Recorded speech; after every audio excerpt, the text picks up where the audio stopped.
Hello, this is a guy who likes fanfiction and is too lazy to read, so here is An Eagle Among Lions in audio form. Check the description for the links to the author.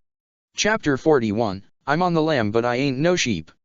The looming specter of the Hurricane King hung over Edelgard and her fellow runaways as Geralt led them through the winding paths of the sealed forest. The wintry woods were thawing, heavy half-melted snow weighing down the branches of the pines and sloughing off with wet thumps that sometimes sounded far more like stalking footfalls for anybody's comfort. Every rustling bush and the errant snap of even a single twig felt like a harbinger of danger. A second set of hoofbeats fell out of phase with the rhythm of the runaways' horses. At last, he burst from the trees on a pale horse covered in steel, barding the Hurricane King, clad in the fur of a skinned wolf and a fluttery cloak of Stygian blue, wielding a wicked black bow and knocking to it a wicked black arrow. A cold steel face stared out with empty black eye sockets, skull-like, from within the metal jaws of a wolf-shaped helmet, either a man swallowed whole by a beast, or a wolf possessed by the unique evil and cruelty of a man. With a high-pitched whistle, the arrow flew straight and true from the Hurricane King's bow. Zipping through the air, it dashed against a sheet of ice that burst out from the ground as the shape of a magic sigil traced itself in the air in front of Marianne's outstretched hand. "Move it," Geralt commanded. "We've gotta lose this guy, now." Happy let out a long, loud, angry sigh. "Damn it. Why don't you just leave us alone?" Edelgard held on tighter to Ingrid as their horse galloped along with the others. Happy, falling behind, dropped to all fours and into a four-legged sprint, her kittens clinging to her mane and tunic for safety. As the Hurricane King knocked another arrow, the trees ruffled yet again, and with a shower of pine needles, sap, and dirty snow, a wolf nearly twice the size of a wyvern burst onto the path, snarling and spitting drool from its gaping maw. The Hurricane King pivoted in his saddle and fired at the wolf as the beast's paw came crashing down, skewering it in the center of its palm. The beast recoiled with an anguished howl. "Now! While he's distracted!" Geralt shouted out. Lashing her reins and digging in her heels, Ingrid spurred her horse onward and caught up with the others. Just as the Hurricane King and his new foe fell behind and out of sight, though, another pale horse bearing another baleful rider cut Geralt off, blocking the trail. This one bore a long lance that did not match his partner's black weaponry, but Edelgard could see the familiar shape of an evil black dagger on his belt, the twin of the same dagger that had nearly killed Hubert. "Great. Two of them." Hilda groaned. "Happy, can you sigh again?" Happy replied with something unintelligible, as one of her orange cats was currently being held in her mouth by the scruff of its neck. "We won't let you stop us," Marianne cried out, a rare flash of rage twisting her face. A glowing blue rime of frost gathered on the blade of her sword like a holy aura. "Dimitri, if that's you, then step aside." The second Hurricane King laughed. "It feels good, being mistaken for that man again." "Sorry, dearie, but there's nothing between us." Marianne only looked angrier, her grip on her sword tightening. "Stay back," Geralt commanded. "I'll deal with him." Spearhead met lanceblade as the Hurricane King flanked him. "Such an honor, you stupid old man," the Hurricane King jeered as he slipped past his flank. Geralt's spear lodged in the horse's side, exploiting a gap between its steel barding. Blood spurted out from between the croupiere and flanchered in long, thick gouts. The horse, though, seemed utterly unperturbed and continued to head for Ingrid and Edelgard at a manic pace. Pink-tinged froth poured from between its teeth. "Ingrid, get out of the way. I've got a pheasant to pluck." Bracing her arm against Ingrid's shoulder, Edelgard conjured an orb of roiling flames and threw it at the Hurricane King. With a laugh, he swatted it aside with a sweep of his lance. Sparks danced on his metal helmet. "Ingrid, now," she shouted out. Ingrid knew well enough from 6 months of drills, combat exercises, and field missions what to do next, and banked to the left, opposite the Hurricane King's blade. The two of them sped past him to rejoin the others. His blade fell in too long of an arc, and Edelgard only felt it clip a few of the feathers of her tail. The Hurricane King turned as sharply as he could, his horse's hooves fluttering against the rough and uneven surface of the packed dirt path and kicking up clods of soil and stones as the mad beast reversed its course. He quickly gained on Ingrid and Edelgard, drawing back his lance to deliver a killing thrust. Only for a gust of wind to strike him so forcefully that it tore the cloak and sleeve covering his arm to fluttering scraps and scored the armor underneath like the claws of a demonic beast. The haft of the spear splintered and the weapon broke in two. "Stop it!" Marianne shouted at him. "I'm not my best with lances, anyway," the Hurricane King sneered, drawing the dagger from his side as he flanked Ingrid's horse. Edelgard and Ingrid both leaned just out of reach of the dagger's blade as it cut through the air. The Hurricane King clung to their side, pushing them further and further to the right against the edge of the trail, so close that the dense underbrush of pine branches and boughs raked their sides like clinging hands trying to drag them into its depths. Nowhere to run, Edel. Nowhere to hide. Nothing to do except die. Happy leaped past the both of them and with a flash of her claws cut 4 parallel grooves so deep in the horse's criny ear and neck that blood spewed like a fountain over her in an arc that almost glittered in the sunlight. The Hurricane King's horse let out an anguished, gurgling scream, but its legs continued to move and its hooves continued to thunder across the ground. It must have been drugged heavily with something, Edelgard supposed, to keep it from going into shock no matter how horrible its injuries. Ingrid gasped. "Your horse is nearly dead. How can you still ride it?" "If it's nearly dead, then what else is it good for?" the Hurricane King sneered. He would have struck her with his dagger, but found himself forced to parry a sudden strike from Marianne's sword as her horse flanked his on the opposite side. Swirling frost coated her blade, and an icy sheath spread from it to the Hurricane King's gauntlet, freezing his hand in place around his dagger. "Did His Majesty teach you that?" the Hurricane King sneered as he struggled to force her blade back. "Heads up!" Hilda shouted out as she swung her axe at the Hurricane King's back. At the same moment, Ingrid drove her sword into the neck of his horse between 2 plates of the mangled barding that shielded its flesh. "Please," she hissed through gritted teeth, "put it out of its misery." The poor animal's legs finally buckled. Hilda's axe clanged against the back of the Hurricane King's helmet as horse and rider dropped to the ground and fell behind. Marianne's sword swept an arc through empty air. Edelgard caught her breath, her chest heaving against Ingrid's back. "Fuck! Behind you!" Geralt shouted out. Ingrid's horse let out a scream so anguished, it nearly sounded human. Edelgard glanced over her shoulder to see the Hurricane King clinging to a saddlebag, his dagger embedded up to its hilt in the horse's unprotected hindquarters.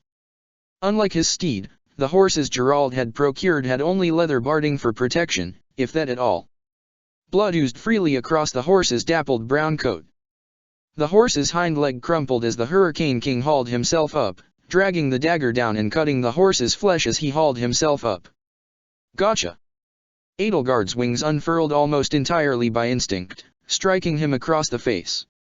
She felt his dagger's blade, now freed from its sheath of horse flesh, pierce her wing. The pain was enough to make her jaw clench and her teeth grind together. Her new fangs, which she hadn't quite gotten used to yet, sliced the insides of her cheeks. As the horse fell to its left, Ingrid grabbed hold of Edelgard and heaved the two of them to the right, narrowly avoiding their legs being crushed under the fallen horse's heavy flank. They collapsed into the thick foliage, skewered by a wall of pine needles. The Hurricane King wrenched his leg out from under the horse and pulled himself to his feet. Edelgard hurled an arc of flames at him. He ducked and moved in for the kill. A red blur passed in front of him, and an instant later he was falling backward, lifted almost entirely off his feet, and the jaws of his wolf's head helmet had been torn to shreds like cheap cloth. Happy struck him again, cutting through his armored cuirass with her claws. She struck again, only for the Hurricane King's dagger to slip into her arm. With a scream, she reeled backward, wrenching the blade from her arm while the Hurricane King held it in his frozen death grip. The Hurricane King's face mask fell from the wolf's ruined jaws to the ground, and behind it was fair skin, a handsome face, and long waves of indigo hair. Ingrid was aghast.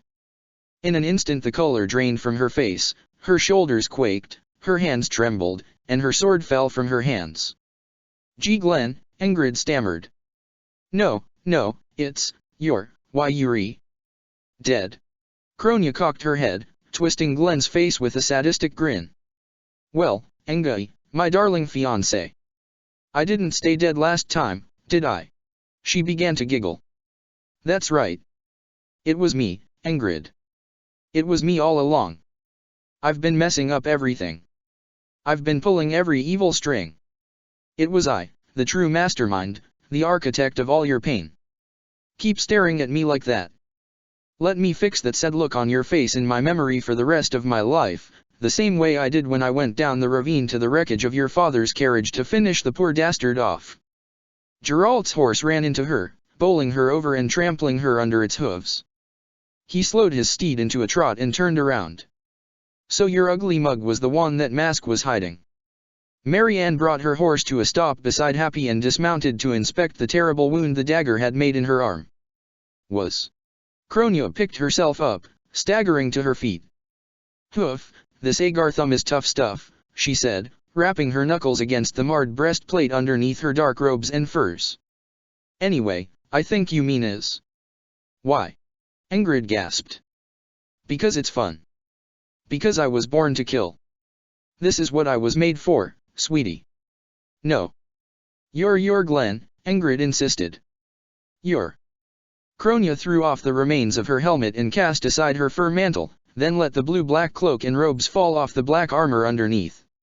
She stumbled in place. Without the cloak to hide it, Edelgard could see just how many of the armored plates were leaking blood. "Hate to break it to you, dear, but..." With a snap of her fingers, Glenn's face vanished. "Glenn's been dead for a long, long time." A grin split open Cronia's pale face, revealed at last. Of course, King Dimitri knew about it all along. Her gaze landed on Geralt, then on Hilda, then finally on Edelgard. "In fact, you should ask your friends how long they've known about me." "You shut up," Ingrid said, grabbing her sword and leaping to her feet, blade primed to run Cronia through. At the same time, Geralt spurred his steed onward, but rather than strike at Cronia, he swept Edelgard up off the ground. "You all right?" he asked as he hauled her onto the saddle. Edelgard fought to ignore the stinging, searing, screaming pain in her wing. It didn't feel like a deep wound, more like the mother of all paper cuts. "I'll live," she grunted. Ingrid's blade met Cronia's. Edelgard could see quite clearly that neither combatant was at their peak. Ingrid was exhausted, physically and mentally, and Cronia was badly wounded in a way her swagger tried to mask. "You monster! How could you cause so much suffering with such glee?" "Sorry, but it's just my nature. I was made to kill, so I kill. I was made to find screams and howls of agony and despair delightful, so I listen to them like music. And King Dimitri has given me such a long list of people to kill. I even got a bonus last night, poor Hubert." "You're saying Dimitri ordered you to kill Edelgard? If it makes you feel worse, then yes, definitely. Shut your vile mouth. I won't let you do anything to my friend. You'll have to kill me to get to her." "Oh, I've no interest in killing you," Cronia said with a cheery laugh as her dagger's blade ground against Ingrid's sword. "I'm just here for your girlfriend. But when I'm done here, you know what I'll do. I think I'll take a little trip to Galatea and take care of those two stupid brothers of yours. What were their names again? Kenneth and Agner? Well, never mind, in a few days or so they'll be dead and deader. You know. I think you could really be happy with me, my dear, darling wife-to-be, if I get rid of everyone else you cherish first." While Cronia talked and parried strike after strike of Ingrid's sword, Edelgard took aim. A single Luna spell to the chest would be enough to finish her off, probably for good. A part of her felt pity for Cronia. There may not have been a good person beneath that sadistic facade, but there was a person, and a person could become good if they only had the means and the proper environment. She deserved more than to be Dida's hitman, in any other circumstance. In fact, Dida might have been a good friend to her, someone who could draw out whatever good might have lingered there. She felt the magic well up within her. Moonlight danced around her talons, coalesced, and shot out in a silvery lance. At the exact moment the moonlight left her hand, the position of Ingrid and Cronia shifted as their locked blades twisted. The world seemed to slow to a crawl. Edelgard could see the deadly magic racing toward Ingrid's unprotected back. She threw herself off Geralt's horse, feeling the power of the crest of Siros, a major crest now, more potent than before, humming in her blood almost as intensely as the crest of flames would, and struck the ground with his lance, putting all her might into the blow. She felt the spear shatter in her grasp as the ground shook. Ingrid, already weakened, lost her footing and fell just before the spell could strike her. It grazed her shoulder and struck Cronia in the stomach, cutting through her armor as though it wasn't even there at all. Edelgard felt something inside her force its way out and screamed as she felt something tear through her flesh from the inside. When she came to, She was lying on the ground atop one of the saddlebags from Ingrid's fallen horse to prop her up. She must have been passed out for only a short time, she supposed, since the scenery hadn't changed. Marianne was kneeling over her, concern furrowing her brow. Blood marred her pale, soft cheeks, strands of her pale steel blue hair, sweat slicked, spilled from her braids, some clinging to her brow. "Lady Edelgard, are you all right?" she asked, her soft voice softened even further in a way that worried Edelgard to no end. "Those look like they hurt." "WH. What look like they hurt?" she asked, lifting her head. Kiddo," Geralt said, "if you're squeamish about weird stuff poking out of you."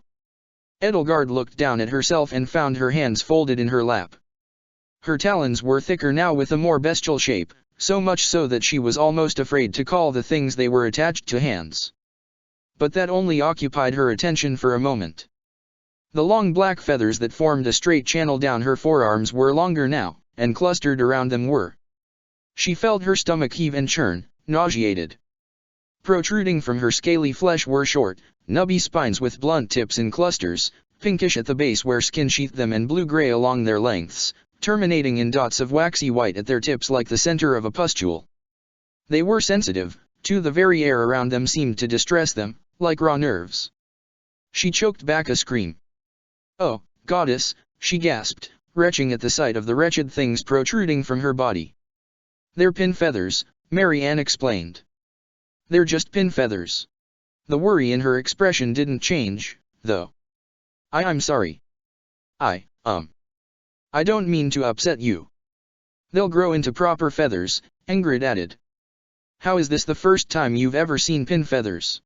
Happy asked, nursing a heavily bandaged arm. "You've got big feathery wings." "I've always been asleep when they grow in," Edelgard said, trying to tear her eyes away from the unnerving sight. "I suppose they'll finish growing in a few hours." A part of her tried to convince herself she should be relieved. This meant the changes weren't entirely arrested. After all, it wouldn't be pleasant for them to run their course, but if she completed her metamorphosis, there was a chance she could return to her human form and stay that way long enough to wait out the dragon within, as Seath had done. She'd thought her body had run out of magical energy to feed the transformation, though. So what had caused this new growth spurt? Had it been because she'd used her new major crest? "What happened to Kronia?" she asked, desperate for anything to take her mind off of those disgusting pin feathers.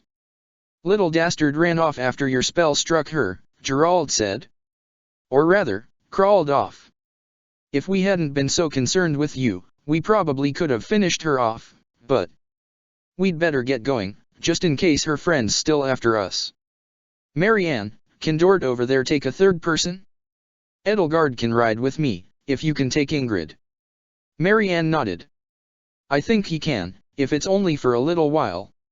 We're gonna circle around to the town and meet up with the Blade Breakers convoy outside," Geralt added. "From there, we'll head west past Remire into Arundel territory.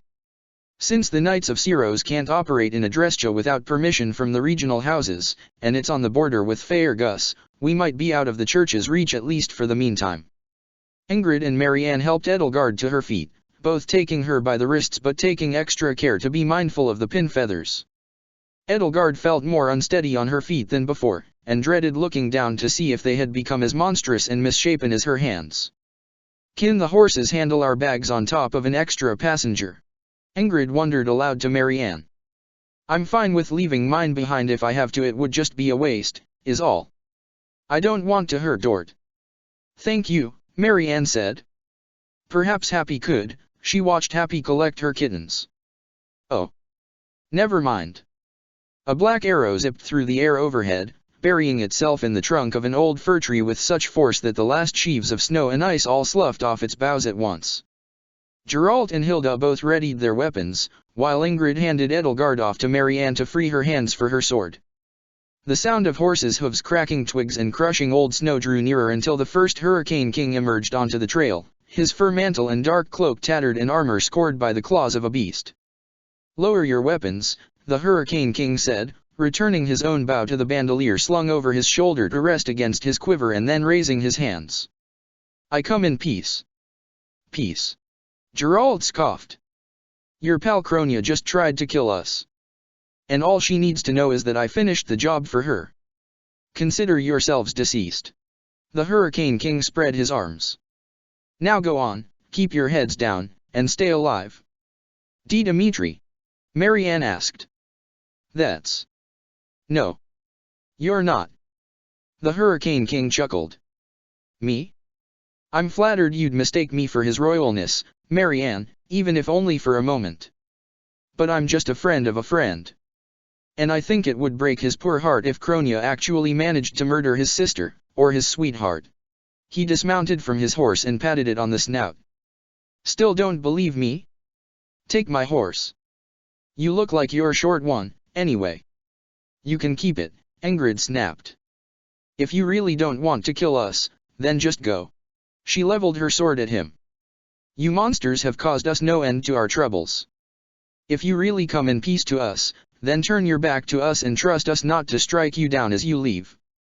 It was rare to hear such venom in her voice.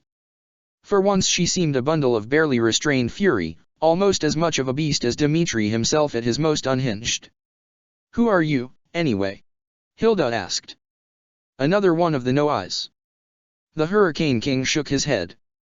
Me? I'm as human as they come. As for who I am, for now, at least, you can call me Destinova. Edelgard stepped forward, still leaning on Marianne to steady herself. Destinova? You're certainly more than just a decoy Hurricane King, aren't you? She could sense a presence, a drive, some sort of determination in him as much as Dimitri had possessed. It was as though he himself were a third alternative between the Hurricane King and the Flame Emperor. The Duke of Derechos, perhaps. He laughed again.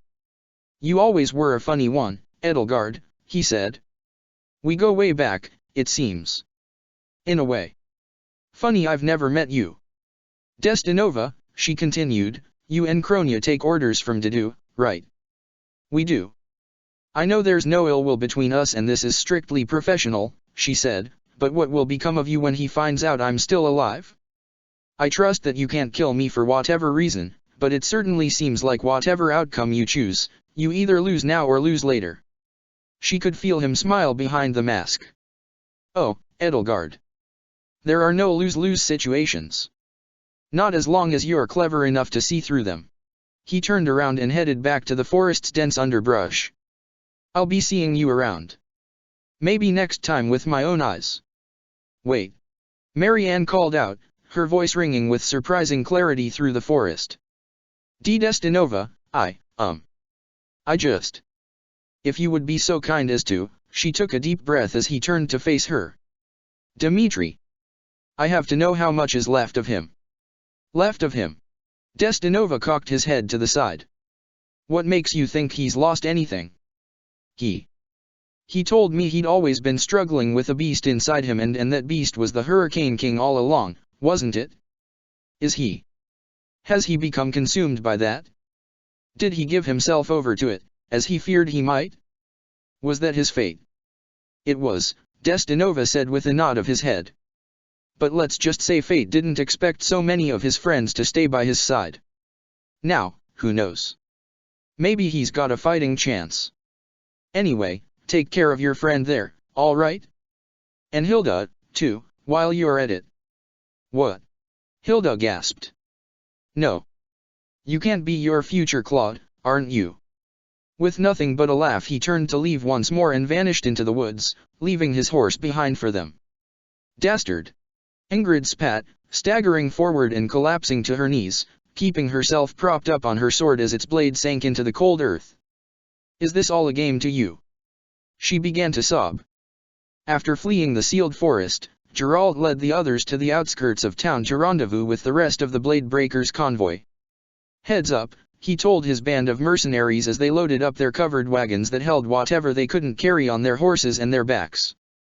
We're escorting some unusual people, so we'll need to leave some extra space in that wagon there. Just for a bit of privacy.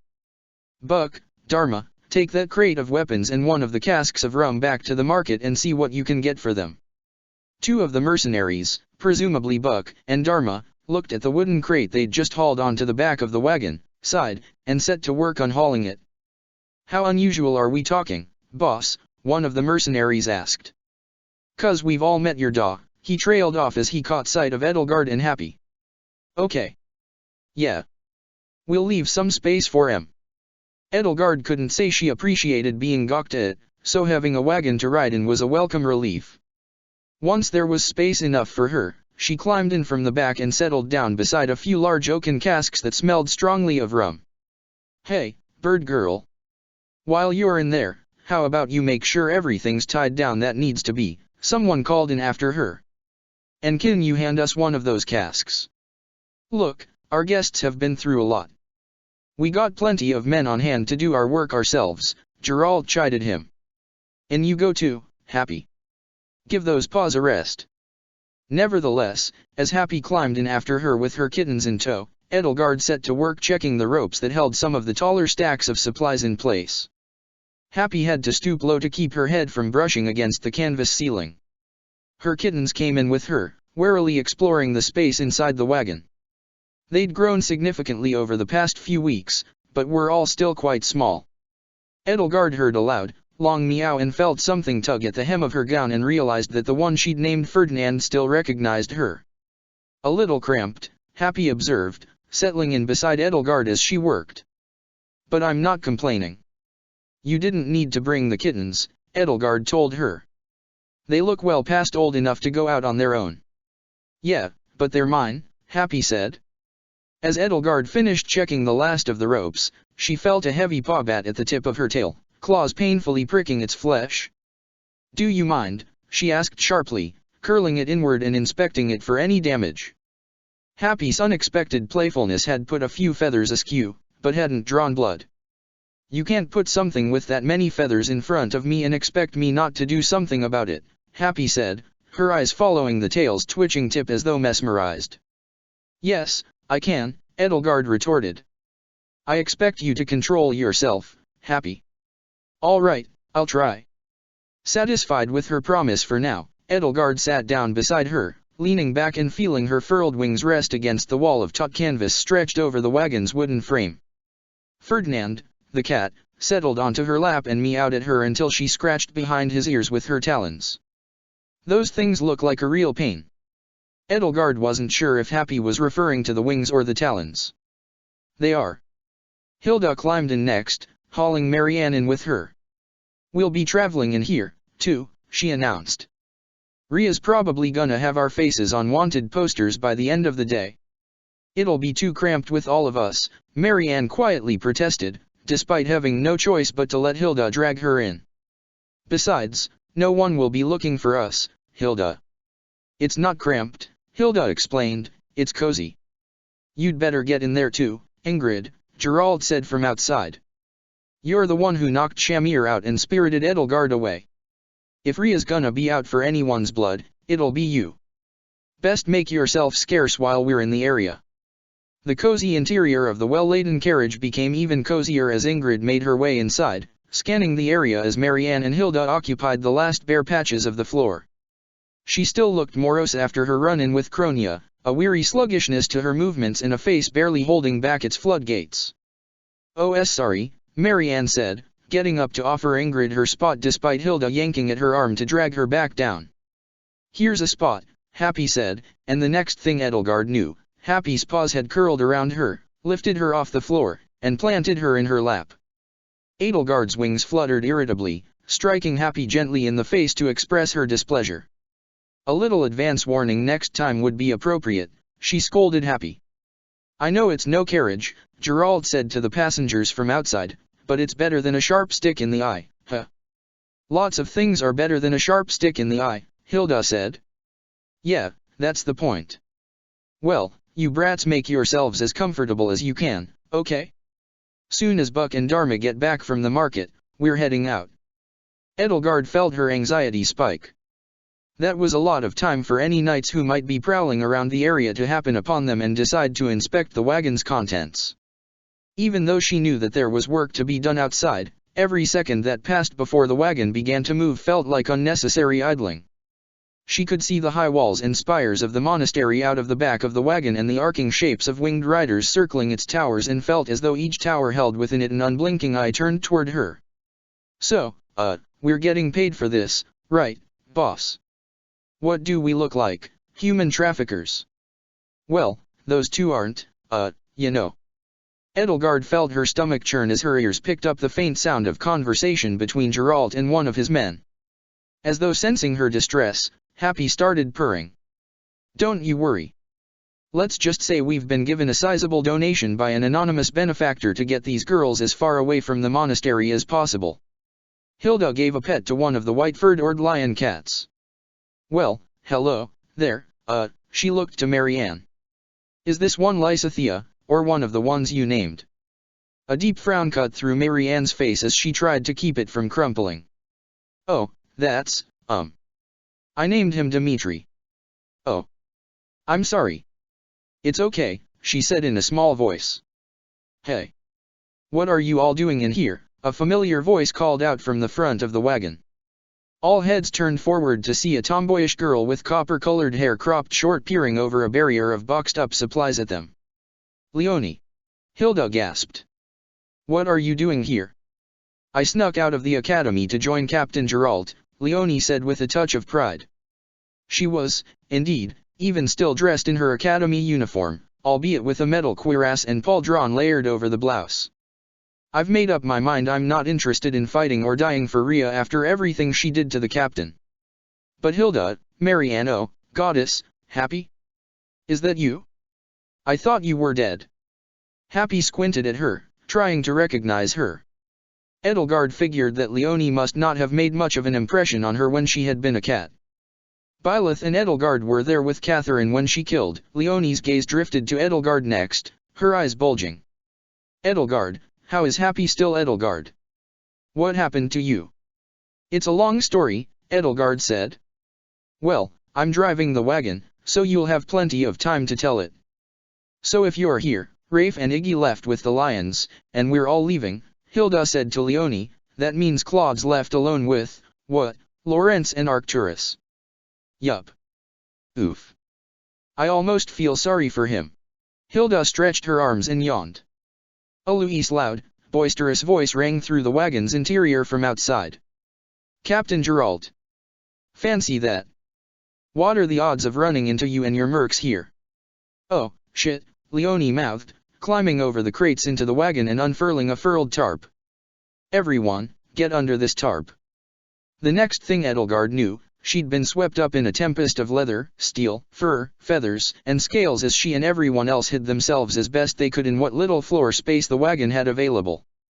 The pin feathers on her forearms, which had started to unfurl into proper feathers, thank goodness, but were still somewhat sensitive, screamed at her as they brushed against the wooden floor panels. Alois? What brings you here? You sound almost disappointed to see me, Captain. Are you and your blade breakers heading out? Yeah. We came here for my girl, you know, and well, she's not here. So there's no real point in us staying.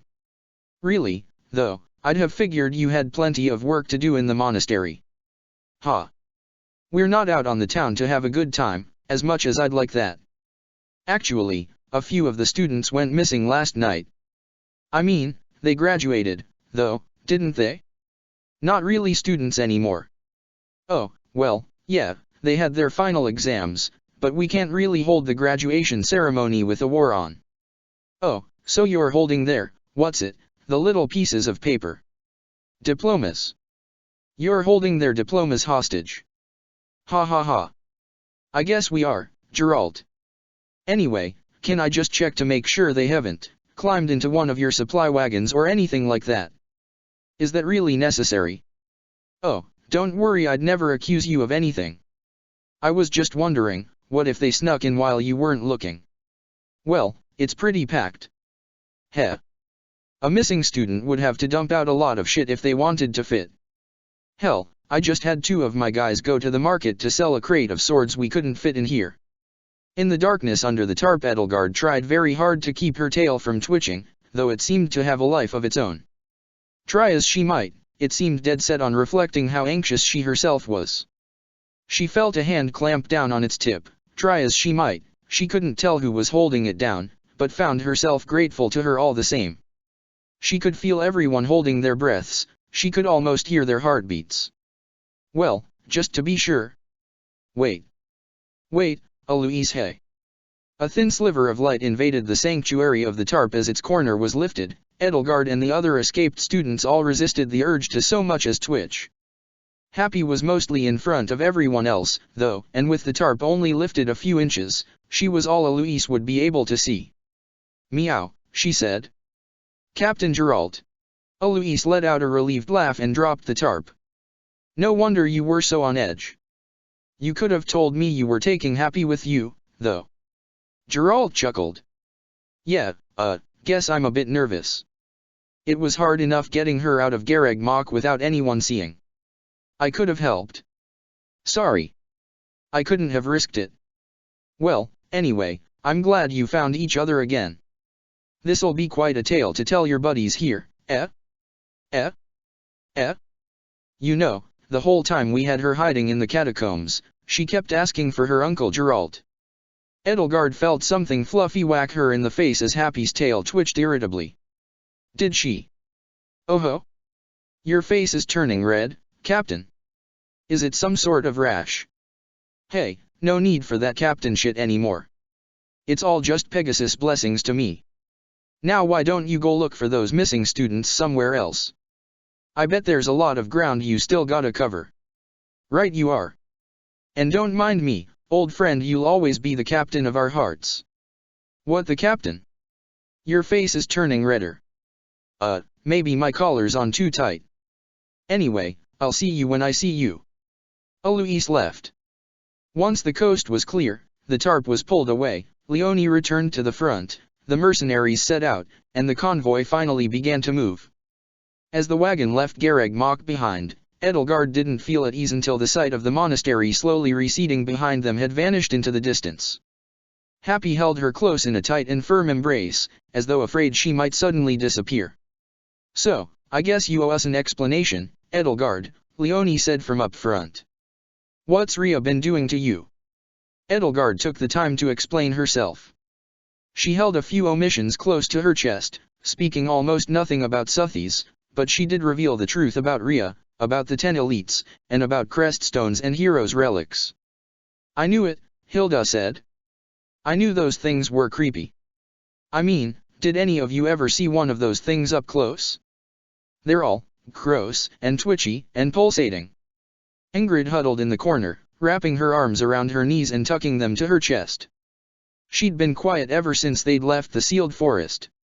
So, the church can just give crests to whoever it wishes, she asked, her voice still hoarse. That's your big takeaway? And not that the noble houses got them from murdering people and making weapons from their bones. Leonie snapped at her, as fiery and quick to anger as always. What I don't get is why Rhea or Siros, or whatever, let them keep the relics and told them their crests were blessings from the goddess. It must have been a concession she had to make to amass power and authority across Fodlan, Edelgard said. Nemesis and the 10 elites were heroes to the people of northern Fodlan, perhaps in spite of what they did or perhaps because of it. Rewriting history, censoring the truth, lionizing the families of the elites, it must have all been necessary for the Church of Siros to gain control over the people. For all the pain Rhea has caused these past 1,000 years, I can't imagine how hard it must be for her, every day, to keep lying and saying that the people who reaped the benefits from the senseless slaughter of everyone she knew were moral paragons chosen by the goddess herself. I think you can, Hilda muttered under her breath, picking out Edelgard's obvious lie. I suppose concession is one of the bleak realities of power, Edelgard added. She recalled a recurring nightmare that had haunted her all through the war. Day after day, she would tell herself that she would root out those who slither in the dark as soon as they outlived their usefulness, and day after day, she would tell herself not today but tomorrow, and day after day she would tell them the end was near until the moment came when she realized that the end would never come because she would always need them. A concession today, a concession tomorrow, a concession tomorrow and tomorrow and tomorrow until concession had long since become capitulation and one's ideals lay in tatters at their feet, the world no better off than it had been before. Rhea had lived her nightmare for 1,000 years. She'd made her bed of nails, and now she had to lie in it. Hey, Happy said long after that conversation had come to a dour and morose conclusion, when dusk had begun to fall and the clouds outside hard turned purple and orange. Edelgard. Edelgard had been about to nod off, finally lulled into some sense of peace by the rhythmic rocking of the carriage. Almost everyone else was either asleep or trying to sleep. Do you hate Rhea? After all this pain she's caused me? What she's done to my body? I have no choice but to hate her, Edelgard said to her. But I also understand her pain. She needs to be stopped, and so does the Church of Syros. But if there is a way that she can surrender and her life can be spared, I would like her to live. Why? She thought about the moment the Immaculate One had collapsed in a pool of its own blood, in the very spot just outside the gates to Fhirdiad's royal palace she had once overlooked with Dimitri months ago. She thought about the sense of relief that had flooded her when the combat had come to an end and she had heard the first beats of Bylitha's heart, but she also thought about the sense of immense dissatisfaction she had felt. Back then, she had offered Rhea a chance to surrender. She truly hadn't wanted to slay Rhea until the moment Fhirdiad had been set ablaze. It had been at that moment she had realized that Rhea could not surrender any more than a rabid dog could stop trying to bite any human that came near it. There was no option but the beast's death. At the very moment the city had started to burn, her war had become a mercy killing. I want her to live long enough, she said to Happy, to see somebody prove her wrong. Well, I don't, Happy said, curling her paws tightly and protectively around her. The Blade Breakers headed west for the rest of the day and most of the night, making haste as it put distance between itself and the monastery. Edelgard slept intermittently but not fitfully, and for the first time in nearly 2 weeks she did so knowing she was surrounded by people she trusted. Long after sunset the convoy came to a halt past Remire and made camp for the night, giving the horses and the rest of the travelers alike time to rest. Edelgard found herself staring into the campfire long after almost everyone else around it had pitched their tents and retired for the night, watching the flames turn to embers and the embers to glowing coals. She was alone until Ingrid came to her side, the dying firelight dancing on the Knights of Syros armor she still wore. Edelgard, she said, her voice hoarse and strained. Are you all right? Edelgard asked her, probing with her eyes the fraught look on her face as the flickering light of the fire ebbed and flowed across it. Ingrid didn't answer. Your wings look a little, untidy. They must be a burden to you. Do you need help with them? Rhea made sure to teach me how to preen my own feathers, Edelgard said. But, she added, realizing how little she liked the thought of dealing with them herself, if you would like to help. I'll be back, Ingrid told her, and she left, returning moments later with another log to place on the fire and a leather satchel. I wanted to be prepared, no matter what came up, so I packed my kit for Pegasus and Wyvern care. I've got preening oil in here and a feather brush, she said, producing from the satchel a small bottle and something that looked absolutely nothing like a brush and more like a very small rake crossed with a pair of very blunt scissors. She knelt beside Edelgard, setting the satchel down. Unfurl your left wing, she said. Edelgard did so, and a moment later, she felt the brush's teeth card through her plumage. Is this the one the Hergle Cronia stabbed? It was a shallow cut. Marianne healed it easily. Ingrid nodded. It's so much easier taking care of your wings than a Pegasus wings, she observed. Animals can't really understand people, after all, except for Marianne. You need to train them to recognize commands. At least the two of us speak a common language. Edelgard had to admit that there was something very soothing about having her feathers straightened by someone other than Rhea. We've got to make sure none of the contour feathers are displaced, Ingrid continued. And the oil is for making sure your plumage stays healthy. It keeps the feathers from drying out, keeps them waterproof, keeps you warm, and keeps parasites and disease away. Oh, but I suppose you knew all that already, she added self-consciously. Never mind me. No, go on, Edelgard said. It's pleasant. I shouldn't be surprised you know your wings backward and forward, though. Oh. Okay, then. I don't mind talking through the process, if you'd like. It just feels redundant. I'm sure Rhea told you everything. She did, but I'd rather hear it from you. She could hear Ingrid blushing just from the way her voice wavered. I've even missed your flirting. Go ahead and give that wing a little shake for me. Edelgard did so and felt Ingrid continue on with her work. Okay. That should be it for the left wing. Now the right. The two of them moved on to the other wing next. You know, Ingrid said, most birds preen themselves. There's a gland at the base of each wing that produces the oil, but Pegasi do it, well, they do it communally. In the wild, that is. Most Pegasi have a stable hand to do it for them. They must, Edelgard said. I can't imagine them being able to reach their wings easily. They're very high-maintenance animals, even more so than horses. There's an old story that says the goddess created them to teach people responsibility. Ingrid hummed a bit as she worked. I've been taking care of Pegasi since I was little, and riding them almost as long. There's a lot to worry about when you're in the air, but in a way, that just makes it easier to clear your head and stop worrying about whatever else is bothering you. I can see why you spent so much time with them, then. Yes. Whatever problems you have down on the ground, you can't afford to care about them in the air. I probably should have tried harder to get you on one. I suppose I've always had far too much on my mind, Edelgard admitted. I'll say. Maybe next time we. Ingrid stopped. Is something wrong, Ingrid? Edelgard asked.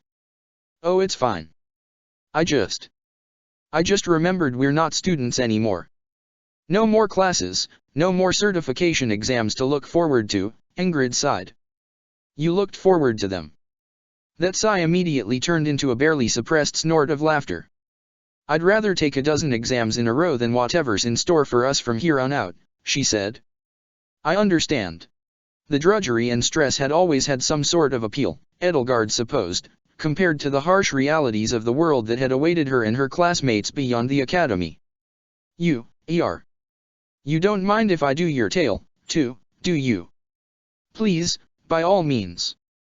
I've never seen one like this before. Birds' tails are shorter and more fanned out. I'll see what I can do, though.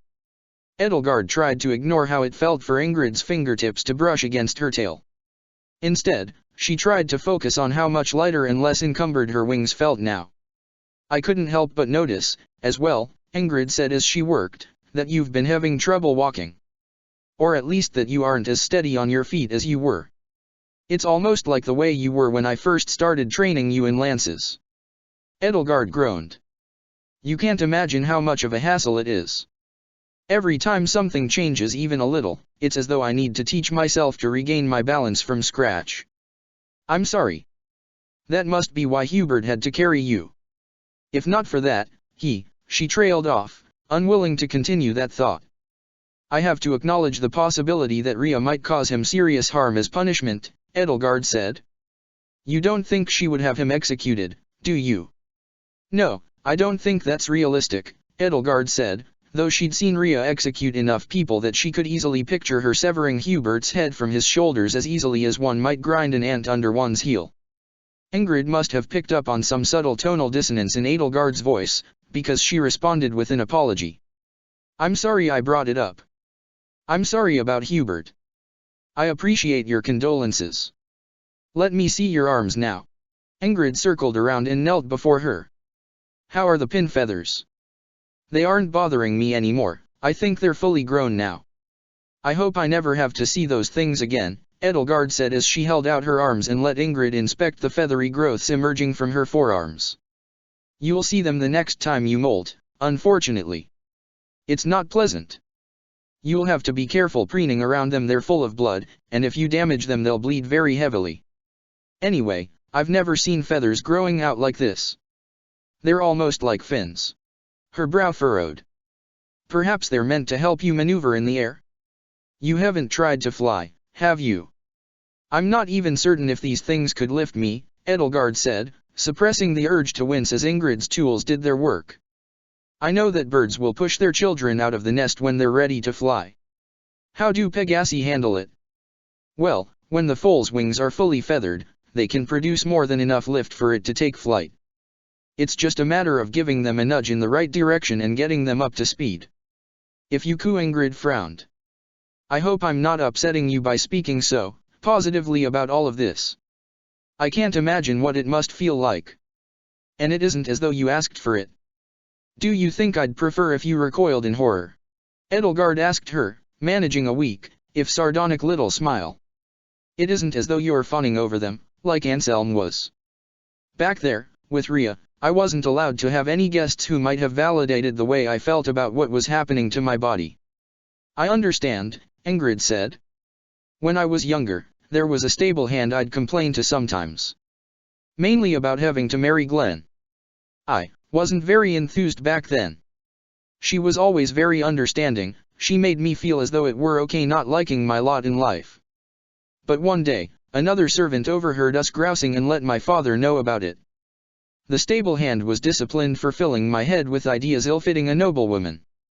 She wasn't disciplined too severely, thank goodness, but we never really spoke again after that.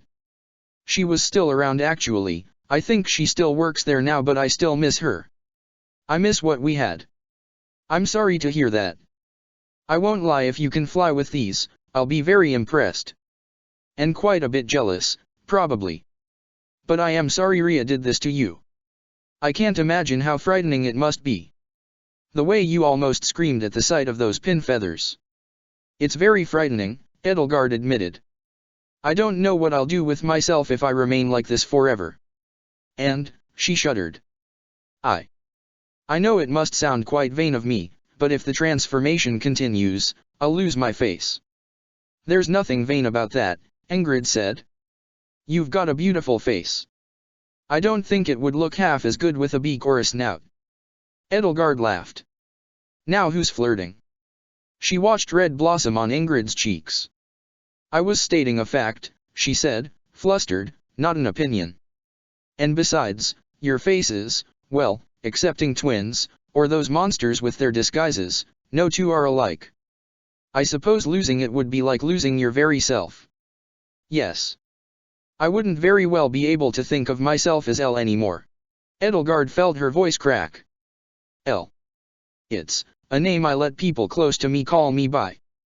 Well, no matter what happens to you, you're still you to me. Ingrid set aside the brush and preening oil. Do you need help with your scales, too? They're a bit dirty. Edelgard caught sight of her hands in the firelight. Hideous scaly things, ugly knobbly fingers capped with long, thick spearheads of claws. She felt herself seized by revulsion. Even in her own world, with her own body, her hands had been slender and almost delicate in spite of the scars that had marred them, if one did not notice the calluses built up from years of handling axes and swords. It hit her all at once with the strength of a sudden storm. To other people, the most familiar part of one's body was the face, but nobody spent as long looking at their own face as they did at their own hands, and Edelgard realized that while her face might have been what made her Edelgard to everybody else, her hands were what made her Edelgard to her. Edelgard? What's wrong? Ingrid asked her. They took my hands again, she heard herself mutter, faintly, hoarsely, fragile.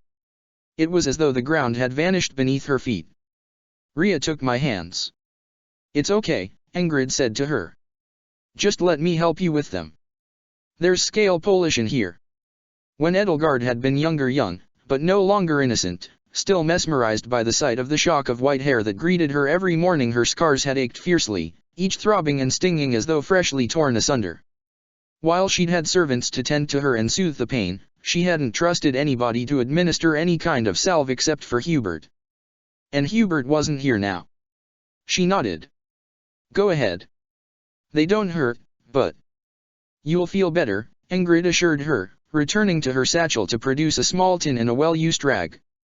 She set to work, removing the lid from the tin and smearing some of the congealed, waxy oil within onto the rag and then wrapping it around Edelgard's hand, hiding if only for a little bit those monstrous digits. I'm not as accustomed to wyvern husbandry, Ingrid continued as she went on with her work, briskly rubbing the rag over the scaly flesh and using her fingers to firmly work the oil into every scaly inch. But it's like the professor always said, it's good to diversify. I learned a lot about wyverns when I was teaching Dimitri flying ahead of Gronder Field, she trailed off. More painful memories. Though the scale oil had been solid and waxy at first, like paraffin or candle wax, it melted quickly against warm flesh. It felt cold at first, like the way a strong mint tea tasted, but within seconds it seemed to burn with an oddly comfortable heat as it liquefied and worked its way into the gaps between the scales. Edelgard began to fear she might have made a terrible mistake. Even with the thick and rough cloth rag forming a protective barrier between her scales and Ingrid's flesh, the sensation of her fingers pressing firmly against her flesh and massaging the oil into her knuckles and the spaces between her fingers was almost too much to bear. She felt as soft and malleable inside as the oil itself. Shame melted her heart just as easily as her body heat turned the wax to liquid. Enough, she choked out, feeling her breath quicken and her heart pound against her ribs. I'll do the rest, she stammered. Thank you, but Rhea taught me enough for me to take it from here. She did her other hand herself. It was slow going, at every turn she was hindered by those horrible talons. But mercifully, she felt nothing. Are you sure you don't want me to help? Ingrid asked her. It's fine, you've done enough. As much as you might not mind it, I don't want you waiting on me hand and foot. I'm not waiting on you hand and foot, Edelgard. Don't expect piping hot tea or breakfast in bed tomorrow morning. I just want to help you. She watched Edelgard struggle. Just let me do the rest. It's fine, I've got this, Edelgard said as the rag and tin slipped out of her hands with almost perfect comedic timing. Ingrid arched her eyebrows at her and picked up the rag and oil. At least your feet. I can tell you don't want to touch them. She was right. Very well, Edelgard said, relenting. Do as you must. Ingrid did as she must, working the oil into her feet. Edelgard closed her eyes, steadied her breathing, and tried not to think about the pleasant sensation of the oil against her scales, or worse, of Ingrid's hands against her bare flesh, separated by rough cloth that, between the warmth of the Polish and the warmth of those hands, might as well have not existed. Since she had no choice but to suffer through this, Edelgard decided that at least she could imagine, if only for a moment, that it was Byleth and not Ingrid administering this treatment that would be proper, that would be welcome, but the image of Ingrid's face remained in her mind's eye no matter how she focused. Nothing could drive from her mind the thought that Ingrid was here, with her, as devoted to her as a knight was to his lord. But was she here only because she now truly had nothing else to devote herself to? Or was Ingrid at this very moment feeling her heart dripping and running like melting wax, the same way Edelgard was now? Was it just as unbearable for her, who had insisted time and time again since the winter ball that she couldn't feel that way toward a woman? Or was Edelgard simply so starved for touch after so long with no one to tend to her but Rhea that she couldn't help but project her own desires onto her? Edelgard felt warm breath ghost across her face and opened her eyes just a crack to find Ingrid's face barely a scant few inches from hers. Their eyes met in the darkness, faces lit only by the guttering flames of the campfire. In the firelight there seemed to be a glaze over Ingrid's eyes, as though she were mesmerized, or perhaps just wet with lingering tears. Electricity filled the air between them. Edelgard realized, as Ingrid must have, that either one of them could have leaned forward and kissed the other, if that was what the other wanted. But was it? Edelgard was a married woman, and Ingrid was Ingrid. I'm sorry, she whispered to her. Edelgard felt a tear roll down her cheek, then realized as a few more droplets peppered her head that it wasn't a tear but rather rain. The fire began to sizzle and smoke as more raindrops began to patter against the ground. We should get back to our wagon, Ingrid said, hastily packing away her supplies into her satchel. The rain fell harder with each passing second. Recalling what Ingrid had told her, Edelgard took one wing and held it out over her, offering her protection from the rain while the two of them made their way back to the wagon. She felt Ingrid lean into the wing as they nestled themselves under the canvas stretched over the wagon's frame. Rain drummed loudly and hollowly against it. When I was a kid, we had a Pegasus named Artemis. Whenever it rained while I was out with him, he'd take me under his wing, Ingrid said to her. Just like this. If I can find some use for these things, Edelgard told her, feeling her spirits rise, well, that is the least I can do. I didn't ask to be given these monstrous attributes, but now that I have them, I might as well find some way they can help instead of hinder. The two of them sat together for a long while. With the rain filling the air outside and the clouds covering the sky, it was pitch black without and within. Edelgard could only vaguely sense the presence of the other runaways in the wagon. Ingrid rested against her side, tucked under her wing with her cheek pressed to her shoulder, and for quite some time Edelgard assumed she had fallen fast asleep. Edelgard, Ingrid murmured, I have something I need to ask you. Edelgard's heart skipped a beat. Had she stammered just then, or had Ingrid almost called her El? Speak your piece, she said.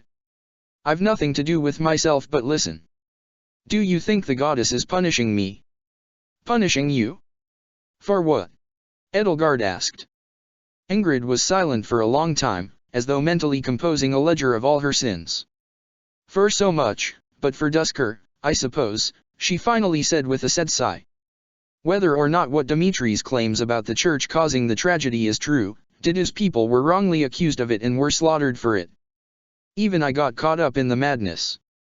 For years I couldn't so much as look at anyone from Duskur without feeling I wouldn't spit on them if they were on fire. What we did to them felt righteous. Like justified retribution. I just had so much pain and anger wrapped up in what happened, and for years I just unloaded it on the Duskurites, just like everyone else. The whole world told me it was the right thing to do.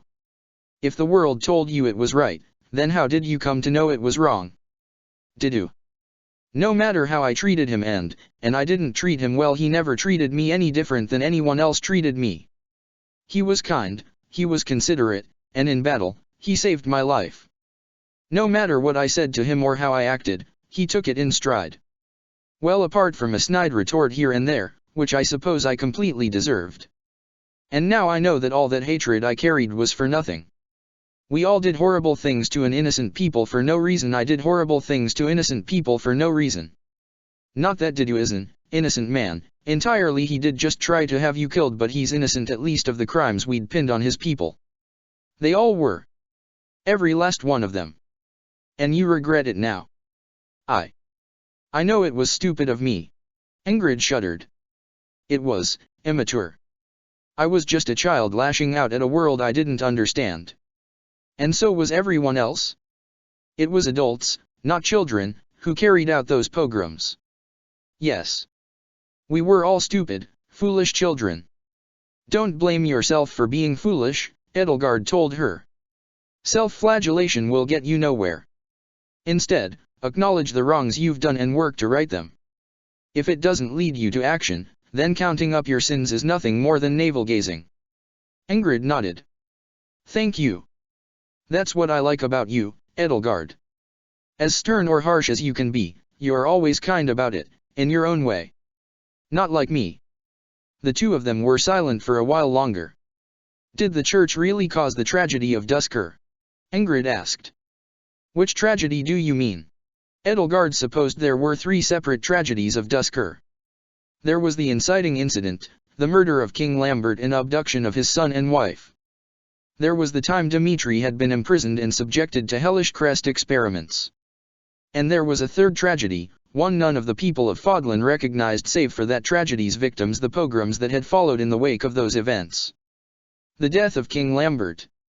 Ingrid nodded. It was orchestrated by a cabal of noblemen who needed a way to secure Duskur's mineral resources for themselves, she continued, and get rid of a king whose promised reforms threatened to be dangerous to their continued amassing of power. Perhaps some from the church were involved in planning the inciting incident as well, and many from its ranks either turned a blind eye to or encouraged the pogroms that followed in its wake. It was all misdirection. Have the common people too busy hating some scapegoat, and they won't notice the rich and powerful continuing to exploit them unimpeded. Ingrid stared at her, horrified. You're saying, the nobles did that? But they serve at the king's pleasure. Fealty to House Bladud's heir is everything to Faerghus. Well, somebody should tell them that. Ask someone from the Empire about the insurrection of the 7 and you'll realize that wherever nobility exists, fealty to the highest authority and noblesse oblige is nothing but a convenient lie, easily discarded when the naked pursuit of power proves more attractive. But the kidnapping, the torture. That, Edelgard said, was Solon, Cornelia, Thales, the organization Vul defected from. They have stood against the church for 1,000 years, though their methods are even more odious than their enemies.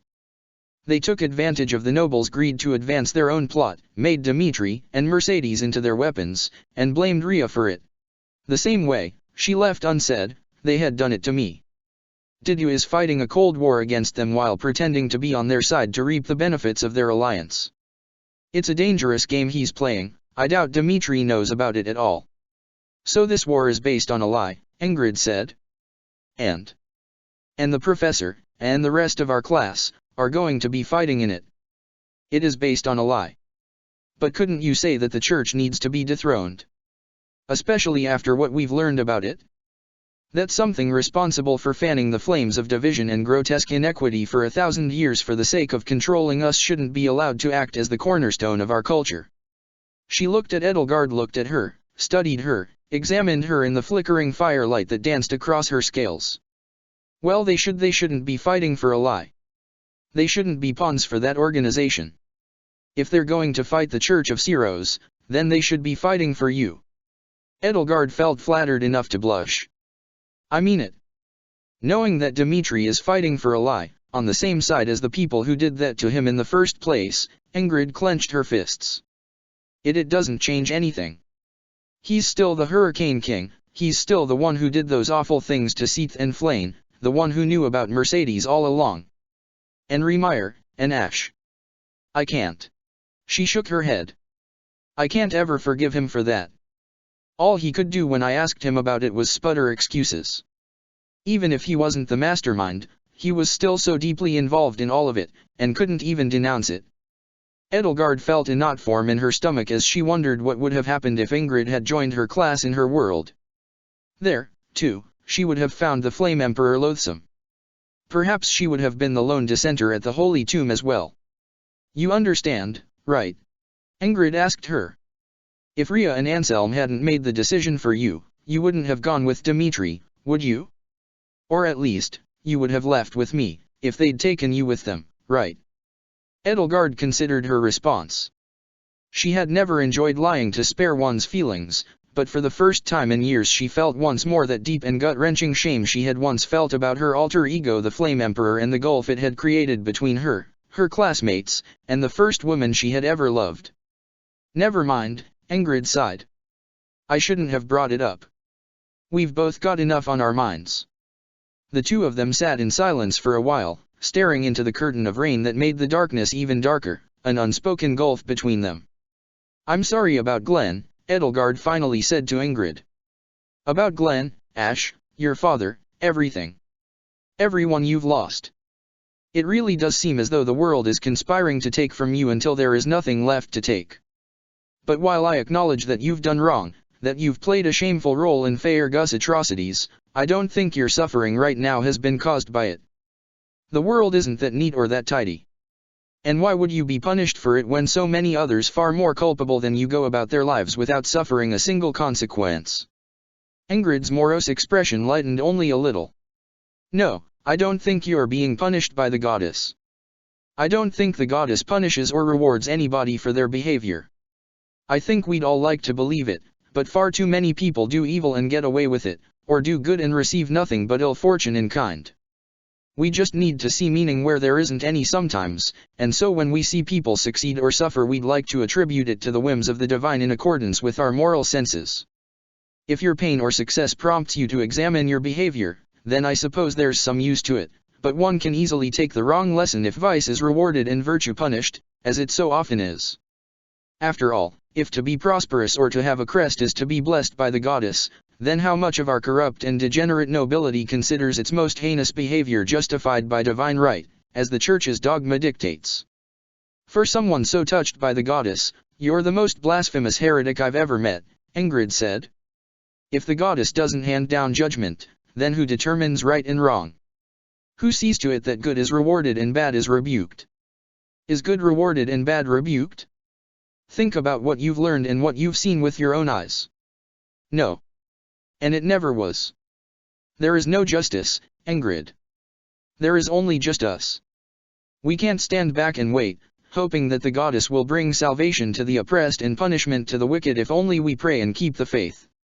It's something we must seize for ourselves with our own strength, with each other's strength. Then what does she do? I don't think she does anything. I think, a long time ago, Sothis was a being of great power so far above us humans that she might as well have been a god from our perspectives. But she was mortal in the end, just like everything else. But that isn't accurate, something in the back of Edelgard's mind asked her, is it? Sothis' mind had lived on, if only in a diminished form, within Byleth, and even her corpse had still possessed enough of a spark of life and awareness, a mind brimming with purpose within it that when the conditions were right and it sensed its constituent components nearby, it could seek them out and try to make itself whole again. Perhaps Suthies was a god. But was she one worthy of worship? With dawn came the sun, and with the sun the blade breakers took down their camp and loaded the convoy for another day of travel. Today, though, the wagon carrying the runaway students took the lead, and Geralt drove. At his request, Edelgard sat in the driver's seat at his side. He'd given her a cloak that was far too big for her normally, but in her current situation with its cowl drawn over her head it hid nearly all of her monstrous deformities. From a distance, she looked entirely out of the ordinary. Even at close range, nothing would seem odd about her save for the hump on her back where the cloak fell over her folded wings. "So," Geralt said, "you've probably had this talk with your friends, but, mind telling me what the hell happened while I was gone?" Edelgard told him what the hell had happened while he'd been gone. "Damn. That's fucked up, kid." His expression, which had been sour enough to begin with, curdled. "So, what Rhea did to you? I figure that's what she wanted to do to Bai, right?" "Honestly, I don't know," Edelgard said. "I'm not certain if she thought Byleth needed as drastic of a transformation, considering her own metamorphosis in the sealed forest. But I'm certain, if Rhea still had both of us in her clutches, that she would have still decided that she would have to rip the creststone from Byleth's heart and implanted it in me. Well, then, I'm glad she got away with all her little brats. As long as she's with them, I probably don't have to worry too much about her. Anyway, I wanted to talk to you about where we go from here. You're the boss. If you managed to hide Byleth from the church for 20 years, then I should defer to your expertise. Thanks for the vote of confidence. You really are a cut above the typical princess. Most noble brats are all, do this, do that." He rolled his eyes, no doubt remembering some interminable escort mission from years past. "I was considering cutting through the Bryanak Plateau into Faerghus. We'd be safe from the church there, at least, and if we find somewhere out of the way it could take a long time before the creeps wise up and figure out you're still alive. But I get the feeling your friend Ingrid doesn't want anything to do with Faerghus right now, so maybe you have a better idea on where to go." Edelgard gave it some thought. "If we cut through the Bryanak Plateau, we can cross over into Gaspard territory. It might soften Ingrid's heart if she saw some friendly faces." "Oh, right. That kid. Ash. He was from there, wasn't he?" She nodded. "Yeah. I remember by telling me what happened to his dad." "Lonato, right." Geralt shook his head. "Phew. Hard to see a guy learn rule number 1 the hard way. Rule number 1. Fuck around and find out." Edelgard couldn't help but laugh. "And who's fucking around right now? Son of a bitch." "You're right." He thought for a moment. "Guess we'll find out. Or maybe it's Rhea who's doing the fucking around. Let's hope she finds out, then." "I do appreciate you sticking your neck out for me," Edelgard said, realizing at that moment that what Geralt had done warranted a death sentence, and one Rhea would be all too happy to administer herself.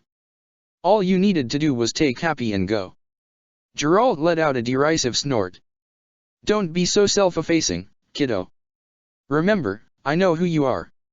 You still need to get home, right? I'm not gonna let Rhea do whatever she wants to you if it means there's a world where my kid's gonna be heartbroken for the rest of her life. Speaking of, any luck seeing her?" "Yes, once," Edelgard said. "It was fleeting, but in that moment, it was everything I'd ever wanted and more.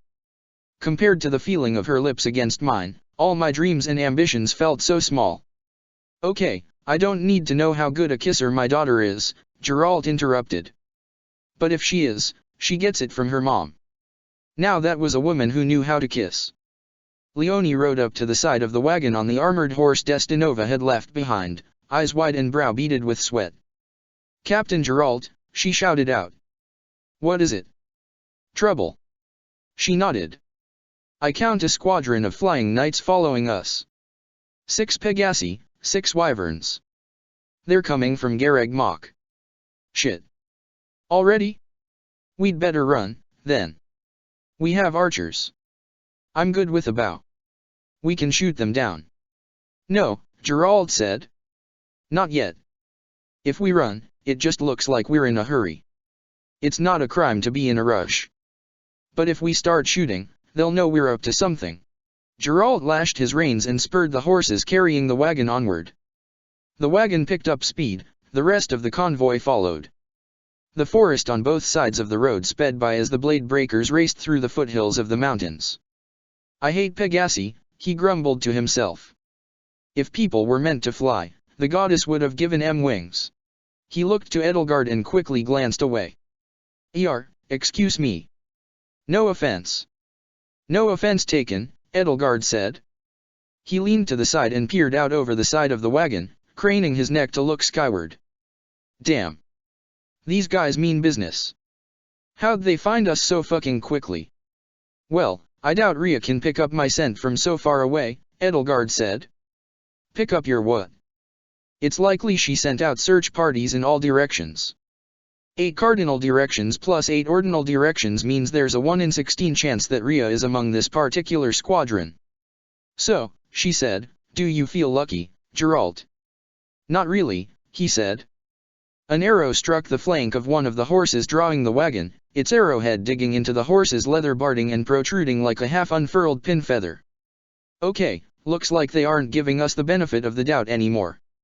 Go around and make sure whoever's good with a bow has won, he said to Leonie. Shoot those motherfuckers out of the sky. Leonie took one hand from her reins to salute. Got it, Captain. Hope you're as good a shot running for your life as you are standing still. Geralt's face had turned stony and grim. Edelgard knew that for perhaps the first time since he had fled the monastery with his infant child that he feared Rhea's wrath more than anything else. The scattered sounds of arrowheads slicing through the air marked the archers' attacks. There was a distant shout as one of the riders up above was struck. Edelgard, you might want to climb back inside, Geralt said. Edelgard turned tail and climbed back inside. Did you get any of that? She asked Hilda, Marianne, Ingrid, and Happy. We're at a heavy disadvantage against Pegasus Knights, Ingrid mused. They can pick us off however they like as long as they avoid our archers. By which you mean Leonie, Hilda sighed, rolling her eyes. Bird horses, Happy mumbled, half asleep and sprawled inelegantly, as all cats did, across an uncomfortable array of crates and casks of rum. I wanna catch one. There was a horrible crash and clatter outside, the screams of a pair of startled horses, and the sharp outcry of one of the mercenaries. Ingrid rushed to the back and looked out to appraise the rest of the convoy. As the wagon sped past, its neighbor fell behind one of the knight's wyverns had swooped down and landed on it, its claws tearing through the canvas as it anchored itself. The 2 horses pulling it were panicking and trying to pull it in opposite directions, slowing it as the knight atop the wyvern readied his weapon. Marianne, take care of him. Edelgard ordered. Pegasi were fairly resilient in the face of magic-based offensives. Spells could sometimes bounce off even an unarmored steed without leaving so much as a scorch mark, but wyverns were especially vulnerable, no matter how thick their armor. With a curt and quick nod, Marianne rushed to Ingrid's side and conjured a spear of ice, hurling it at the wyvern. It crashed against the armor plating that protected the beast's long neck but left a coating of hoarfrost on steel and scaly flesh alike, and the wyvern screeched and bucked as though horribly burned. While it reeled back, an arrow from one of the mercenaries struck it in its throat just below its jaw, killing it instantly, its death throes through its rider under the wheels of another wagon. Forgive me, Marianne whispered, withdrawing at the sight of the carnage. If any of the knights sink their claws into this wagon, we're done for, Edelgard said. Ingrid, see what weapons we have back here. Ingrid nodded and pried open one of the long wooden crates. Hilda, help her. What am I going to do? Throw an axe at them. Hilda scoffed. This one's got lances, javelins, throwing spears, Ingrid reported. Happy? If I recall from Riemeyer, you're not bad with a spear, Edelgard said. Happy jolted awake, instantly alert. Huh? Spear. Got it.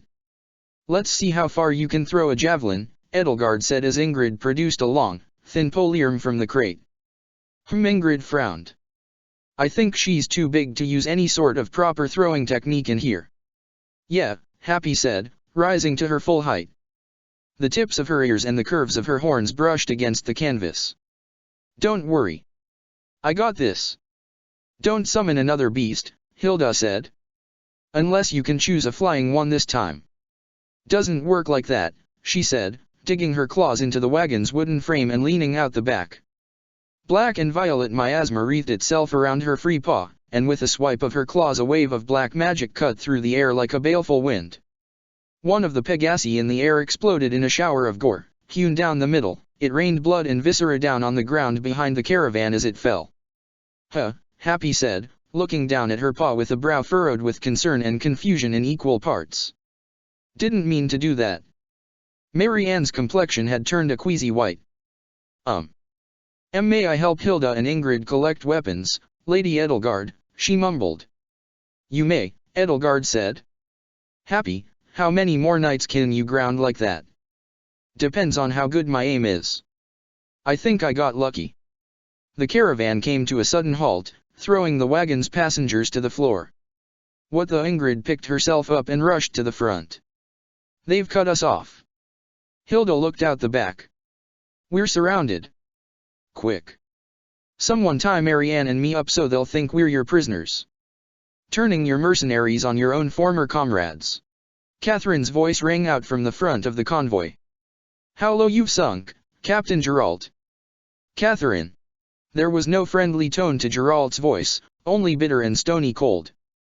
If you're going to give me any shit, maybe I should remind you that you guys attacked us first. We were only defending ourselves. The way I see it, you were resisting arrest. Tell your men to lay down their weapons. I'd hate to see any more blood shed today. Are any of the boxes big enough for Edelgard to fit into? Ingrid wondered aloud, sizing up the cargo. Because we could put her in one if they try to search us. Then how will you explain having its contents strewn about the floor? Edelgard asked, not relishing the idea of being stuffed into a cramped, dark container for any length of time. Resisting arrest? Last time I checked, it wasn't a crime against the church to be in a hurry. We got a message from Lord Arundel hiring us for a short notice job, so we're booking it to his estate while the offer still stands. I don't think you get sellswords, Catherine. Yeah. We gotta bust our asses for our money, not just sit around with our thumbs up our asses collecting a stipend. SHH. Quiet, Buck. Enough of this. I'm looking for Lady Edelgard. If she's among your ranks. Edelgard heard the distinct sound of Thunderbrand being removed from its sheath. What, you think I kidnapped the princess? Go home, Catherine. You've had too much of something. It wouldn't be the first time you've taken from Lady Rhea. You might think you know what you've stolen from her this time, but you don't. That girl means more to her than you could ever know. If you have her, bring her out or I'll cut you down. If you don't, then you have nothing to fear from a search. How many are out there? Edelgard asked the others in a low voice. 4 mounts behind us, Hilda said. 8 knights 2 off of each saddle. Same out here, Ingrid said, counting Catherine. So Catherine had about 2/3 of Geralt's combat strength, not counting the students. Edelgard didn't doubt that if it came to violence, Catherine alone could easily cut her way through the roughly 24 mercenaries in Geralt's company with Thunderbrand in her hands, especially considering many of them might be too afraid to fight back. She'd seen her do as much at Magdred Way all those years ago, and seen her decimate a battalion almost single-handedly during the war. Across those 5 years of war, to know that Catherine was on the battlefield was to fear for the safety of the Black Eagles. Of all the rotten luck, Edelgard grumbled, crouching low to the ground and scuttling to Ingrid's side. She furtively peered over the line of tied-down supplies that formed a barrier between them and the outside world for just a moment, long enough to catch sight of Catherine.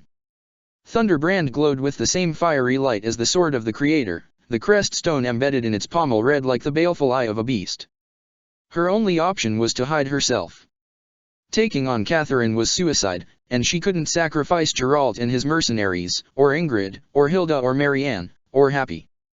Empty the rest of the box, she said, pointing to the box of pole arms Ingrid had opened up. The others emptied it as quickly and as quietly as they could. Are you sure you'll fit in it?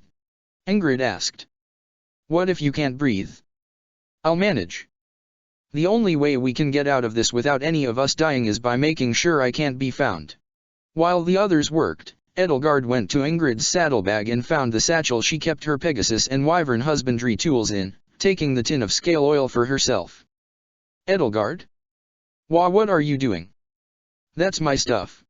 Ingrid gasped, trying to keep her voice to a whisper despite her shock.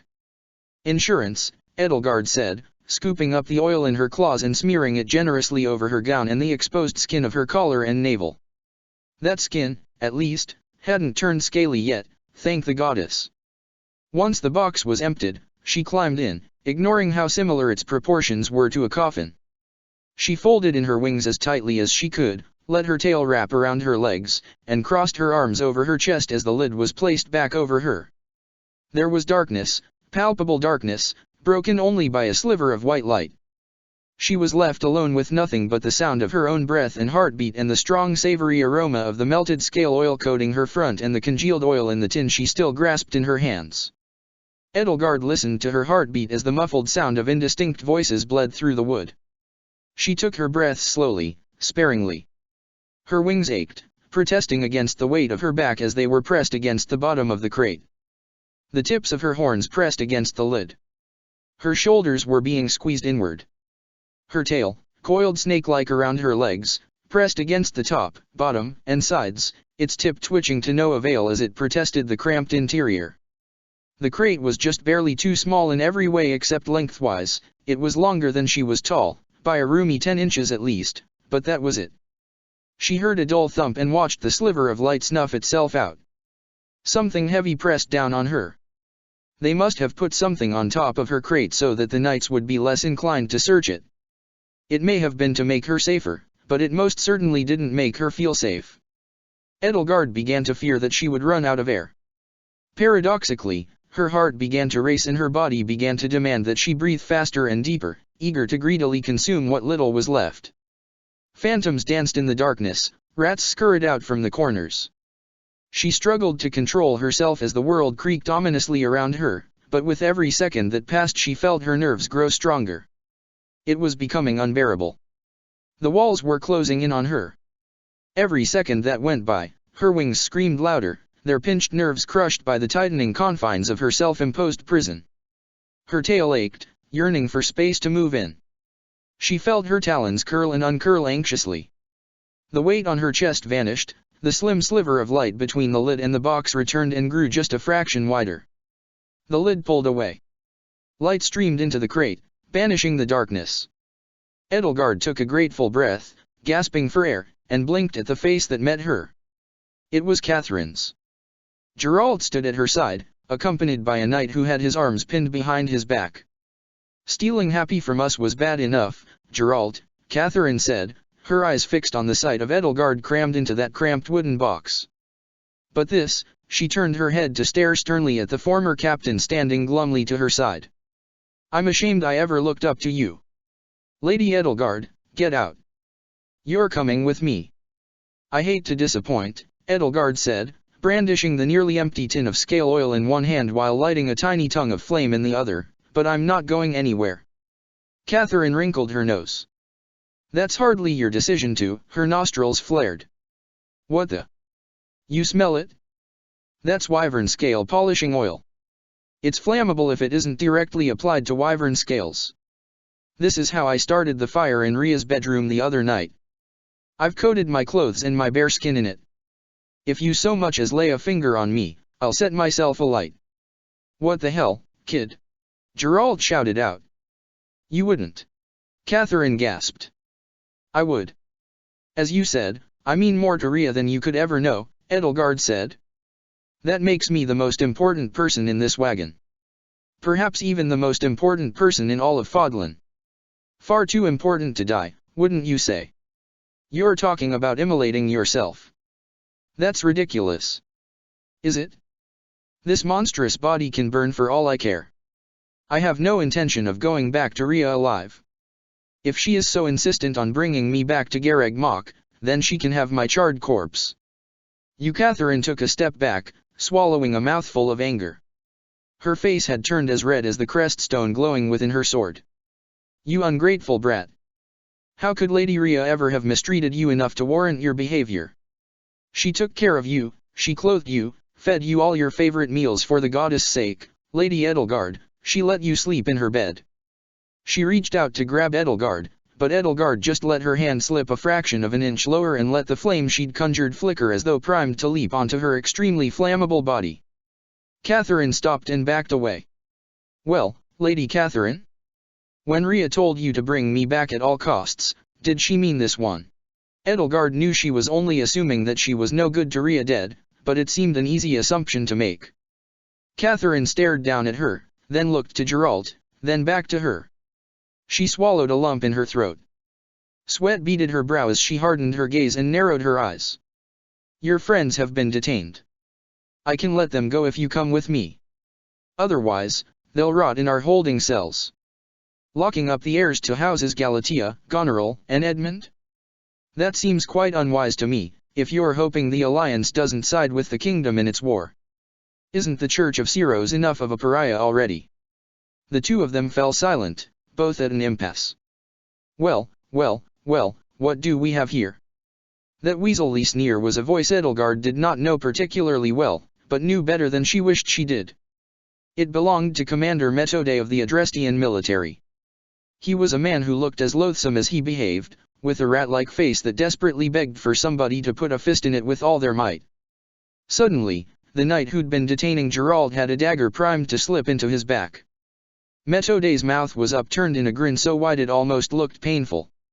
"Lady Catherine, Captain of the Knights of Syros. An honor to meet you. What are you doing so far from Garreg Mach? Isn't there a war on?" "This doesn't concern you," Catherine said to him curtly, brandishing her blade. "Let my man go." "Oh, but it does concern me." Metode let out a wicked cackle. "In case you don't recall, I'm Commander Metode of the Imperial Army. You're in Arundel territory right now, and I do not recall you seeking any permission from Lord Vokhard to enter this time. Need I remind you that the Knights of Syros require the consent of each territory's ruling house to operate freely? Call it a consequence of the time the Church tried to overthrow the imperial government. Aren't consequences lovely things? We're close enough to Garreg Mach," Catherine said, brandishing Thunderbrand. "Leave us, or you'll taste my blade." Another interloper climbed into the wagon. "Is that a declaration of war, Lady Catherine?" Ladislava asked, standing tall at Metode's side. "I doubt Archbishop Rhea has any intention of fighting a war on two fronts. I am Captain Ladislava of Crown Prince Bokhart's royal escort and you are surrounded. If you choose to spill Adrestian blood today, the lives of your men will be forfeit. And I can guarantee you word will reach my prince very quickly. Sheath your sword and return your soldiers to Garreg Mach and we'll overlook this incident. Make your decision now or we'll slit your Pegasis' throats," Metode hissed, "and make you have to walk back." Catherine looked to Edelgard. Edelgard grinned. "Well, Catherine," she asked. "How deeply do you want to disappoint Lady Rhea today?" With a frustrated groan, Catherine sheathed her blade. "I stand down. But those of you who detest the goddess and her ordained representative on this earth," she said to Metode and Ladislava, "shouldn't bank your hopes on Prince Burkhard becoming emperor. So self-righteous. How has somebody not planted a dagger in your back by now?" Metode snickered. He and Ladislava both stepped to the side. "This way, Captain Catherine," he said with a mocking bow. "Take care not to let the horses kick you on your way out." Once Catherine had left in a huff, Ladislava approached the crate and offered a hand to Edelgard. For a moment fear and confusion spread across her face at the sight of her, but Ladislava was nothing if not composed and quickly replaced it with her usual stern look. "Lady Edelgard, I presume?" she asked, taking her by the hand and helping her to her feet. "Yes," Edelgard said, easing the cramps out of her aching body. "I know I may not entirely look it, but anybody can recognize that face of yours. Welcome to Adrestia, Your Highness." The four of them left the wagon. "Kid, you weren't seriously going to set yourself on fire, were you?" Geralt asked Edelgard. "Of course not," she answered. "If I killed myself, I'd be killing myself twice over. It was a bluff." "Well, I think Catherine was this close to calling it," he said. "I don't know if she would have backed down. You're lucky Metode showed up when he did." Those were words Edelgard never would have thought she would ever hear. Edelgard. The next thing Edelgard knew, Happy had lifted her up off her feet and squeezed the breath from her lungs. Her wings fluttered impotently as Happy aggressively nuzzled her. "Happy, you're crushing me," Edelgard squeaked. "Don't worry," Geralt said as Ladislava and Metode drew their weapons. "She's with me." "That's just an enthusiastic hug." The remaining knights of Siros beat a hasty retreat, returning to their mounts and taking to the sky. "I cannot thank you enough, Captain," Edelgard told Ladislava as she washed the scale oil from her clothes and skin with a canteen of water one of the soldiers had spared for her. She looked up at her, reveling in the novelty of the young woman's even younger face, 7 years younger than the Ladislava she knew in her own world, far less creased from age and far less scarred from battle. She had to look up at Ladislava, as did most women excepting Happy's unnatural size. She was the tallest woman Edelgard had ever met, matching most of the men in Geralt's company for height. Hedwig might surpass her in a few years. "You arrived at exactly the right time." Ladislava bowed.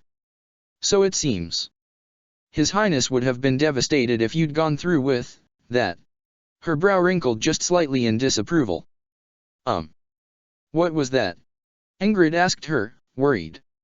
"I was prepared to die for my ideals." "Catherine wasn't prepared to let me," Edelgard said, patting herself dry with a rag. "The gown was probably ruined, but she didn't particularly care. It wasn't hers, anyway, and she didn't much care for the style. It looked better on Suthi's." "Crazy kid was gonna set herself on fire," Geralt said. "What?" Ingrid gasped. "Edelgard, of all the insane plans, that was your insurance." She grabbed her by the arm. "What were you thinking?" "That she wouldn't call my bluff." Edelgard still didn't know, despite Geralt's certainty that she would have, what she would have done. She considered herself to have had even odds. "You certainly have changed since we last met," Ladislava told Edelgard. "Physically, certainly," Metode snickered. "Do you need help excising those strange growths, Your Highness?" "I've no talent for healing magic, but fancy myself an amateur surgeon. I recall when His Highness had to call me in to drag you out of his room because you didn't want to leave for Garreg Mach," Ladislava said, pointedly ignoring him the same way she seemed to be ignoring Edelgard's horns, wings, scales, and tail. Hilda snickered. "Well, not much has changed, then," Edelgard said glibly. "I'd still rather be anywhere but there." "What are you and Metode doing here, though?" "For my brother's personal guard, you're quite far from Inver. As soon as His Highness received confirmation that you had been taken prisoner by Archbishop Ria," Ladislava said, "he began planning a rescue mission. If I must be honest, you have made my task easier than it would have otherwise been by escaping on your own. We just had to be fortunate enough to cross paths." She turned to Metode. "Start preparing to set out. I don't want to spend any longer near Garreg Mach than necessary. Word of our actions here will reach the Archbishop quickly. As for you, Lady Edelgard, I am under orders to escort you to Inver to ensure your continued safety." "Inver?" Ladislava aimed to take her to Burkhart, and to Cornelia. "What if I'd rather go someplace else?" Edelgard asked, glancing to Happy. "Orders are orders," Ladislava said. Edelgard appraised the Imperial soldiers surrounding her and Geralt's mercenaries easily outmatching them 2-to-1 and realized that she may just have traded one enemy for another. Unless, she used it as an opportunity to rid this world of Cornelia once and for all, just as she had done in hers. Chapter 42, Tacking into the Wind. The imperial capital city of Inver sat on the southern coast of Adrestia, west of the peninsula of Boromaz and the Morgaine ravine and opposite the northern coastline of Fodlan's Mouth, a gulf which protruded eastward due south of Heavering County. The fastest way to get from eastern Arundel just past the Okama Mountains to Inver was not to take a circuitous path along land which took a week at normal speed and nearly a week at haste, but rather by cutting through the gulf and going by boat from the Port Heavering to the port of Inver. Edelgard couldn't say that she particularly enjoyed traveling over the sea, but the faster she reached Inver, the better, and Fodlan's Mouth provided another benefit besides being the shortest route between the northern and southern extremes of the Adrestian Empire. The Gulf's vast expanse was itself a sort of shield, as the ship would be traveling too far from the coastline for knights of Siros on Pegasi and Wyverns to pursue them. Another benefit was that Metode and his forces had to be left behind, as procuring berths on a sailing vessel for around 2 score people, Geralt's mercenaries, the imperial soldiers, and the runaway students, on such short notice was simply madness, even for a princess. So instead Metode, thankfully, remained near the Okama Mountains, no doubt relishing the thought of another military excursion by the Church of Syros, while Ladislava led Geralt's mercenary convoy through Hevering to the port. At the harbor, Geralt shed the blade breakers and directed them to travel by land to Inver and meet him in the city. And so it was a lean collection of people Edelgard knew she could trust who accompanied her on a merchant clipper headed for Inver, and Ladislava, whom Edelgard unfortunately had to admit wasn't likely to be on her side. The ship's captain had balked at first even to berth that many people, but Ladislava had only produced for him a blank promissory note notarized with Prince Burkhart's seal, and that had been enough to change his tune. Burkhart certainly seemed willing to spare no expense to bring his sister into his custody. Ladislava kept one hand on her shoulder to help her keep her balance as she led Edelgard to her cabin.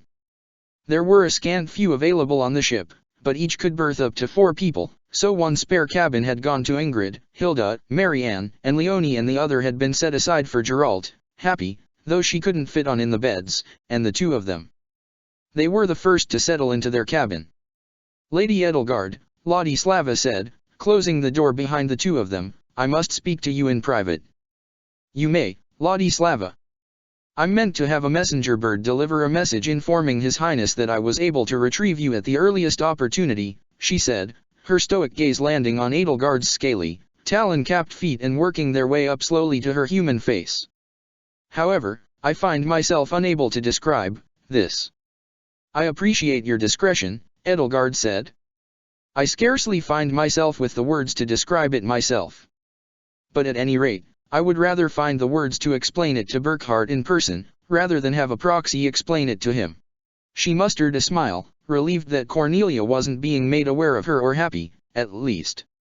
I also do have to thank you for taking, this, she added, gesturing to herself as the tip of her tail anxiously twitched behind her, in stride. It's a matter of professionalism, Ladislava replied, the corner of her mouth twitching upward in the barest hint of a smile.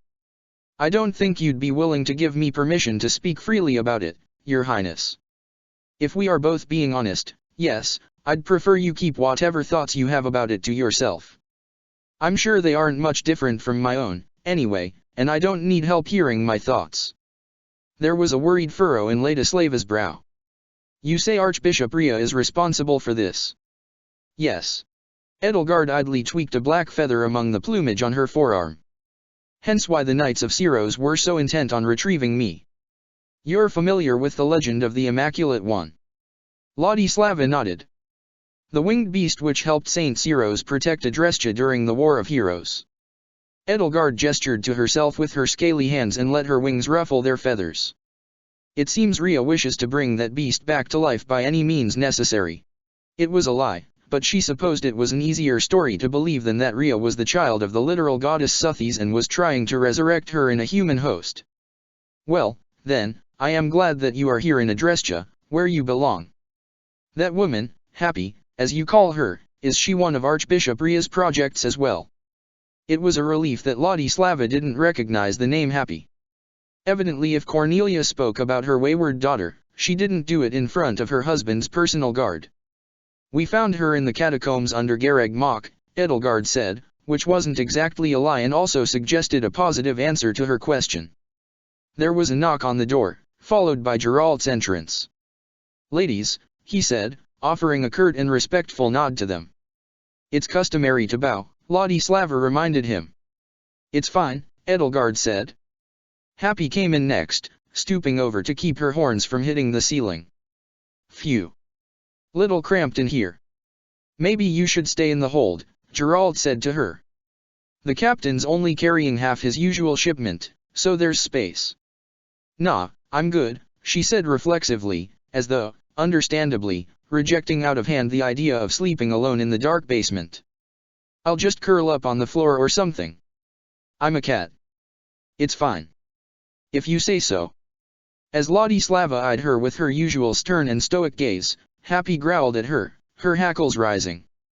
She was convinced that Ladislava would hand her over to Cornelia as soon as they arrived in Inver, which Edelgard figured was likely unless she had anything else to say about that. The floor beneath their feet gently rocked as the ship raised its anchor and unfurled its sails, pulling away from the harbor and into the vast expanse of the sea. Edelgard dug her talons into the floor to help herself keep herself upright. She felt her stomach twist itself into a knot. She'd forgotten one very important thing about sea travel, which was that she hated it. For all the benefits, sea travel was miserable. Edelgard found that her sea legs were proportionally unsteady compared to her land legs, which in their transformed state were already less steady than normal. While she didn't suffer from debilitating nausea, she had to admit that she did get just a little seasick. When she needed fresh air on the first night of the voyage, troubled by frightening dreams and the cramped accommodations, there was nowhere for Edelgard to go except to the main deck, leaving the cabins below decks behind. The ship's deck swayed ever so slightly, the masts and rigging creaked and groaned as though haunted, the sails fluttered and flapped hollowly as the wind filled them. The deck was lit only dimly by the full moon up above and by the lanterns hung on the railings that seemed to float in the darkness like will-o-wisps. The air was fresh and cool, the wind brisk and salty, but Edelgard had to keep to the railings to keep herself balanced and upright, which put her too close for comfort to the darkness of the ocean. For reasons she couldn't fathom, she found the sea at night to be quite frightening. While it seemed perfectly benign in her mind in the daylight, as many fears did, the night seemed to bring out all of the things about the ocean that she found most unnerving. In the night, with no sunbeams to dance on its waves and make it sparkle like a field of flawless aquamarine, the ocean became a yawning abyss as black as tar and with limitless depth. It became a darkness more crushing than darkness, more cloying, and the lapping of its waves became a dangerous embrace. Edelgard couldn't swim, especially not now, and so to plunge into those depths would mean certain death. At night, this reality became impossible to ignore, and the darkness only made it more morbid. There was a reason why her bedchambers were in the northern wing of the palace instead of somewhere else with a better view of Inver's oft-lauded coastline. She gripped the railing tightly as she caught her breath and indulged in the sea air. The briny tang that stung her nostrils wasn't exactly unpleasant actually, she found it just a little pleasant, though not so much that it was worth the trouble of going to sea for. She wondered where the fear she had of the ocean had come from. After all, growing up in Inver meant she had never been far from it as a child. If there was some inciting incident, Ellie probably remembered it better than she did. Perhaps once she had been learning to swim and had nearly been dragged away by the current. A specter drew near to her, a pale figure in a long nightgown that shimmered in the moonlight. It was no spirit, though, Edelgard quickly realized as it approached, but Marianne. The way she had sometimes trudged through the monastery at night, her head hung low, with her ashen complexion and hooded eyes, had made many a student mistake her for a ghost. In fact, if Edelgard recalled correctly, that had been how Ash had first met Marianne, in her world at least. "Oh, Lady Edelgard," she said as she neared, her voice a whisper on the wind. With her steel blue hair down, she looked even more ghostly, as though she were the spirit of some poor young girl who had died of drowning or consumption and now haunted her father's estate like something out of one of Mercedes' ghost stories. I hope I didn't startle you."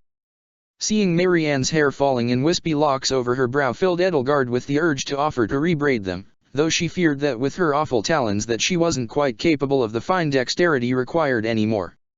"No," she said, "not at all." "Were you seasick, Lady Edelgard?" "A bit nauseous, perhaps, but the fresh air is doing me good."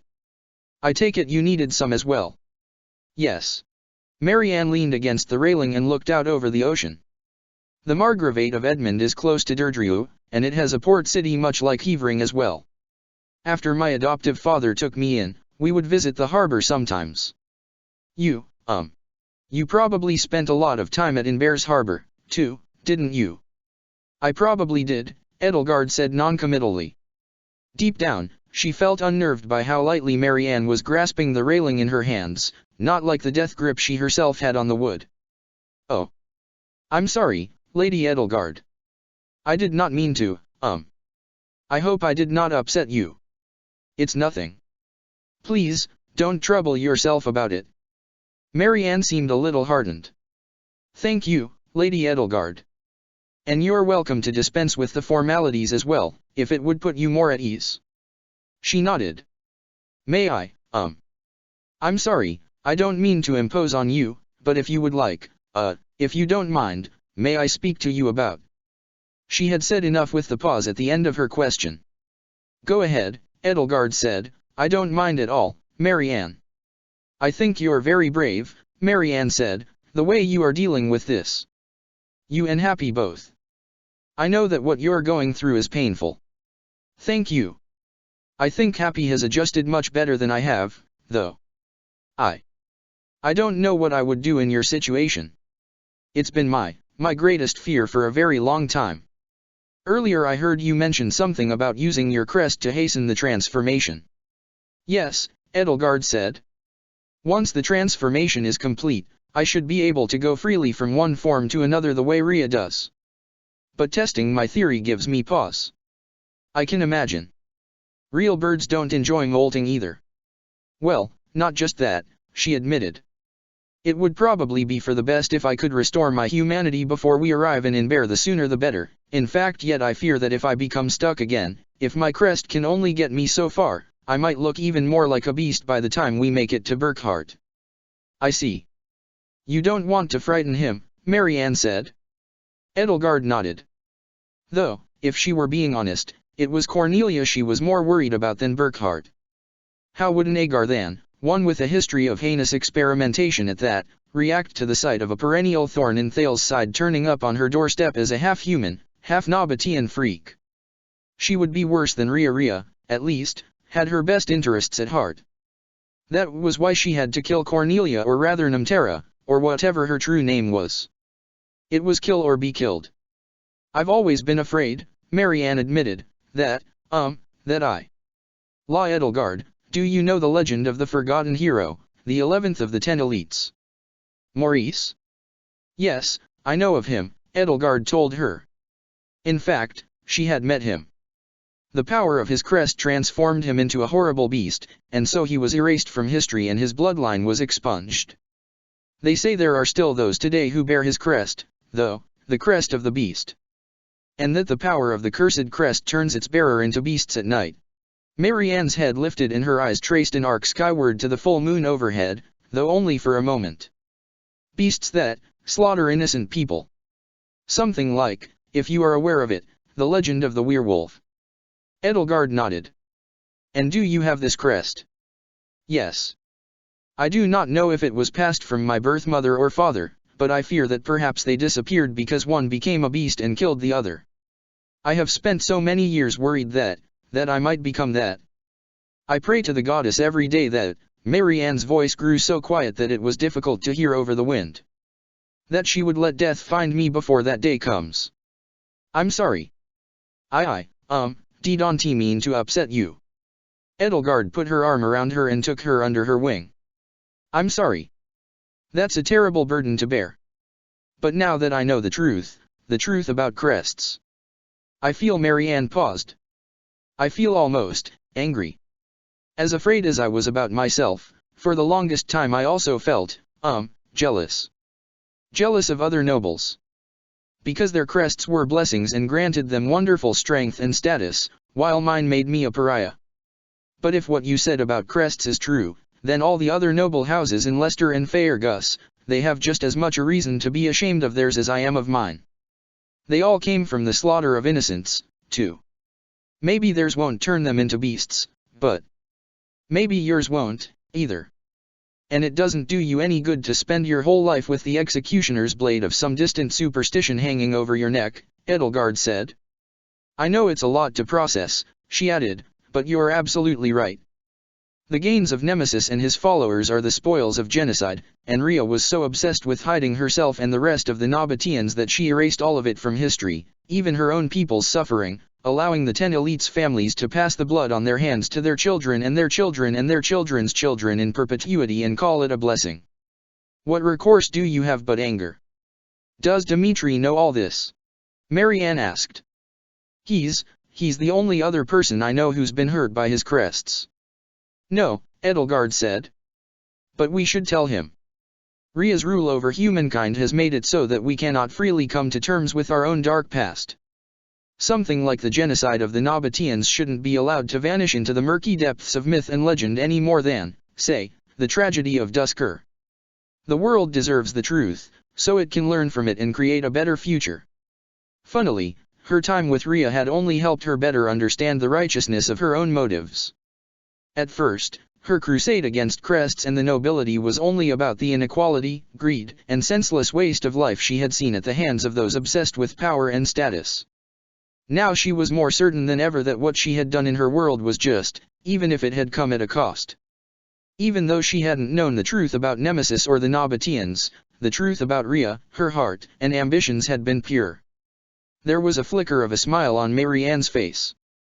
When I met Dimitri, when we danced, when we, never mind that, but I felt for the first time that I wasn't cursed.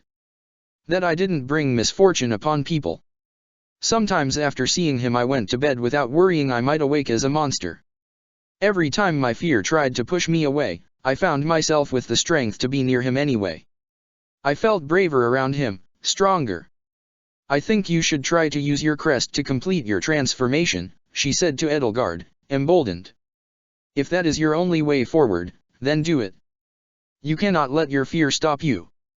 Thank you, Edelgard said. I know it's the only way. I just needed to strengthen my resolve, to hear it from somebody else, I think. Marianne's smile broadened. She didn't look so pale anymore, not even in the cold moonlight. Do you feel better now? Edelgard asked her. Yes, she said. And you? I think I've had enough fresh air as well. Perhaps we should go back below deck. The two of them made for the lower decks, but a large shape leaning over the railing down the port side of the ship caught their attention, despite being barely discernible in the darkness, if only because of the awful gagging and retching noise it was making.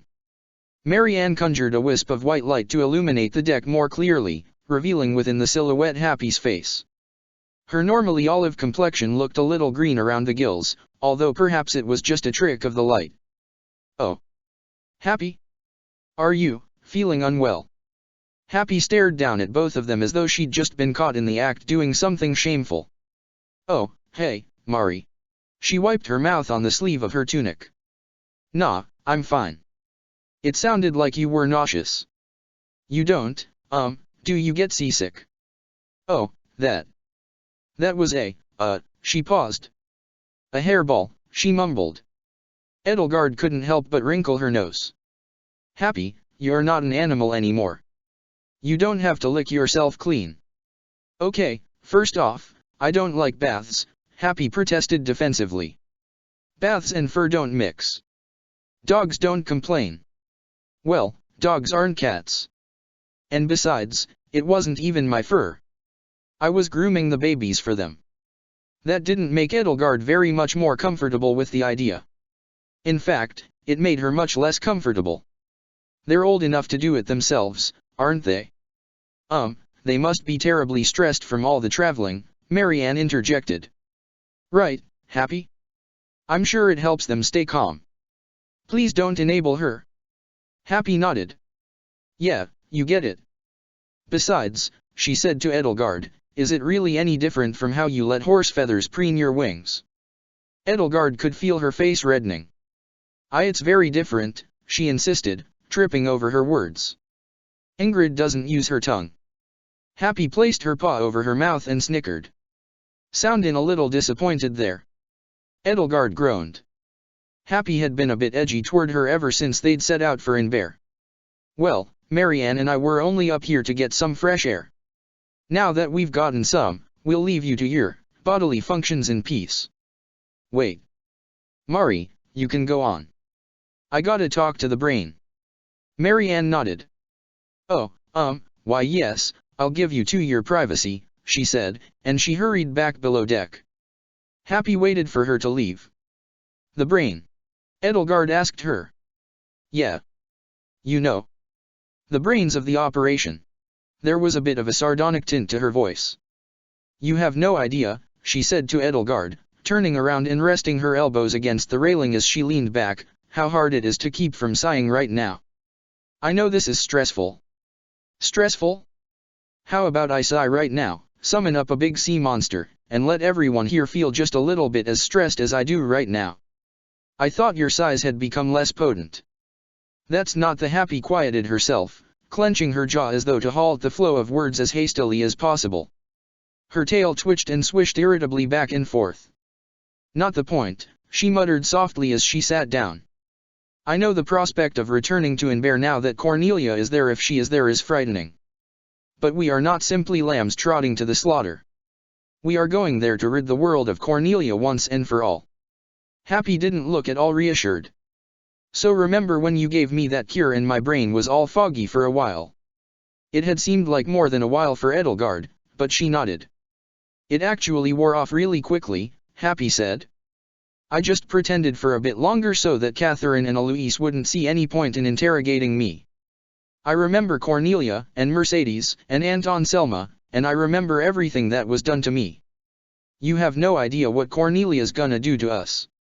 I know it's a bad situation, Edelgard said, but I'm making the best of it. This might not be the best time to be waltzing up to her, but if circumstance gives us an opportunity to stop her, we have to take it. She sat down beside Happy. I have a plan. You, Geralt, and Leonie are going to stay in the city while the rest of us head for the palace. When I get the opportunity, I'll bring Burkhard over to meet you. When he finds out what Cornelia has done, there will be no safe place for her in Inver. She was betting quite a lot on Burkhard's moral sensibility, she knew. In a worst-case scenario, Cornelia might have him completely wrapped around her little finger already. She decided not to mention that possibility to Happy, instead focusing on the best outcome. Anyway, if she couldn't turn Burkhard against Cornelia, then she'd just have to find some way to kill her herself. Happy snorted derisively. Great plan, Brain. When's the last time any of your plans worked? We're here, aren't we? Edelgard retorted, realizing that Happy's new nickname for her might have been sarcastic. Okay, half of that plan was literally just me and Uncle Geralt improvising around that shit Pinky came up with, and the other half was that shit Pinky came up with, Happy said. Edelgard realized that she couldn't actually explain how she'd devised the plan she'd worked with Byleth and Claude in her world to organize. Of course Hilda had taken all the credit. Well, she said impotently, no plan works perfectly. So a few things went awry here and there. We've always stayed one step ahead of everyone, if only just. All right. If you say so. But I don't want her to turn me into a monster again. She won't. She won't even know you're here. Ladislava hasn't said a word about you, she doesn't even know who you are. As far as she's concerned, you're just one of Ria's science experiments as well, a random victim of no consequence. And remember, those who slither. The creeps, Happy corrected. Think you've been put down. She thought for a moment. Yeah, I guess you're right, she admitted to Edelgard. But this Ladislava lady. You trust her? Of course I do, I've known her for a long time.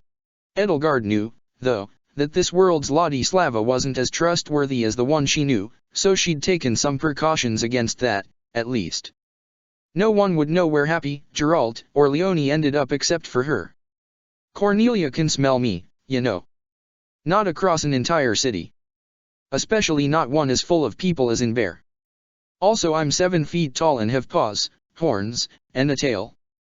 That's why you're leaving this ship disguised as cargo. I just need you to trust me a little while longer, Edelgard insisted. You know what? Ever since I got separated from my parents, Happy shot back, everyone I've ever met who was nice to me kept saying, just trust me a little while longer, or things will get better, just you wait, and you know where that got me. Her voice cracked. She curled up against the railing, tucking her knees into her chest and wrapping her arms around them, bowing her head. I waited and things only ever got worse. No one ever really helped me. Not Aunt Anselma. Not the Knights of Syros. Not even you. Ever since I met you, I've just been spending all of my time shut up somewhere or another or going to places I'd never want to go. Happy. Edelgard knelt down beside her. I know how you feel. No, you don't. She choked back a sob. You can't. You can't imagine what it's like to be me. You can't imagine what it's like being a kid and having to watch everyone who cares about you being taken away so you can be turned into a fucking monster. At least you're a grown woman now. Imagine going through what you went through with Ria, except she kept you in a cell. And beat you if you misbehaved. Oh, and you were 11 or 12. It's wrong to say I can't understand you, Edelgard told her, knowing that she couldn't exactly reply to that honestly without telling Happy everything about herself. I understand that you're frightened. It's okay to be frightened. I know what we're doing is dangerous, but if you keep trusting me, we will both make it through this. You're just like Aunt Anselma, you're just like your mom, Happy muttered, sniffling. You keep saying you want to save me, but you can't even save yourself. Happy. Edelgard put her hand on her back, feeling the fur and armored scales beneath the rough cloth of her tunic. I have a story to tell you, but you have to promise to believe me when I tell it to you, because it will sound like the maddest story you'll ever hear, but I swear that every word of it is true. Happy rolled her eyes. Oh, all right. I promise. Edelgard told her about where she had come from. The other world, the Crest experiments, Thales.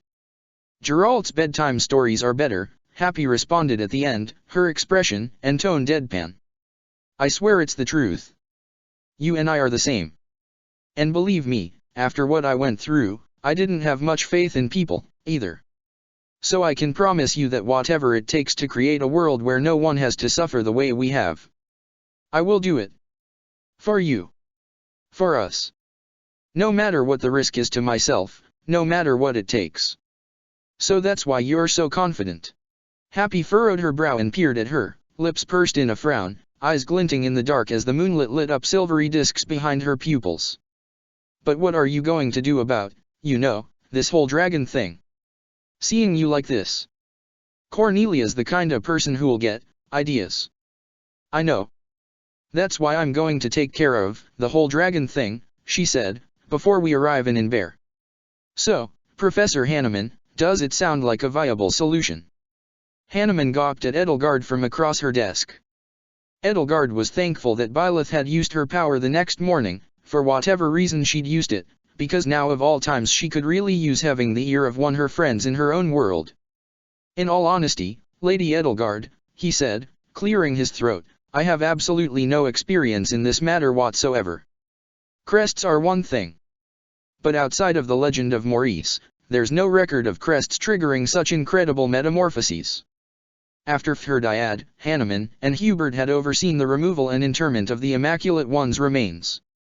He was one of the only men living, aside from Seath and Flayn, who Edelgard doubted would be easy to find, with even a little bit of knowledge regarding Nabatean biology in its dragon form. But it wasn't as though he had exhaustively studied Rhea's corpse, as much as he might have yearned to. He'd simply seen to making certain that those who slither in the dark couldn't get their hands on it, if only out of spite because Edelgard knew that Thales had an interest in procuring Rhea's remains. So, shall I see if I understand this correctly? Hanneman adjusted his reading glasses and looked down at the notes he'd taken. Quickly, I don't know how much time I have. For Nabateans, the crest stones within their bodies provide the energy for their transformations. You do not have a crest stone. I was made to ingest a fragment, Edelgard clarified, and it somehow became part of my body, I think. But no, it hasn't replaced my heart. And the only way you've seen your otherwise arrested metamorphosis proceed has been to call upon your crest. Yes. I suppose it makes perfect theoretical sense that whatever energy the crest stone produces, the crest itself produces the same kind of energy, albeit orders of magnitude less potent. Hanneman stroked his whiskery chin. This sheds a great deal of light on the hero's relics and why they require crests, not just crest stones. Edelgard still hadn't told Hanneman what she'd learned about the hero's relics. She didn't have time in this situation. Perhaps the knowledge that crest stones were Nabatean hearts was enough for him to put the pieces together, though, he was a quite intelligent man. Yes, and theoretically, it sounds likely that calling upon your crest will work, Hanneman concluded, since there is some positive experimental data. My only concern is how long it might take. That's mine as well. Well, then, I have no answers for you, I'm afraid. But I doubt it will be unduly hazardous to your health, at least, nothing on the same order of magnitude as bearing a second crest. He sighed. I'm sorry, Your Majesty. You've done enough, Edelgard said. She hadn't exactly come to him expecting him to have all the answers. I wanted to talk about it with somebody I knew and trusted as well as you. Well, I am most certainly flattered, Hanuman said. Thank you, Your Majesty. Ellie deserves to know as well, of course. After all, it's her body. Edelgard felt herself pulled back to her world and opened her eyes to find herself sitting on the floor of her cabin. Ladislava was propping her up, bracing her back against her bunk to keep her upright, and Marianne knelt at her side. Lady Edelgard, Ladislava said, her severe expression never leaving her face but her eyebrows unkitting ever so slightly at the sight of Edelgard's eyes fluttering open, are you all right? No need to worry, Edelgard said to her as she helped her to her feet. I didn't get as much sleep last night as I thought I would. How long was I passed out for? It must have been about 15 minutes, Ladislava said. You were completely unresponsive. I brought you back here and summoned Lady Marianne to see if there was anything she could do. I feared your breakfast might have been poisoned. She was no Hubert, certainly, but she was loyal and attentive all the same. Well, there's no need to be concerned, it's just something that happens on occasion, Edelgard assured both her and Marianne. Ladislava, have some space set aside in the ship's hold for me. I'll be down there shortly. Ladislava's brow furrowed again, confused, though Marianne was unfazed. Very well, Your Highness. Marianne, where's Geralt? He and the others are in the quarter gallery with the captain. Take me to him. Marianne nodded and helped her out of the cabin. The two of them and Ladislava went their separate ways. One of Happy's cats, obviously enjoying the ship, ran between Edelgard's legs on its way to goddess knows where, only to be distracted by the feathery plume of her tail. She tried to lift it up, but that only made the cat start leaping into the air to reach it. Sorry, Marianne said, pausing for a moment to scoop the cat up off the floor and cradle him snugly in her arms. The cats certainly have the run of the place. She looked almost happy as the white-furred cat squirmed in her clutches. Don't you, Dimitri? Cats are considered good luck on ships, are they not? Edelgard asked her. Marianne nodded. I think so. I suppose bringing half a dozen with us has made us very lucky. Perhaps more than enough to counteract my curse. Her smile, though frail and unpracticed, was bright and warm. As the two of them reached the ladder leading to the main deck, Marianne set the cat down and let it scamper away, and the two of them climbed up one after another. The sky was bright blue and streaked with cottony white clouds, the sun shining as it climbed up from the east. Edelgard squinted as her eyes adjusted and held her hand up to her brow to cut out the sun's glare. The sea sparkled, lit by the sun and shaded the same brilliant aquamarine as Pascal's curly hair. There were a few more sailors out and about in the day than there were at night. Most of them paused, if only briefly, in their duties to stare at Edelgard. In the daylight, she wore an oversized cloak to hide her more visible deformities, but it didn't stop her from attracting attention entirely. She couldn't say she enjoyed it. The thought occurred to her she hadn't paid it much mind recently due to other more pressing matters, but did have agents all over Fodlan reporting to him through those Enigma machines. The chances were slim, but what if one of the men aboard this ship were one of them? Then again, perhaps it wouldn't make a difference. Ladislava had sent an owl on ahead with the news that she had found Edelgard to Inver, even if she had omitted certain facts, and if it had reached Burkhardt, then it had probably reached Cornelia. And if it had reached Cornelia, then it had probably reached Thales, and likely to do as well. Geralt, Leonie, and Ingrid were in the quarter gallery, speaking with the captain, when Edelgard entered. Didn't expect such a strong southern wind yet at this time of year. We're tacking into the wind right now. I don't think it'll keep up much longer, but if it does, it might add half a day and a half at most. The captain took notice of her, cut himself short and bowed deeply. Your Highness, he said. Lady, his gaze lingered on her. Lady Edelgard. Excuse me.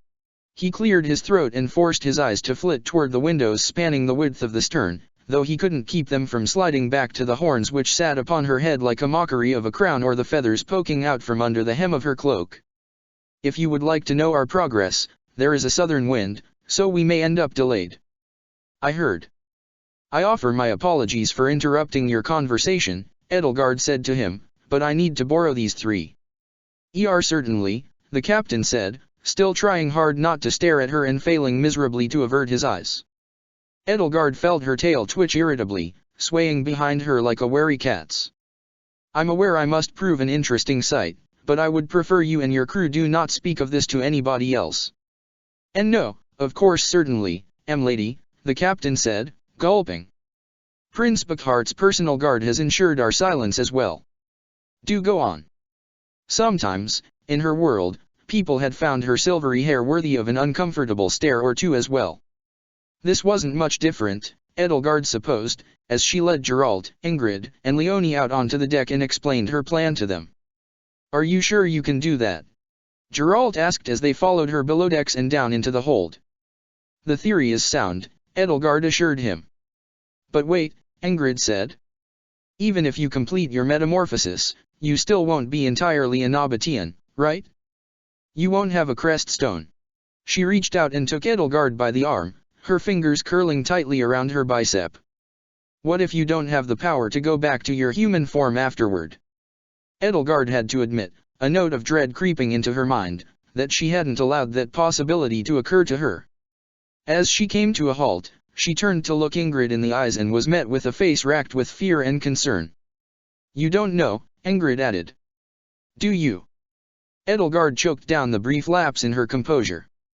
Sometimes you need to take a leap of faith, Ingrid. All I know is what Seath and Vul know, and they were about as certain as they could be. Ingrid seemed just a bit more assured, but still didn't look much less uneasy than Marianne or Geralt did. I'll bring Happy and Hilda down, Marianne said, stopping as they passed the cabins as the others went on. Just be careful, Ingrid said to Edelgard as they reached the hold. I know how painful this has been for you, just to be what you are now, and I'm just worried that you'll end up in even more pain. I've no choice but to try, Edelgard insisted to her. Ladislava opened the hatch leading into the hold. It's ready for you, Lady Edelgard. What exactly do you intend to do down there? I trust Geralt to fill you in, Edelgard said to her, stepping onto the steep staircase that led down into the darkness. I'm coming with you, Ingrid said, rushing after her as she descended.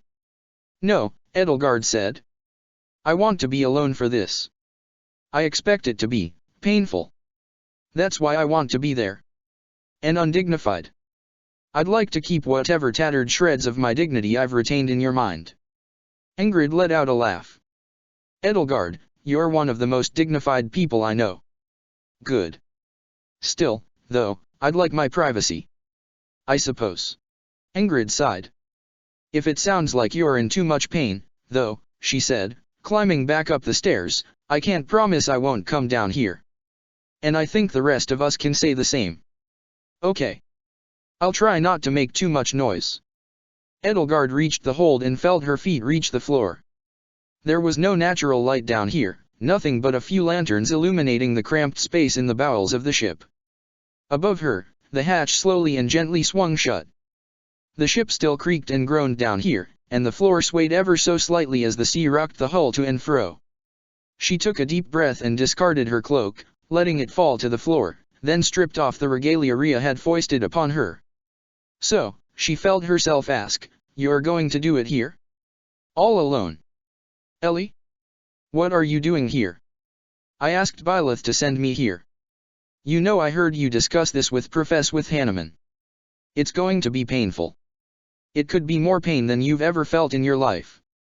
Well, it's my body, and I want to know what happens to it. I'll wait until you leave. Byleth sent me back for an hour. You don't have to suffer the way I suffered. Edelgard snapped at her. Don't you understand I want to spare you this? Well, I can't just let you be alone. Ellie retorted. Besides, I can't leave now. So why don't you just get it over with? She was right.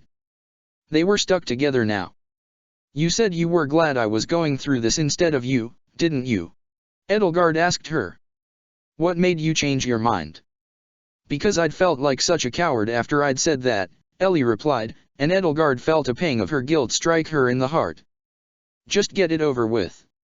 I'm here so I don't have to worry about you. If this doesn't work, at least I'll know right away instead of having to wonder until the next time we meet.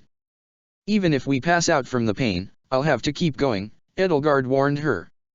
I'll have to keep going until it's done. I'm certain it will be torture. It can't be worse than the Crest experiments, Ellie rationalized, though Edelgard could feel her mounting fear. And this is our choice. We aren't being forced to do it. Edelgard took a deep breath. She closed her eyes, dug deep within herself, and called upon the crest of Ceros flowing through her veins. A sharp pain struck her, first in the hips, then up her spine, then in her shoulders and neck. It was enough to knock the wind out of her, as brief as it had been, and she fell on all fours, her limbs barely managing to brace themselves under her weight. For an instant, she had felt as though her bones had been twisted, and not just the joints. She coughed and caught her breath. That wasn't so bad, she felt herself wheeze. It hurt more than that when Arcturus von Ordelia rammed his spear into my gut during the mock battle. I'll take your word for it, Edelgard said to Ellie. She tried to stand again, but her body wouldn't bend right. Even if she managed to lift herself up, her legs just couldn't sustain an upright posture anymore. We need to go again. She called on the power of her crest again. There was another sharp, mercifully transient pain. Tears sprang to her eyes. When they cleared, she saw the shape of her hands, talons splayed across the floor before her, and realized that in good conscience she could no longer call them hands, neither could she call the things they were attached to arms. It was all transient, she reminded herself, though she could feel her heart aching as though it had been struck at the sight of her body becoming more monstrous by the minute. She wouldn't have 4 legs for much longer. The theory was sound. Again, she gasped once she and Ellie had caught their breath. She wasn't sure who had spoken. She did it again. This time, though the sharp jolt of pain was no more or less intense, she blacked out if only for an instant, waking to find herself sprawled on the floor, wings splayed out, limbs akimbo. As she tried to sit up she felt her legs bend in alien ways, her head felt even heavier atop her neck. Her body ached in places she didn't recognize. Sweat covered what little of her skin had not become covered in scales. She could feel it dripping into her eyes, and that sweat beading her brow was her only indication that she hadn't lost her face yet. But she would. Just a bit more and it'll be over, right? Ellie gasped. If I can get through this. I think I'll give your workout routine a try, Elle. It can't be worse. Edelgard nodded. She wasn't sure if she was thinking straight anymore, her mind felt clouded by a thick, almost numbing haze. Perhaps it would help to think of this as a particularly strenuous workout routine, though. She was, after all, pushing her body to its limits in a very holistic sense of the phrase. Generally, though, when exercises hurt as much as this did, one was meant to stop doing them. 1 more rep, she mumbled, almost giddily amused by her turn of phrase. Ellie laughed. Strengthened, if only a little, Edelgard pushed her crest yet again. The heat flowed through her veins, monstrous strength rippled through her muscles, and the fog in her head grew thicker and the haze turned black as she felt pin feathers tear through her scalp. She came to, still sprawled on the floor. I think we're almost there, Ellie moaned. You were right. This is miserable. Edelgard nodded. Her jaw ached, and so did every fang struggling to fit inside it, and her sinuses throbbed as though they were nearly ready to burst open. Once she'd regained the strength to move, she raised her forepaw to her cheek and felt a seam where unaltered human skin met bestial scales at the familiar curve of her jawline. Nothing else remained of her human form. The next time she called upon the power of her crest would be the last time she would need to. She laid on the floor, panting for air as she rested her aching body, drawing in breath after shuddering breath. To say nothing of the transformation itself, she couldn't remember ever having called upon one of her crests, even in the heat of battle in the most desperate days of the war, this many times in rapid succession except in the aftermath of the experiments when Thales and Duke Aegir had overseen her demonstrate the so-called gift they had given her over and over again. Memories that had sat locked away for years came flooding back. How weak and weary she'd felt, forced to invoke one crest after the other over and over again, just to prove she could do it. Their cold sneers and cruel commands. The way she'd pleaded with them for even the shortest respite. She felt dizzy. She didn't know how much time had passed anymore. A dull throb, broken by intermittent sharp pains, filled every inch of her, inside and out. She could hear and feel her heart beat as though it was close to bursting. Her mind felt hot and feverish, her thoughts ran in useless circles around each other, desperate to distract her from the pain but too fleeting to do so for even a moment. Ellie hummed that one melody from the opera for a while. It helped a little. As the two of them rested, for a moment Edelgard thought she saw the flicker of a beaked face mask flitting through the shadows in the hold. She felt her heart pound against her ribs as talons of fear curled around it. She knew it was just a trick of the light and darkness. They couldn't be here, leering at her, sneering behind their masks, but for a moment, what she knew didn't matter, only what she felt, and she felt weary, weak, drained, sick, and helpless. She couldn't remain in this state. One more time, one last time. She woke up tired. First, before she even opened her eyes, she became aware of a soft warmth pressed gently against her cheek. Indistinct shapes wavered and blurred before her before sharpening. Colors were somehow both brighter and more muted, scents sharper, sounds clearer. She saw Ingrid's face as she'd never seen it before. "Ingrid," she gasped, feeling an unfamiliar mouth somehow speak a human tongue perfectly in spite of everything about it. "Oh, thank the goddess," Ingrid breathed, her lips cracking into a relieved smile. Her hand gently traced the contours of a monstrous face, caressing what Edelgard eventually realized was her snout. "It's still you. Did it sound that painful?" Edelgard asked, looking up at her and seeing everyone else standing behind her with looks on their face ranging from mildly concerned to utterly bewildered. "No," Happy said. "You were down here so long that we got worried. So, are you done? I kinda thought you'd be bigger." Edelgard looked down at herself and realized that she was, indeed, quite small for a dragon. Seath had said that juvenile Nabateans who'd finished their quickenings were still comparable in size to adult wyverns.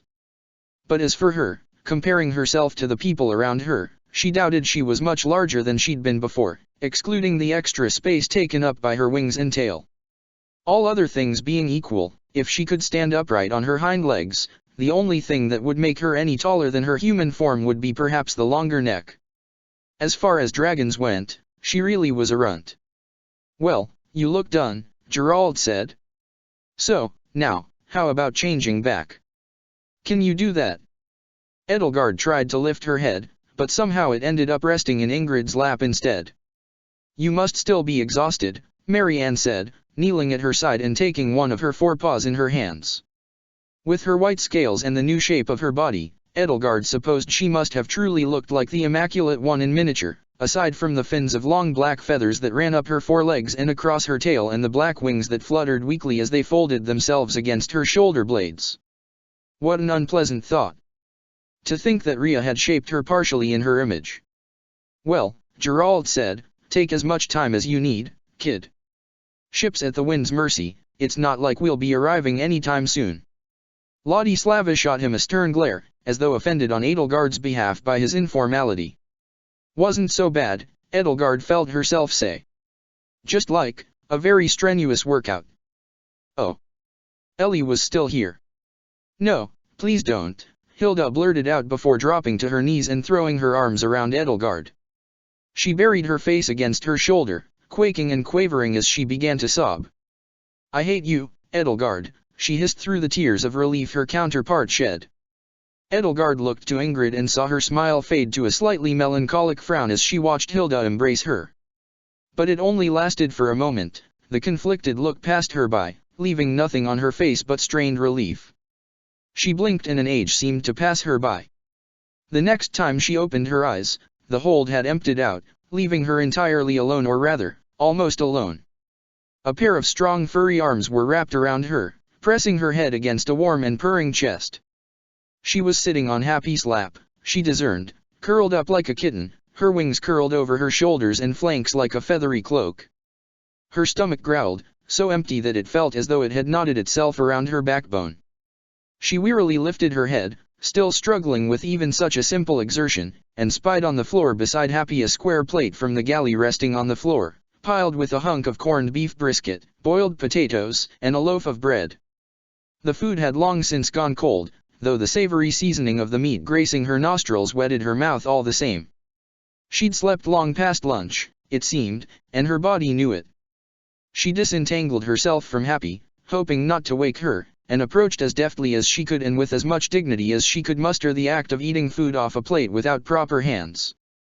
To say the least, she had never been more thankful to be afforded her privacy.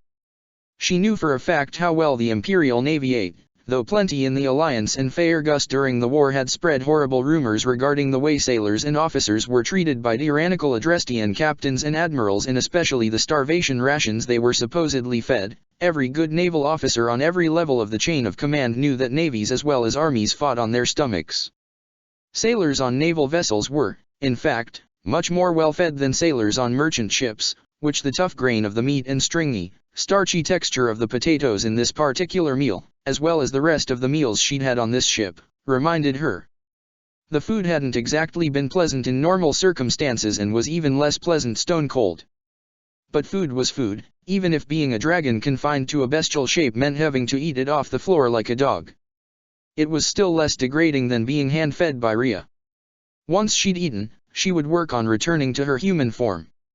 After all, creststone or no creststone, her body was now entirely made of that heteromorphic flesh Vool had told her about. Surely it was simply a matter of supplying the necessary energy for it. Perhaps she'd need to use her crest again. The thought made her feel just a little ill. The hatch over the hold creaked open, and a little light from the upper deck filtered in. As somebody carefully descended the stairs with a plate in each hand, Edelgard panicked and wolfed down the last of the brisket before whoever it was could see her. "Oh," Ingrid said, looking down at her as she tried to rub her snout clean with her paws. "You just ate. I hope it wasn't too disagreeable, it's been hours since lunch." "I can see that," Edelgard said, eyeing the dinner plates in her hands as she set them down, which seemed to hold more of the same. "I must say, the fare here has me pining for some of my least favorite meals from Garreg Mach's kitchen. Even those awful meat pies are better." "Well, it's more palatable hot," Ingrid said, producing a damp cloth and using it to wipe the mess from her scaly snout. "Here, let me get that for you." Happy's ears perked up and she instantly jolted awake, as cats often did when the smell of food caught their noses. "Dinner already? What's it this time?" "Same as lunch." "I'm afraid so," Ingrid said, setting a plate in front of her. Edelgard couldn't help but notice that Happy's had a fork and hers didn't, and felt slighted even though she knew it made perfect sense. "Just once," Happy said, clenching her fist around the fork and using her free paw to tear the meat apart in a shocking display of ill table manners that made Ingrid cringe. "I'd like to eat 3 different meals in one day." Ingrid laughed uneasily. "Honestly, as much as the food here isn't good, it's much better than the salted beef and weevil-infested hardtack I'd been told Adrestian sailors ate." "Sailors eat much better than you'd think, considering the time they spend at sea," Edelgard told her. "Sailors in the Navy, especially." "How do you know?" "I've been on a frigate or two." "You? When?" "I went aboard one once for a few days." "When, Joachim," she lied, picking one of her older brother's names at random, "spent a year as a naval officer." "Oh. Of course. That wasn't during the Brigid-Dada War, was it?" "No, it was some time after it, thankfully." Ingrid reached out and threaded her fingers through a crest of feathers which Edelgard realized seemed to have taken the place of her hair, then just as suddenly jerked her hand away. "Oh, sorry. If you don't mind. If you're so enamored by my plumage, then by all means, go ahead," Edelgard said. "Once I've regained my strength, I'll work on changing back. I doubt I'll ever return to this form again unless it's absolutely necessary." She was sure she'd find a use for it at some point, once she had gained control over it, but she wouldn't be returning to it for fun. Ingrid let her fingers comb the feathery crest. Edelgard felt herself lean into her touch, like a cat plying its owner for scratches. The sight of it brought a slight, if nervous, smile to Ingrid's face. "Someone likes head pats," Happy teased Edelgard. She ignored that. "How are the others faring?" she asked Ingrid. "We had to draw lots to choose who would go to the galley and bring you dinner," she said. "Nobody wanted to see any more of me in this wretched form, then. I suppose I can't blame them." Edelgard realized as the words left her mouth that she was only half joking. This really was a wretched shape to be in. "No, you've got the wrong idea altogether," Ingrid assured her. "Everyone's been checking up on you all afternoon. We all wanted to bring you food, well, except for Hilda, so we had to decide among ourselves which of us would go." Edelgard smiled, or at least tried to smile as much as a dragon could, not certain how that expression would read with a scaly muzzle in lieu of a proper face. Evidently, from the perturbed look Ingrid gave her, it didn't have the intended effect. "I think it's best if you just smile with your eyes, Brain," Happy told her. "Brain?" Ingrid asked, her brow wrinkling. "Yeah. She's the brain. 'Cause she's the brains of the operation." Happy tapped on her forehead. Ingrid suppressed a laugh. "Sometimes I feel a more apt nickname might be Hairbrain, given the trouble she gets herself into." "I can hear you both," Edelgard said before she tried to fit as much of the brisket in her mouth at once as possible so as to end the ordeal of eating as quickly as possible, bracing her paws against the sides of the plate to steady it. "Do you need help with that?" Ingrid asked her. "I understand your faculties are limited, but you're making a mess of yourself." Edelgard didn't answer due to the mouthful of poor quality, nowhere near tender enough corned beef brisket she was currently struggling to shred between her fangs. At last, she swallowed it. "That's it," she said. "I'm ready to turn back." "Yeah, I get it," Happy said. "You don't know how much you'd miss your hands until you don't have them anymore." "Take your time, Edelgard," Ingrid scolded her, bringing out the damp cloth again to wipe her face. "You've been through a lot, you don't need to rush yourself if you think it might hurt." "Thank you, but I've had quite enough of this already," Edelgard said, standing up on all fours. It was hard to think of it as standing when she was used to doing it on two legs, but there was no other word for it in trotting to an empty space amid the cargo on the other side of the hold. The tips of her paws and the end of her tail tingled numbly, as though her mere human heart was struggling to deliver blood to them through the arteries and veins beneath her monstrous and scaly hide. She wondered if perhaps her heart would give out if she remained in this form for too long. "Well, we're here for you if anything goes wrong," Ingrid said, keeping her eyes fixed on her, "and don't tell us you need your privacy, because we aren't leaving." "Very well. I hope the sight of my transformation playing out in reverse doesn't prove too ghastly." Edelgard closed her eyes, took a deep breath, and once more felt for her crest. It hurt to probe it, like pressing down hard on a fresh bruise or flexing a muscle worn nearly to its breaking point. She felt its power surge through her body, but nothing happened. It hurt enough that she couldn't help but cry out. Ingrid rushed to her side. "It's not working, isn't it?" she asked, her tone as concerned as it was chiding, a sort of "I am sorry but I told you so" color to her voice. "I just need more focus," Edelgard said, wishing she'd at least asked Seath how a Nabatean transformed at will before she'd left Garreg Mach. Of course simply calling on her crest alone wouldn't do it. There was probably some stronger sense of will that had to be behind it, a single-minded focus on the form she wished to take. She closed her eyes and pictured herself as she saw it in the mirror, giving herself something to focus on. But in her mind's eye, she couldn't picture the human form of this world's Edelgard, only her own body, with its terrible scars and snow-white hair. She called upon her crest and it failed again. She was already feeling exhaustion eating away at her again, now mixed with mounting despair. "Edelgard, what's wrong?" Ingrid asked, putting a hand gently to her flank. "I thought I would have to focus on the form I wanted to take," Edelgard told her, "but I can't picture myself." "I understand," Ingrid said, crestfallen. "Or, well, I suppose I do, in a sense. I don't know what to say. Perhaps you can try again later, when you're afforded more presence of mind." Edelgard couldn't explain it. She could picture herself clearly, but it wasn't the right self, not for this circumstance, anyway. She had to restore Ellie's body, but all she could see in the mirror of her mind was her own. That had to be why she couldn't will herself back to it. She felt herself break down. She hadn't thought a dragon was capable of weeping, but the tears burning her eyes and rolling down her scaly snout proved otherwise. She was spent, out of ideas, exhausted, and trapped in a thoroughly monstrous body, not only through Ria's machinations but also by her own foolish design. All of this struck her at her most vulnerable like a spear to the heart. She didn't want to spend one more second in this loathsome shape, but who did she have to blame for it but herself? "It's all right," Ingrid consoled her. "We still have time before we reach Inber to figure this out."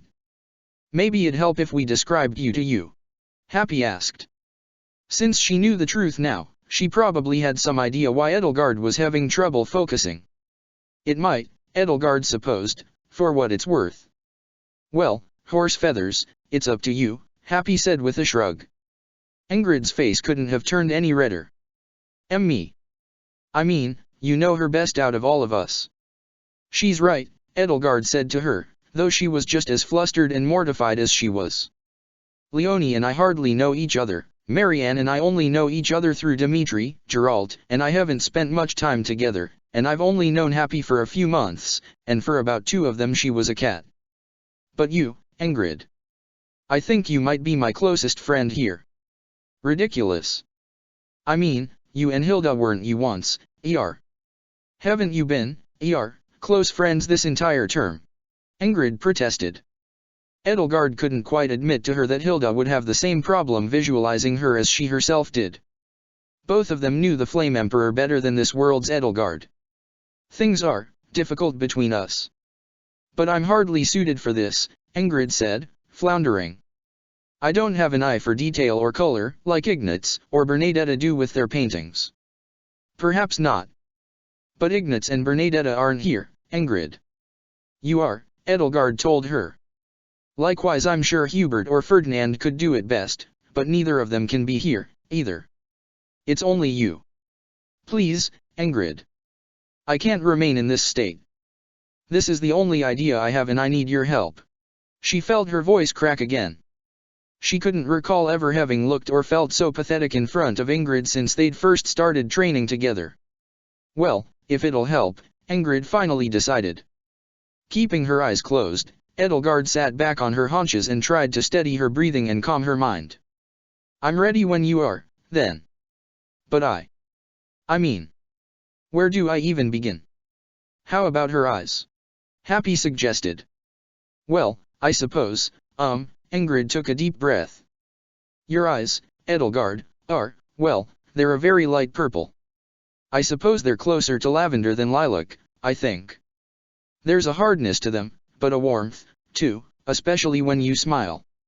The rest of your face, it's soft.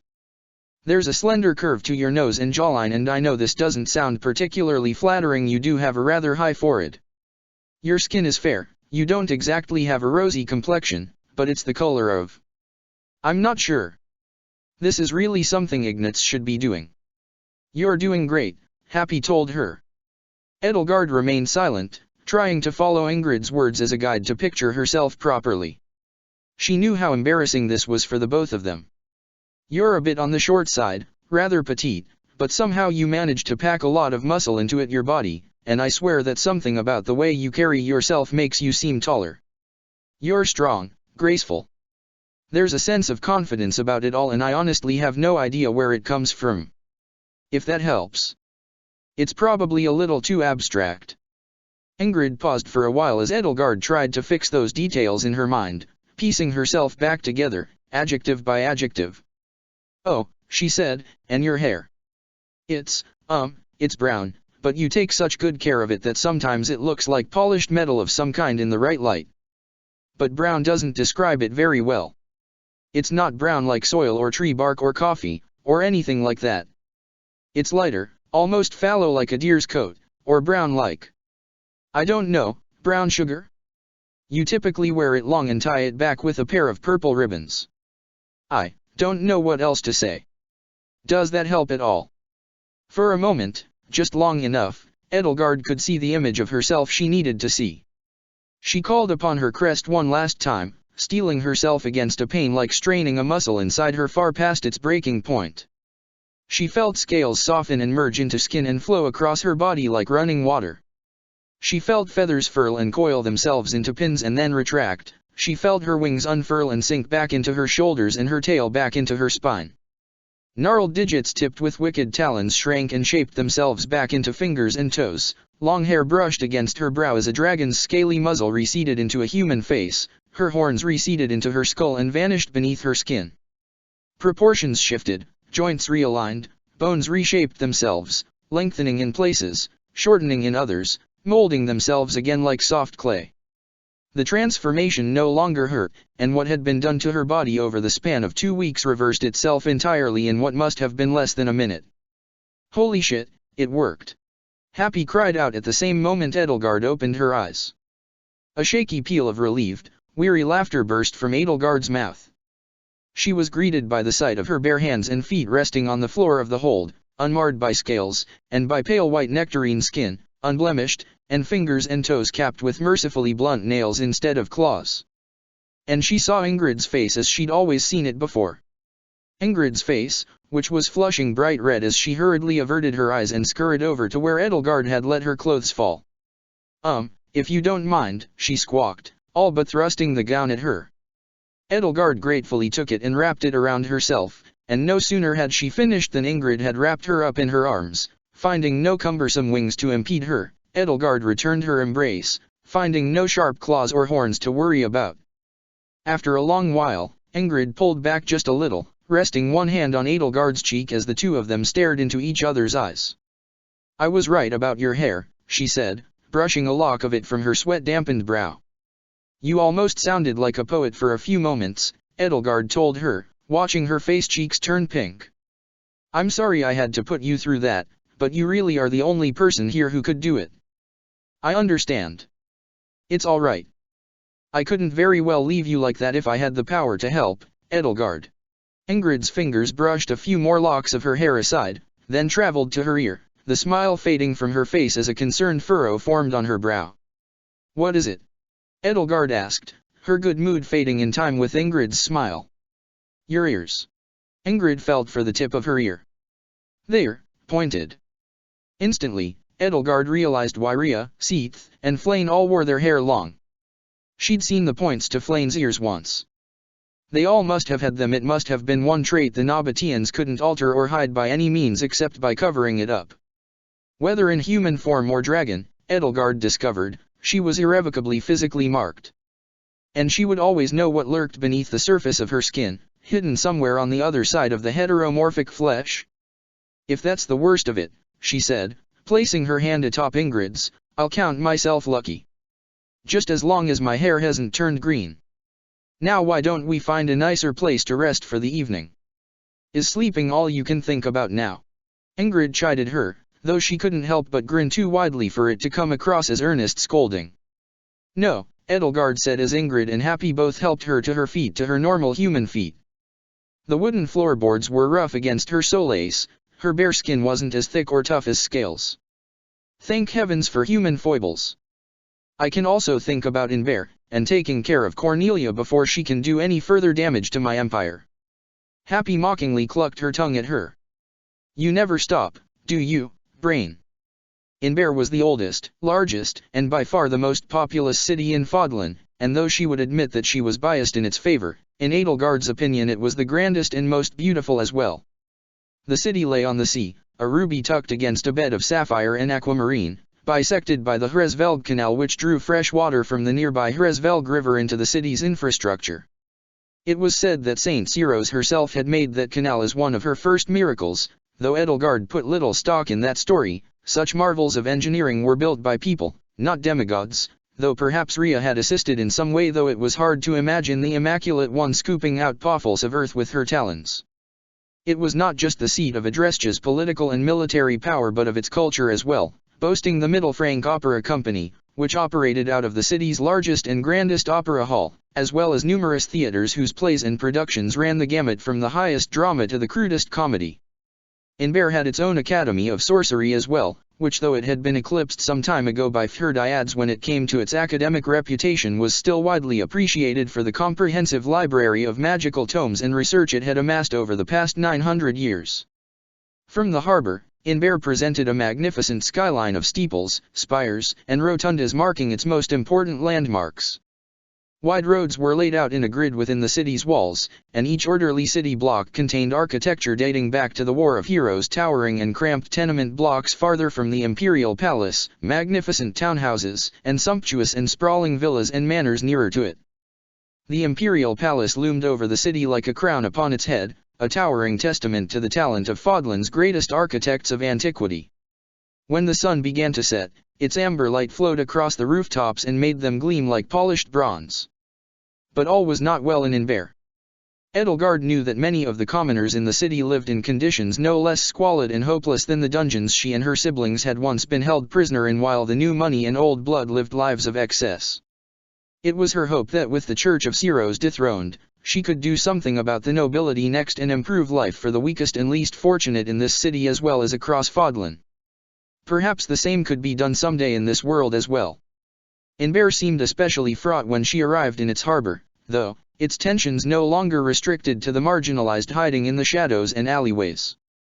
The air seemed perpetually charged, like the air ahead of a thunderstorm. Edelgard couldn't help but notice Ladyslave's tense demeanor as she led her and her friends, minus Geralt and Leonie, who'd sneaked off the boat for a destination only Edelgard knew of, with Happy cleverly disguised as one of the merchant captain's shipments, through the city toward the palace. Apparently, Inver's denizens had indeed started taking a personal interest in who became emperor, with factions supporting Anselm and factions supporting Burkhard even clashing in the streets on occasion when the arguments overgrew the taverns they started out in. It certainly explained the presence of extra soldiers on the streets, as though the Empire had already entered a state of war. Those who slither in the dark had done a good job of splitting Adrestia down the middle, and Inver had become itself a microcosm of that divide. Edelgard steeled herself as she reached the palace, preparing herself for the worst. Ladislava announced her arrival to the guards at the gates and their carriage was allowed to pass onto the palace grounds. Edelgard was almost relieved to say it was almost exactly as she remembered it in her world. The palace hadn't changed much, especially on the outside, over the course of the war, since over the 5 years of battle she'd kept the forces of the church and kingdom well away from the capital. But at the same time it unnerved her that it looked so similar. She knew that when she stepped inside, she would be expecting to find Byleth in there, and of course, Hubert, and Ferdinand, and whichever of her Black Eagles were not elsewhere on business at the time, and she would expect to find them as she knew them best. Instead, what would she find? At worst, she would find Burkhard completely under Cornelia's control, a shell of his former self, a puppet for her sinister works, just as Happy had once been and just as Mercedes was. At best he may have broken off the engagement after significant pushback from some of the noble houses who supported him, but Edelgard knew better than to expect the best. She, Ladislava, Ingrid, Hilda, and Marianne waited in the palace's grand foyer as the attendants who had ushered them in went ahead of them with their meager belongings in hand to bring to the guest bedrooms. "Hasn't changed a bit," Hilda muttered as she looked around at the towering staircases and marble columns, the gold and bronze sculptures of great emperors of antiquity standing in neat rows like soldiers, the ornate and colorful patterns that repeated across the tiles of the polished marble floor. Why, you've been here before, Hilda?" Marianne asked her, surprised. "When?" "Oh, once when I was really little," Hilda lied, "and Holst and my father had to come here for, reasons." "It's a beautiful place," Ingrid said, her eyes drinking in the sculptures standing in the hall and the paintings lining the walls. "And so, different. I've never really seen a city like Inver before. Everything seems so light and airy compared to Arianrod and Fhirdiad, it almost seems fragile. It's a shame we aren't here under better circumstances." "What circumstances could be better?" Edelgard asked, feigning ignorance. "We're as far away from the church as we can get and my big brother is here." Some people came down one of the curved staircases leading up to the mezzanine, prompting Edelgard to hurriedly adjust her hair and see to it that it covered her pointed ears. As they approached, she recognized one of them as unmistakably belonging to House Vestra, flanking a blonde woman Edelgard at first glance nearly mistook for Burkhard. "You're here. I can hardly believe my eyes," Gerland exclaimed, picking up the front of her dress so that she could run to her across the foyer. "What are you doing here?" Ladislava was nonplussed. "Lady Gerland," she said with a bow, "I apologize for not sending a message ahead of my arrival to Prince Burkhard." "All water under the bridge, Captain," Gerland said. She wrapped an arm around Edelgard and dragged her to her side. "To think the church was holding you prisoner, our little lazy guard. We didn't want to believe it was true at first. How did you escape?" "It's a long story," Edelgard said, feeling a note of dread as Gerland tousled her hair, worried that it might expose her. "Where's Burke?" "He's in a meeting with Duke Agir, Marquise Vestra, and Count Bergliez right now, so he'll probably be a while." "Why don't you get settled in first?" I'll have the cooks make something for you. Elle, is that you? Another two visitors came rushing down the staircase, and before Edelgard could react, Joachim was upon her, his face torn between worry and relief. Oh, goddess, Elle. We were all so worried when we found out you were being held hostage. I didn't want to believe it at first. Edelgard felt herself pass from one sibling to the other. I can't believe I'm saying this, Justine said, but I'm glad you're here, Edelgard. Thank you, Captain Ladislava. How many of us are here? Edelgard asked. Just us, Joachim said. Uncle Volkhard is keeping the kids in Gloucester territory. Smart move, in my opinion. Heidi Marie is on Anselm's side, so she doesn't want anything to do with Burke. She's probably headed for Garreg Mach right now. As for Emmanuel and Dagmar, who the hell knows with those two? I thought they'd both be on Buck's side, since they've been vying for a position under Count Burgles, but apparently as soon as the whole mess started they just up and left Fort Mercers for, parts unknown. No one knows where in all of Fodlan they are now. They sound pretty smart to me, Hilda said. Smart? Justine scoffed, curling a lock of her wiry black hair around one finger. More like cowardly if you ask me. Hetty and Pesk are children, so they've got every right to stay somewhere safe. Emmanuel and Dagmar are adults with responsibilities like us. But it's all the same to you if it gets them out of the running for command over Fort Mercers, right, Justine? Gerland pointed out. I suppose every dark cloud has a silver lining. Joachim sighed and seemed to be trying very hard not to roll his eyes. Why don't we just get you and your friends settled in, Elle? We'll have the cooks make something for you. He turned to Ladislava. And thank you again, Captain Ladislava, for bringing her back safely. We really can't thank you enough. After this, maybe you should be promoted to general. You can have your pick of any house's standing forces except House Burgles, Justine added. I'm quite happy at Prince Buckhart's side, Your Highness, Ladislava replied modestly, bowing to him. I'll go where he commands me. With that, she headed up the staircase to report to her lord. As happy as she might have been to see some of her older siblings again, Edelgard was more anxious about meeting Burkhard and Cornelia, so her smile couldn't help but be strained as her eyes met Joachim's and Gerlinda's. I take it the three of you helped? Gerlind asked Ingrid, Hilda, and Marianne. I remember seeing you around the academy. You're Elle's friends, right? Ingrid from the Blue Lions, Hilda from the Golden Deer, and, E.R. Marianne, Your Highness, Marianne mumbled, nervously curtsying. Marianne von Edmund. Well, we're honored to entertain the daughters of House Galatea, House Goneril, and House Edmund, Joachim said. He let out another relieved sigh. I'm just so glad you're all right, Elle. We've all been worried sick about you since Faergus declared war. But where's Hubert? At the mention of Hubert's name Gerlinda's retainer turned her head sharply toward Edelgard, as though only just now realizing he was missing. There was a worried look in her eyes. Edelgard felt her tongue cleave to the roof of her mouth. He helped me escape, but was injured. We had no choice but to leave him behind. I'm sorry. I never thought I would lose him this way. Gerlind put a hand on her retainer's shoulder as she bowed her head in sorry. I'm sorry, Agnes, she whispered. Why don't you go down and have the cooks prepare something for Elle and her friends? 2. Take your mind off it. Tell them to make Elle's favorite, we'll have it in the parlor. Agnes mumbled something that sounded vaguely grateful, bowed, and hurried off. I'm sorry, Elle, Joachim said, taking her by the shoulders. I know you cared a lot about Hubert. I hope he's all right. So do I, Edelgard said. When her thoughts turned to Hubert, she realized that she had no idea if he was living or dead, or in what condition he was in. Rhea could have executed him already, or perhaps simply chopped off a hand or two as punishment for his sins if she were feeling lenient. Well, it'll be a while before dessert is ready, Gerlind said, and I can tell that you four could use some freshening up. Why don't us girls relax in the bathhouse? Edelgard noticed Ingrid's face turning pink. If my friends wouldn't mind, I think I'd rather have my own bath drawn tonight, she said. A communal bathhouse, it would be almost impossible to hide her ears from her sisters there. At the same time, though, was it wise to separate herself from her friends so soon? Edelgard's been traveling with us non-stop for the past few days, Ingrid added, clearing her throat. Some time alone will do her some good. You know how she values her privacy.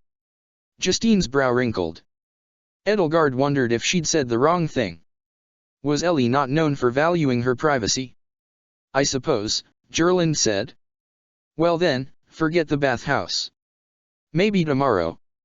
It had been about a week since Edelgard had last taken a proper bath. Preening her feathers and polishing her scales hardly counted in about as long since she'd washed her hair, and though her anxiety continued to weigh heavily on her mind, the experience of taking a bath by herself without Rhea cooing over her was heavenly. She finished quickly, though, loath to indulge herself, and used magic to dry her hair quickly so that it wouldn't dampen her night clothes as it hung down. A set of comfortable silk pajamas just like the ones she'd brought to the academy had been laid out for her. She was eager to change into them and leave behind Suthy's gown for good. Red was a much more fitting color for her, anyway. Edelgard almost felt normal for once, which, of course, was why the very instant she laid her hand on the doorknob and prepared to step out into the hall, she felt her tail twitch. Fearing some part of her dragon form must have slipped out by accident, however that might work, she craned her neck and tried to look at herself in the mirror over her shoulder, simultaneously reaching out and waving her hand in the general area behind her of where her tail might be. She felt nothing but empty air, much to her relief, and the mirror showed as much. It had been nothing but a phantom sensation. They'd been bothering her here and there since she'd quickened the other day, but she couldn't afford to let her guard down. If she felt wings sprout from her back, it was better to check and make sure it was nothing than brush it off as phantom pain while the rest of the world gawped at her. Just before she could open the door, there was a knock on it, and when she opened, she found a dark-haired man who vaguely resembled Hubert standing before her. She supposed he was Burkhart's retainer. He bowed. Lady Edelgard, Your Highness. Crown Prince Burkhart requests to see you. Of course. I've been waiting to see him as well. I hope he doesn't mind that I've dressed down for the evening. Not at all. He's waiting for you in the parlor. The attendant led her downstairs, into the foyer, and then to the side into the parlor. Gerland and Joachim were there. Justine must have retired for the night, perhaps still sore about how Edelgard had treated her at the academy, as well as Ingrid, Hilda, and Marianne. Not only them, but Count Bergliez, Duke Aegir, and Marquise Vestra were there as well. But Edelgard's eyes were drawn to Burkhart, though, and Burkhart alone, thankfully, with Cornelia nowhere to be seen. To say Burkhart looked haunted was an understatement. The last time Edelgard had seen him had been at Gronder Field, where he had cut a dashing and cheerful figure who stood tall and wore a smile on his face as bright and golden as the hair upon his head. Now, though, there was a leanness to him bordering on gauntness, drawn by the grey beneath his eyes. His broad shoulders seemed to be carrying much more weight than before. Black dominated his outfit now, as though he'd been mourning. A richly embroidered black wool and velvet jacket hung over his shoulders, its sleeves empty. He exclaimed, the brightness returning to his face as his gaze met hers. It's really you. I can hardly believe my eyes. He smoothed back his hair and approached her, but Duke Aegir was quicker, or rather, closer, since the way he waddled with his short legs couldn't compete with Burkhart's leggy strides. Duke Aegir. Vile, froggish, scheming, conniving Ludwig von Aegir. Squat, to the point that he was only slightly taller than Edelgard herself, and almost completely bald in a way that made Ferdinand glad he'd inherited his hair from his mother's side of the family. Edelgard had two very clear memories of him. First, the way he would sneer at her and her surviving siblings as their numbers dwindled. Second, the look on his face when she'd had him stripped of his title and holdings and placed under arrest. It was the second memory, the happy one, which stayed her hand and kept her from striking him across the cheek out of sheer habit. Edelgard, my darling future daughter-in-law. He took her hand in both of his and gave them a vigorous shake, so arrogant that he would greet a member of the imperial lineage as an equal. In almost anyone else she had more respect for, she would have found that very arrogance refreshing, but not Duke Ludwig von Aegir. It is so good to see you alive and well.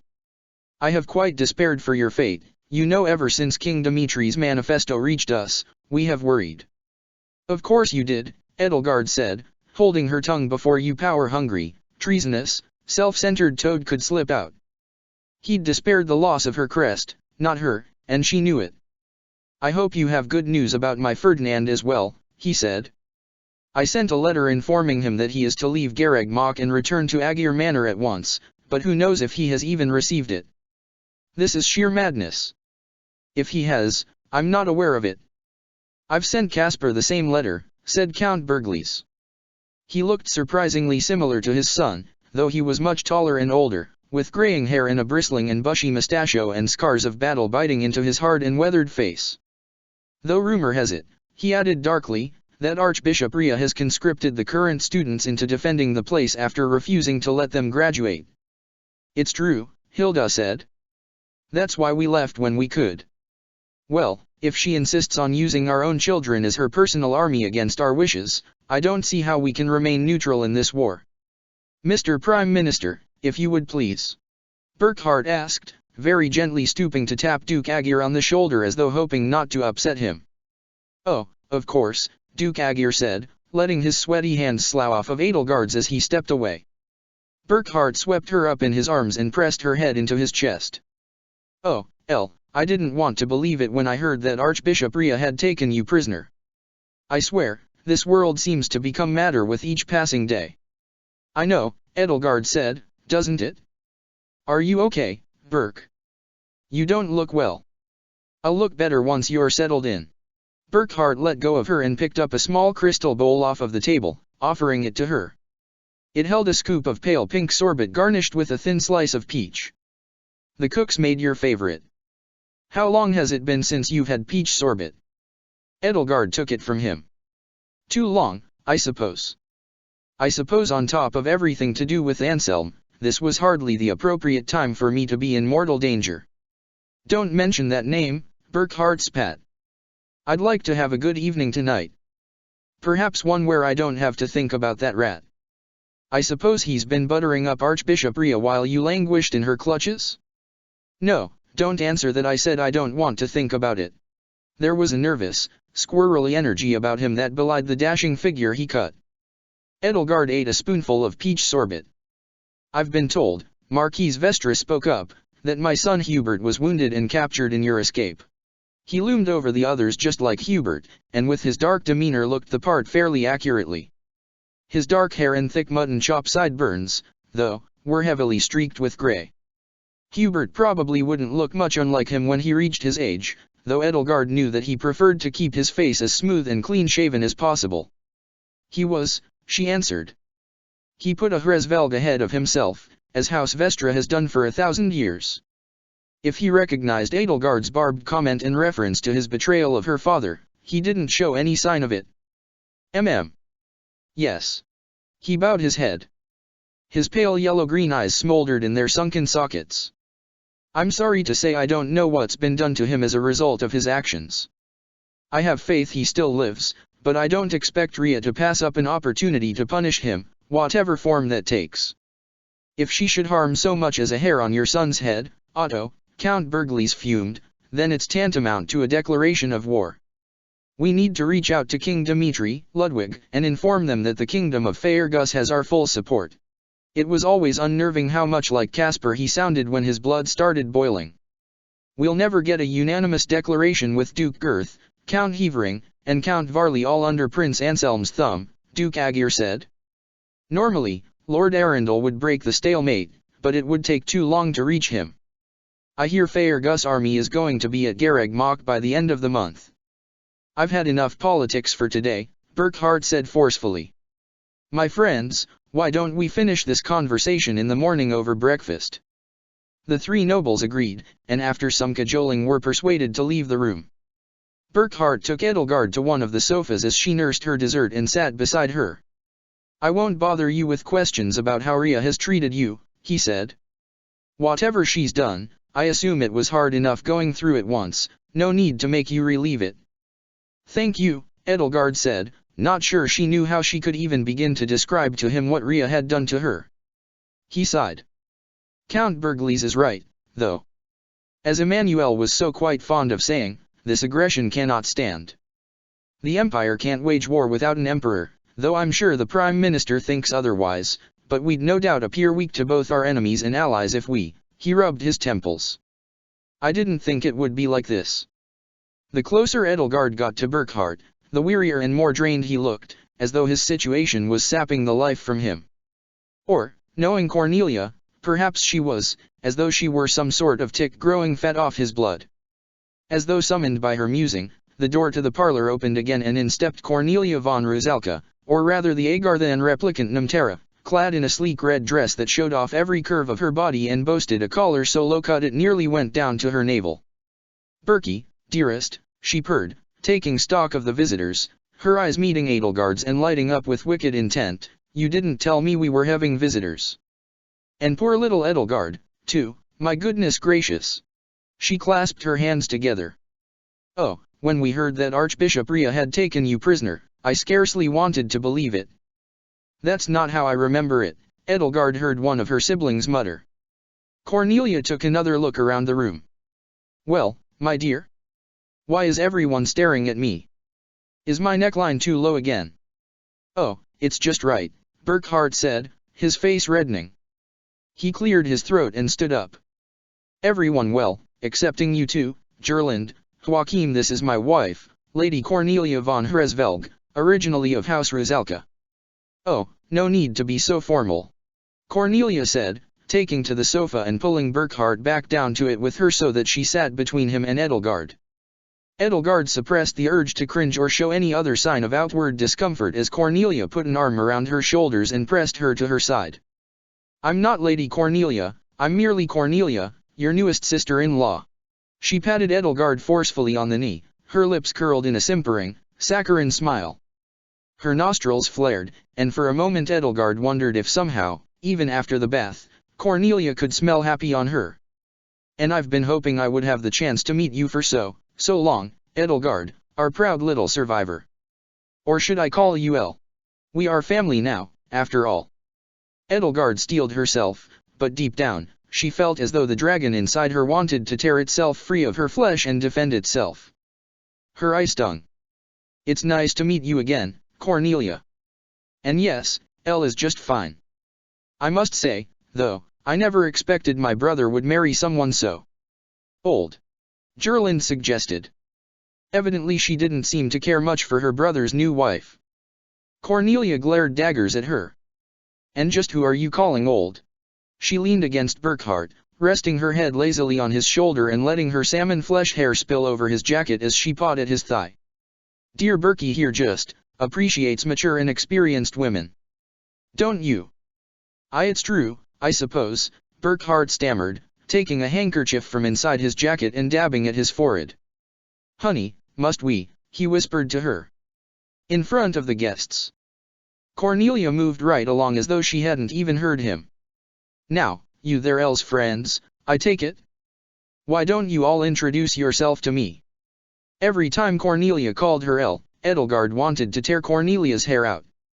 But this was hardly the opportune time for it. She would have to wait for an opening to present itself. She still needed to assess how trustworthy Burckhardt was, and she couldn't do that with Cornelia present. She would have to catch him alone. But Burckhardt would not be apart from Cornelia for the rest of the night, and Edelgard even had the dubious privilege of seeing them share a long, deep, passionate kiss on their way to their bedchambers when the day had drawn to a close. "So, Elle," Joachim said as he stood out with her in the hallway with Gerlinde, "what do you think of our new sister? She's old enough to be any of our mothers." Edelgard finished for him. Gerlinde nodded. "I just don't understand," Joachim said. "She's easily twice his age. I'm sure she's well past the point of being able to have children. I understand that House Rusalka is fairly prestigious for one of the minor noble houses, but surely Burke could have sent a marriage proposal to one of Baron Rusalka's daughters and it would have been a better arrangement for their house." Gerlinde sighed. "It's because Burke likes voluptuous older women, Joachim. Didn't I ever tell you how he was smitten with Professor Manuela when we were at Garreg Mach?" As he stared at her, slack-jawed, she added, "It's true. I had to talk him out of transferring to the Golden Deer." "You can relate, right, Elle?" "I couldn't help but notice the Blue Lion's professor was a bit, Edelgard felt her cheeks burn. "Then he ought to have married her." "Goddess knows Manuela's been looking for a man," Joachim pouted. I take it neither of you approve of Cornelia, Edelgard said, crossing her arms. I don't like her either. It's not that I don't like her, Joachim said, crossing his arms in turn. But she's pressuring Berk to take the crown and declare himself emperor as soon as possible, now that he has Duke Agir's support. And I mean, I want him to be emperor, but is now really the best time? I doubt Lady Rhea will assent to the coronation, especially if she and Anselm have formed an alliance, and turning our back on the church altogether might just break Adrestia in half. What choice do we have? Gerland asked him. Book's right, we can't act against the church without an emperor to lead us, and they've done more than enough to warrant our action. I don't like the idea of sending an army to Garreg Mach any more than you do, but we can't just roll over and take it while Rhea holds the heirs of half of the 6 great houses hostage. What else do you expect us to do? I have a stomachache, Joachim said. He hugged Gerland, then Edelgard, then kissed them both on the cheek. Good night, Lindy. Good night, Elle. Love you both. He hurried back down the hall, clutching at his stomach. You know, Gerland said, I'm starting to think he might not actually have a stomachache whenever someone asks him a difficult question. What do you think, Elle? He's faking it, Edelgard agreed. No, about what Berk should do. I can't say exactly what turmoil will be unleashed by Burkhard declaring himself emperor, but if Anselm becomes emperor, with his relationship to Rhea being what it is, I think it might be the end of Adrestia as we know it today, she said. Perhaps it would be more like the Adrestia of old, before the southern church's failed insurrection, before the War of the Eagle and Lion, but who's to say that would necessarily be a good thing? I'm not sure Burkhard has any choice but to declare himself emperor and let the chips fall where they may. Gerland nodded emphatically. And the church? The kingdom doesn't have much of an army compared to Adrestia, and it's been mostly tasked with defending the border from raiding parties from Sreng and committing ethnic cleansing in Duskur up until now. It isn't the type of force I can see normally being such a threat to the church. If we declare war as well, though, the prospect of a conflict on 2 fronts with King Dimitri in the north and Count Berglis in the south might force Rhea to surrender quickly and with minimal loss of life. However, Edelgard took a deep breath. Gerland, I want to ask you, was Cornelia pushing Berk to take the crown before the kingdom declared war? She's been pushing since she said I do, Gerland scoffed. I think she just wants to be the emperor's wife. Edelgard put a hand on Gerlinda's shoulder and pulled her in close. I don't think she just wants to be the emperor's wife, she whispered. I think she wants to usurp the throne. Gerlinda's cold blue eyes narrowed. You think so, she said, pursing her lips skeptically. You recall the Death Knight? She nodded. Her true identity is Mercedes von Rusalka, one of my old classmates, and Cornelia's daughter. Cornelia turned her daughter into that. Goddess only knows what else she's capable of. Oh, goddess. And our brother, Gerland said, her complexion turning ashen. Beneath the bangs of wavy golden hair that hung over her brow, her eyes were troubled. Then we must get rid of her. Edelgard still didn't know what to make of Burkhard yet, or how enthralled he was by Cornelia's wiles. But it seemed her other siblings were far from being under her spell, and if she had to use them, she would gladly do so. Get rid of whom? Gerland let out a gasp and hurriedly tried to cover it up with a polite cough as Cornelia glided down the hall toward her and Edelgard, clad in a sheer silk nightgown nearly as revealing as the dress she'd worn earlier that evening. I'm sorry, Cornelia said. Berkey and I were just settling in for bed when I realized I hadn't said goodnight to my 2 new favorite sisters. She let out a girlish giggle. Some of these days, I think I'd forget my own head if it wasn't attached to my neck. Anyway, what were you 2 talking about? Get rid of whom? Rhea, of course, Edelgard said. After taking me hostage and holding Hubert, Caspar, and Ferdinand prisoner, she deserves whatever she gets. Right, she does. That archbishop's reckoning is long overdue. I'd love to see her head on King Dimitri's pike after what he did to my dear, darling baby sister. Cornelia cooed, giving Edelgard's hair a vigorous tousle. Edelgard hurriedly recoiled, nervously brushing her hair to make sure it was still hiding her pointed ears. Elle doesn't like it when we do that, Gerland informed Cornelia. I should know, she hates it when I do it. Oh, I'm sorry, Cornelia said. Tell me, then, do you have a preferred way of being teased? Not particularly, no, Edelgard said frostily. Oh, don't be like that. I just want to be part of the family. Cornelia's brow furrowed. I know I haven't been here long, but, please? For Berkey's sake. Edelgard suddenly felt her wings unfurl and quickly reached behind her back to make sure they hadn't somehow accidentally sprouted, brushing her hand across her shoulder blades and thankfully finding nothing out of the ordinary. Oh, is there an itch? Allow me, dear. Cornelia swooped behind her and Gerlinde, and while one hand began scratching at her back, the other fell on Gerlinde's shoulder. Your bedrooms are down this hall, aren't they? Why don't I walk you there? Thank you, but we can find the way there ourselves, Gerlinde said, brushing her hand away. Oh, no, I insist, Cornelia said, taking both of them by the shoulders, turning them around, and pushing them down the hallway. It's this way, right? This is far enough, Edelgard said. Oh, if you insist. I suppose all the travel has made you grumpy and irritable, Cornelia pouted. She planted a kiss on Gerlinde's cheek. Good night, my sweet baby sister, she said. Then she kissed Edelgard on the cheek, ignoring how much she squirmed, and held her lips there like a leech's barbed jaws latching into her flesh. And good night, my sweeter, Bobby sister. Then she leaned in closer. I know, she whispered in her ear, what you're here for. She let go of Edelgard and Gerlinde both and stepped away. I love you both to death, my darlings, she cooed, grinning ear to ear.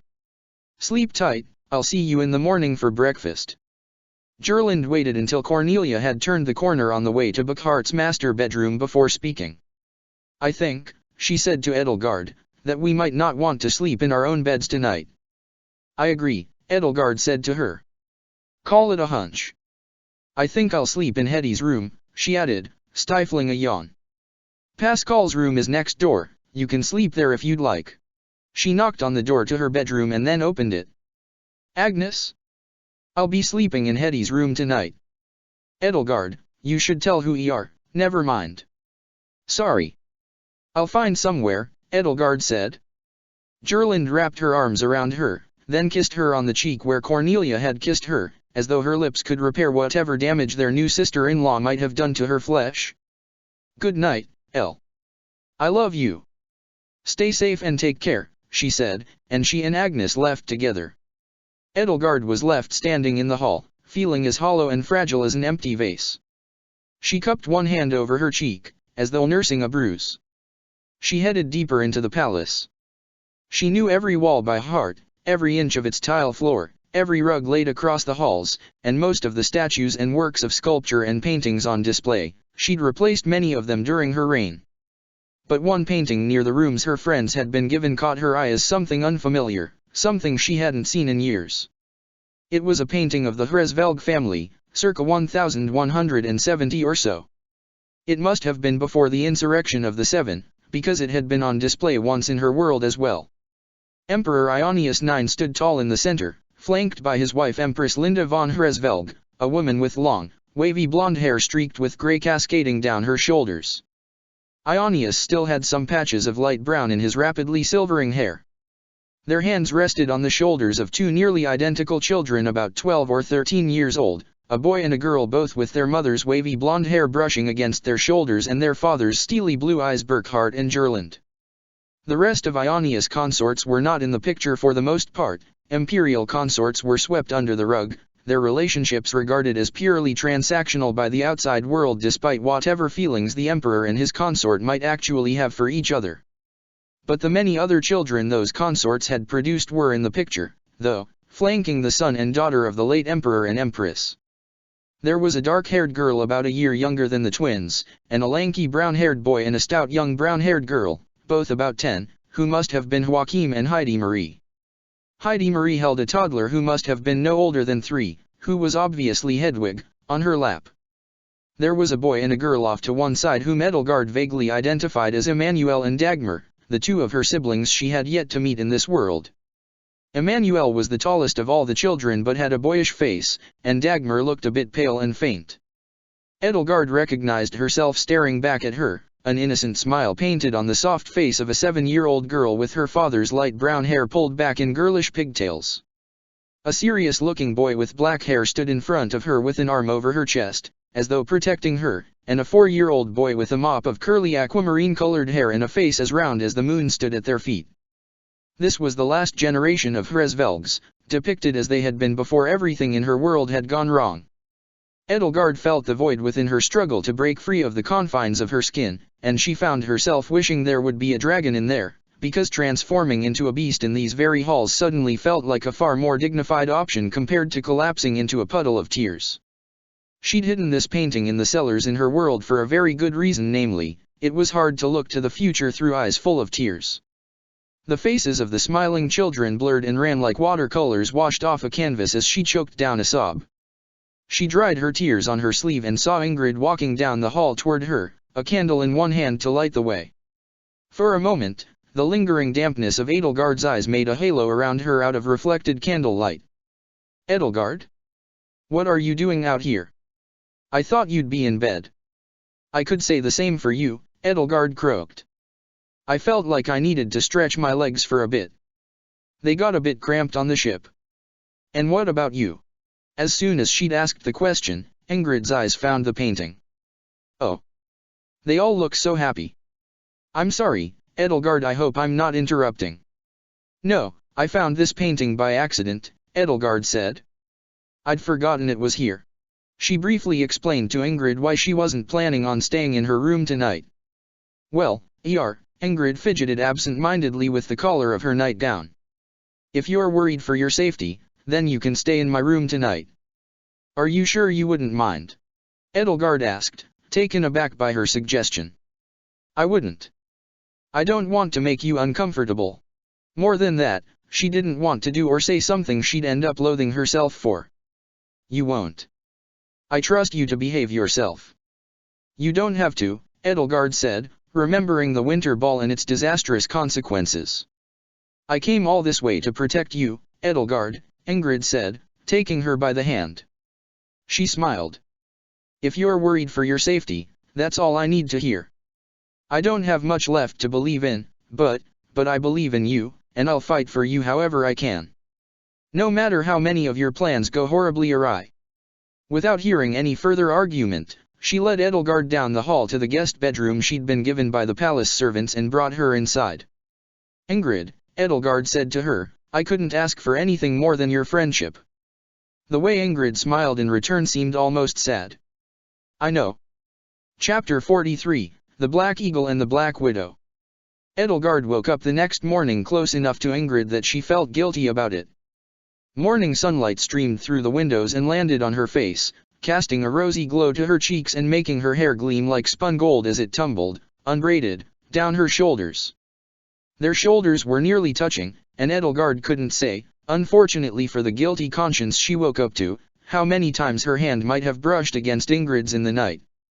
She sat up and pulled away the covers on her side of the bed, swinging her legs over the side as she averted her gaze. Her heart was fluttering. She couldn't carry on like this. Though the rising sun warmed the room, she felt as cold as the night of the winter ball when she had first realized how far her feelings had led her astray from Byleth. At her side, Ingrid sat up, yawned, stretched, and rubbed the sleep from her eyes. "Good morning, Edelgard," she said. "It seems we survived the night. How long have you been awake?" "Oh, just a minute or so," Edelgard said. "I hope I wasn't too ill-behaved while I slept," she added, faking a self-effacing chuckle. Ingrid laughed. "Edelgard, trust me, if you had been, you would have woken up to find a broomstick between us." "Is something the matter?" "I merely had some troubling dreams, that's all. I suppose I can't blame you for that. I've been having awful ones as well." She got up and went to the vanity mirror to comb her hair and pleat it into her usual braid. Edelgard watched her nimble fingers make short work of her hair with practiced ease, and a selfish part of her wondered if Ingrid was falling in love with her. But no, that was impossible. Her rational mind rejected it out of hand. Ingrid had made it clear she had no romantic feelings toward women.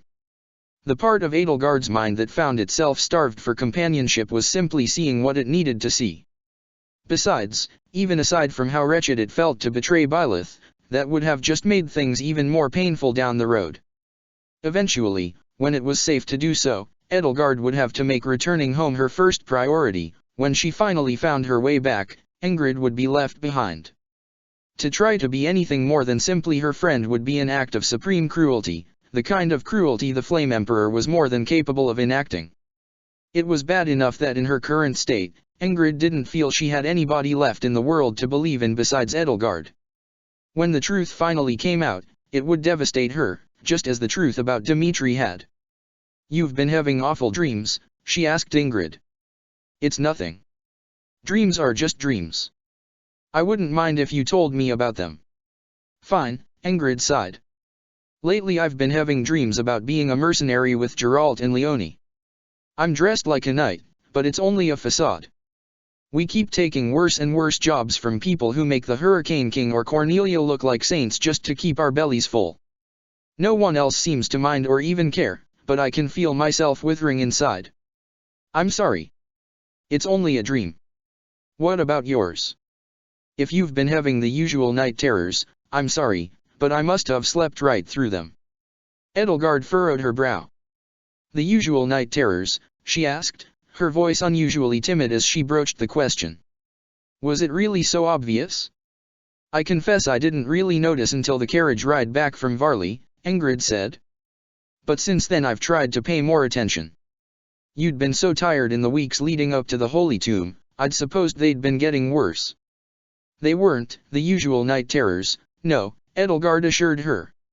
"Ingrid, am I really the only person you have left to believe in?" she asked. "I know it sounds sad, doesn't it?" She could see Ingrid's sad smile in the mirror. "There aren't many other people left. I suppose there's Vul. Or Albus, if he'd prefer to be called that. But I'm not sure if it's him, or just his connection to Ash." "Well, what about me gives you something to believe in?" Here is something to believe in, she remembered Byleth once saying when she had returned from her 5-year slumber. From someone else, it might have sounded arrogant. Edelgard couldn't imagine speaking those same words herself and not feeling it was excessive even for her. But those words had never sounded arrogant coming from her. She had known that she had become a focal point for many people's faith, Edelgard's included, not religious faith, not some form of crass idolatry, but rather a personal faith. "What about you?" Ingrid asked. "Well, I suppose you just know how to make sense of the world. Every time the world stops making sense to me, you've been there to help me see it in a different way. I've always felt that I didn't fit into this world, but you make me feel like it's the world that doesn't fit around me. At first I just thought you were full of yourself. Or, I suppose, full of something. Felix said as much to me once, when I was teaching him to dance," Edelgard said. Ingrid let out a sharp and explosive bark of laughter. "But really," she said, "I think it's admirable that, well, I've always been told I had to allow other people to shape me as they saw fit. But you, Edelgard, you shaped yourself. One day out of the blue, halfway through the term, you decided that you wanted to better yourself and suddenly started training and studying. You decide who you want to be and devote yourself to becoming it. When other people try to force you to be something else, you fight to be your own self. You even made yourself human again when Rhea took that from you. With your help," Edelgard reminded her, at once flattered and yet guilty that the inciting incident that had made Ingrid start respecting her had been for all intents and purposes the direct result of what appeared to be a cosmic accident.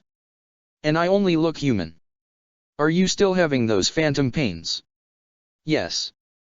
They're so real that for a moment I can almost believe that my wings or tail or horns have somehow slipped out from within me against my will. I'm still worried they might spring out at the worst possible time. And then, of course, there's the ears. I think they might actually be a little pretty. They bring out the sharpness of your chin." "Do they?" Edelgard could see Ingrid's cheeks reddening in the mirror. "I suppose. I'm no expert on beauty, you know that well enough from the ball." Ingrid pulled herself away from the mirror, her long hair tied into its typical loose braid, and went to her saddlebags, which the palace's attendants had brought to her room. "What in the—" she exclaimed, her face reddening further as she opened one of them. "Is something wrong?" Edelgard asked, rising to her feet and coming to her side. She looked down into the bag and found a red fur cloak that had been so tightly folded that it could fit in the bag with more than enough room to spare. She recognized it immediately as the fur cloak Dimitri had given her as a gift after Gronderfield. I'm so sorry, Ingrid stammered, stepping away from it and hurriedly going to the other. Someone, Voul or Hubert maybe, must have packed a saddlebag for you and forgotten to tell me about it. I'd just never checked this one since I had enough in the other. Edelgard couldn't help but laugh. Well, this is a surprise, but a welcome one. Now that she didn't have wings anymore, she didn't have to wear that gown Ria had foisted upon her. She laid the folded cloak atop the bed, then searched through the rest of the bag. There were 2 spare blouses from her officer's academy uniform, 2 skirts, several sets of underclothes, 1 jacket, and a pair of boots. It must have been Voul who had packed her bag, because Hubert would have known of the few sets of casual clothes she had brought with her to the academy. Although they were required to be in uniform both within the monastery and in town, some students who were planning to flaunt those rules for a night out or other mischief did bring their own clothes. Ellie had apparently been one of them. Also included was a silver hair clip with a few long lacquered black feathers attached to it, which Edelgard recalled Byleth giving to her as a gift after Gronderfield. It was certainly Voul who had packed her bag, because resting at the bottom and wrapped up in the underwear was her journal, as well as a brick of Semtex and a blasting cap. Just the kind of thing that could give a girl ideas. Edelgard took her bag to the opposite corner of the room and dressed herself, making sure that Ingrid wasn't watching. She didn't expect her to, but felt she should check. Ingrid dressed herself as well, not in a spare academy uniform but in the midnight blue robe and light steel and leather armor of the uniform she'd been awarded for passing her sword master certification. It must feel strange, Ingrid said to Edelgard as she fixed the leather straps that held the armor in place, wearing an academy uniform in your own home. I suppose dressing as a sword master isn't much better, but my options are either that or the armor I've been wearing for the past 4 days. I've plenty of clothes to wear in my own room, Edelgard said. This is just so I don't have to run around in my pajamas any longer than necessary. Yes, it's not dignified for a princess to be out and about in her pajamas past sunrise, I suppose, Ingrid said. And I suppose, if you don't like running around looking like you're meant to be my bodyguard, that someone in this palace has a wardrobe that will fit you. I think you and Gerland are around the same height, so she might have something. Once dressed, Edelgard returned the fur cloak to the saddlebag and covered the journal and Semtex with it, then went to the vanity mirror. Wearing her hair down certainly did enough of a job hiding the points to her ears, as it did for Seath, Ria, and Flayn. She supposed Ria's headdress and Flayn's coiled pleats helped as well, but failed to take into account teasing older sisters. She would need a firm updo that would stay in place and cover her ears, and she knew just the thing. She checked the drawer of the vanity and made sure there were plenty of hairpins, then set to work pulling and tying her hair into 2 long ponytails over her ears. As she worked on her hair, she kept talking with Ingrid. She took a deep breath to quell her nerves. Ingrid, what I said to you last night, about how I couldn't ask for anything more than your friendship. Yes? What about it?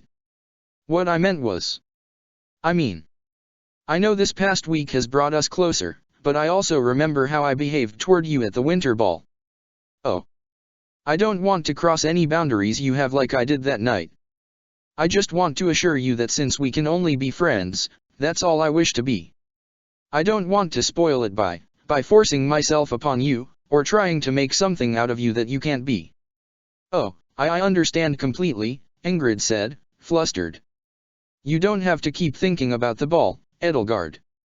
It was immature of me as well. I regret how I acted that night as well. Actually, I think I might never mind. She shook her head. Would you like me to guard your body on the way to your room? If you'd like. I just want you to know that if I ever ask you to do something that makes you uncomfortable, or if you find yourself forced into such a position, you should feel free to tell me so. Oh, I do. Do you? When you helped me regain my human form, I could tell I was asking you to do something you weren't. You're fine, Edelgard, Ingrid assured her. Besides, we've got bigger things to worry about than personal space, don't we? We shouldn't get bogged down in personal affairs when there's so much more important things going on. That's right, we do, Edelgard said. Well, thank you, Ingrid. As far as friends go, you're a treasure. Perhaps it was only her imagination, a projection of her own guilty conscience, but Edelgard could have sworn that Ingrid looked just a little sad to hear that. Edelgard continued working her hair the whole time, twisting both ponytails and wrapping each in turn into a spiral over the side of her head held in place with as many hairpins as needed. She allowed 2 strands of her long brown hair to slip out of the buns and fall down her shoulders. She had to say, the grandma buns as Hilda called them looked less severe in her natural hair color, though she had to admit that her forehead felt even more exposed than usual without the crown she was accustomed to wearing with this updo. It was a comfortable style, though, and it completely hid her ears. I've never seen you wear your hair like that, Ingrid commented. Do you like it? Edelgard asked, suddenly self-conscious. I like it. It certainly complements your natural bossiness. My natural bossiness, Would you like to try it? You certainly have long enough hair for it. Ingrid's face turned red again. Perhaps someday. There was a loud, desperate-sounding knocking on the door, startling them both. Ingrid hurried to answer it and found Gerlinde on the other side. She was still clad in a nightgown, her wavy flax gold hair pulled up into a messy makeshift bun. Oh, why your highness, Ingrid stammered, taken aback. Have you seen Elle? Gerlinde snapped at her. I've been looking all over. I'm right here, Gerlinde, Edelgard said, taking to Ingrid's side. Gerlinde sighed, relieved. Oh, thank the goddess. I checked Pask's room after I woke up because you'd said you were going to be there, and you always need my help waking up, and when it was empty she took a breath. As if we all haven't worried about you enough, Elle. I'm sorry, Edelgard said. I was on my way when I ran into Ingrid and she invited me to stay the night in her room. She's been a great help making up for Hubert's absence over the past week. Oh. A sly smile broadened across Gerlinde's face as her eyes shifted momentarily to Ingrid. Oh. Well, I'm glad you're safe. And the new hair. I'd never thought you could look so mature. I was actually just on my way to my bedroom, Edelgard said as Gerlinde lunged forward and squeezed the life out of her, to find something more appropriate than my uniform. Also, I'd been meaning to ask you if you have any clothes Ingrid could borrow. Oh, it's nothing, I don't mean to impose, Ingrid started. Well, of course, Gerlinde said. You've all little else but the clothes on your backs, so it behooves us to be hospitable. She led them out into the hallway. Actually, since the 2 of you are dressed for it, what would you say to some exercise in the courtyard before breakfast? Remind me again what you 2 were studying for? I can see you've earned Sword Master certification, Ingrid. And Elle, you had a Mage and Myrmidon certification, right? Brigand, Edelgard corrected. I was also a certified Pegasus Knight, Ingrid said, and was working my way toward Falcon Knight certification for my final exam. Oh, really? That was my final exam as well. Gerlinde said. I was working toward a Valkyrie certification, Edelgard said. Ingrid and I had signed up for the first exam slots we could get our hands on, but then, of course, well. That's right. Ingrid's face paled. We never took our final exams. Even Hilda and Marianne at least got to take theirs. Maybe since he's here, Count Berglis could proctor something for the 2 of you, Gerlinde said. Although I know he's quite busy. They rounded a corner and nearly ran into Gerlinde's retainer Agnes, along with Joachim and his retainer Marta. Oh, Agnes. Joachim, Marta. Gerlinde called out. Don't worry, I found Elle. Thank fuck, Joachim muttered, still dressed in his night clothes. Language, Joachim. Anyway, it's quite alright, she was in her girlfriend's room all along. We're not, Ingrid blurted out, her face turning red. We're just friends, Edelgard added, feeling her own cheeks burn. Edelgard was thankful to have an opportunity to spar against someone, even if that someone was her older sister. Now that her body had been restored to her, she felt her old strength and dexterity return to her as well. She could balance on her own 2 feet without correcting for monstrous talons or the weight of a tail or a pair of wings. But it was obvious to her, as it was to Ingrid, Gerlinde, and Joachim, that she hadn't so much as picked up a training sword in 2 weeks. She felt herself quickly wear out as her axe clashed against Gerlinda's sword, and though she liked to think she would have normally taken care of her sister by herself, she found herself grateful that Ingrid was there to assist her. Gerlinda's technique mirrored Ingrid's in many ways. Both had, after all, trained for fighting both on and off their Pegasi with sword and poliarm, and so the two of them were too well matched. Edelgard had to keep Gerlinda's attention drawn away from Ingrid so that Ingrid could take advantage of the occasional opening. On the other hand, Joachim's final certification had been for the hero class, and it showed in his fighting style and a gracefulness with a sword and axe that matched Edelgard's own. Ingrid with her mastery of the lance was more well suited to challenge him. It took 3 hard fights, but Ingrid and Edelgard won the first, Gerlind and Justine won the second, and Edelgard and Ingrid narrowly eked out a win in the tiebreaker match. Darling, Gerlind said, nursing a bruise on her shoulder where Edelgard's axe had broken through her defenses just long enough for Ingrid's lance to find the same spot. I must commend your coordination. You and Ingrid fight like one person in 2 bodies. She pulled back the collar of the simple training clothes she'd thrown on to replace her nightgown to inspect the grayish-purple blot just above her collarbone. Edelgard recalled being told the same thing once about herself and Byleth and felt another sharp pang of guilt. All right, Joachim panted, mopping the sweat from his brow. Best 3 out of 5? You're a prodigy or something, putting up such a fight after being held prisoner for 2 weeks. It would take more than 2 weeks to dull my senses, Edelgard said, a heady feeling of accomplishment finding an opportunity to kick out the guilt and seize her chest for itself. And so modest, too, Ingrid said as she helped Gerlind up. Honesty, you should see her with a sword or a lance. She masters new weapons so quickly that it's almost frightening. Just don't ask her to pick up a bow. It's not a matter of skill or strength, Edelgard added defensively, I just have the worst luck with them. One time Professor Byleth had her in the archery range with Bernadetta and the bowstring snapped off and hit her right in the face, Ingrid said. She had a scar going from her chin to her brow for the rest of the day. Gerlind laughed. Anyway, Edelgard said as they returned the training weapons to the racks, Gerlind, Joachim, I'd like to bring you into town later today, time permitting. She lowered her voice so that no one could overhear. So we can talk about you-know-who away from the palace. Gerlind nodded. You know the walls have ears is just an expression, right, Joachim asked. But okay, all right. We really don't have anything better to do today, do we? The 4 of them all left the courtyard for breakfast and caught up with Justine, who had been waiting for them at the doors to the palace's north wing with a growing scowl on her face from the moment the tiebreaker match had begun. I'm just glad you didn't bust out the magic, Joachim said to Edelgard as they crossed the threshold into the palace.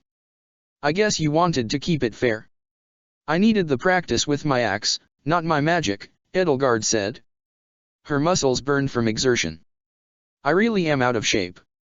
I noticed, you didn't even break one bone today, Justine muttered bitterly. That, Edelgard responded cavalierly, is a privilege I reserve for you, dear sister. All the way to the dining room, Ingrid and Gerlind bonded over Pegasus husbandry. The 2 of them had never had much reason to interact while Gerlind had been visiting Garreg Mach, but as it turned out, they'd had nearly identical paths of study at the academy. In the span of a morning they became as close as sisters themselves. Edelgard couldn't help but feel a little pang of jealousy, but if anyone deserved to feel like a part of someone's family, if even for a little bit, it was certainly Ingrid. They even looked as though they could pass for twins at first glance. Yeah, Justine and I barely passed our flying certifications by the skin of our teeth, Joachim said, stretching the aches from his arms as he interjected himself into Gerlind and Ingrid's excited rambling. You know, just to have an easy way to get from place to place. Speak for yourself, Joachim, Justine scoffed. I worked hard on that. I didn't say you didn't. Just that you passed it by the skin of your teeth. How do you know? I went to Garreg Mach 3 years before you and Heidi did, you little fucker.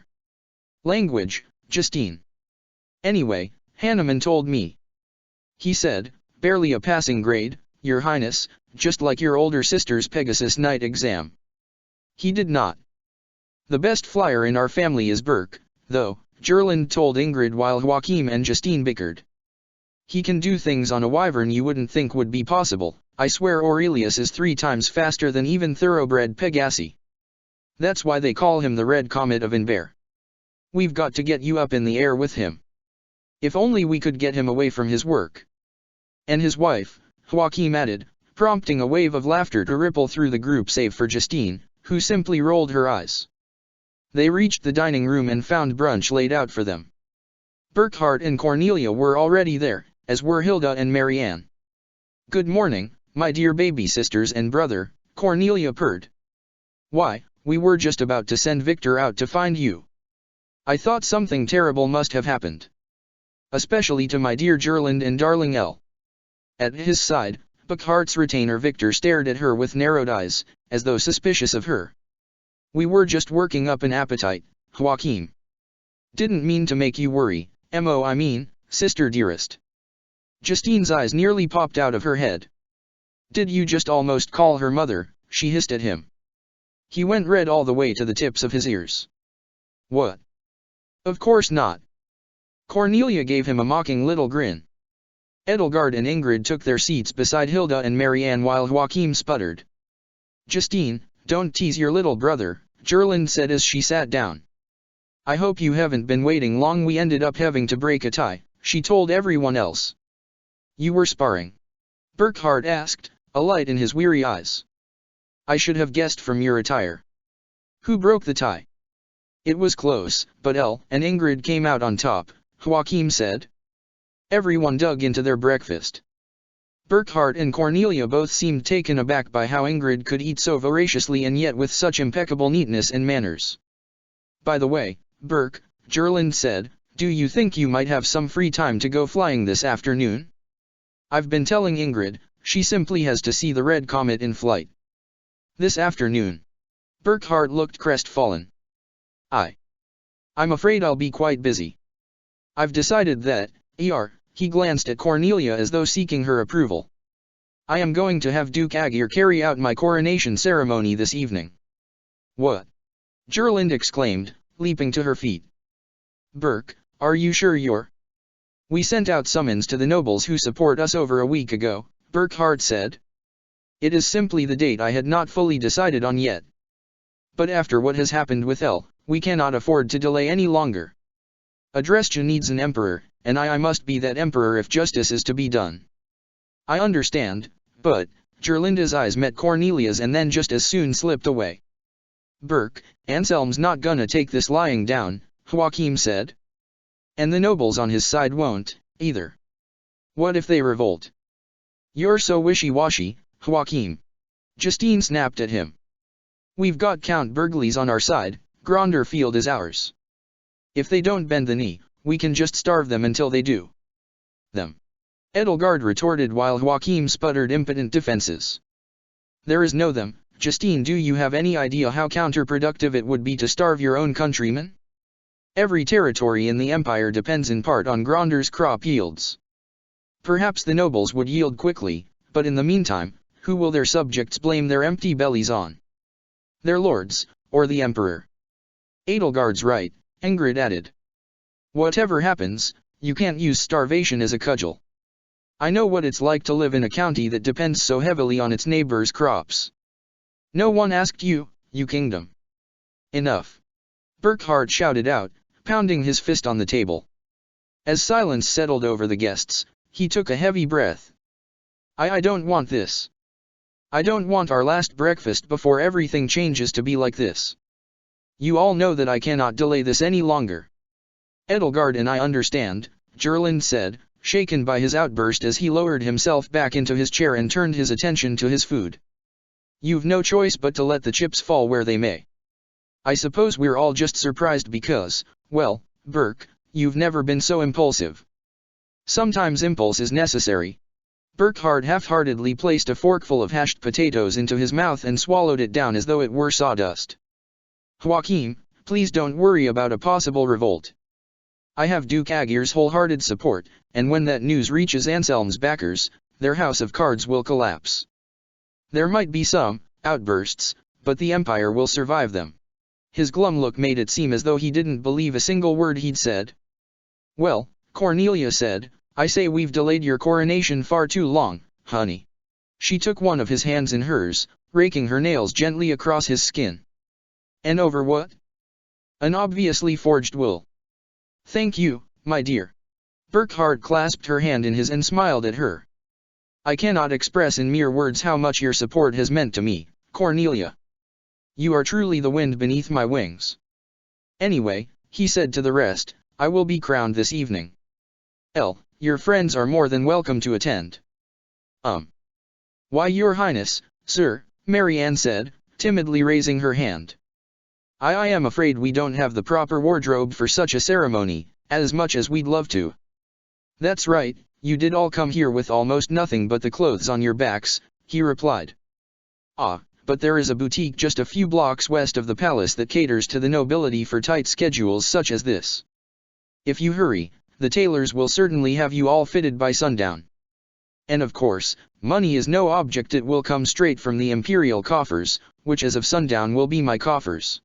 He seemed shockingly more animated now, as though a glimmer of his old self, before Anselm had ruined his plans for an easy path to the throne, had emerged from his current weariness. You know where it is. Edelgard did, in fact, know where the boutique was. She knew all of Inver like the back of her hand, which she knew quite well now that it was not covered in scales. In fact, she knew Inver better than anyone else in the city save for its long-dead architects, as her dealings with those who slither had taught her all of its secrets. In addition, while the war had never come close to Inver, she had made certain to devise ironclad strategies to defend it should such a scenario come to pass. I'm not sure I remember quite clearly, she lied. I wouldn't like to get lost. Gerland, Joachim, you wouldn't mind coming with us, would you? Oh, of course, darling, Gerland said. We should leave right away after breakfast. Perhaps I can come along as well? Cornelia asked. I'm told I have quite an eye for accentuating one's physical qualities, she said, winking slyly and very subtly rolling her shoulders back to accentuate the physical qualities she was referring to, by which she meant her more than ample bosom. I don't think Miss Goneril has anything to worry about, but the rest of you three. Ingrid looked as though she would faint if any more blood rushed to her cheeks. Cornelia, honey, you're needed here, Burkhardt said. Getting ready for the coronation will take us all day, and you know I could use your help with the preparations. Don't you worry, Lady Cornelia, Hilda spoke up. I've helped these girls dress themselves before, I know what I'm doing. Cornelia looked almost disappointed. One might have thought she had simply been excited to help her new sisters-in-law, but Edelgard knew it was because Cornelia didn't want her to slip out from between her fingers. After breakfast, Edelgard hurried to her room to change out of her academy uniform and into something that wouldn't look out of place on the streets of Inver, while Gerland helped Ingrid do the same. No sooner had she changed than the door to her room creaked open and Cornelia slipped in. Cornelia, my newest sister, Edelgard said, taken aback by her sudden intrusion. What a surprise to see you separated from my oldest brother. Also, I could have sworn I'd locked that door. Her heart pounded in her chest, but she fought to quell it. Oh, you did, Cornelia said casually as she ran her fingers across the dresser drawer that sat across from the bed. She examined the thick coating of dust resting on her fingertips. Oh, my. The servants must have forgotten to dust your room. No wonder you chose to sleep somewhere else last night, this is simply unacceptable. Somebody is going to have their stipend docked. I'd hardly expect them to be able to ready my room so quickly, it was quite late already when we arrived last night, Edelgard said. So Cornelia had entered her room in the middle of the night. She counted her blessings she and Gerland had picked up on her veiled threat. Her eyes darted between Cornelia and the door, wanting to break contact with neither. Oh, relax, Cornelia said, sitting on the side of her bed and beckoning her toward it. Relax, sweetie. I told you I knew what you were here for, Vipar. Vipar. Edelgard almost laughed. Somehow, her disguise was still paying dividends, unless it was a trick designed to make her lower her guard. I had my doubts you'd survive Lady Ria's hospitality, Cornelia continued, idly inspecting her long, sharp fingernails, which had been coated with a polish that matched the salmon pink of her long and lustrous hair. Then again, I had my doubts about Voul, too, and that handsome devil is still at it. I suppose you Goetic models really are something else. I suppose we are, Edelgard agreed. She wasn't sure what Cornelia was referring to, but it wouldn't hurt to agree. I suppose we are, Nemtera. Cornelia, or rather Nemtera, smiled. Oh, please. I prefer Cornelia. And you can drop the disguise, Vipar. I know it isn't easy pretending to be one of them. Vul and I prefer to keep ours up whenever possible, Edelgard said. We find it makes it easier for us to stay in character. Cornelia rolled her eyes. Stay in character? As if these stupid apes care.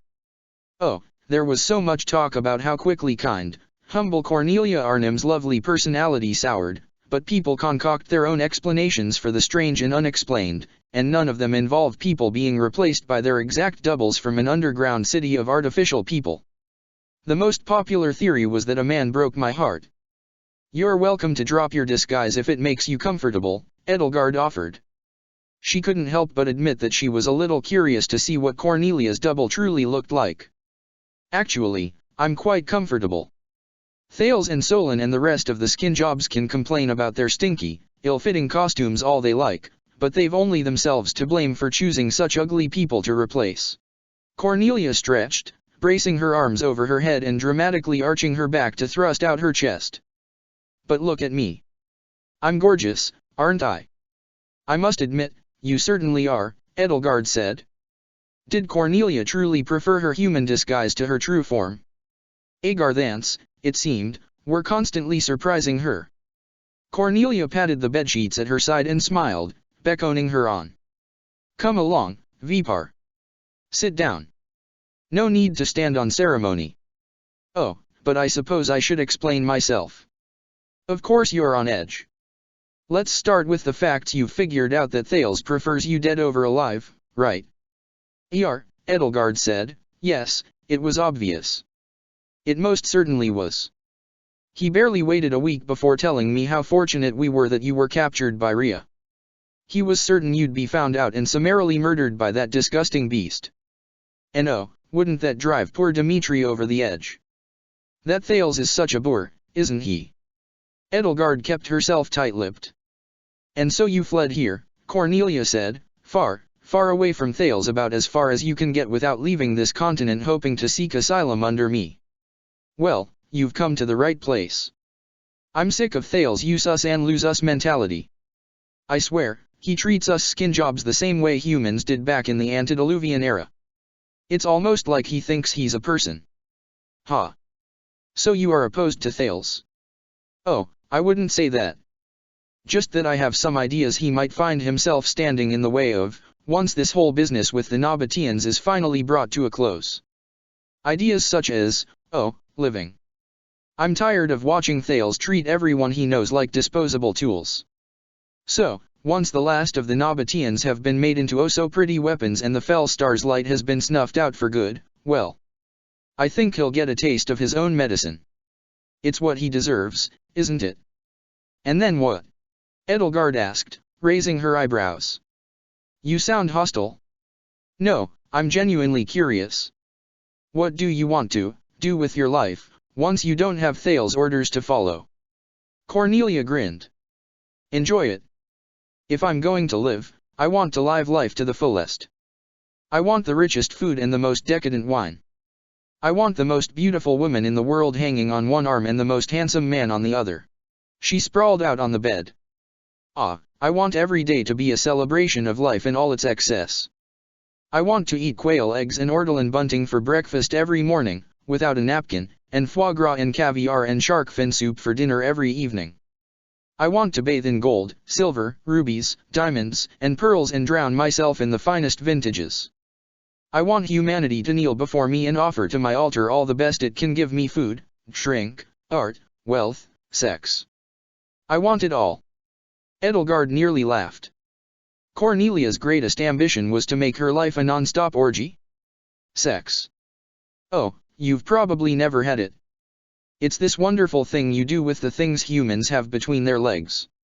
See, male humans like my husband have. I know what sex is. Edelgard sharply cut Cornelia off. She could feel her entire face turning as red as her scarlet bedsheets. She could feel the wings hidden within herself straining to unfurl as though aroused. I must admit, your vision sounds refreshing compared to Thales' dour megalomania. You want in on it? Cornelia sat up, a bright gleam in her glittering aquamarine eyes. You want revenge on Thales for throwing you away like a used napkin? And then we can make ourselves queens of the world and make all of humanity our servants, forcing them to cater to our most decadent whims. I do want revenge on Thales, Edelgard said, being completely and entirely honest. Part of her was still bewildered. Was this a stroke of good luck? Or was it entrapment? If Cornelia was being honest, then Edelgard was even better situated to stab her in the back. If she was lying and trying to trick her into a sting operation, then nothing had changed. At least, either way, her situation hadn't appreciably worsened. As long as she could continue to hide her Nabatean physiology, she wasn't at any more serious a risk than she had been the moment she had stepped into the palace. Well, then, Vipar, Cornelia purred, I think this is the beginning of a beautiful friendship. She pulled herself up off the bed and wrapped Edelgard up in a cloying embrace, planting a wet kiss on her forehead. Have a fun day dress shopping with your little friends, my darling baby sister. I'll see you this evening at the coronation. Edelgard felt something twist and roil beneath her skin, like some sort of full-body nausea, and felt her eye sting and water at the memory of an arrow burrowing through it to her brain. Her crest ached in her blood, begging her to use it. But she endured, and kept her composure until after Cornelia had released her and taken her leave of the room. No sooner had the door closed behind Cornelia than Edelgard heard the sound of fabric tearing and felt the weight and shadow of her wings fall upon her. She felt the weight of her tail rest on the floor and her horns force apart the tightly coiled buns she'd placed her hair into. She fell to the floor, encumbered by the unexpected weight and shift in her center of balance, but breathed a sigh of relief that she'd held on just long enough that Cornelia hadn't seen her transform. She caught her breath, regained her composure, and forced her human body to reassert herself. The wings had thoroughly ripped apart the blouse she'd just changed into and the tail had done the same to her petticoat. Frustrated, she collected her hairpins from the floor, stripped down, replaced her underclothes, and found another outfit from her wardrobe. She felt sorry for the maids who would wonder what had been done to these clothes to tear them apart so savagely. She'd only just opened the wardrobe again, still in her underwear and with the clothes her transformation had ruined lying in plain view on the bed, when she heard a frantic knocking at her door. Gerlinde called out from the other side. Are you in there? Edelgard rushed to the door and opened it just a crack, enough to see Gerlinde's blue eye through the gap. Yes, she said, but I'm not decent. Oh, thank the goddess. Ingrid and I saw Cornelia leaving your room alone and got worried. May I come in? No, she said. Like I said, I'm not decent. I'm your big sister, El.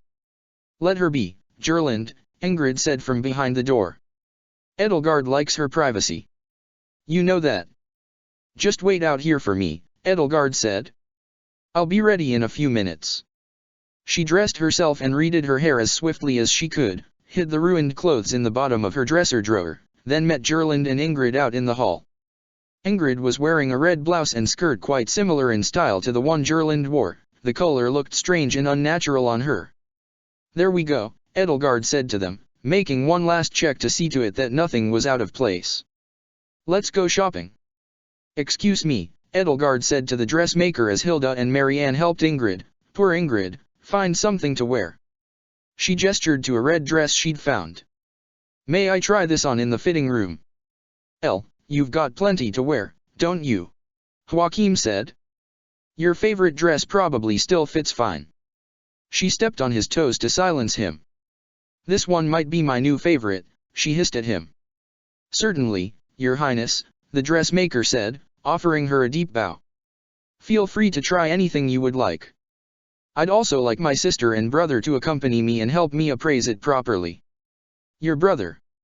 You wouldn't know it, but Prince Joachim here has developed quite an eye for fashion. What? Joachim protested. Go ahead, the dressmaker said, beckoning them to the fitting room. Anything to see to it that Your Highness looks her best for this occasion. This, what did you say it was? A spontaneous gala, Edelgard said, dragging her siblings with her. Also, my friend Ingrid there, the blonde one, is much more comfortable in trousers than a skirt. Odd as it might sound, so please do accommodate her tastes and see to it she looks her best on her terms." Taken aback, the dressmaker hastily nodded. Yes, of course, Your Highness." Edelgard brought Gerland and Joachim into the dressing room. It was much more spacious than the dressmaker's accommodations at Garreg Mach, but 3 people fit in a little too cozily. "So, tell me," she said to them as they crowded into the fitting room, "what do you two know of Cornelia, exactly?"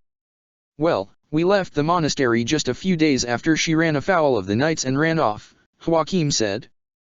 "Or was it a week?" "It was less than a week, right, Gerland?" "I think so. We'd heard she had summoned beasts to attack the town and fled when the knights tried to subdue her," Gerland said. "Then there was whatever happened with Glen Frildarius and Cardinal Ealfric's murder, that was the last straw. We all went our separate ways for the next few weeks or so," Joachim said.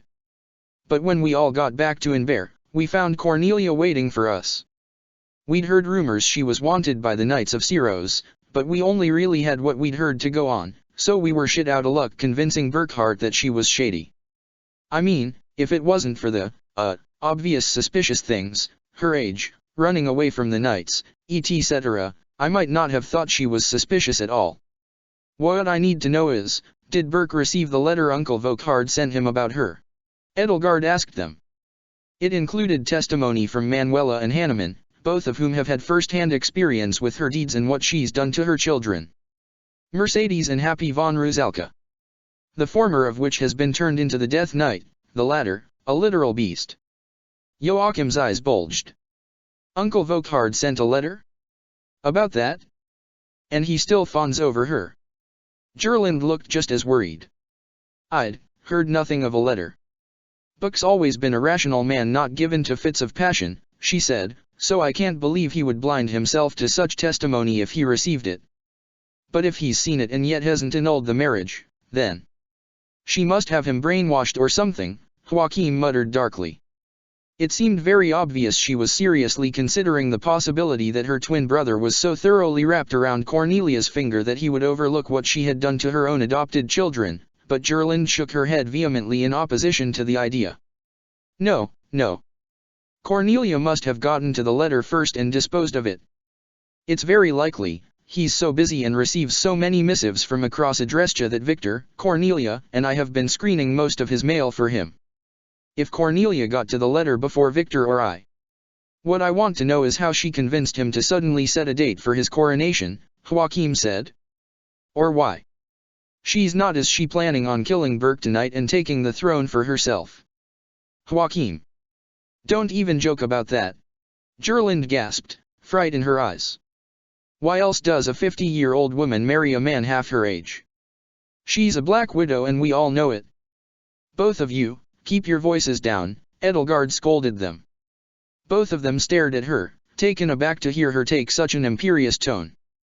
"I suppose it's possible that she's plotting his imminent death, but there are more likely alternatives.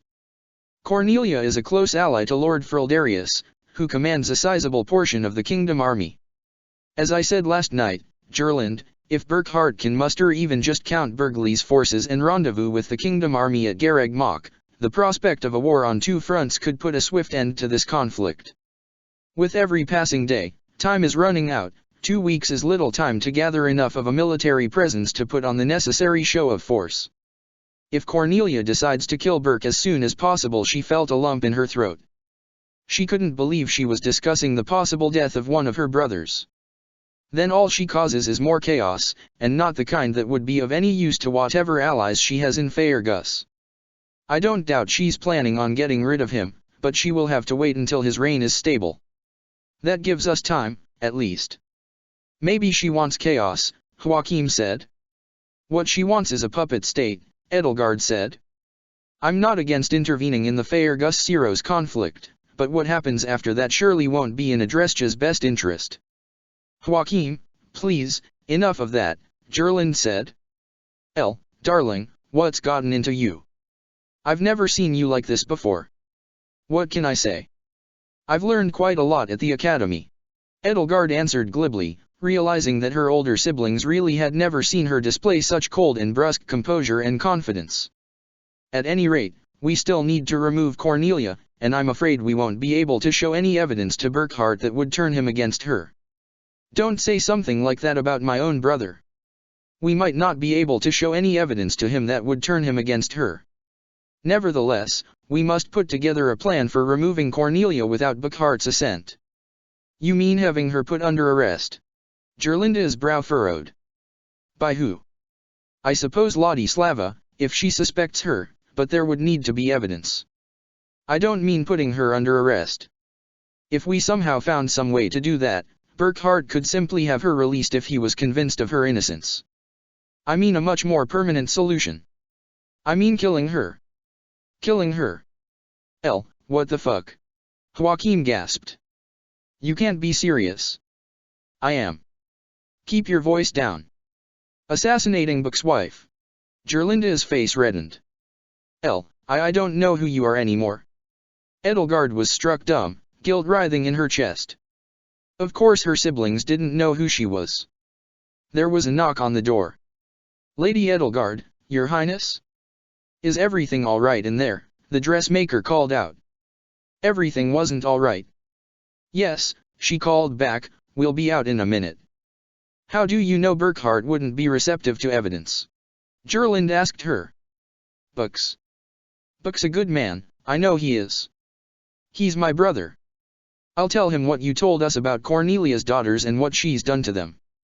And what if, instead of believing you, he dismisses it as nothing but slanderous rumors from a hostile church?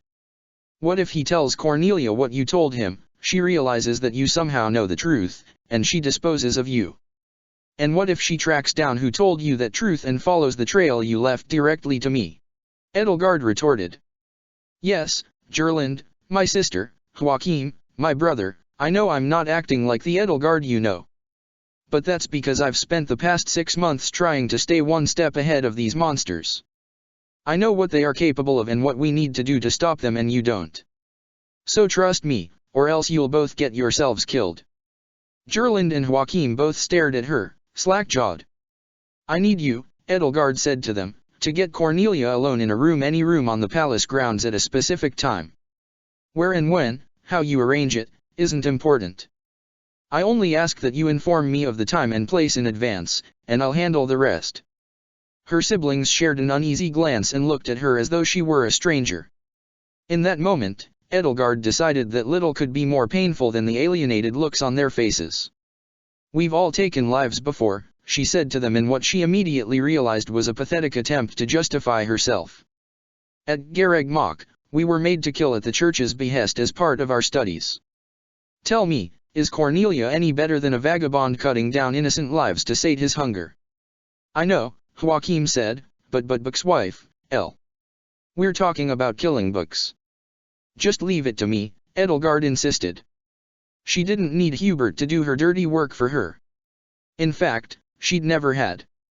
If she had been alone, she could have spilled all that blood in the darkness herself. She wasn't sure if she could truly believe that, but as of now she had no choice.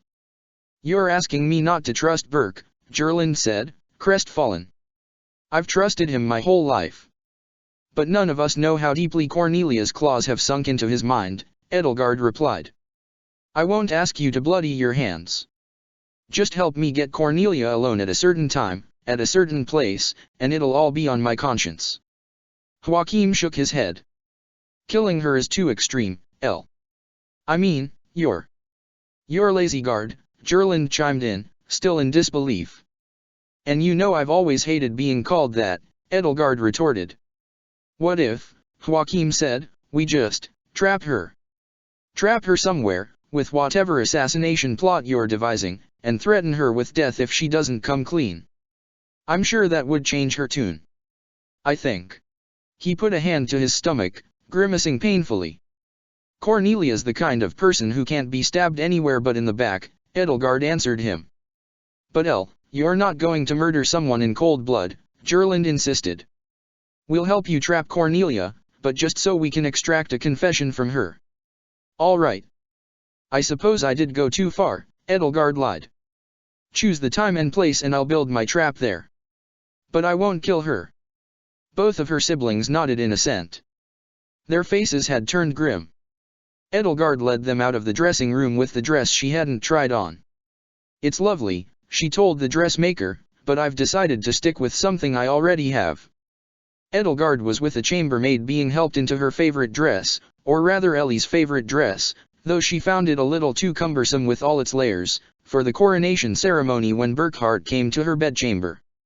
Of course, men had it easy. The ornate crimson and white suit he wore, adorned with the Adrestian double-headed eagle across its breast emblazoned in gold thread, had no doubt taken him far less time to put on than any of the girls' dresses, as complicated as it was.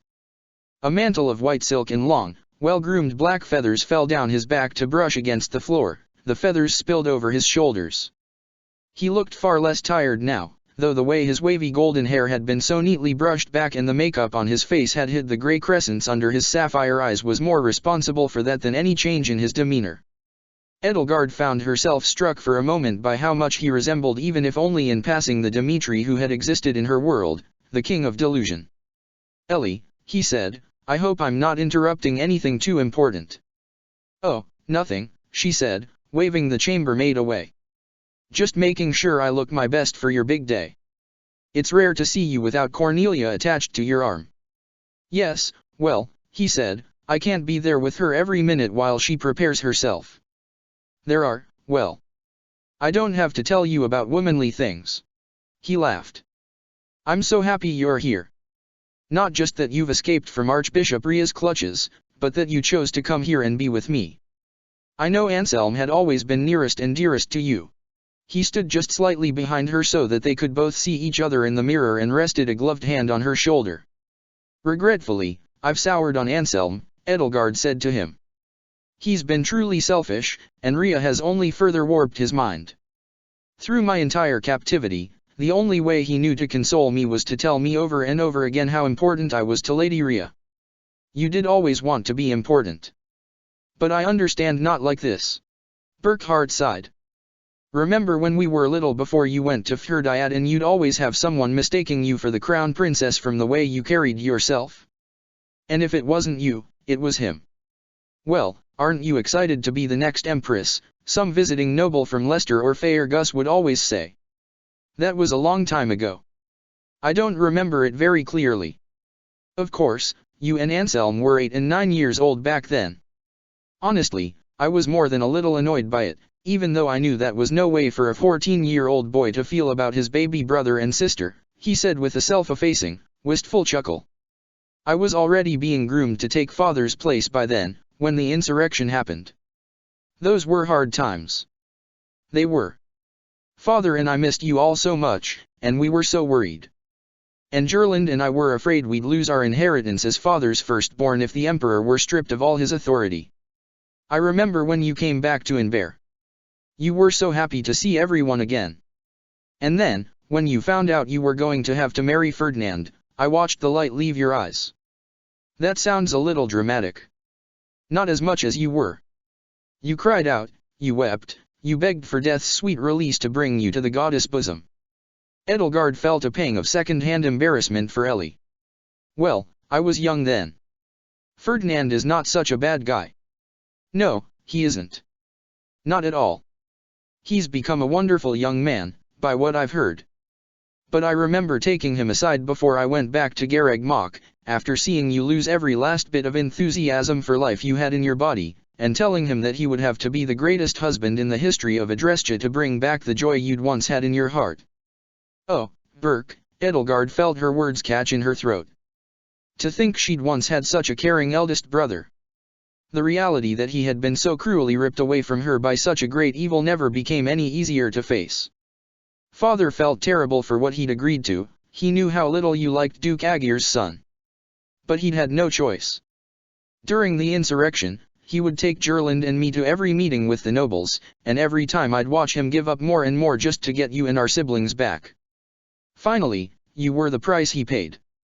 Duke Agir was willing to agree to a more equitable relationship only if he could have you as a daughter. It was unfortunate, but seeing father work things out amicably with him in the end was, honestly, it was inspiring. Father clawed himself out of the pit the nobles threw him in, and somehow even repaired his friendship with them. I was in awe. Father was a good man, Edelgard agreed, keeping her statements simple and non-committal. Her own feelings about her father were complex. He was indeed a good man, and she loved him, but the pain, shame, and humiliation she'd felt watching him uselessly standing by while Duke Aegir and Thales exhibited to him his languishing children and spat in his face had never left her. He was a great man, Burckhardt said. But it's truly sad. The Emperor is a father to Adrestia itself, he would always say to me. He knew that he could never really be a father to his children as long as he was Emperor. That's why I'd always hoped things would be easy if I had a peaceful reign, without significant scandal or strife, then the children I have will know a real father. Is that how you feel? That's why I proposed to Cornelia. I knew her work in Fhirdiad had made all of Faerghus a healthier and safer place. I want her to bring that health and safety to Adrestia as well, and with all the power and authority of the Emperor's wife, she will be able to enact the sweeping change our empire needs. I understand. She certainly does have a reputation, Edelgard said. I heard Fhirdiad had been the epicenter of 1,000 plagues in 1,000 years until she became King Lambert's court mage. You heard right. That is why the Church of Ceros has worked so hard to slander her and brand her as a criminal, Burckhardt said. He let out another heavy sigh, and the makeup failed to hide his weariness. I wish it weren't like this. If it weren't for Cornelia's love and support, I wouldn't be able to get so much as an hour of sleep. First Anselm's coup, and now King Dimitri's war. I didn't want my reign to begin with such momentous events. I fear it might take a decade or more to pick up the pieces, and then I'll be just like father. Edelgard reflected on the sudden and hotly disputed change to Ionius will that had expressed his desire for Anselm to inherit the crown. Perhaps it had been a forgery, a wicked plot by those who slither in the dark. Or perhaps Ionius knew his eldest son's heart and saw someone who would rather build a family than an empire, while Anselm stood hungrily in his eldest brother's shadow and yearned for the birthright he thought he better deserved. There was no way to know which was true, and Thales and his cronies had hijacked the succession crisis for their own ends anyway, so it didn't matter either way. Burckhardt was a man who was in way over his head, and like anyone in such a situation, he only had two options: drown, or reach out for a hand to grasp. Edelgard had been fortunate to take Bylith's hand, but it had just been Burckhardt's rotten luck that the hand he'd found had belonged to an Agarthan replicant. If the real Cornelia were still alive, she would have been a wonderful advisor to him, but he had no way of knowing. Nobody chooses to live in interesting times, Burckhardt, Edelgard said to him. Ask anybody you meet, peasant or priest, soldier or scholar, noble or commoner, and I can guarantee you that few of them truly crave upheaval or turmoil. If we could all have our way, we would all lead quiet, peaceful, undisturbed lives. But we can't. The world doesn't stand still for anyone. When the ground shudders beneath our feet, we all must find the strength to remain standing and help those too weak to stand on their own, whether or not we want to. You're right. Burckhardt took a deep breath and let out a long sigh. Our father was the best father he could be, given the circumstances, Edelgard told him, resting her hand atop his. I think you will be as well, and the best emperor you can be as well. It is just that there are limits to how much we can change our circumstances. We can't stop the kingdom's army from marching on Gareg Mach, but we can force the Church of Ceros to a swift surrender and perhaps even help broker peace between Rhea and Dimitri. We can't undo the damage Anselm has done to Adrestia, but we can choose how we are going to repair it. You've grown so wise, El, Burckhardt said, smiling. You remind me of how you were when we were kids and you and Anselm always tried to act just as grown-up as Gerland and me.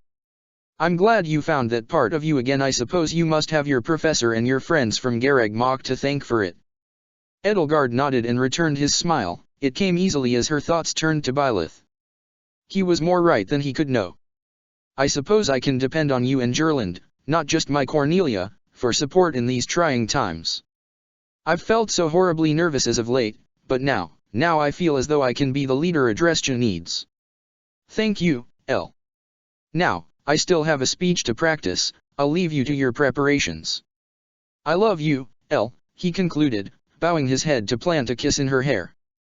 I love you, too, Burke, she said as he let go of her and strode off to meet his destiny. Late that afternoon, a small parade of nobles poured into the palace for the coronation as the sun approached the western horizon. Duke Aegir, Marquise Vestra, and Count Berglis, the half of the 6 great houses who had cast their lot with Burckhardt, came in, but also in attendance were Baron Oaks, Count Novelli, Baron Rusalka, and Viscountessa, among others. With Oaks, Novelli, and Essa were their daughters who had been pledged to Burckhardt as consorts to strengthen ties between their houses and House Hresvelg. Edelgard recognized Constance von Novelli, of course, whose ostentatious teal dress was no doubt meant to make her stand out even more than Burckhardt himself, and red-haired Monica von Oaks, though of course she had to remind herself that this world's Monica had no connection whatsoever to Kronia and those who slither in the dark. The third young woman, who might have been 19 years old at most, must have been from House Essa, and to look upon her made Edelgard recall the plight of Hanneman's sister and feel a flash of anger run through her heart. Constance, of course, introduced herself. Princess Edelgard von Hresvelg. What a pleasure to see you alive and well. A foxish smile crossed her face. You have chosen quite the outfit, a noble effort to upstage his future majesty's consorts. But alas, you have fallen short. Edelgard realized that the whole time she had met Constance, she had thought she was a replicant. Obviously, she'd been wrong, but Constance must have felt quite slighted by how frosty she'd been. Perhaps an apology would be in order. Hello, Constance, was it? Ingrid asked, surveying her and the other girls. She'd managed to have the dressmaker put together something that closely resembled the outfit Edelgard had helped her put together for the winter ball months ago. Edelgard found she wasn't sure how to feel about that. It's a pleasure to meet you. Constance von Novelli, of House Novelli. And you are? Ingrid Brandel Galatea, of the Holy Kingdom of Faerghus. It's just the Kingdom of Faerghus now, Hilda reminded her. Yes, it's become quite an unholy place. Constance tittered, amused by her own wordplay. Allow me to introduce my fellow maidens, Monica of House Oaks and Althea of House Essa. You may recognize that surname, and yes indeed, she is second cousin thrice removed to Professor Hanneman of the Officers' Academy. How astute of you for noticing. Monica von Oaks. It's, nice to meet you, Hilda said, and Edelgard could tell by the look on her face that she wasn't used to meeting a Monica who wasn't secretly Kronia. Edelgard herself wasn't, either. The simple, innocent, slightly nervous smile on the young girl's face looked almost out of place compared to Kronia's false cheer and sadistic glee. I'm Hilda Valentine Goneril, and this is Mary Ann von Edmund of Leicester. We and Ingrid helped Edelgard escape from Lady Rhea. Althea gasped and clasped her hands over her mouth. Really? That sounds terrifying. I didn't do all that much, Mary Ann said, her self-effacing and demure demeanor seeming even more subdued in comparison to the shimmering, scintillating periwinkle ball gown she wore. As a matter of fact, Mary Ann was indispensable. I'm blessed to have such good friends, Edelgard said. The goddess only knows what might have happened to me if I'd remained at Garreg Mach. It's more than a pleasure to see you again, Lady Edelgard, Monica said. If memory serves me right, it's been about 713 days since we last saw each other. Her smile was far more genuine than any Kronia had ever worn in her guise, though her eyes were soft with sympathy. The real Monica, Edelgard recalled, had always prided herself on her perfect memory.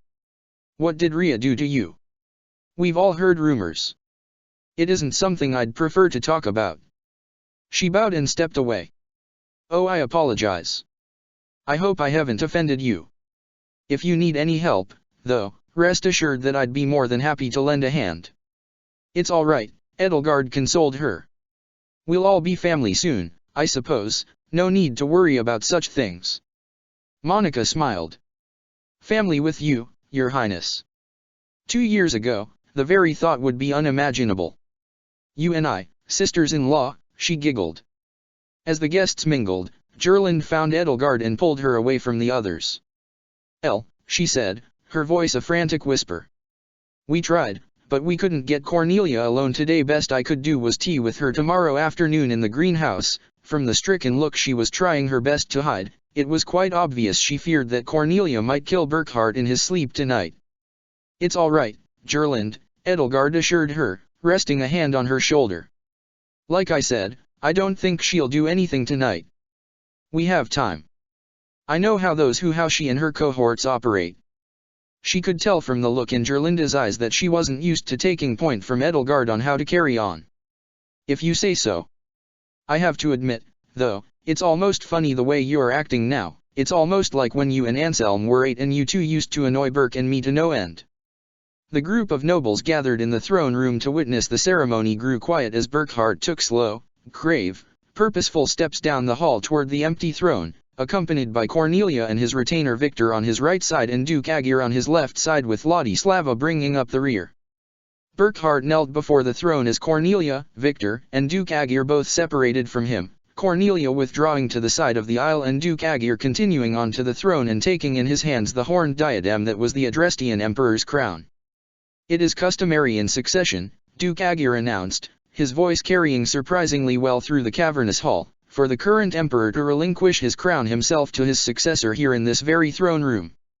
However, His Majesty Emperor Ionius IX, my good and dear friend these past 40 years, passed away so suddenly, despite being in such good health, that he was unable to carry out this sacred duty.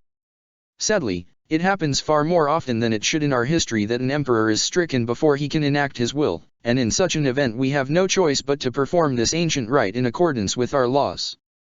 Our laws, which make it quite clear that in such an event the eldest son or daughter of the late emperor inherits his title, privileges, and powers.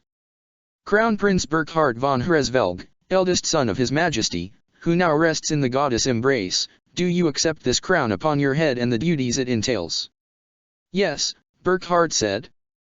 From this day forward, the weight of the empire's future shall rest upon my shoulders. All that I do will be for the benefit of the people of Fodlan. Duke Agir slowly and solemnly lowered the crown onto Burkhard's head, nestling gold upon gold. For a moment, Edelgard had half expected him to place it on his own head. Burkhard von Hresvelg, the crown is yours.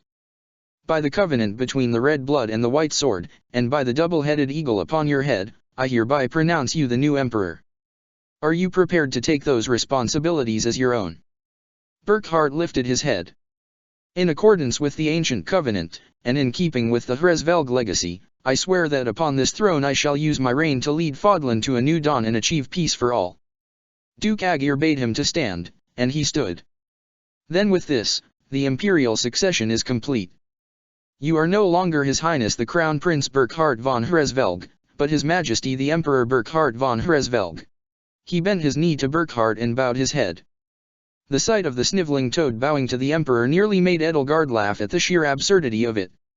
She supposed this was proof that she was indeed still in a very different world than her own. Compared to Dimitri's coronation, Burkhard's was almost humorously brief. Then again, Edelgard's had been even briefer, lacking even an audience beside Byleth. But that had been because it had been done privately, quickly, secretly, so secretly that it had even caught Thales by surprise. Burkhard turned to face his audience, every knee in the throne room bent, every head bowed. My people, he said, this crown is a weight I bear with great humility and sorrow. Due to the selfishness and appalling lack of decorum of my brother Anselm, our empire has gone nearly 3 full months without an emperor to lead it. By law only the new emperor can lay their deceased predecessor to rest, and thus the restless spirit of my father Ionius IX, whom all of you knew fondly and loved, has waited for his proper burial for nearly the entire winter. I ask you all as emperor to join me tomorrow morning in laying him to rest so that he may pass into the goddess embrace, making right the supreme insult and injury my brother has caused him. His words echoed through the throne room. He waited for the last reverberations of his voice to die down before speaking anew.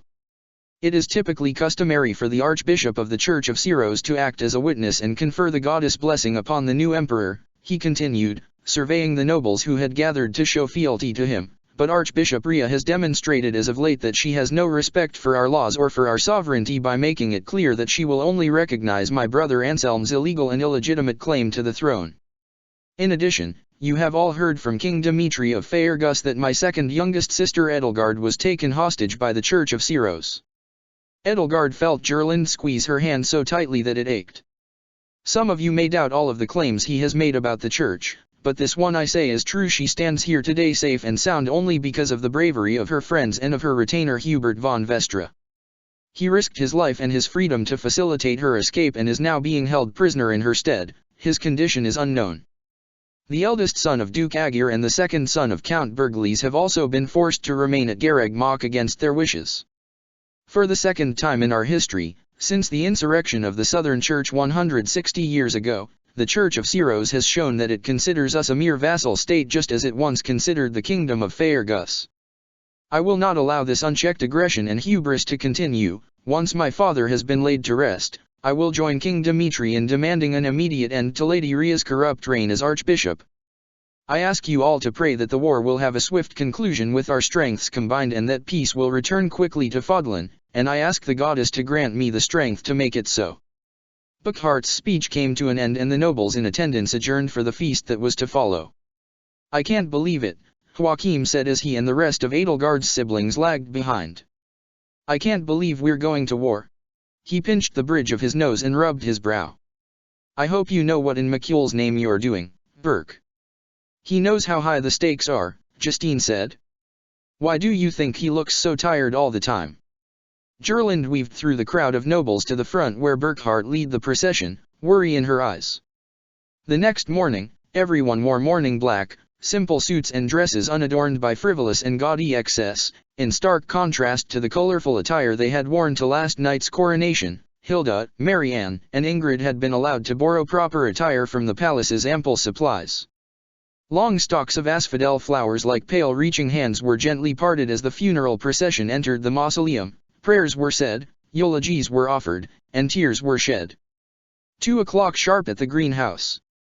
The time and place where Gerland would be having tea with Cornelia that afternoon remained at the forefront of Edelgard's mind all through the funeral service for her father. All through the service, that was, until Ingrid began to weep, that was when Edelgard felt her own emotions, buried under her anxiety about Cornelia's assassination, force its way out of her.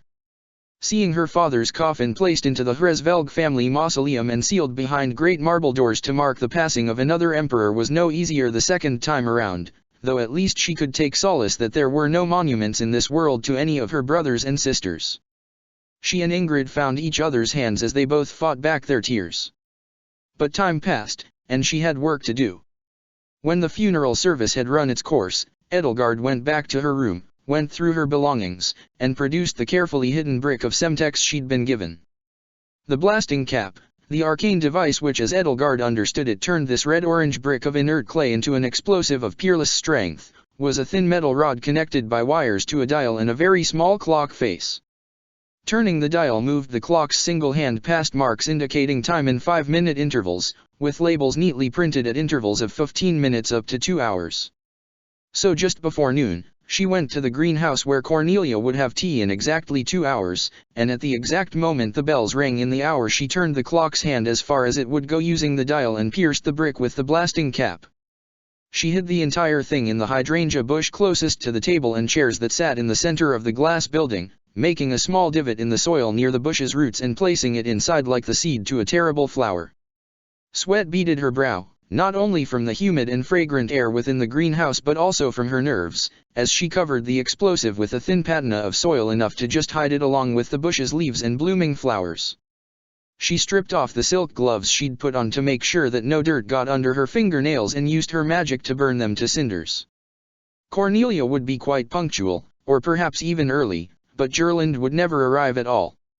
When the bells tolled 2 o'clock, the same destructive power that had reduced Castle Gaspard to rubble writ small would destroy the greenhouse and everything in it.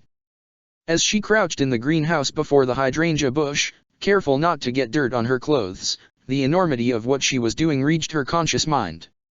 She'd always loved this greenhouse and its flowers, and many times during the war she had found solace in its peace and calm, often sharing it with her friends. She remembered tending to crocuses with ash and transplanting carnivorous plants from Brigid's lush jungles into pots of native soil with Petra and Bernadetta. She remembered time spent here in this place where not even the miasma of Thal's wickedness that so often choked the palace could reach her. And she thought about the destructive power she was dealing with. About 24 bricks of Semtex exploding at once had destroyed the basement levels of Castle Gaspard and made its sturdy old frame collapse in on itself, destroying everything within the castle's walls. Would the strength of that explosion reduced by a factor of over 20 only destroy the greenhouse and the single soul in it, or would it be larger than she'd anticipated? Would there be unforeseen collateral damage to the palace? or worse, to any of the people inside it? She had family here, for Macule's sake. She was playing with technology beyond her experience, ignorant of the consequences, and now she truly grasped that terror. She would have given anything to have had Vul at her side right now to advise her. Perhaps he would say to tear the brick in half, or simply wrench a chunk or two off from the corners, or perhaps he would tell her that she needed more than what she had. But this was the plan she had. This was her only weapon. There was no Hubert with his poisons to do the work for her, certainly not in this world where he had never gotten into poisons in the first place. And this weapon was the surest way to kill Cornelia. Better than a knife in the back, in fact, because Edelgard wouldn't have to stand behind her, or indeed anywhere near her. The cloying, humid air became almost intolerable in its sweetness, like overly sugared pastries. Edelgard made one last check to see to it no one could see the Semtex in its hiding spot, then hurried out of the greenhouse. The cool, crisp air outside was a balm to some of her worries. At least, now it was simply a matter of waiting. And wait she did, biding her time as the afternoon passed. She kept an eye on the great-grandfather clock that kept time in the foyer as she busied herself with idle chatter with her siblings or Constance. Then, with 10 minutes before 2 o'clock, Edelgard saw something that changed everything. Or rather, Ingrid did, as she and Edelgard stood in the foyer conversing with Constance. Edelgard. She tapped Edelgard on the shoulder and drew her attention to the tall, spacious windows flanking the front door. Edelgard followed her gaze outside to the courtyard in the front of the palace and saw, on the neatly trimmed path through the well-kept garden, Burkhart's royal carriage and Cornelia climbing inside it with Burkhart. With 10 minutes before the trap sprang, Cornelia was leaving the palace. She and Ingrid shared an unspoken nod. The trap. Of course she'd let Ingrid in on the plan, because Ingrid insisted on being privy to Edelgard's plans after the self-immolation bluff. "Excuse me," she told Constance, "but I just remembered, Ingrid and I left something in her room. We'll be right back." "Shall I accompany you?" Constance asked with a coy flutter of her eyelashes. "No," Edelgard said, and she and Ingrid stormed off. Then, on their way back to the greenhouse to retrieve the Semtex, the plan had failed, but if she simply removed the blasting cap then surely Edelgard could just try again at some other time when happenstance didn't spoil it. She and Ingrid ran into Joachim, Justine, both of their retainers, and Gerlinda's retainer Agnes. "Lady Edelgard," Agnes asked, bowing curtly, "have you seen Gerlind?" Edelgard had already felt dread seize her heart, but now its talons gripped her even tighter. "Gerlind? What about her?" Ingrid asked, worried. "She was supposed to meet Justine at 2 today," said Joachim, who knew the whole plan and whose glare under furrowed brows seemed painfully accusatory. "I don't know," Edelgard responded, at a loss under her older sibling's scrutiny. "Perhaps she's with Burke. I just saw him leave in a carriage with Cornelia."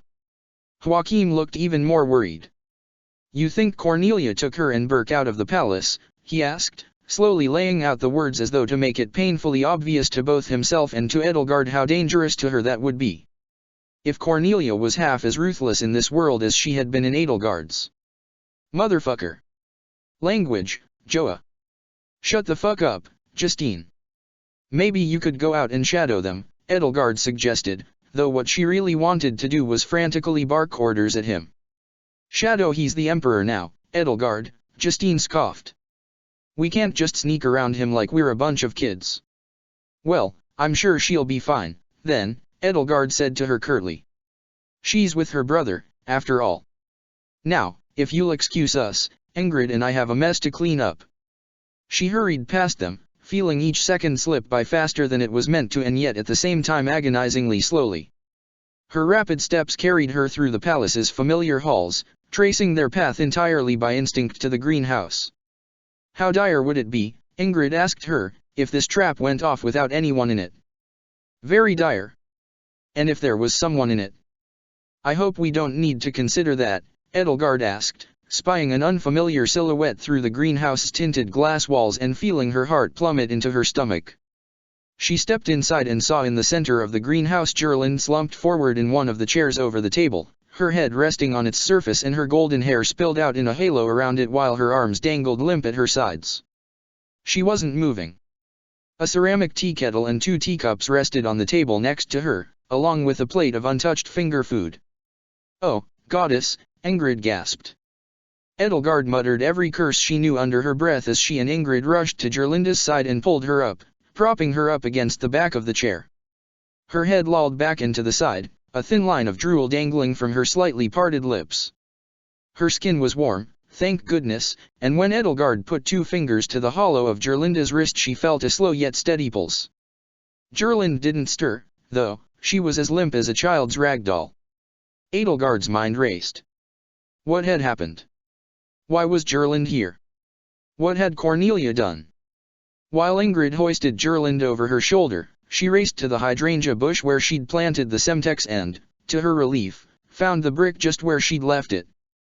She held it in trembling hands, fighting to steady her grip as her eye burned and the dragon inside her squirmed in distress. "What is that?" Ingrid asked, peering over her shoulder. "Dangerous explosive. Vul gave it to me. It'll destroy this entire greenhouse, perhaps more." "Explosive? Edelgard. How can something that small be a—" "Get her out of here, Ingrid, now." Edelgard saw the hand on the clock slowly approaching 0. Less than 5 minutes, less than the width of a single space between 2 tick marks on the clock's face. Perhaps only 2 minutes or even just 1. Ingrid didn't leave. "Go. Not without you. Can't you stop it?" "I hope so." It occurred to Edelgard that she didn't actually know if pulling the blasting cap out would stop the brick from exploding. Her heart beat a deafening drumbeat against her ribs, her pulse throbbed in her ears. The dragon writhed, her eye burned, she felt pin feathers push against her skin from the inside. Her breath was heavy, its rhythm fast and shallow. She grabbed the metal rod protruding from the brick and carefully yanked it out, separating the blasting cap from the Semtex. Still holding one component of the device in each hand, she shakily rose to her feet and stepped backward until she felt the edge of the table press against her back. The brick and blasting cap fell from her hands to the floor and her legs gave out. She braced herself against the table with her elbows. Is it over?" Ingrid asked, her chest heaving. "I told you," Edelgard gasped, panting, "to leave, in case something goes wrong." Outside, the bells rang in the hour. 2 o'clock on the dot. If she'd been delayed so much as a minute more, Gerlinde would have been killed. Cornelia had almost tricked her into murdering her own sister. She and Ingrid waited an interminably long moment, both staring at the Semtex and hoping it was truly inert. Nothing happened. Edelgard felt the strength leave her body and tears of relief streamed down her cheeks as she collapsed and fell to her knees, intensely aware of just how close she'd come, not just to killing 1 person, but 3, no, 4. Ingrid caught her and helped her back up to her feet. "Well, it worked," she sighed. "Thank the goddess." Edelgard caught her breath, steadied herself, and picked up the Semtex and hid it in her cloak. "The next time I tell you to run away, I want you to do it, Ingrid. But because if I ever have to tell you, you have to know that it's serious. That I'd never do it unless I knew your chances of survival were slim to none." Her fingers curled around the Semtex with enough force to knead it and leave imprints of her fingertips in its firm yet yielding surface. "I was only guessing that removing the blasting cap would work. I couldn't be sure." "What? Why didn't Vul show you how to use it?" "When I meet him again, I'll wring his neck." "Forget it, Ingrid. It's over. We must see to it Gerlinde is all right." When she'd regained her composure, she and Ingrid left the greenhouse and laid Gerlinde on the ground to rest. Gerlinde opened her eyes. She mumbled blearily, blinking against the sunlight. Where am I?" "Just outside the greenhouse," Edelgard told her, relieved to see her blue eyes. "Gerlinde." "The greenhouse." Gerlinda's brow furrowed. "Ingrid? What are you doing here? What's the last thing you remember?" Ingrid asked. "I was in my room. I was feeling a little parched and lightheaded after the funeral, so I had Agnes fetch me a pitcher of water and a glass. Had I passed out?"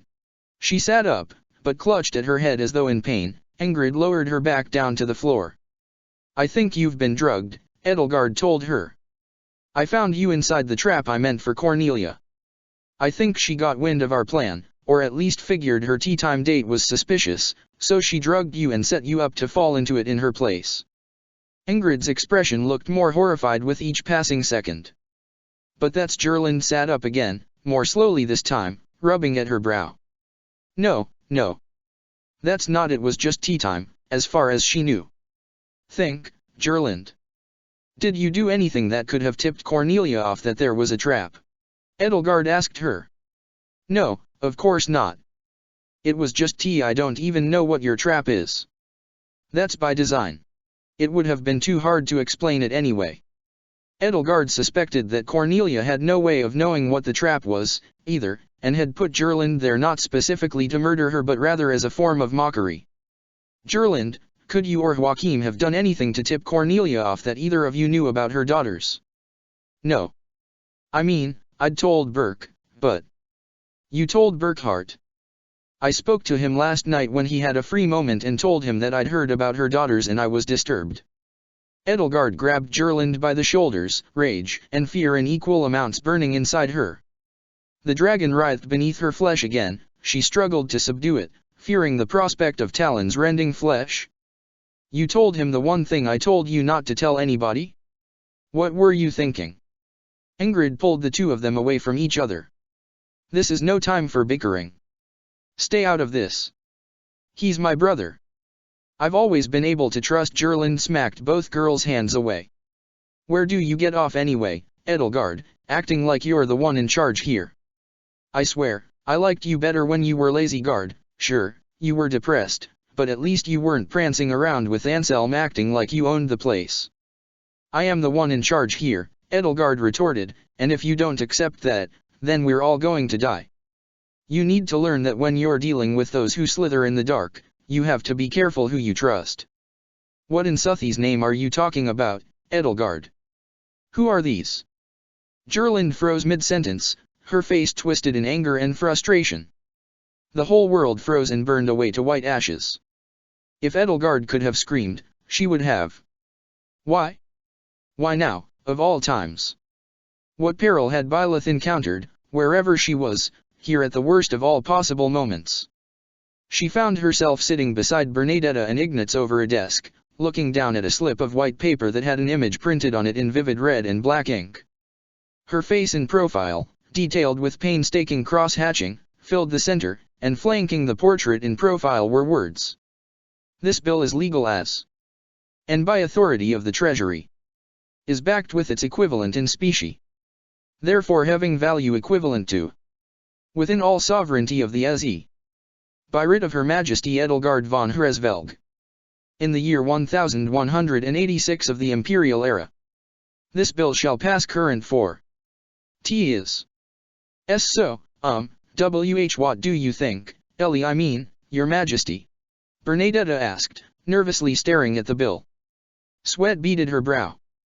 I worked really hard on the portrait. Ignatz didn't think we'd find an engraver who could get all of the little details onto a wood block, but why you hate it, don't you? Edelgard leaped to her feet. No, she cried out as all of her thoughts and emotions roiling within her poured into Ellie's body. Her outburst struck like a thunderclap. See, Bernie, I told you she'd like it, Ignatz assured Bernadetta. It's me from the other world, Edelgard said, spitting out the words as quickly as she could. Something terrible has happened. Where's Byleth? She's, in a meeting now, Ignatz stammered. Where? Third meeting room, second floor, southern wing, I think. Ignatz said. I'm sorry, we'll talk about your paper money later, I love it so far. Edelgard felt Ellie blurt out as she hurried out of the room. She rushed to the third meeting room on the second floor in the south wing as quickly as her legs would carry her, as the bells outside tolled 2 o'clock. Each ring of those bells sounded a death knell for another world. She knocked on the door and forced herself into the room, finding Byleth with Hubert, Ferdinand, Claude, Nader, and a few other nobles from the former Leicester alliance inside. I must borrow Byleth for a minute, she said with all the composure she could muster. It's urgent. Byleth pulled her old grey coat off the back of her chair, slung it over her shoulders, and hurried across the room to her. Is something wrong? She hissed in a low voice as she followed Edelgard out into the hall. Byleth.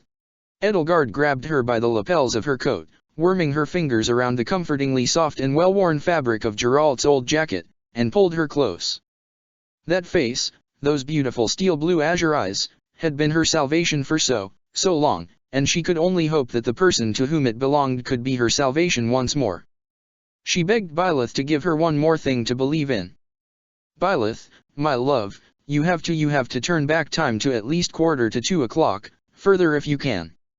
You need to send Ellie to my body." Calm down," Byleth said, curling her fingers around her shaking hands. "What's wrong?"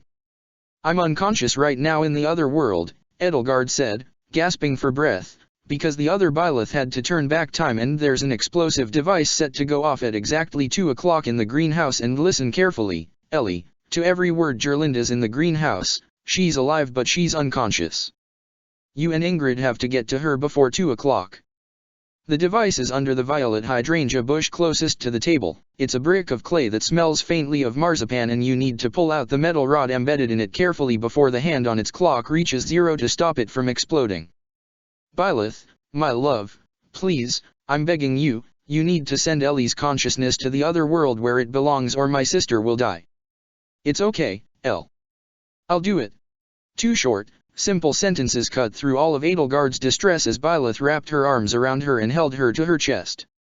Edelgard felt the steady pulse of Byleth's heartbeat, of the heartbeat only her wife had, and felt all of the fear and anxiety and worry and dread and self-loathing bleed out from within her. The world froze again and burned away again. This time Edelgard felt herself torn between two worlds like never before. It was like a Dirac tidal surge, tearing her between two worlds and leaving her in limbo, but unique in the way the two worlds seemed to clash and collide. It almost felt as though her Byleth's powers were grinding against the other Byleth's like two blades locked in combat. Everything went blissfully dark. When Edelgard came to her senses, she found her arms wrapped around Gerlind, and Gerlinda's arms wrapped around her. "Gerlind, are you two all right?"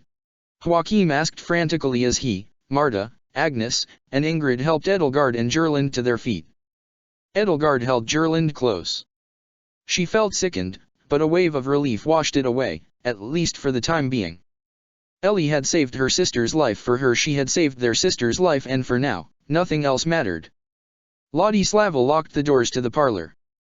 As Victor drew the curtains over the window that looked out over the courtyard, Burkhard paced anxiously in front of it, his boots worrying a furrow in the ornate rug beneath his feet, his head bowed as though over-encumbered by the weight of his horned crown. Cornelia looked on, her lips pursed in false concern. Edelgard, Gerlind, and Hilda sat on the sofa, each with a heavy blanket draped over their shoulders to better calm their nerves. Agnes stood beside them, her face still racked with anxiety. Joachim and Marta stood by, and Justine and her retainer as well. Marianne hung over the arm of the sofa, tightly grasping Hilda's hand. Ingrid stood behind the sofa over Edelgard, which was as close as she could get considering that Edelgard was wedged between Gerlind and Hilda. "If His Majesty would like, perhaps we should begin by recounting what we know," Victor said, and for a moment he sounded painfully like his younger brother Hubert.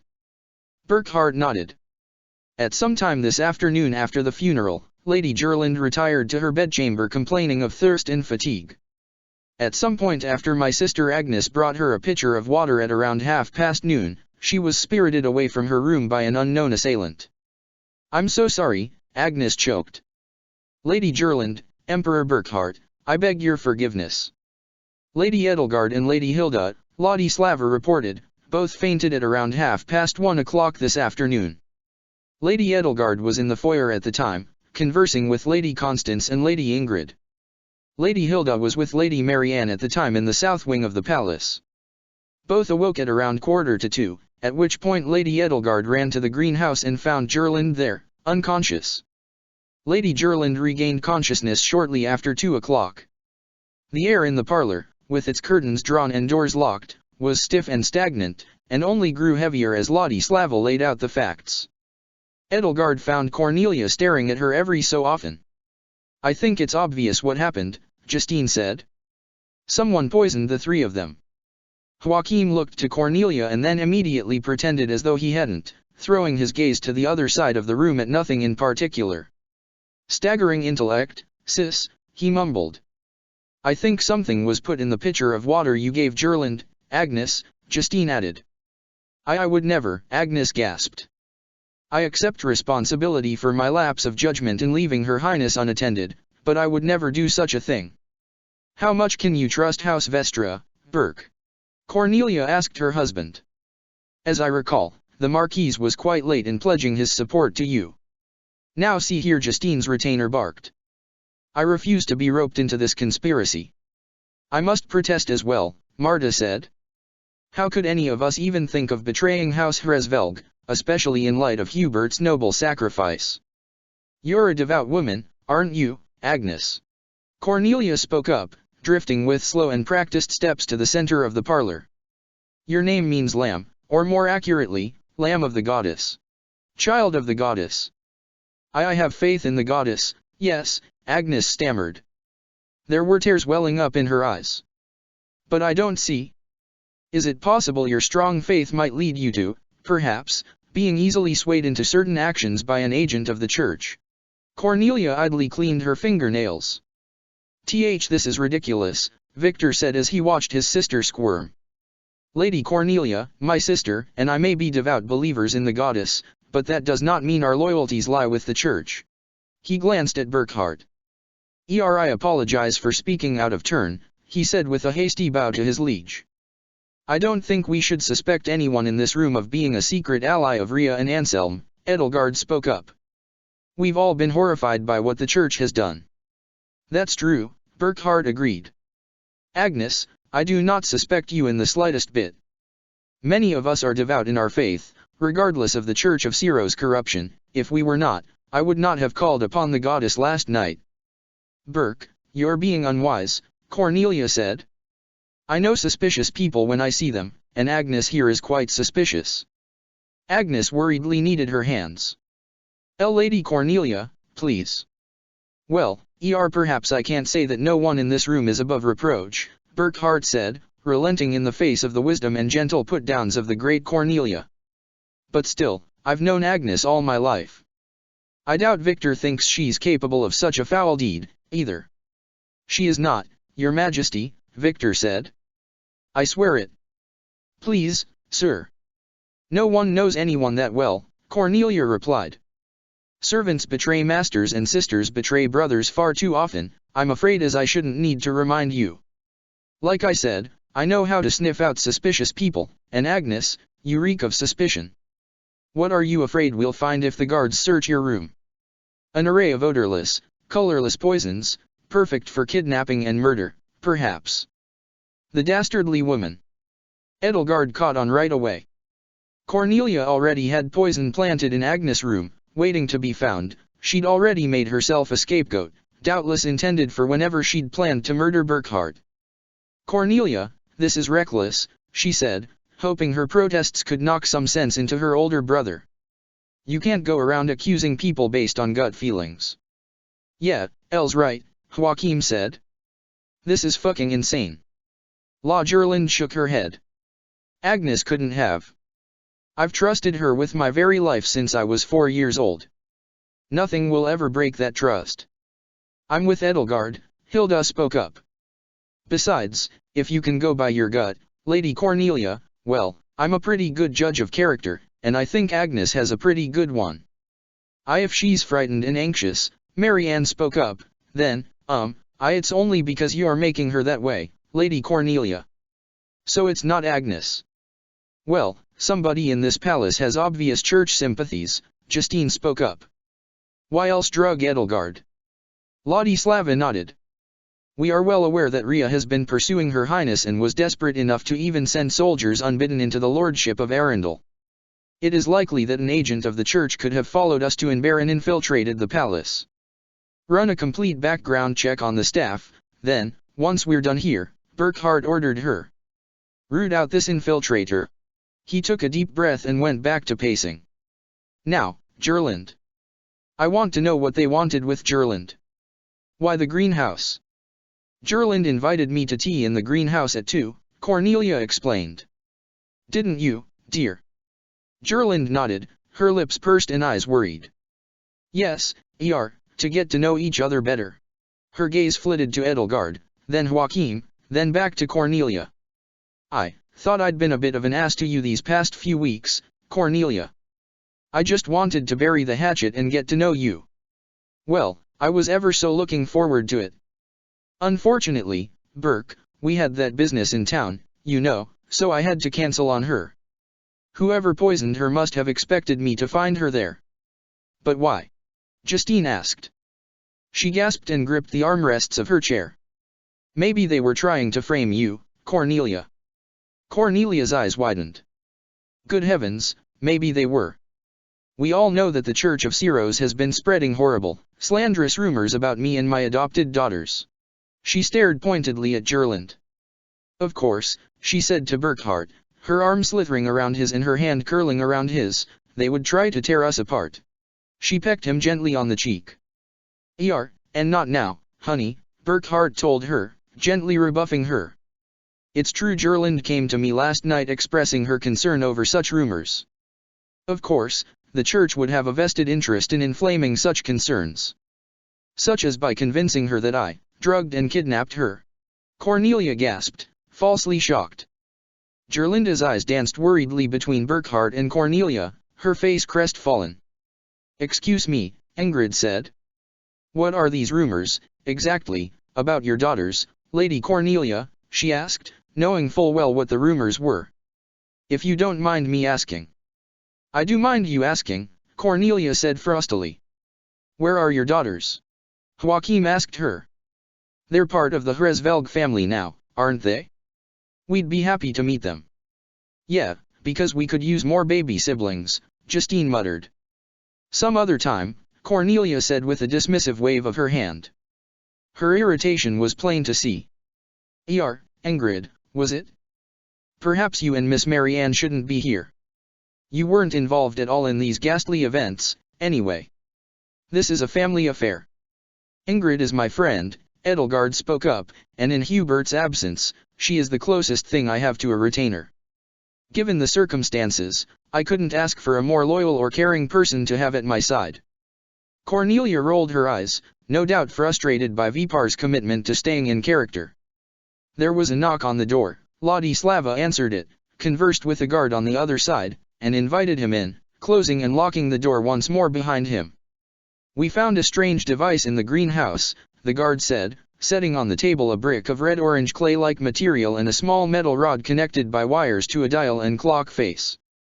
Everyone stared at it, bewildered, except for Edelgard, Ingrid, and Cornelia, the three of whom being the only ones who knew what it was.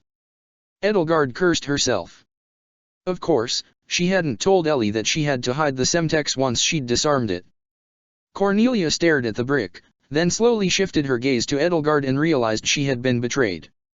Edelgard could almost see the connections being made within her mind that Vipar, thrown aside and cast out by Thales, had been all along a double agent meant to investigate Cornelia and terminate her, if necessary, for insufficient loyalty. Perhaps she could make this work for her. What is it? Joachim asked. Everyone was silent. I think Edelgard knows, Cornelia said. Sweetie, would you mind telling us why you and Ingrid knew to rush to the greenhouse as soon as you regained consciousness? As though you expected Gerland and me to be there. The room exploded into an uproar. Everybody, quiet. Burkhardt shouted out, silencing the din. Cornelia, you can't be accusing Elle of working for the church. Not after everything they've done to her. Oh, of course, Edelgard would never do the Church of Syros bidding, Cornelia said. But then again, that isn't Edelgard, she added, pointing a long, slender finger to Edelgard's chest. You have no idea, of course she's Edelgard. Ingrid protested. Why don't you tell the truth about those rumors, Cornelia? About Mercedes and Happy, what you did to them. Edelgard and I, and everyone else in the Blue Lions, saw it with our own eyes. Your daughter Mercedes is. With a snap of Cornelia's fingers, Ingrid's voice gave out. She clutched at her throat, shocked and horrified. One by one, Edelgard's friends and siblings opened their mouths only to realize that none of them could speak, either. I won't have people spewing these baseless accusations about me, Cornelia snarled, so you are all going to stay quiet for a bit while I speak my piece. I know for a fact that the Edelgard sitting on this sofa is not Edelgard at all, but a changeling created by Rhea and allowed to escape while the real Edelgard languishes in the dungeons beneath Garag Mach. Ladislava opened her mouth to protest, but even she was silenced. Edelgard felt an idea take shape in her mind. Cornelia was playing right into her hands, all she had to do was take advantage of the initiative and wring her neck. Cornelia, Burkhart protested, spared from Cornelia's silence spell. What you are saying is, it's madness. It's insane. If Edelgard were a changeling, I would know. We would all know. She's our sister. If a single thing about her were out of place, we could tell. Then I will prove it, Cornelia said, grabbing Edelgard by the arm and yanking her to her feet. The room erupted into a silent uproar this time, only for Ingrid and anyone else who leaped up to pull the two apart to be flung backward by an invisible force. This creature has been playing you all for fools. Edelgard felt Cornelia pin her arms behind her back and rest a thumb gently on the small of her back. The dragon within her writhed and roiled, trying to force its way out. She resisted and quelled its wild bucking under her flesh. The worst thing that could happen right now would be if any part of the dragon, even so much as a feather or a scale, slipped out. I know where your physical disengage is, Edelgard, Cornelia purred. Or should I say, Vipar? Why don't you show your so-called friends and family your real face? With that, she pressed down hard on where Vipar's physical disengage for her glamour would have been, if Edelgard had in fact been Vipar. Nothing happened. What? Cornelia tried again, pressing harder this time. She jabbed her thumb into Edelgard's back again and again. Transform already, you treacherous skinjob. Take off that stupid glamour and... I think you're mistaken, Edelgard said, finding her voice again as Cornelia's spell faltered and everyone else in the room regained theirs. It's you, Cornelia gasped, her grip on her loosening as she realized why Edelgard wasn't transforming back into a replicant. That's right, Edelgard said. It's me. She turned to face Cornelia as she collected the Semtex and blasting cap from the table, delighting in the way she cowered. But you're dead. You're supposed to be dead. We had you replaced months ago. I mean, Cornelia looked frantically across the parlor as Edelgard's friends and family surrounded her. No, it was me, Edelgard, all along. Now why don't you show us your true face now, Cornelia? Edelgard asked. Or, should I say, Nemtera? What's going on here, Cornelia? Burkhart asked. What in the goddess name has gotten into you? What is Ellie talking about? It was as though a spell had been broken. A nervous, yet menacing laugh slipped from Cornelia's beautiful lips. Her eyes darted from one face to another like a cornered fox facing a pack of hunting dogs, focusing at last on the Semtex as Edelgard held it in her hand.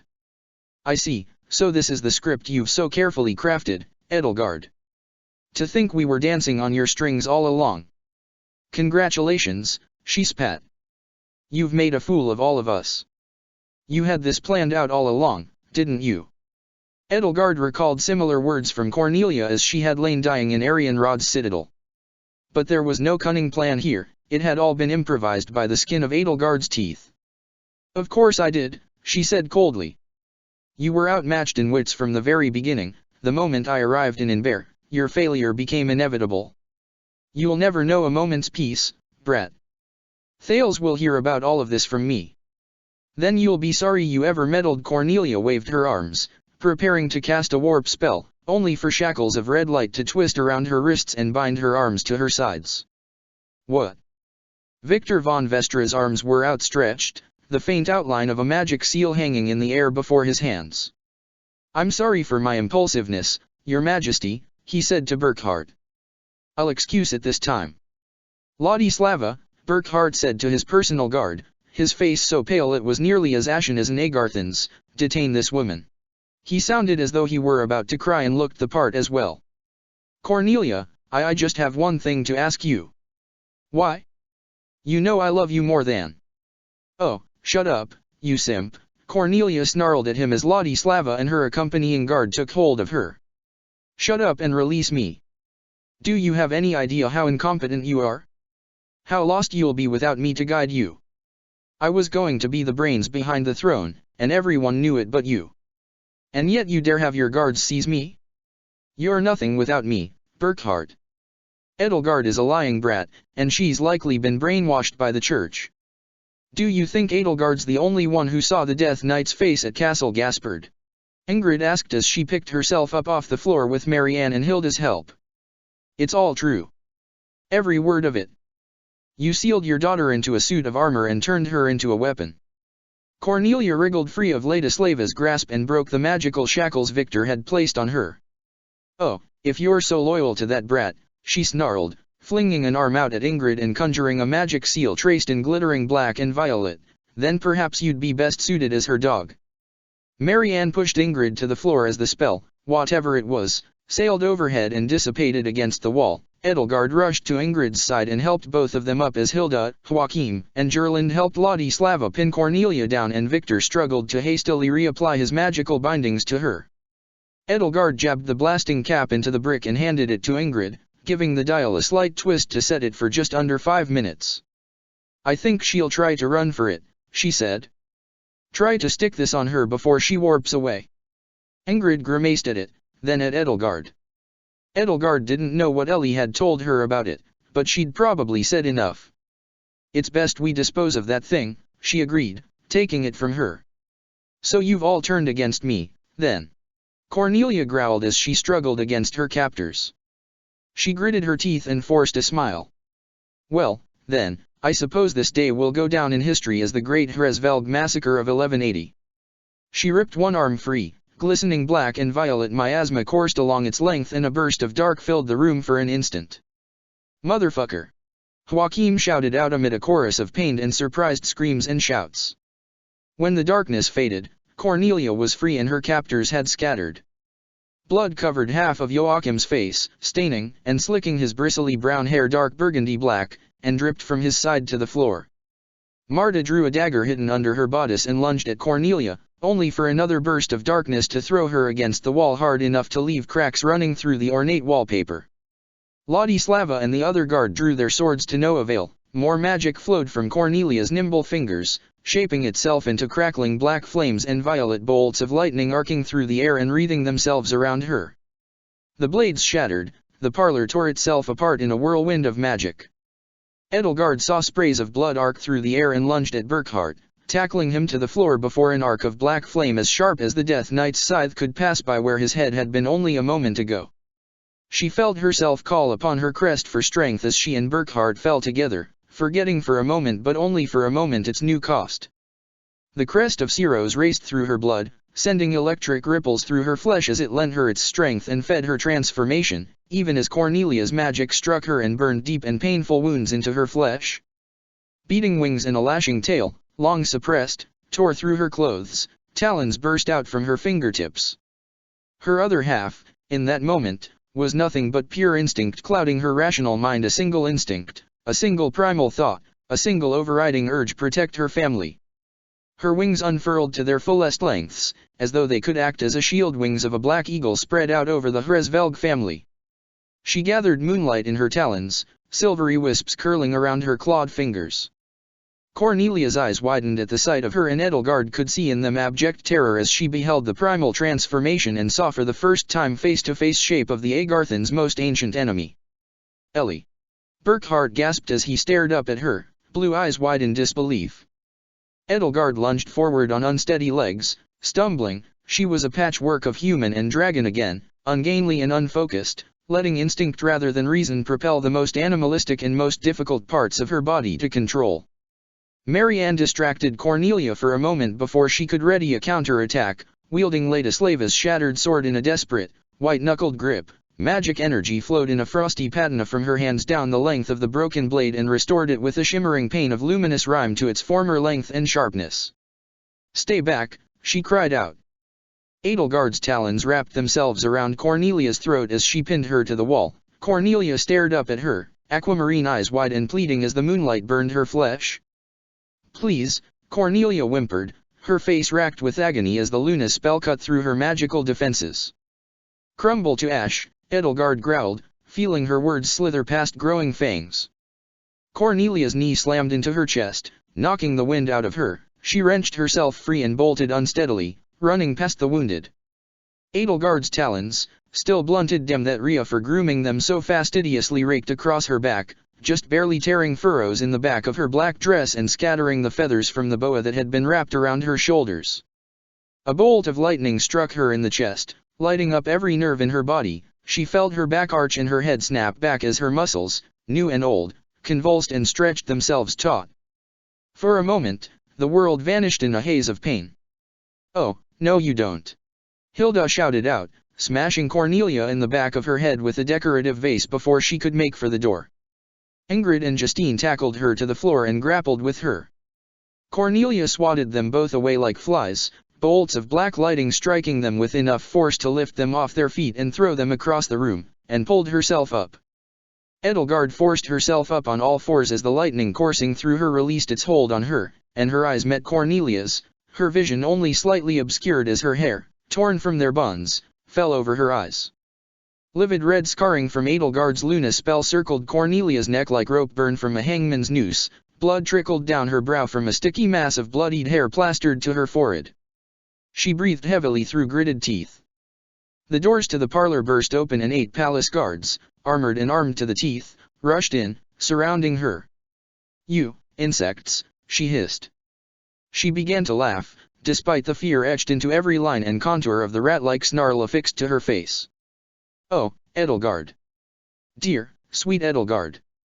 I think you're going to have so much fun, being Thal's little science experiment again." She backed away and cast a warp spell, and as a shaft of red light coalesced around her, the frightened look on her face transformed into one of sheer and unbridled delight.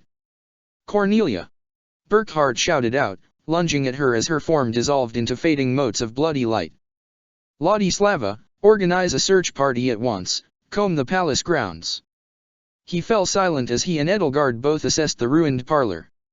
Blood had stained every piece of furniture that hadn't been burned or torn asunder by Cornelia's wild magic. Ladislava propped herself up off the floor, one arm torn off at the elbow and gushing blood from a half-cauterized stump as Marianne knelt beside her and tried to staunch the bleeding with her magic. Beside them, the other guard she'd brought in earlier laid in a pool of his own blood soaking into the rug from deep lacerations in his side. Agnes was tending to a burn on Gerlinda's cheek, ignoring her own wounds. Justine had a hand clasped over one eye, blood seeping through the gaps in her fingers and running down her forearm. Victor rushed to Burkhardt's side to check for injuries as best he could, dragging one leg behind him, but Burkhardt waved him off and directed him to Joachim and Marta, both of whom were just starting to stir. "Healers," one of the guards called out as the others raced to tend to the wounded. "Healers in front. You there, go summon the palace physician." Edelgard caught her breath and buried her dragon half, but it was too late. Everyone in the room, everyone still conscious, had seen her and were staring at her with equal parts awe, confusion, and fear. And Cornelia, too. What diabolical plots would she and Thales concoct together, now that they knew not only that Edelgard was alive but what she had become? Edelgard could have sworn she heard someone call her El, and then she felt Ingrid help her to her feet. "Are you hurt?" Ingrid asked her, softly curling her hands around Edelgard's. A shallow gash ran across her brow and up her scalp, staining a patch of her golden hair red. Singed scorch marks dotted her clothes and her exposed skin where Cornelia's magic, wild and untamed and wielded out of fear, had struck her. Edelgard shook her head, ignoring the ache permeating every inch of her body, even the phantom sensations of her wings and tail. "It's nothing," she gasped. Fear seized her. "Ingrid, the Semtex." Ingrid gestured to the ragged, torn-away hem of her black dress. "I managed to tie it into her hair when Hilda and I tackled her." In the distance, there was a dull boom that rattled the parlor's blood-spattered windows. "Let's hope she didn't notice it," she said. Edelgard had never been one for hope, but if there was one thing she hoped for, it was that she would never have to see Cornelia in one piece again. Chapter 44, The Beast Who Stayed for Dinner. "Edelgard, you need to explain to us what the fuck we saw back there." Nobody bothered to call attention to Joachim's vocabulary this time. Edelgard felt the quiet, frightful, accusing stares of the people who had once mistaken her for their sister boring holes in her weary and aching flesh. The ruined parlor had been swiftly transformed into a triage site set by the palace physician. No one who had been present at Cornelia's attack had come out unscathed, bruised, cut, burned, singed. Ladislava, captain of the Imperial Guard, had lost an arm in the mayhem, severed roughly at the elbow, and though the bleeding had been staunched she was in shock. Justine, Edelgard's second eldest sister, had blood-soaked gauze wrapped over one eye, stained with blossoms like crimson flowers. Her retainer's dress had been stripped away to better allow the physician to treat the lacerations in her side.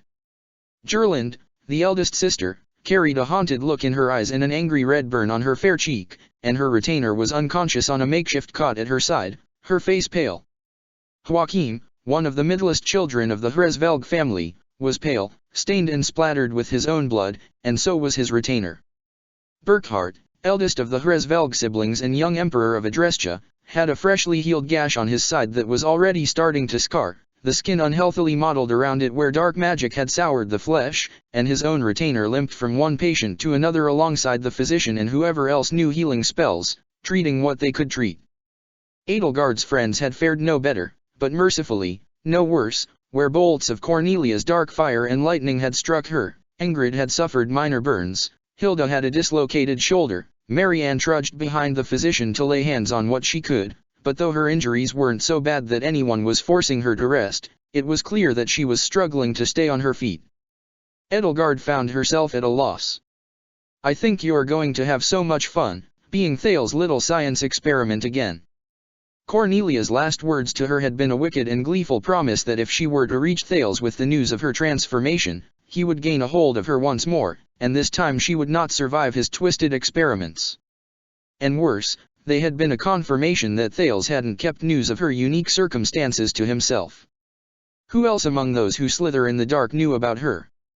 She could hardly even focus on what Joachim had said, only peripherally aware of it at best. "She can explain," Ingrid said on her behalf. "But now isn't really the right time." "No, it's all right, Ingrid," Edelgard told her, gathering her wits about her as she gathered the blanket draped over her shoulders in a tightening grip. She was still wearing the black dress she'd worn to her father's funeral that morning, though the sudden growth of her wings and tail had torn them open. The blanket was the only thing preserving her modesty. "I knew I would have to tell them eventually." Still, though, unease and anxiety filled her mind. To tell them the truth about her monstrous body now, when Cornelia had planted the idea in her siblings' heads that she was not in fact the real Edelgard, felt like a terrible risk even though they had all already seen it. It was as though she had been revealed as the Flame Emperor yet again, and a part of her just impotently wished that what had happened had never happened. But, then again, all she had to do was tell them what Rhea had done to her. There was nothing incriminating in the truth. She took a deep breath, avoiding her siblings' stares. "What you saw in the parlor is the result of my imprisonment at Rhea's hands. I was kept in her custody so that I would become that." "A dragon," Joachim said. "Yes. Rhea tried to turn you into a dragon." "She succeeded," Edelgard said. "I'm merely lucky that I can still take human form and look like myself." Her siblings kept staring at her, but their gazes softened.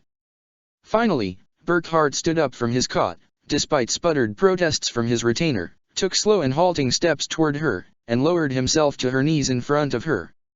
He looked up at her with eyes as blue as the ocean and nearly as wet as he took her hands in his. "Ellie," he said, his voice hoarse. "I'm so sorry." "Is that why Cornelia accused you of being a changeling?" Gerlinde asked. "She'd seemed so certain you weren't the real Edelgard." "Does it hurt?" Joachim asked. "When those wings and horns and, when they..." "It looked like it hurt."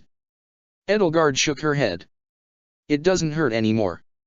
I don't like it, of course, but..." "Anymore," Burkhard repeated. "Why didn't you tell us?" Gerlinde asked. Elle, darling, were you afraid of what we'd think?"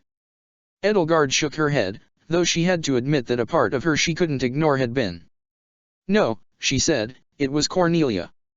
I knew the rumors about her were true, so I feared that if she knew what I'd become, she might do something horrible to me." Burkhard's expression soured. His head turned and his gaze met his twin sister's. "Gerlinde," he said. Her gaze turned frosty for a moment. His failure to believe her when she'd told him the truth about his wife would have gotten her killed if it hadn't been for Edelgard's quick thinking, and it was easy to tell that both of them had realized it. "Gerlinde, I'm sorry I didn't believe you, Burkhardt said, rising unsteadily to his feet and taking a few nervous steps toward her. I was just so I needed her so much that Lindy, can you please forgive me? Gerland stared at him. Burke, we've been together since before we were born. And you couldn't trust me. I didn't want to believe that the woman I loved was. What about me? Don't you love your own sister? You weren't there for me like she was. When you were all gone and I had no one, she was. Joachim forced himself up. All right, why doesn't everyone just calm down here? Burke, I mean, Your Majesty, no one wants to say something they'll regret here. Maybe we should just not talk about Cornelia? I mean, we've got one of our baby sisters here and she's a fucking dragon. How about we talk about that? The fraught conversation was further interrupted when a pair of palace guards entered the room, both bowing to Burkhardt as they approached. Your Majesty, one said. We've investigated the source of the explosion on the palace grounds. Burkhardt looked relieved to have found a distraction from family drama. At ease, acting Captain Holt. What have you found? It came from Lady Cornelia's study, the guard said. We'd never seen anything like it. There was nothing left of anything in the room. Even part of the walls were blown to bits. That room, Edelgard realized, had been where Cornelia had warped to, probably to collect whatever sensitive material she had on hand, such as communiques with Thales, perhaps even an Enigma machine and radio of her own, and no doubt quite a large collection of poisons and foul potions, before leaving. The Semtex had destroyed everything in it, but did that include Cornelia? Perhaps Cornelia had found the explosive and disentangled it from her hair before warping away again, using it to irrevocably and completely cover her tracks. Burkhardt nodded along. What of the search team? Has anybody seen her fleeing the palace grounds? He asked. No, sir, Captain Holt said, but we did find something at the site. There are, he looked to his counterpart. There are remains, sir, the other guard finished. Of what? Bones, sir. And charred flesh? It wasn't in the room, sir, though it was mostly splattered against the opposite wall of the hallway. We found the rest of the body some way down the hall. It's hard to make a positive identification, but... Lady Cornelia. Edelgard spoke up. Her mind tried to piece together the captain's limited information into an image. Cornelia had found the bomb, perhaps, too late to disarm it and too weary to cast a second warp spell in such quick succession. She'd removed the Semtex and ran out of the room, only for it to go off before she could cross the threshold and do so much as close the door behind her.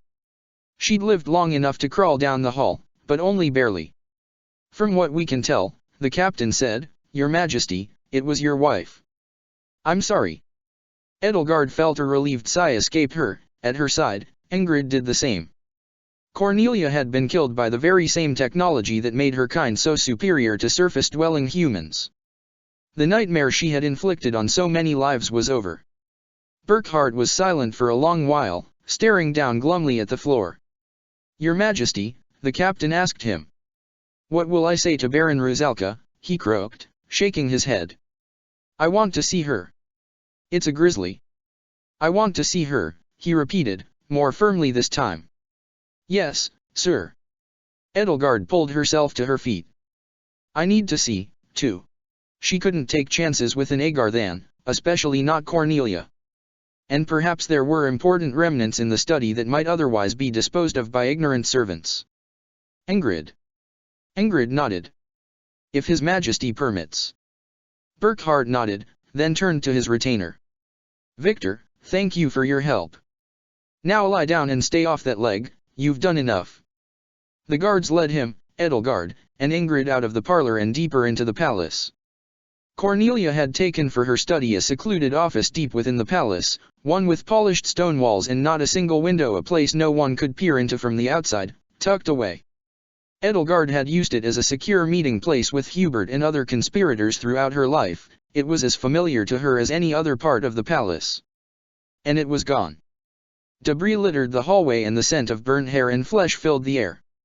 The door had been blasted off its hinges and shattered to splintered bits, along with a chunk of the wall. Fragments of wood and stone and dust spilled out over the polished stone tile floor and rug. The site of the explosion was like a wound inside the palace halls, a ragged and yawning chasm in the wall. Within the chasm, Cornelia's study, or what was left of it, resembled more an unexplored mountain cave or a half-excavated vein of ore in a mine than any sort of human habitation.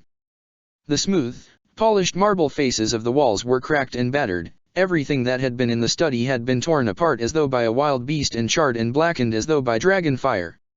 Edelgard peered inside and found the remains of the study's bookshelf and its books, many half-burned, none in one piece. Fragments of a chair and writing desk had been dashed against the walls, and half of a brass astrolabe, twisted, deformed, and blackened, rested in one corner.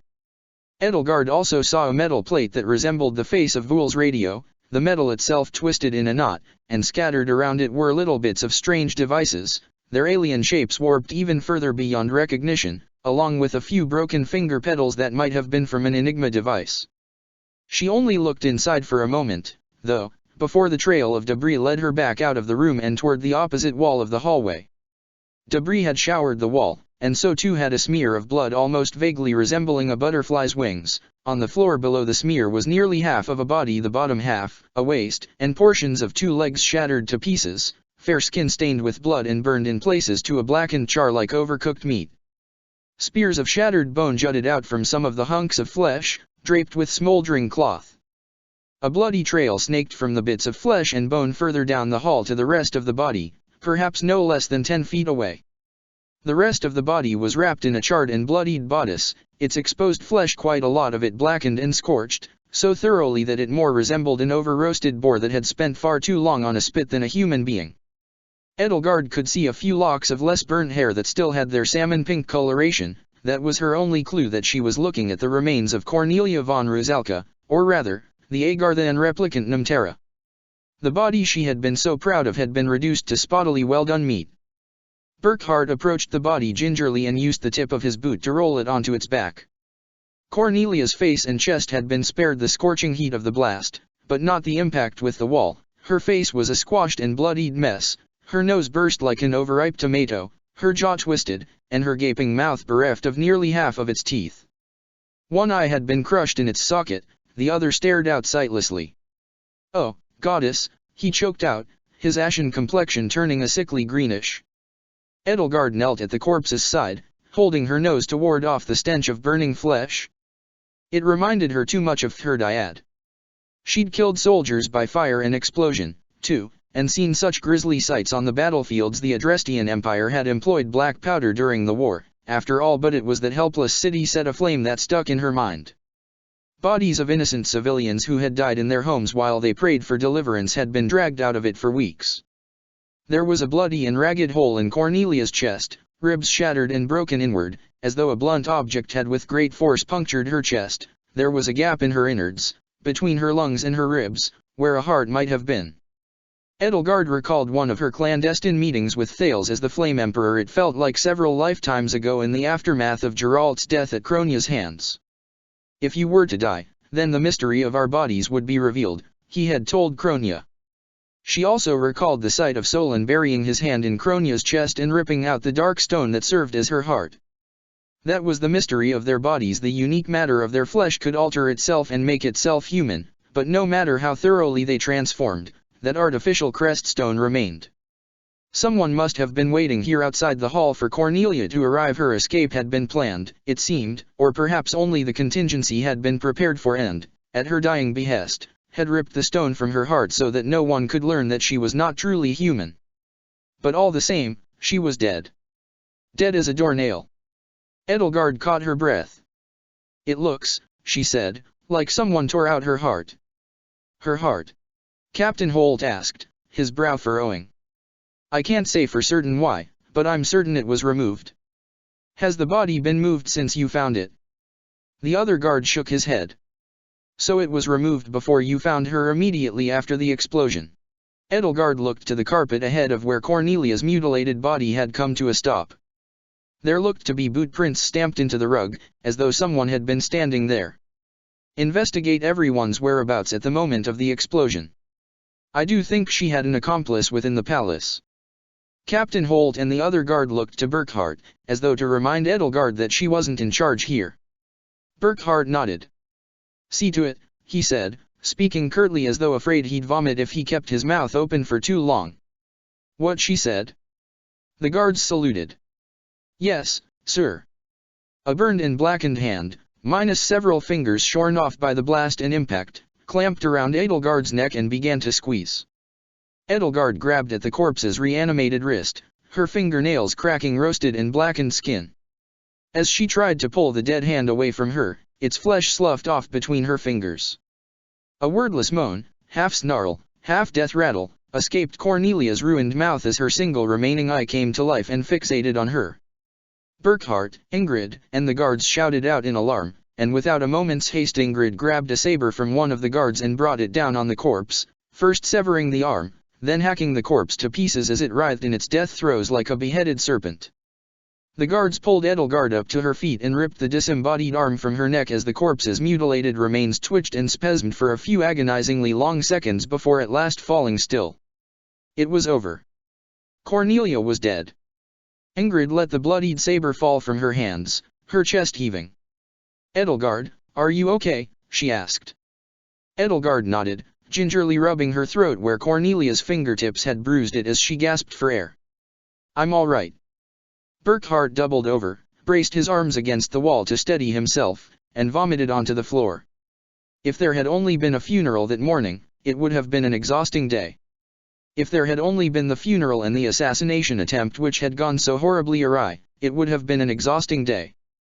But there had been the funeral, the attempted assassination, the attack in the parlor, and Cornelia's subsequent, immediate death, and after all of that, Edelgard had never fallen asleep so quickly that night, she almost didn't make it to her bed and had to be half-carried. There was little time to rest, though. Burkhard had declared to the nobles his intent to lead Count Bergli's forces to Garreg Mach to pressure Ria to surrender, and the preparations for his departure were nigh. Before he left for Fort Mercers, though, there was someone Edelgard wanted him to meet. But the situation in the city was fraught. Not everyone had taken the news of Burkhardt's coronation well. There had even been talk among the palace guard of arson in the northern district, so rather than risk inciting anything by bringing Burkhard out in public, she decided it was better to have Hilda and Marianne go with Ladislava, who insisted, despite the loss of her dominant arm, on being given something to do, to collect Happy, Geralt, and Leonie and bring them to the palace.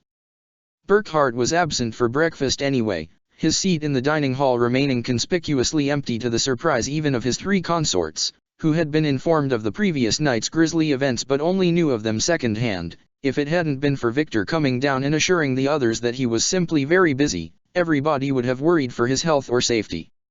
In particular, Edelgard knew how busy an emperor's life was, though, on top of the traumatic events of the previous day. While she waited for her friends to return that morning, Edelgard found Gerlinde at the piano in the drawing room. The burn scar on her eldest sister's cheek had almost completely healed, a testament to the palace physician's skill, and her retainer Agnes was back on her feet as well, standing at her side to turn the pages for her as her fingers ran up and down the black and white keys playing scales before the twinkling rising and falling tones shifted into an old, familiar sonata. Edelgard drew closer to her as the music filled the room. She'd forgotten there had been a piano here. In her world, there had been no one left to play it, and so she'd had it removed and hidden away like the painting of her siblings that had hung in the hallway. She watched Gerlinda's hands glide across the keys, fingers moving in graceful, practiced steps like dancers in a complex, choreographed routine. She could have watched Gerlinde play for hours, and could have listened to that sonata just as long. Then the spell was broken. Gerlinda's fingers fell upon the wrong keys and a discordant bleat of dissonant tones interrupted the mellifluous serenade. The music came to a halt. Gerlinde tensed up and flinched, her shoulders squaring up as though she'd felt a painful shock from the piano's keyboard. "Your Highness," Agnes quietly suggested, "you should just play through." "I know, Agnes, I know." Gerlinde pulled her hands away and let out a frustrated sigh. "But my fingers were in the wrong position altogether for the next few measures, I'd have only made more mistakes." She and Agnes both noticed Edelgard at the same time. "I hope I didn't break your concentration, Gerlinde," Edelgard said. Her voice came out hoarser than she'd expected. "Oh, no, not at all. We didn't even notice you." Gerlinde stood up and patted her on the shoulders. "I'd almost forgotten," Edelgard told her, suddenly finding it hard to look her sister in the eyes. How wonderful you sound at the piano. It feels like it's been years. It's been almost a year, in fact, Gerland reminded her. To think you were sent off to Garreg Mach almost a year ago. Exactly a year as of next week, right? Most students arrive at the academy a week or so before the new year, don't they? It feels longer years, perhaps even more than a decade. Oh, Ellie, my dear queen of melodrama, she teased. Then, picking up on the sincerity of Edelgard's voice, her brow furrowed. Elle, she asked, a contrite tone in her voice, are you feeling unwell? Considering the circumstances, Edelgard replied, I probably couldn't ask to feel much better. As long as my family is safe, I'm content. As for you two. Gerland gingerly pressed a fingertip to the shiny, smooth skin of the burn on her cheek, wincing as her finger grazed the raw nerves. If this is the worst of it, I suppose I'm quite fortunate. Actually, we both owe you our gratitude. Agnes nodded. I cannot thank you enough, Lady Edelgard, she said with a deep and reverent bow. She, like Victor, bore a subtle and faint yet unmistakable resemblance to her younger cousin Hubert, perhaps something in the cheekbones or brow, but was short and wore chestnut hair in a bun. She wore an anxious look on her face, one which to Edelgard's surprise called to mind Bernadetta. The guards searched her room last night, Gerland explained, and found a collection of poisons hidden in her cabinet. Cornelia must have planted them there. So that she could have a scapegoat after she poisoned you, Edelgard finished. I'd suspected the very same. You aren't in trouble for this, Agnes, are you? Agnes looked away. No, ma'am, she said, shaking her head and letting out a sigh of relief. No, thank the goddess. I owe you my thanks, as well, Gerland said. If you hadn't found me in the greenhouse yesterday, that device that destroyed Cornelia's study would have killed me. You saved my life.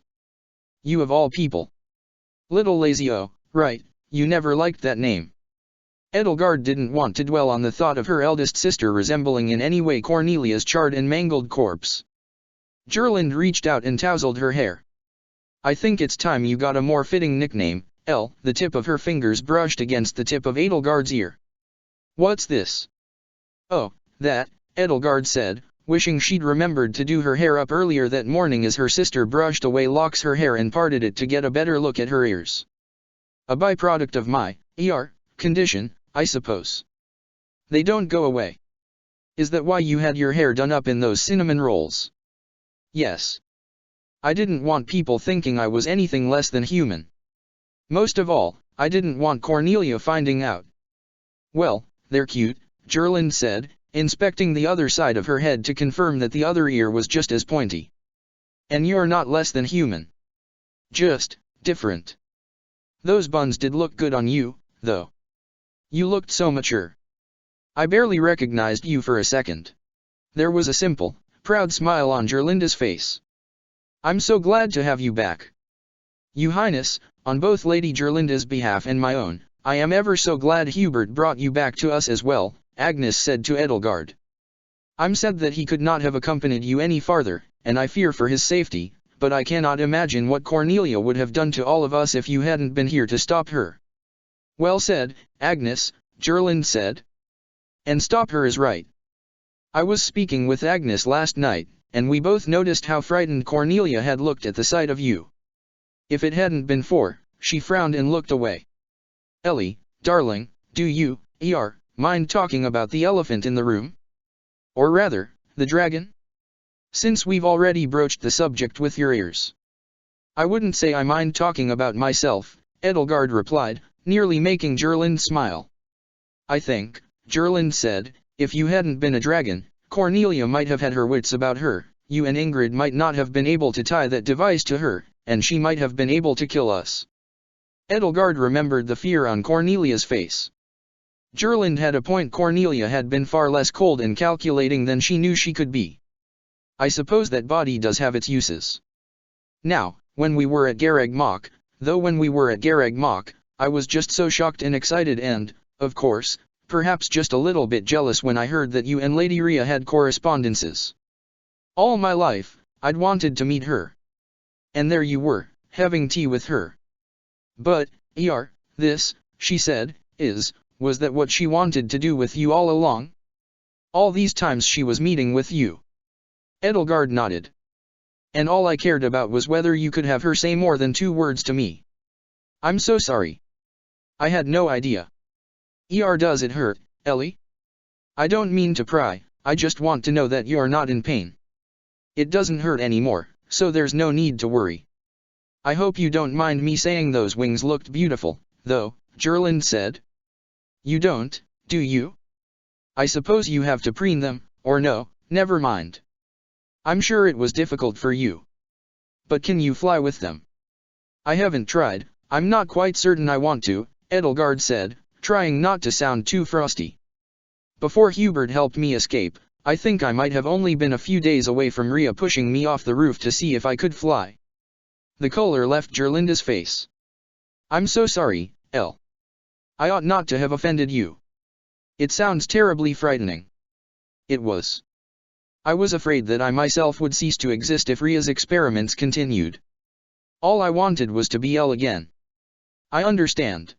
Gerlind placed her hands on Edelgard's shoulders, pulled her into an embrace, and gently nuzzled her neck.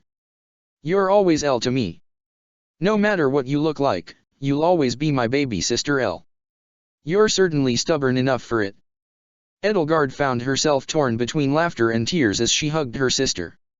Twice now she had had to rediscover Elle within her, and to hear her eldest sister repeat to her the truth Byleth had taught her after stripping the Flame Emperor of its mask, the truth she and Ellie had grasped together as they'd fought to reclaim their body from Rhea's experiments, made it feel all the more true. For a moment, she wished Gerland could see her as she truly was, as she was in the other world, scarred and silver-haired, so that she could say it again to the girl who had needed it more than anything else. I love you, Lindy, she murmured, tear-choked, into Gerlinda's shoulder. There. I love you, too, Ellie, Gerland whispered softly into her ear. Elle, I'm sorry I put your plan in jeopardy by trying to speak to Burke first. I'd thought I could trust him, she added, pulling away from her but keeping her hands curled around Edelgard's. I've always trusted him. I don't understand why he couldn't have trusted me. For so long, it was almost like we shared the same mind, and then. He did trust you, Edelgard said, in his own way. He trusted you enough to take your testimony seriously. Otherwise, he wouldn't have asked Cornelia about it. He simply wanted to keep his faith in the woman he had fallen in love with. He had no idea she would try to kill you for it. Gerlinda's gaze fell to the ground. I ought to have remembered that love makes fools of people. Especially after, a nervous chuckle escaped her mouth. Well, you remember that incident. Of course I do, Edelgard lied. I understand why you feel hurt, Gerlind. But regardless of what he's done, Burke needs you now more than ever. I suppose he does. We are at war now, after all.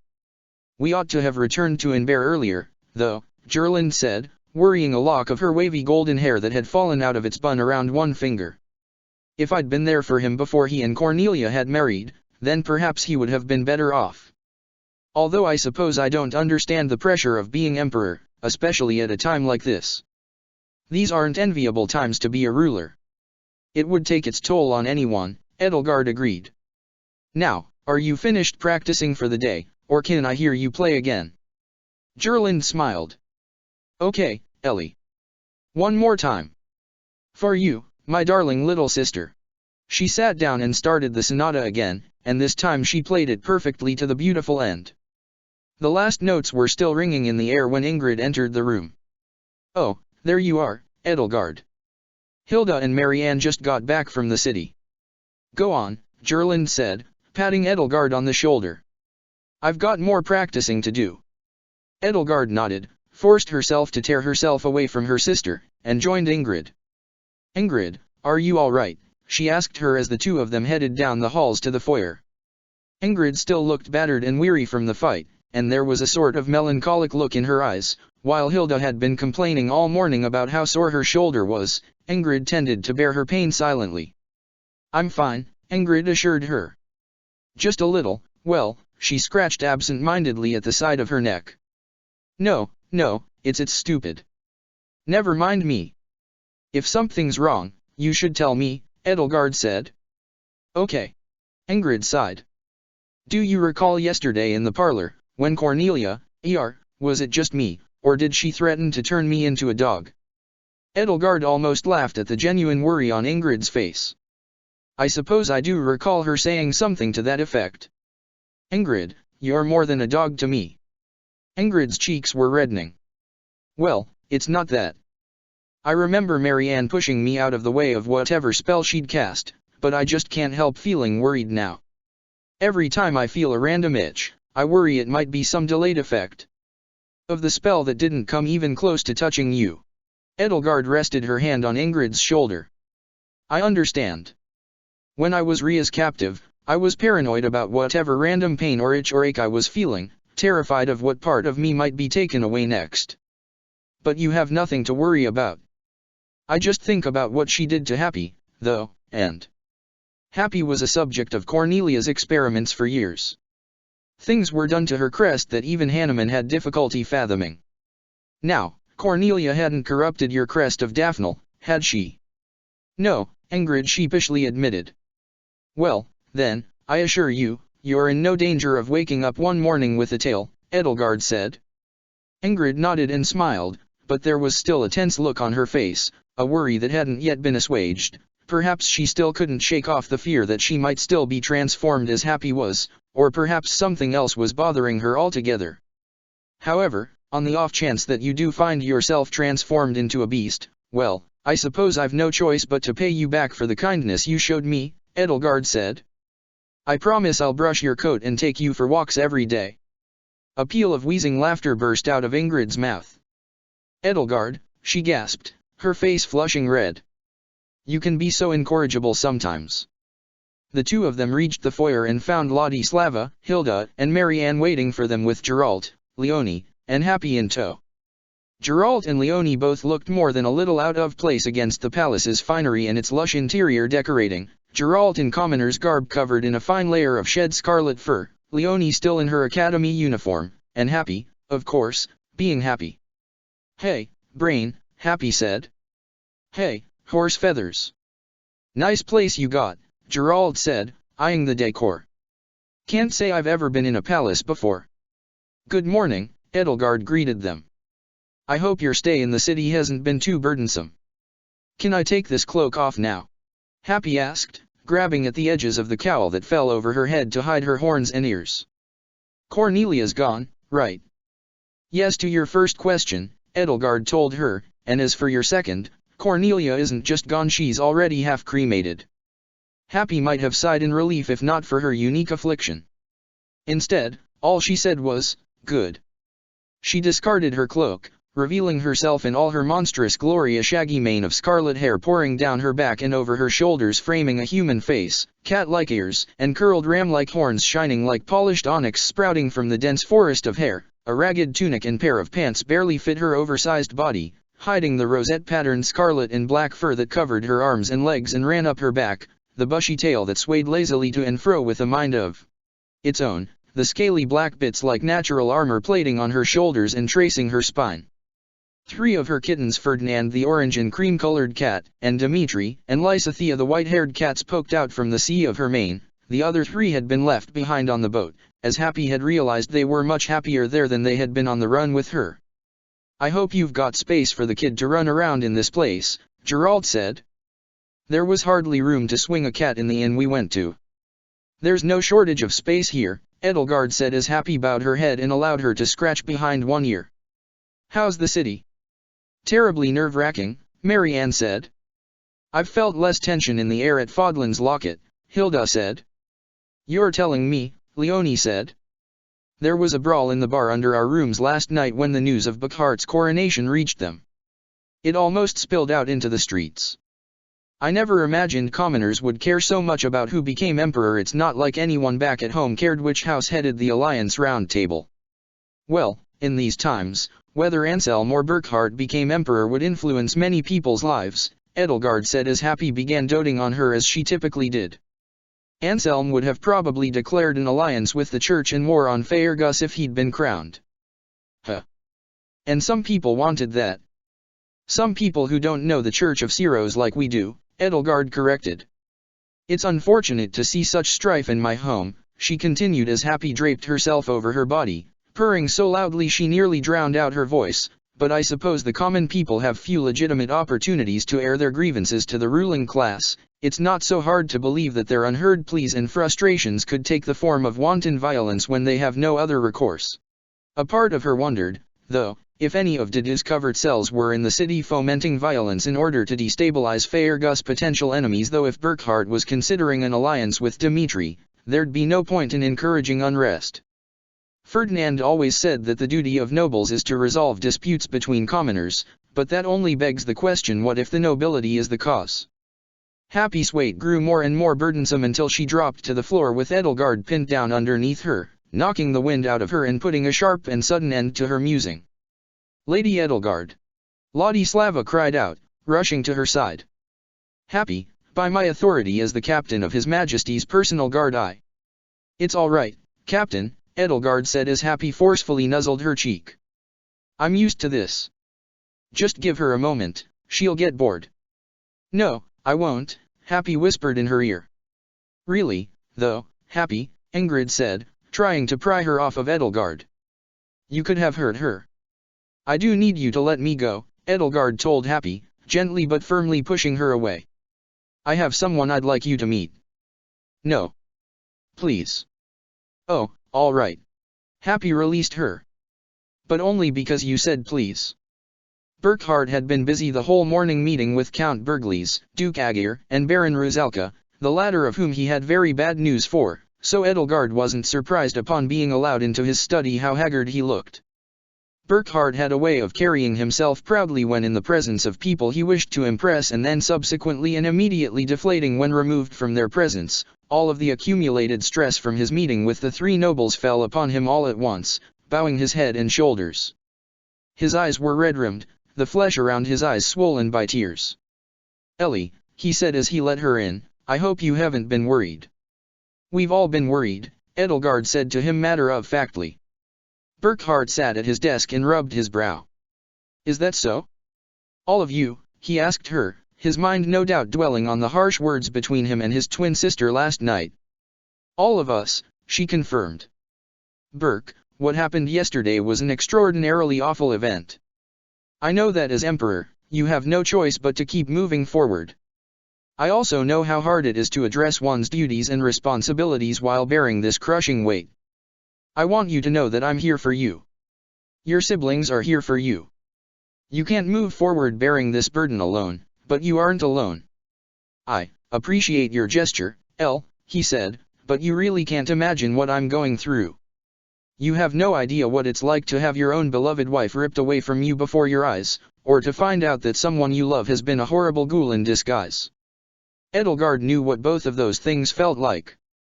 She'd watched Byleth vanish in the throes of battle and remain missing for 5 years, 5 agonizing years that, if not for the support of her friends and new family among the Black Eagles, would have been as hellish as the torturous experiments that had taken her old family from her and had been forced to struggle onward even with the knife buried in her heart.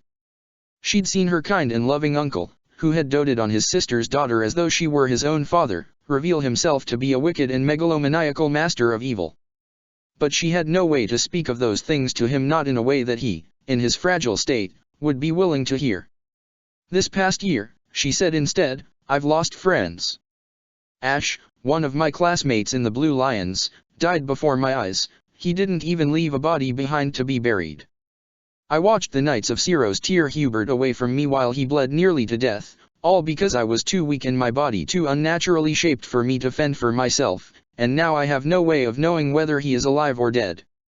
Mercedes, one of the sweetest girls in my class, turned out to be the Death Knight, a thrall to Cornelia's whims, and Dimitri has revealed himself to be the Hurricane King, responsible for countless wicked deeds. I've been through a lot of pain and betrayal since I came to Garreg Mach, and it may not be the same pain you feel at this moment, but I've known well enough how one struggles to move on in its wake. Burkhardt remained silent, a glum look on his face. I feel like an actor in a play, he finally said. A bad actor in a bad play. Everything around me feels like cheap, flat, painted wood. Edelgard finished. Nothing seems real. Like a stage with no audience. But there is an audience, Burckhardt. Your family, the 6 great houses, all of Adrestia, all of Fodlan, the world has its eyes on you. You're a living part of history, whether you wish to bear that burden or not. You need to be there, she told him, for the people who need you. And the people you need have to be there for you as well. Not even emperors survive alone. He seemed not to have heard her at all. I had horrible insomnia, he rasped, after Anselm made his claim to the throne. I barely slept or ate. Soon it was so bad that I feared I might faint during my meetings. Then, when Cornelia came to Inver to answer my proposal, my spirits felt revitalized. She even prepared for me a special medicine that let me sleep soundly for the first time in weeks. He let out a weary sigh. She helped me sleep at night. What do I do now? Cornelia must have had an accomplice in the palace poisoning Burckhardt, Edelgard reasoned, to induce that insomnia. Then, once she came to Inver to answer his marriage proposal, she must have stopped drugging him and started giving him a placebo, leading him to believe that her medical brilliance had healed him of his affliction. No wonder he'd been over the moon for her. Insomnia was a special hell, one that Edelgard had spent many sleepless nights trapped within, and she understood well the mindset Burckhardt must have had upon meeting someone with a miracle panacea.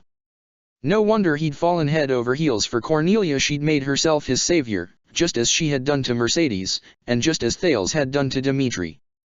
I'm sorry for everything, Burke, Edelgard said. You're not planning on going to Fort Mercers alone, are you? Of course not. I'll be traveling with Count Bergliez. That's not what I mean. Oh, of course, Victor will be at my side.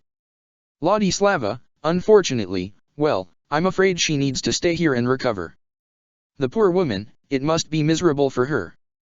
I'm coming with you, then, Edelgard said. Burckhardt stared at her, jaw slack. What? No. Look at yourself and tell me with all honesty that you're well enough to leave your family behind. Ellie, I'm going to Garreg Mach, he argued, incredulous. Garreg Mach, the place you just escaped from. I'm bringing an army to Garreg Mach. Yes. Edelgard nodded.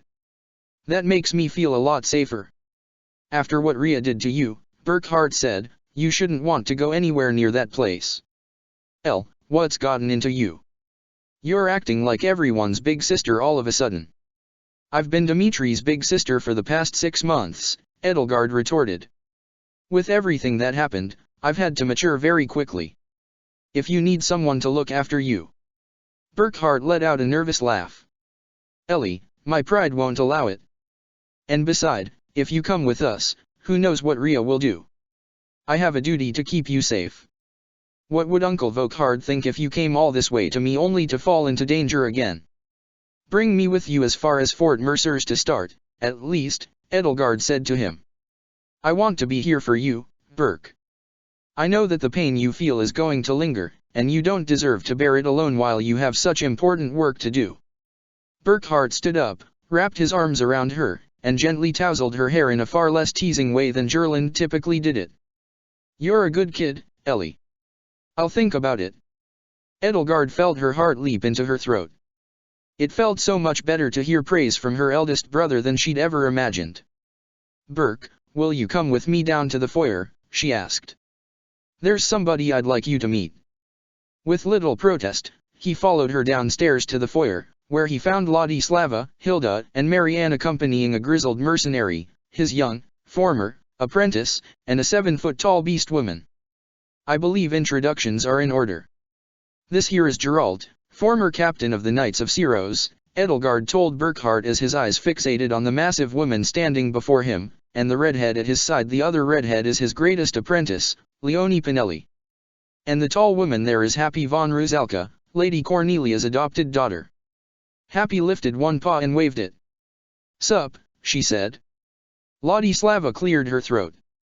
It's customary to bow in the presence of the Emperor, she told the guests.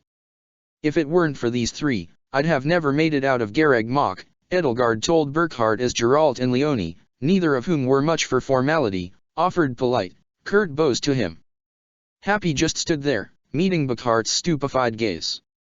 Burckhardt blinked, broke his gaze, and cleared his throat.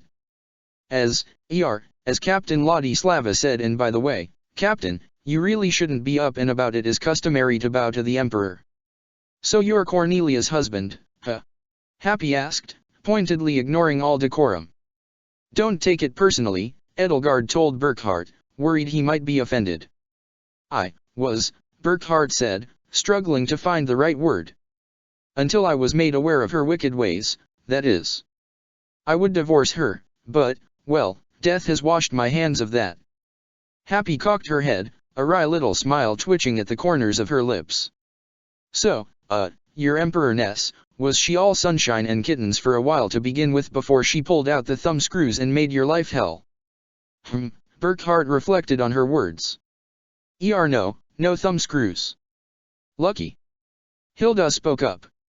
She did try to murder him and his family yesterday afternoon. And me. Okay, maybe you're not so lucky.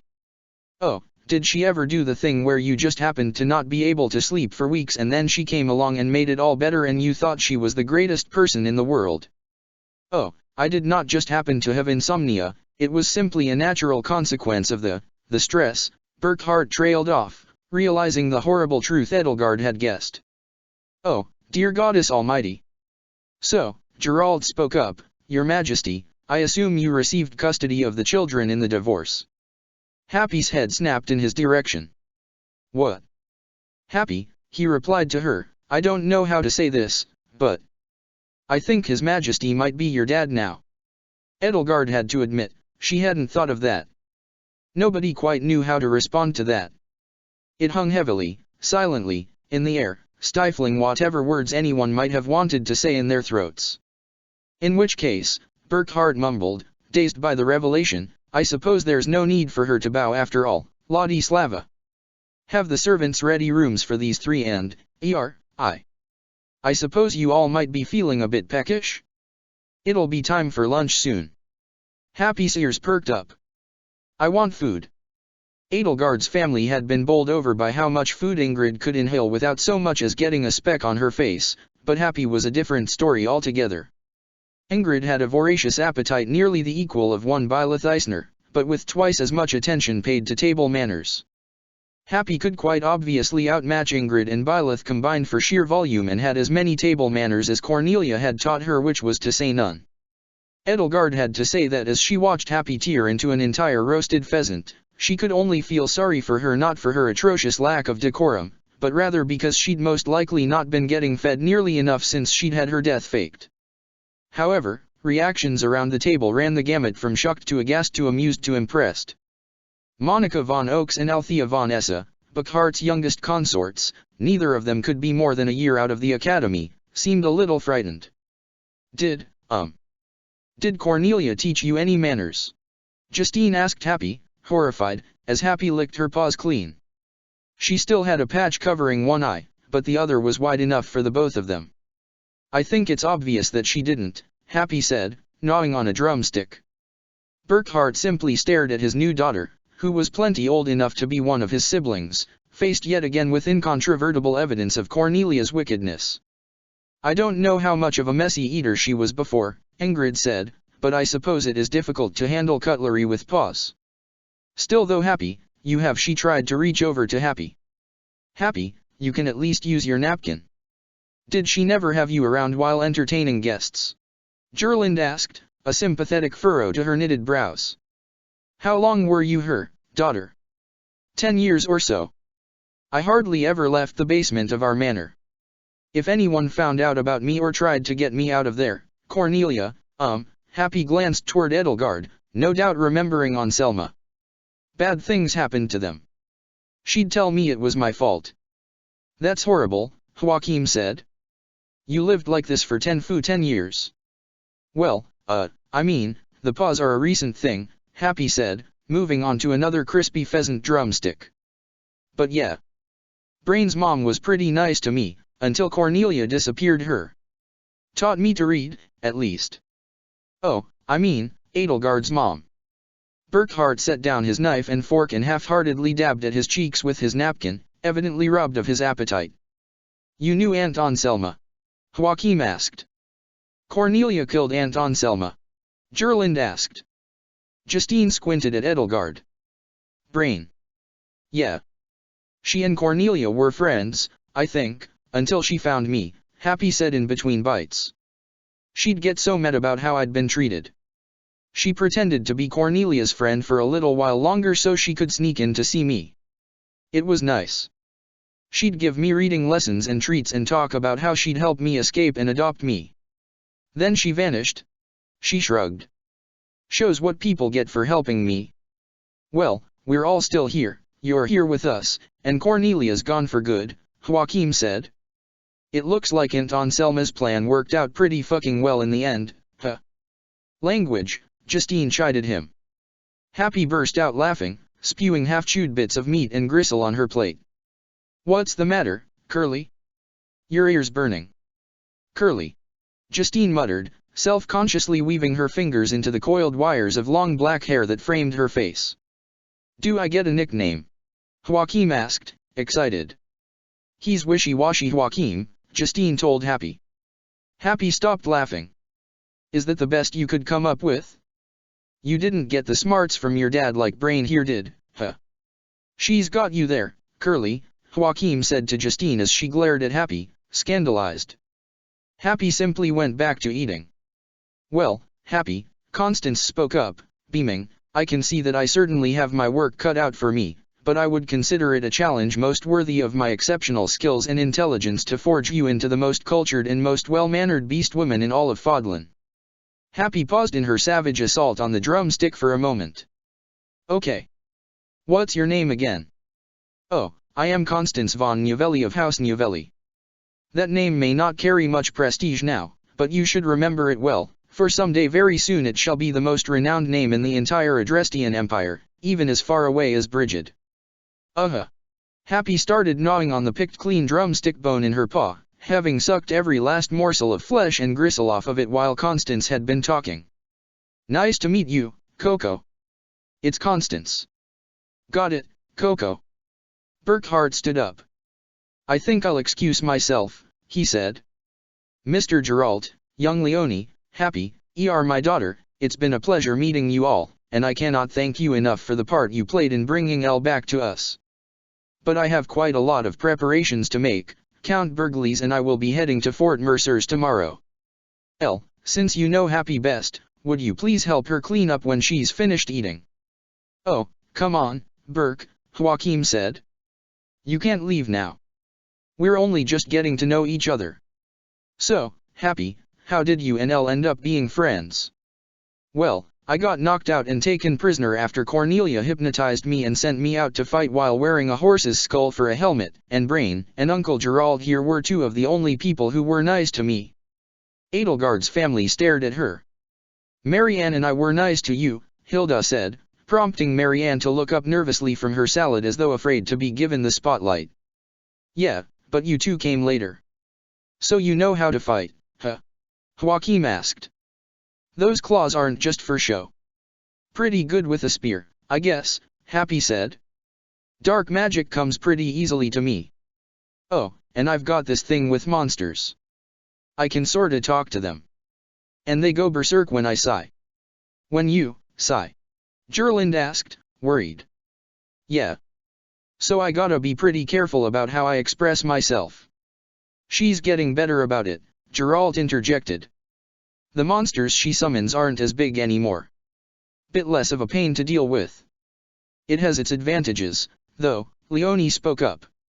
When we were escaping from the Hurricane King. Wait, wasn't King Dimitri the Hurricane King? Joachim asked. There are other Hurricane Kings. Great. Anyway, Happy used her sigh to create a diversion.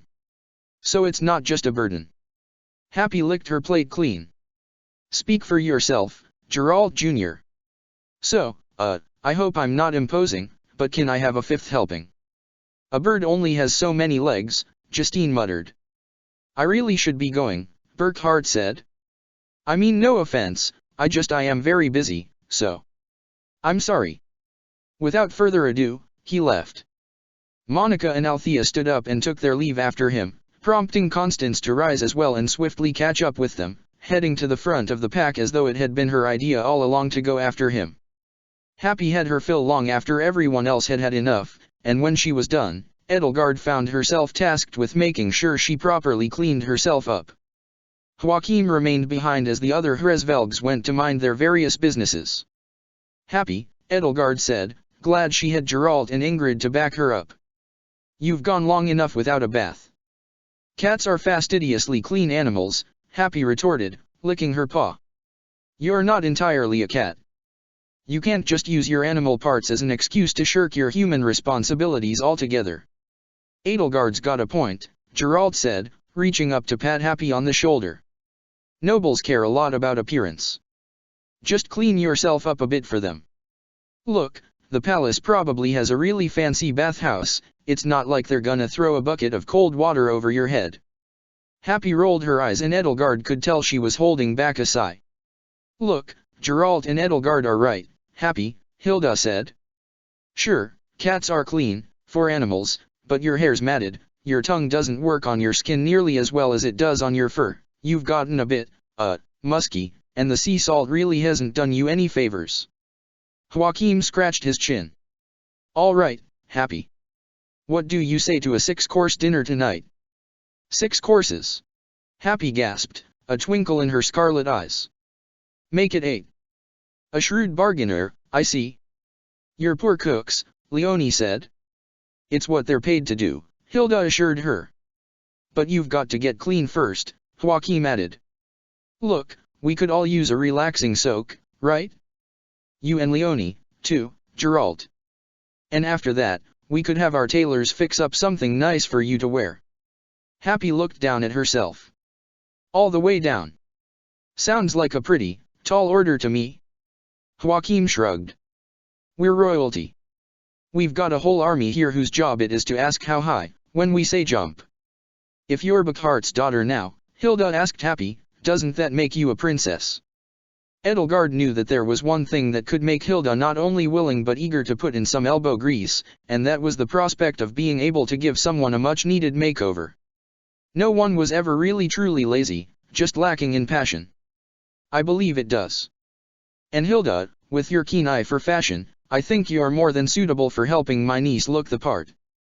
Happy started to look worried. Happy, Edelgard told her, if you do this for us, I'll see what strings I can pull for dessert. It was more clear now than ever that Happy was holding back a sigh. Oh, all right. I'll do it. Joachim and Edelgard took the lead in bringing the rest of the group to the palace's luxurious baths.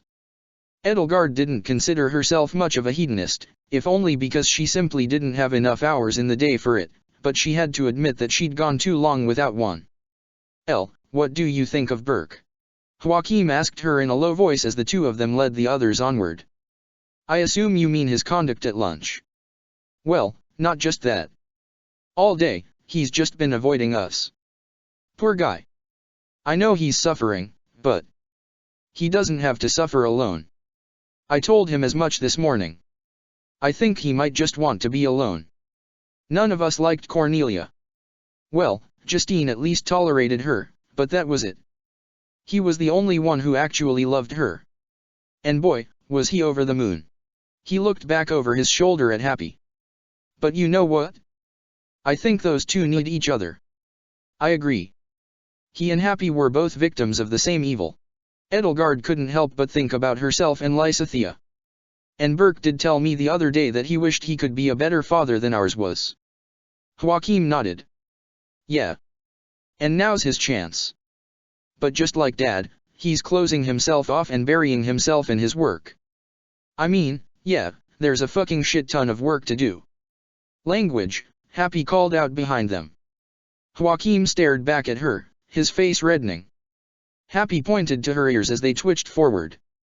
Yeah, of course I can hear you idiots. Anyway, Joachim said to Edelgard, embarrassed, you know, sometimes it's the responsibility of the little siblings to take care of the big ones. You remember how much of a sap Burke is when he's drunk, right? Of course, Edelgard said. Well, I think he can take the evening off to indulge in some fine liqueurs and practice his footwork, if you'd like to help me get him out of his shell. I suppose there's no better time to throw a party, Edelgard said, then on the eve of war. One last hurrah, Joachim agreed. Before things get too serious. Edelgard was in her bedchamber preparing for the dinner party when she found herself hosting an impromptu meeting with the Time Squad, or rather, just Hilda and Geralt.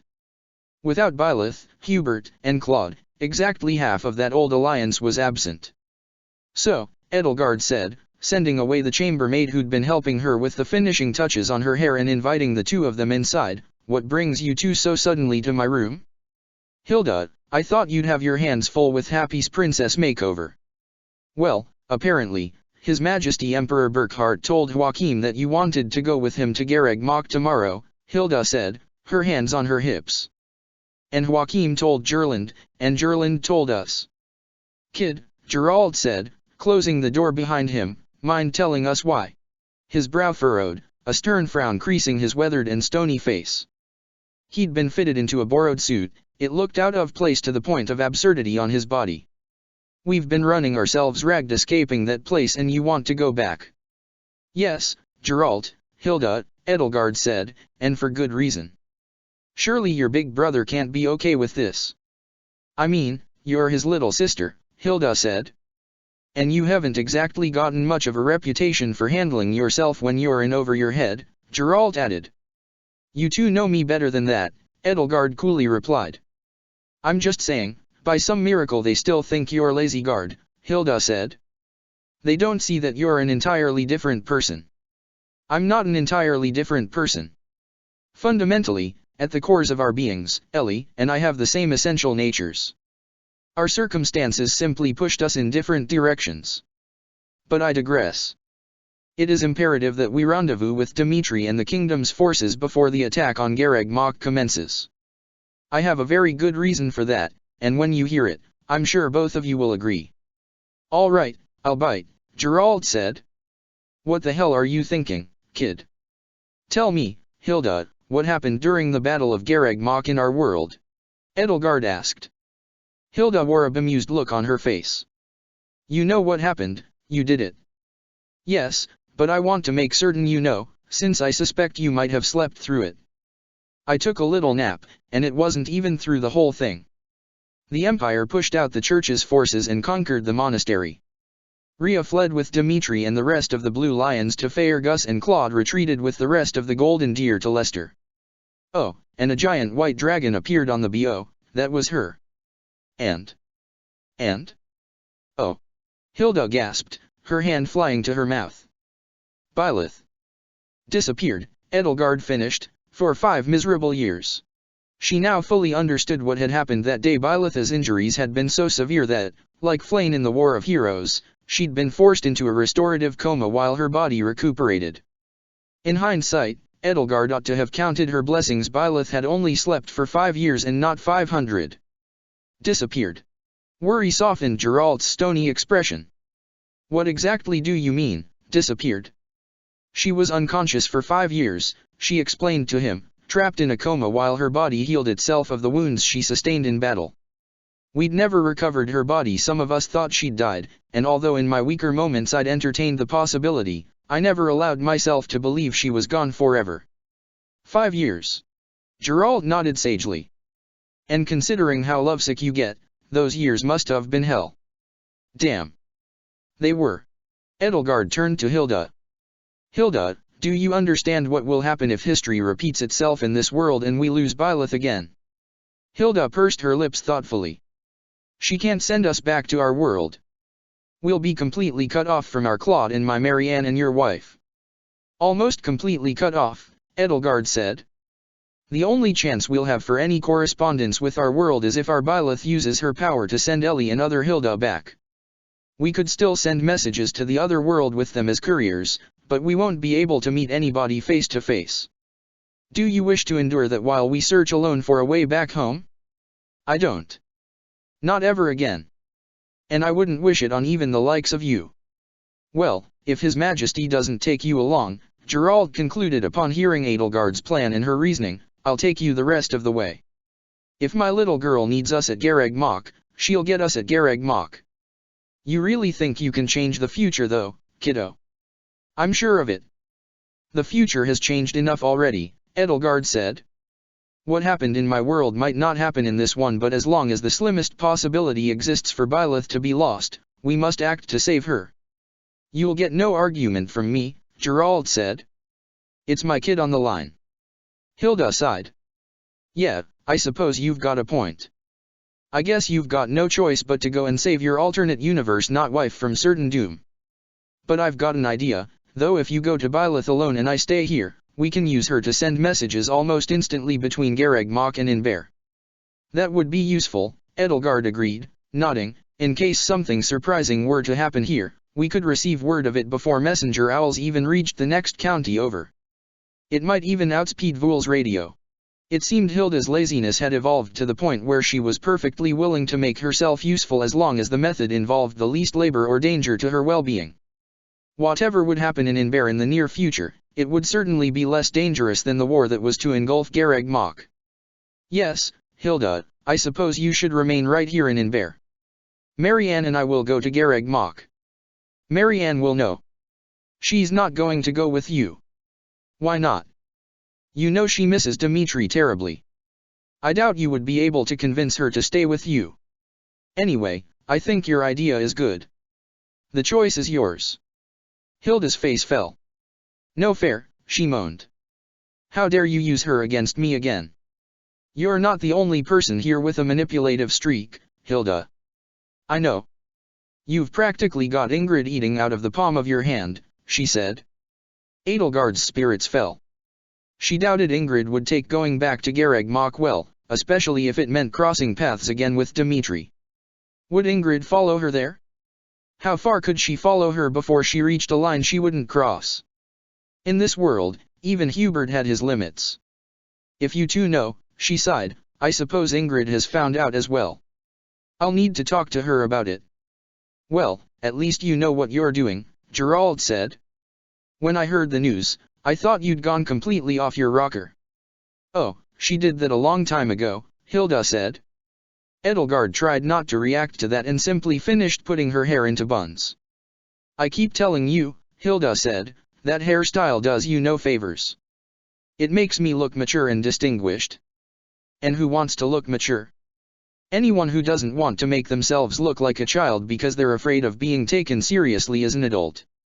People take one look at you and see a helpless waifish woman child, even though your biceps are as firm and solid as stone. It's part of that girlish charm you use to make other people carry the burdens of adulthood for you. Yeah, it's nice, you should try it sometime. Gerald crossed his arms. Hearing you two talk reminds me how glad I am that I didn't raise a normal girl. Edelgard had just finished the second bun when the world split in two, accompanied by that familiar axe to the head migraine that made every part of her body want to crumple to the floor. She and Hilda cried out in unison. What the fuck was that? Geralt asked, helping both of them back to their feet when the waves of splitting, white-hot pain had subsided. Diractidal surge, Edelgard said. That's what Vool calls them. It's a sign that someone is trying to cross the barriers of time. Us time travelers can feel it. It's like a wound in time itself. It means Operation Antediluvian is still in progress. Geralt's brow furrowed. Operation what? Edelgard suddenly remembered that she had never actually informed Geralt or Hilda about Operation Antediluvian. It's those who slither in the dark their plan. Their aim is to open a doorway to the past, like what they built under Remire, and use it to retrieve ancient weapons. Hilda, do you remember the Javelins of Light? I wish I didn't. They want to get their hands on even more powerful weapons than those. Hilda stared at her, jaw agape. Aren't those the things that can reduce entire cities to dust? Yes, Hilda. And Vool says there are even more terrifying weapons that were destroyed in the Great War between Suthies and those who slither in the dark. Okay, so I'm really out of the loop. What war? See, this is why you shouldn't have been avoiding me in a fit of pique for so long, Edelgard scolded her. I could have told you all of this if you hadn't been pouting like a spoiled child over how I faked Happy's death. I didn't know you faked her death. Well, then, you should have had more confidence in me. I can't believe. Everything stopped. The world froze, all became as still as a statue, as solid as stone. For the second time in 2 days, Time stopped in its tracks, and when it turned backward, Edelgard and Hilda found themselves thrown back into their world. Byleth could only go so far back. The Dirac tidal surge had created a wound in time, and that wound formed a barrier even Suthi's power could not penetrate, a chasm even the goddess herself could not leap over. Edelgard would only be in her world for less than a minute. What the hell was going on? What could be happening that would force Byleth to use her power, even though she knew she couldn't turn back time more than a minute? What split-second decision was she being forced to reverse? Edelgard could sense something else wrong. Typically, when her consciousness slipped back into her body or when Ellie's slipped back into hers, she could only barely feel the subtlest pressure from two minds occupying the same head. Now, though, she felt the pressure grow stronger, like a vice squeezing her skull from within. She could feel that subtle pressure multiply once, twice, 4 times, 8 times, 16 times. She felt 24 iterations of herself try to speak from her mouth all at once. Something catastrophically wrong was happening to Byleth, and there was absolutely nothing she could do about it. Nothing she could do but to have faith. It was a testament to the palace servants' incredible skill that they were able to cook and plate a 6-course meal, 8 for Happy, which they managed by tripling the portions of the main course and plating them separately, gather a string quintet in the ballroom, and tailor appropriate clothes for 3 weary and disheveled guests, one of whom was 7 feet tall and possessed unique quirks of anatomy and proportion, all in the span of an afternoon. Nobles may have worked hard to manage their affairs and shape the course of history, or at least some of them may have, but nobody in any palace, castle, manor, or mansion worked harder than the unsung, frequently overworked servants. Inber was a city poised between the salt water of the sea and the fresh water of the Hresvelg River, and though not as coastal as Derdriu, though it was very difficult for any city to be as coastal as Derdriu, its richest bounty of food came from the river and the ocean. For the appetizer, there had been prepared steamed clams in garlic butter and a white wine broth. For the soup, freshwater white trout and onion gratin soup baked with a layer of cheese and toasted bread crumbs, paired with a sherry wine courtesy of Duke Agir's vineyards. For the fish, a lavish 2-fish sauté of salmon and tilapia sautéed together in butter and garlic and served over pasta. The main course was Ermid pike seasoned heavily with the most expensive and decadent spices in all of Fodlan and abroad, cooked to a perfect crisp and served over roasted vegetables and sweet potato with a rich basil sauce and paired with dry white wine from Arundel. Good stuff, Gerald had said upon trying it, with Leonie at his side nodding in agreement, but nothing beats the taste of a fish you've caught and cleaned your own damn self. After that came a light and palate-cleansing salad with champagne saffron vinaigrette, for dessert, sigurt and cream, airy shortbread pastries served with Noah fruit and peach cream and an apricot and blackcurrant reduction, paired with sweet sparkling wine. Flane would have been in heaven, Edelgard found herself thinking at multiple points during dinner. Somehow, Happy looked quite civilized. Her hair had been combed, its tangles and snarls untangled and unsnarled, and styled in a simple yet artful braid. Somehow, she'd been fitted for a simple dress that complemented her fur, tail, and bits of scaly armor plating well enough that they seemed to be part of her outfit. She still, however, was absolutely ravenous, though Constance tried her best to guide her in at least an approximation of dinner etiquette, bringing her degree of messy eating from grotesquely horrifying to noble sensibilities down to simply Raphael.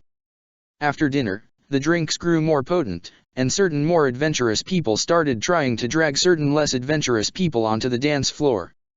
Edelgard found herself sipping a rather potent mix of champagne and blackcurrant liqueur, nursing the drink with the utmost care as Gerald tossed back glass after glass of gin. Burkhard had given him 3 casks of the palace's finest aged gin as a reward for his heroism, and he seemed intent on emptying at least one of them by the end of the night, with the reckless abandon of a man who knew exactly how much alcohol he could safely consume and was confident that it was a lot. Happy was ecstatic to find hot chocolate, and hot chocolate mixed with brandy even more so, and perhaps that was what Constance needed to loosen her inhibitions and get her onto the dance floor. Edelgard studied the dance floor, finishing her drink since when had she had so little of it left, and watched Ingrid as she chatted with Gerland and Agnes. She and Ingrid seemed to be pointedly avoiding each other, as though neither wanted to chance a repeat of the winter ball. The night wore on. Everyone had more to drink. Eventually, Edelgard found herself talking with her brother Joachim. Tonight, with all the family drama set aside if only for one evening, she could enjoy a vision of her family or, at least, A select few of her older siblings that matched the vision she had kept in her head for so long of brothers and sisters who didn't bicker or squabble or get into heated shouting matches with one another. Everyone was drunk and everyone was happy, for the moment at least. It's all fucking nuts is what it is, Joachim was saying. Total fucking madhouse. Dimitri's the Hurricane King. I guess we're allies now, but yikes, Ria's doing whatever the fuck she's doing. Was Ansi seriously just okay with all that shit? He had seriously misjudged me as a person, Edelgard said as Joachim threw an arm heavily over her shoulders and pulled her in close swiftly enough to nearly spill both of their drinks. He thought I'd be excited to be sprouting horns and wings and a tail against my will instead of mortified. I mean, if it hadn't been against your will, would that have changed anything? You mean if I had asked Ria to turn me into a dragon? I suppose it would have, Edelgard said. I'm sorry. I'm so fucking sorry. You must have been terrified you wouldn't be able to change back. I was dreading the thought of any of you seeing me like that. Why? It doesn't mean shit as long as you're still YO, right, Cornelia? Well, you're still our cutest little sister, horns, tail, wings, scales, feathers, and all. He tugged on her ear. These ears are actually kinda cute, you know. Edelgard batted his hand away. I'll tell Hedwig you said that. No. It'll destroy her. Anyway, so, hope you don't mind me asking, but... Excuse me, Prince Joachim. Marianne asked him. She'd been nursing the same flute of sparkling champagne all evening and it wasn't even 1/4 empty yet, which was, all things considered, probably a very prudent decision. I was wondering, why you use such. I mean no offense, but... You know, for a noble brat, Gerald said to him in her stead, you've sure got a hell of a mouth. Coming from you, Gerald, that's an honor, Joachim said, chuckling. It sure does get my big siblings goats, doesn't it? Marianne nodded. I was wondering, if it's actually fun to upset them like that. Upset them? No, it's all in good fun. You know, there are 3 responsibilities every middle child's got, Joachim said, raising 3 fingers in time with his points.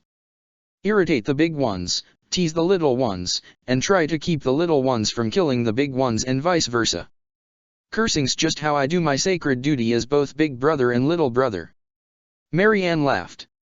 Middle children are also desperate for attention, Justine added as she walked past them.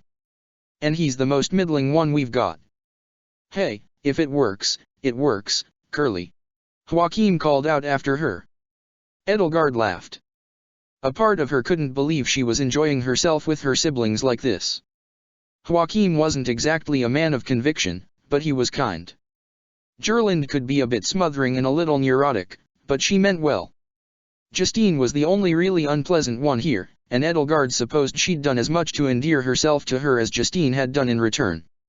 It was a shame Hedwig and Pascal couldn't be here, or that Heidi Marie and Anselm had sided against the others. And what about Emmanuel and Dagmar? Edelgard couldn't imagine what they must have looked like now, even her memories of them as she'd last seen them had faded.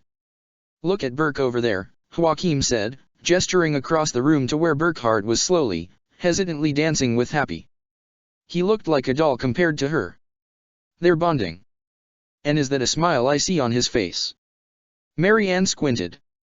From all the way over here. Do you remember when Dad taught you to dance, Elle? Joachim asked, sipping his drink of choice. His previous conversation topic had been completely and entirely forgotten. Edelgard shook her head and drank more. I wish I did. My memory's a bit fuzzy. I was, just 2 or 3 years older than you. You two were fucking adorable. And all the while afterward you tried to teach everyone you met how to dance. And I mean everyone. Hubert, Pascal, me, and what about that who was the kid you met in Faergus? What's his fuck, I dunno. That was Dimitri, Edelgard said. Dimitri? King Dimitri? The Hurricane King. The very same. He was never a good dancer, but I did my best with him. He was a good enough dancer, Marianne muttered, her cheeks flushing pink. Good enough for me, at least. Thank you, Edelgard. You're welcome. Later in the evening, after another drink, Edelgard attempted to dance a while with Monica and Althea, her spirits so light that she didn't even mind how much she fumbled her usually impeccable footwork. A part of her wanted to tear Ingrid away from her conversation and invite her to dance in a repeat of the winter ball, but every other part of her not deadened by drink screamed at her that it was a bad idea. Fortunately, Joachim dragged Ingrid onto the dance floor instead and removed that temptation from Edelgard's mind. Instead, she danced with Geralt, since he was, after all, her father-in-law, and she felt she owed it to him in some way, no matter how much he insisted she didn't.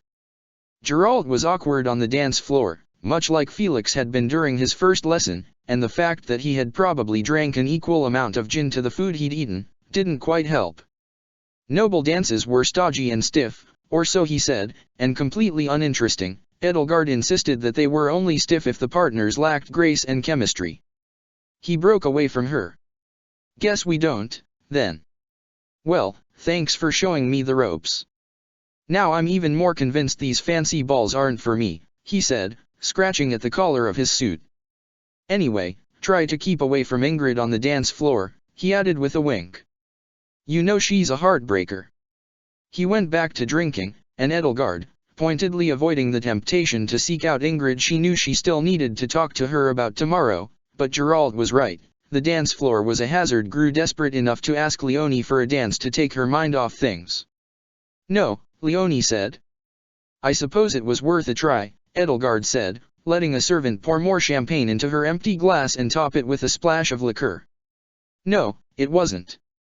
I can't help but feel out of place here," the commoner girl said, looking as stiff and uncomfortable in a borrowed dress as Geralt had looked in a borrowed suit. "You nobles, you've practically got an army's worth of people here just to keep you all clothed and fed and comfortable. There's probably as many people cleaning this place as there are people in my entire village. There were so many servants trying to do every little thing for me this afternoon that I practically had to beat them off of me with a stick." Edelgard laughed.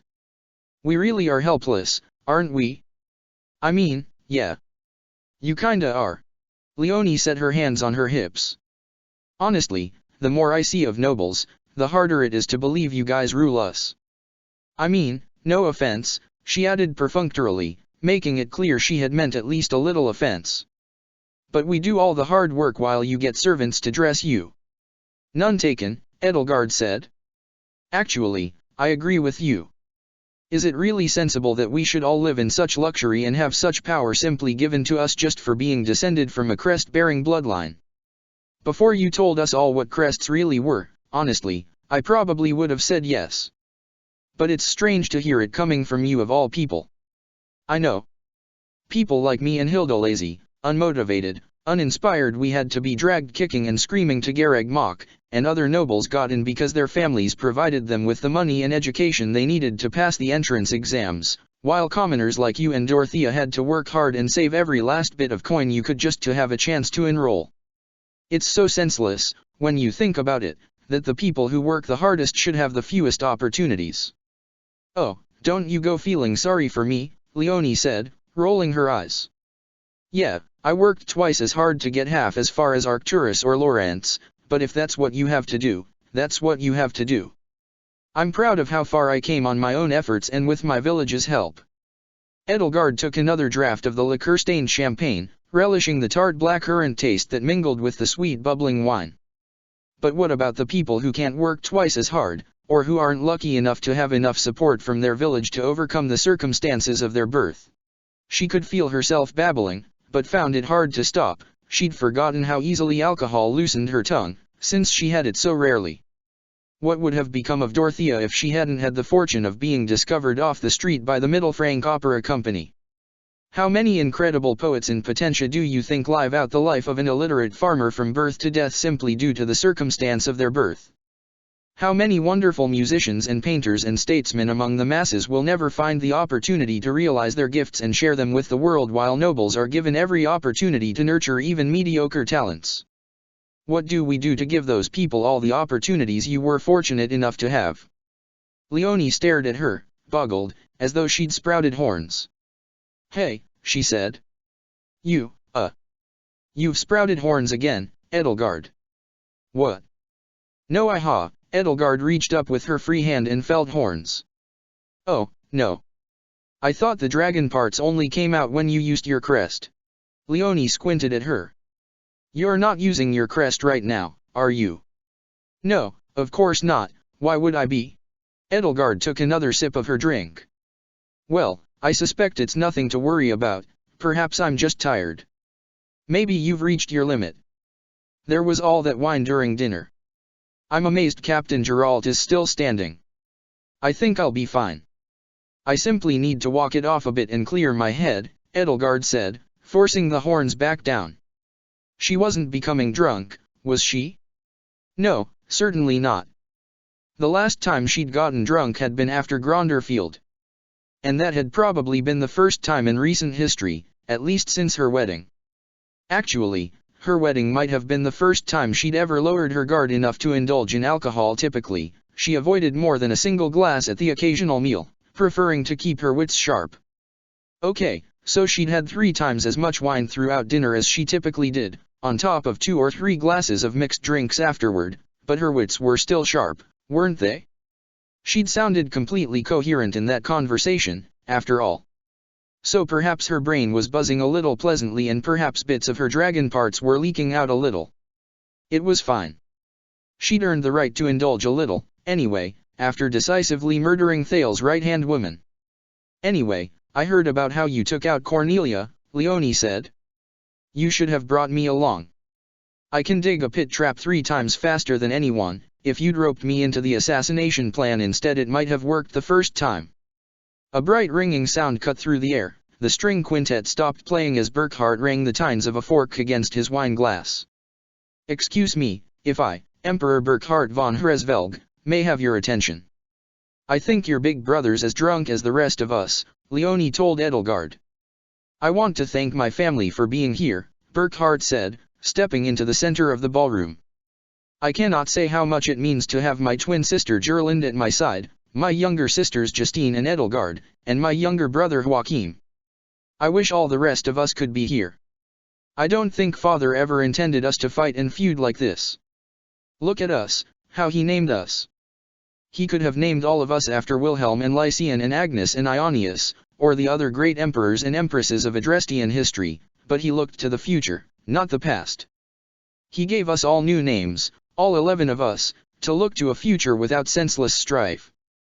Leonie revised her comment. He is. Burkhard stumbled a bit.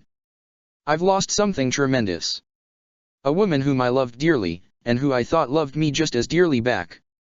I've never felt such agonizing grief, and yet I am truly thankful for all of you who helped me escape that witch's horrible spell. I'd like to thank Constance as well, and Althea, and Monica. You know, the whole consort thing is all just political, but all the same, I love you 3 as I do my own. As Burkhard rambled, Joachim sidled up to Edelgard and Leonie. This is a lot more embarrassing than I'd expected, he hissed through gritted teeth as he tried to fake a smile. And as ill-fated as my union with Cornelia was, Burkhard continued, I have found in it a ray of hope. I want to thank my wonderful daughter Happy, whom I have only just met, but... Oh, goddess, what the fuck have we done? Joachim moaned, watching Burkhard go on and on with a pained look on his face he was now barely trying to hide. We. Edelgard repeated. You wanted to get him out of his shell. Well, there he is, Joachim. Our big brother Burke, shell-less, naked for the whole world to see. Her drink sloshed a bit in her hand. This is why I don't drink. Who knows what secrets would slip out? What secrets? Edelgard realized she'd said the quiet part out loud. I do want to extend my thanks, Burkhard continued, to one person in particular. Ingrid Brandel Galatea, if you would please step forward. Edelgard watched Ingrid take a few hesitant steps onto the dance floor. If you would kneel before me, Burkhard said. Victor, he hissed to his retainer in a stage whisper. Victor, the sword. Victor rushed off as fast as he could, still limping a bit on his mostly healed leg, and brought back to Burkhard an ornamental sword with a long blade, its edge rippled like ocean waves. Burkhard took the blade as Ingrid hesitantly lowered herself to one knee and bowed her head before him, as though terrified by the thought of what might come next. Ingrid Brandel Galatea of House Galatea of Faergus, he said, holding the sword over her head. Your quick thinking has saved not only my life but those of my closest brothers and sisters, and in ridding the world of Cornelia you saved the empire itself from her seditious plotting. What's he doing now? Joachim groaned. The flat of the blade came to rest on Ingrid's left shoulder, then her right. By this anointed replica of the sword of Siros, Burckhardt said, and by the power vested in me by Adrestian law and custom, I hereby confer upon you Adrestia's highest honor and dub you Dame Ingrid Galatea, Imperial Knight of Hresvelg. Congratulations, I guess. Joachim commented as polite, yet confused applause rippled through the ballroom. Can he even do that? Edelgard watched Ingrid's shoulders quiver as Burckhardt conferred upon her everything she had ever wanted. Burckhardt removed the blade from her shoulders and bade her to rise. Ingrid stood up. There was a lost look on her face, conflicted and torn. I don't know what to say, Your Majesty, Ingrid said to Burckhardt, glancing nervously around the ballroom. It's an honor, but I don't know if I'm ready to. Thank you, sir, but I cannot accept this, she concluded, spitting the words out as though she couldn't wait to be rid of them, and with all the deference she could muster she turned her back on him and headed for the doors. Edelgard downed the rest of her drink want not, and set the empty crystal glass on the nearest table, then headed after Ingrid. She stumbled, though, falling drunkenly to her feet, and struggled to pick herself up again. Joachim and Happy both rushed to her side and helped her up. Edelgard staggered, staring blearily at her hands as she slowly realized that they were no longer hands. Looks like too much wine gives you pause, Joachim joked as he put an arm around her waist to steady her. If you ever make a pun that bad again, Happy said, I'm gonna sigh. Once Edelgard had collected herself, regained her footing, and suppressed most of the dragon trying to ease its way out from under her skin, she found Ingrid in her bedroom. Edelgard? Ingrid asked, watching Edelgard stumble inside. You're drunk, Edelgard. She looked her over. Your tail's back. That must be why I've been having trouble keeping my balance, Edelgard said. Are you all right? Am I all right? Are you all right? Edelgard, how many drinks did you have? Well, there were the 3 during dinner.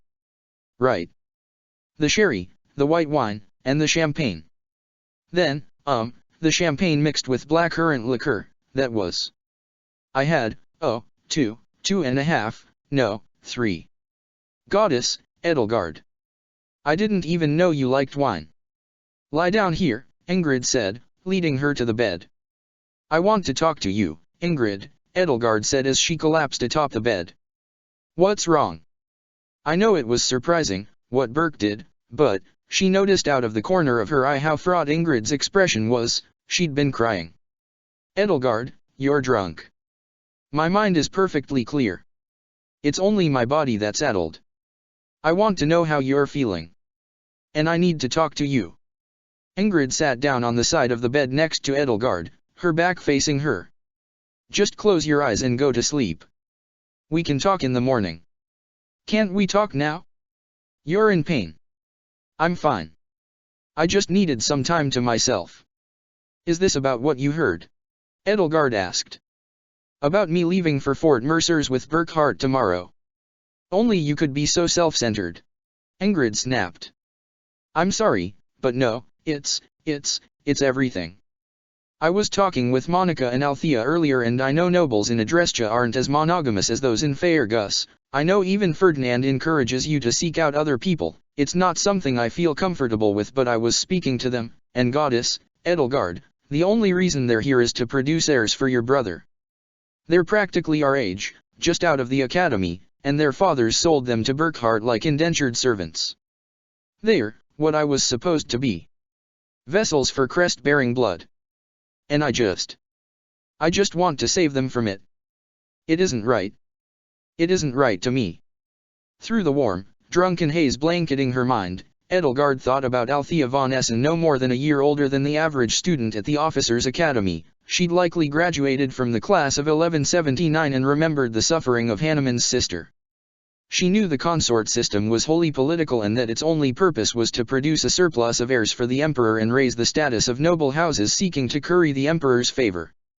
Although she knew it wasn't so simple, her mother had met her father in the shadow of the goddess tower, and she was certain there had been real love between them. She also knew that Ingrid's view of the system was more or less correct in its broad strokes.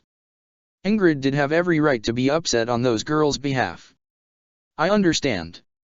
Is that why you turned around and ran when Burkhart tried to knight you? Ingrid nodded. I suppose that's part of it. Morally, it's. But it isn't just that.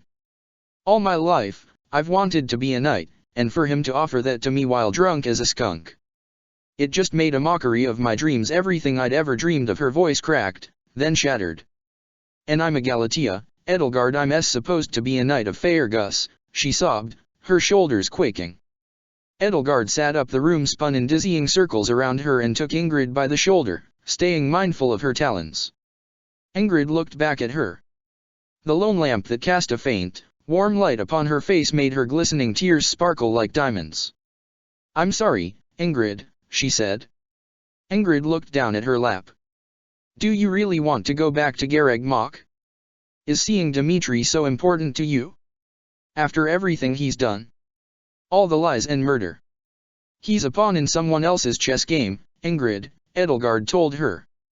I have to save him. Just like we saved Burkhart yesterday. Is he worth saving? Ingrid shook her head. I can't go back to him, Edelgard. I can't face him after what he's done. I can't face myself after. Why do you have to go back? If you wanted to go anywhere else at all, I'd follow you to the ends of the earth. I'd follow you anywhere, but don't make me face him.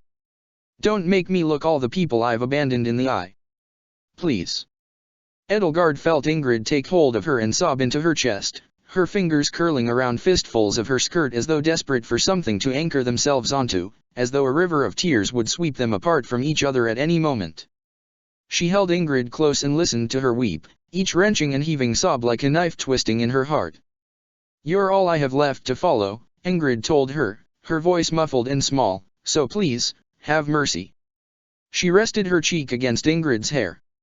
You have to face your fears, Ingrid, she said, her voice leaving her mouth hoarser than she'd intended. You're a brave, strong young woman. I've never seen you run from anything in all the months I've known you. I know that fear can overpower even the strongest wills, but I know that no matter how weak you feel, you're stronger than your fear and your shame. One day, I'm going to go somewhere you can't follow, but tomorrow is not that day. I ran away from my king, Ingrid said. I abandoned my friends, my home, my house, my family, everything. I had that dream again last night, Edelgard, that I was just a common sellsword, killing for food and money and nothing else.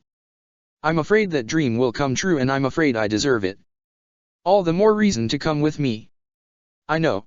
She let out a shuddering, painful sigh muffled by Edelgard's chest.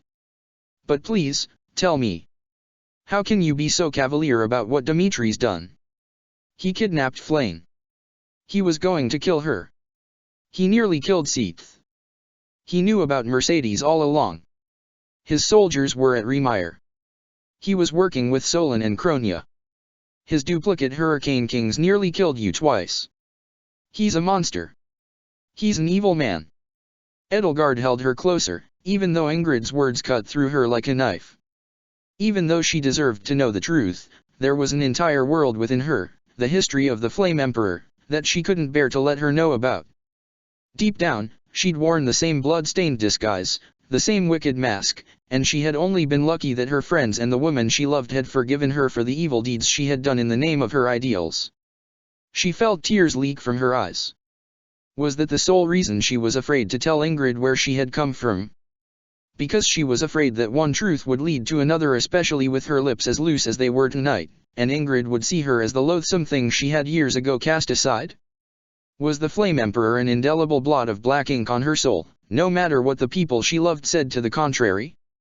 Sometimes one had to walk a path of thorns to realize their ideals. Ingrid might be the kind of person who could never accept that. Edelgard remembered cutting her down at Arianrod, steel and flesh and bone all tearing with equal ease under Amir's wicked blade, as though it were yesterday. She remembered the spray of a stranger's blood spattering against her armor. Perhaps it would have always been inevitable, no matter how many other timelines there were that contained variations of this world. Ingrid would never walk that path, her unerring moral compass would never allow it. Dmitri is a man, she said, who thinks he must go to any length or sink to any low to destroy the church, and that has made him a useful tool to those who wish to control this world. I won't deny that he's done evil things, but there is good in him as well. And I love him, Ingrid, as I love my own family because he is my own family. As an answer, it felt wholly and painfully inadequate. Ingrid fell silent, and Edelgard had no idea why. And beyond that, I want to see Byleth again. I can't imagine how worried she must be for us both. Ingrid nodded. We have time, Ingrid, Edelgard told her, stroking her lustrous blonde hair. We won't reach Gareg Mach until the end of the month, concurrent with Dimitri's forces. You have time to gather up your courage. But you deserve better than to keep running away from this. Ingrid let one hand curl around Edelgard's. I know, she said. I'm coming with you. Chapter 45, Reunion at Dawn. In her dream, Edelgard found herself garbed in the Flame Emperor's armor once more. She was injured. Her leg burned from a deep wound in her thigh, blood staining her clothes and seeping through the gaps in her armor. The feathers adorning her collar and cloak were ragged and disheveled, the cloak was torn and ragged where blades had cut through it seeking flesh, dented and impacted plate armor dug into her side, stabbing like knives with every pained breath. A silver and black wolf's fur mantle had been draped over her shoulders, a deviation from the costume she knew, and its pelt was stained with blood. She had fallen to one knee, planting Amir's shattered haft into the ground to prop herself up. Every breath burned in her lungs, her agonized breaths a demonic rasp behind the Flame Emperor's mask. Ingrid stood before her, walking with slow and purposeful steps that belied the rage twisting her face, the betrayal in her beautiful green eyes, the snarl twisting her lips. She wore silver and green armor, stained, charred, and dented. A bloody gash across her chest ran from hip to shoulder where armor had been torn asunder as easily as flesh. Her hair had fallen over her shoulders, gold-stained bloody red. In one hand she held the hero's relic Lewin, its slender, curved blade glowing a fiery red, in the other, a round shield polished to a mirror sheen, and in the shield's reflective surface Edelgard could see the Flame Emperor's porcelain white mask, an impassive, cold, and cruel ashen face stained red staring back at her. As Ingrid neared, Edelgard brought a hand to her face. Stop, Ingrid, she said, at once both commanding and pleading, as her trembling fingers sought the clasps which held the mask to her helmet. Her voice came out distorted, deep and sonorous, low tones and harmonics making it a chorus. It's me. She pulled the mask away, but her reflection in the shield didn't change. She tried again, panicked, but beneath the second mask was just another mask, and beneath that one yet another. Ingrid, she said as her friend drew closer and closer, bringing the unchanging reflection nearer and nearer, it's me, Edelgard. Ingrid threw the shield aside and raised her lance above her head with both hands curled around its haft. I know, she spat. To the fires of eternity with you, El. She felt a wind-chilled hand rest itself on her cheek, rousing her from her slumber. Edelgard, wake up, Ingrid said, and Edelgard opened her eyes to find her friend carefully lowering her from the back of her Pegasus onto solid ground. We're here. Edelgard shook the unpleasant dream from her head. It had been a long, long time since such scenarios had monopolized her slumbering mind. The sun was setting, but in its dying ember rays Edelgard could see her surroundings clearly. It had been just under 2 days' travel from Inver, but now the walls of the impregnable Fort Mercers circled her. She had left Inver with the others late in the morning the day after the impromptu feast in the palace ballroom. Once everyone's hangovers had subsided, Burkhart's had been the worst, and Edelgard's had nearly matched his.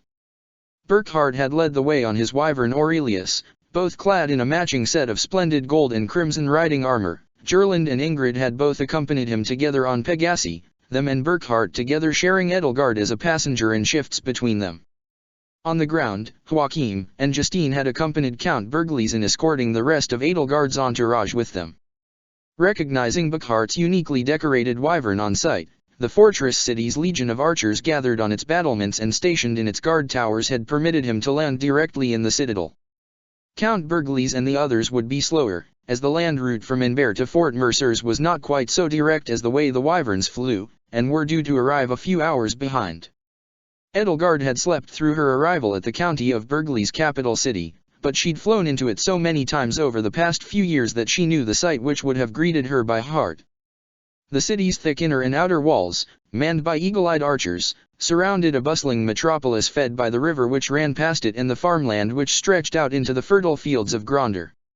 Intricately laid out in a starburst pattern, the outer walls lent its archers no blind spots. Between the outer walls and inner walls were killing fields in which any enemy lucky enough to breach the outer walls would find themselves at the defenders' mercy, and would find none. It truly had earned its reputation as impregnable. Within the two walls was the citadel of Castle Burgly's, itself Fort Mercers writ small, a fortress within a fortress in a city where tens of thousands of people lived, knowing there was nothing but peace and security behind these walls. Burkhart dismounted from his wyvern with his retainer Victor as Gerland and Agnes did the same. Attendants from within the fortress rushed to greet them and stable their mounts, led by Randolph of House Burgly's.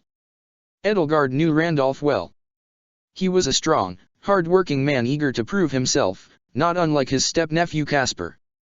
He was the son of the previous Count Burgly's second wife and the current Count Burgly's step-brother. Even though Randolph was only a Burgly's by marriage, the former count had preferred his second wife's family over his own and had been intending to pass his title on to him before his health had taken a rapid turn for the worse. In her world, Randolph had worked his way up to being a general in Edelgard's forces and had fought valiantly for her cause, dying painfully of his wounds in the aftermath of the church's counter-attack against Gareg Mach. In this world, though, he was 5 years younger than she'd last seen him, fresh-faced, almost as innocent-looking as his younger sister Flesh. "It's a shame you didn't learn to fly," Ingrid teased Edelgard, stifling a yawn. "You could have pulled your own weight a little." Edelgard rolled her eyes, but couldn't help but smile. "I doubt she'd be as swift as a proper Pegasus," Gerland said, putting an arm over her shoulders. Her cheeks were red from the brisk wind. "Burke has already had to restrain himself enough as it is. You ought to see him when it's just the two of us. He doesn't bother letting me keep up. He could have made this trip in a little over a day if it had been just himself." Ingrid laughed. "No wyvern is that fast," she scoffed. "Your Majesty," Randolph intoned, dropping to his knees and bowing deeply before Burkhart. "You honor us with your presence. Is my step-brother far behind you?" "No, he should only be an hour or two behind us," Burkhart said. "The road has been clear and the weather fair. He is bringing a larger party than expected with him, though. I'd like to see to it that accommodations are provided for all of them by the time they arrive." Randolph rose to his feet and saluted. "Yes, sir. If His Majesty would follow me inside, I'll see to it the stable hands tend to your mounts. Your Highness Lady Gerland as well, and Lady Edelgard, and—" He did a double take. "Lady Edelgard? We thought you had been taken prisoner by the church." "I had been, but thankfully, that's in the past," Edelgard said. "Oh, and in lieu of my retainer, who couldn't make it, I have my friend Ingrid Brandel Galatea of Faergus. See to it she receives a fine welcome to the city. Ingrid, this is Randolph von Burgly's, step-brother to Count Burgly's. And a corporal in Count Burgly's forces," Gerland added, giving Edelgard a sour look as though to chastise her for forgetting. In Edelgard's defense, Randolph had already been a lieutenant commander at this point of time in her world. She'd made a point of recognizing the talents of his sort of people, those on the periphery of the landed gentry who had little inheritance to look forward to and were constantly being overlooked in favor of those with more impressive lineages. "A pleasure to meet you, Lady Ingrid," Randolph said, offering her a polite bow. "Likewise, Corporal Randolph," Ingrid said. As Randolph led them into the citadel, Ingrid studied the castle's interior. "This looks more like home," she commented to Edelgard. The narrower hallways and thicker stone walls of Castle Burgly's did indeed have more in common with Fhirdiad's royal palace or Arianrod's citadel than the imperial palace of Inver, Edelgard supposed. "To think," she said, glancing out the window, "Gronder Field is just northeast of here." There was a faint look of melancholy, a pang of homesickness, apparent on Ingrid's face. Her demeanor had grown healthier since the night of the feast and Burkhart's disastrous attempt at knighting her, but the prospect of coming face to face once more with the homeland she'd abandoned and the shame she had hid herself from still seemed to weigh heavily upon her. Edelgard took her hand, fumbling with unsure and hesitant fingers. She would have assured her that everything would be all right, but her nightmare still weighed heavily upon her. A part of her felt tainted in Ingrid's presence. Count Bergliez, Joachim, and Justine arrived with Geralt, Leonie, Happy, Marianne, and Hilda later that night, but they were not the only visitors Fort Mercers received. Another set of visitors, these ones coming wholly as a surprise to everyone, arrived at dawn a few days later.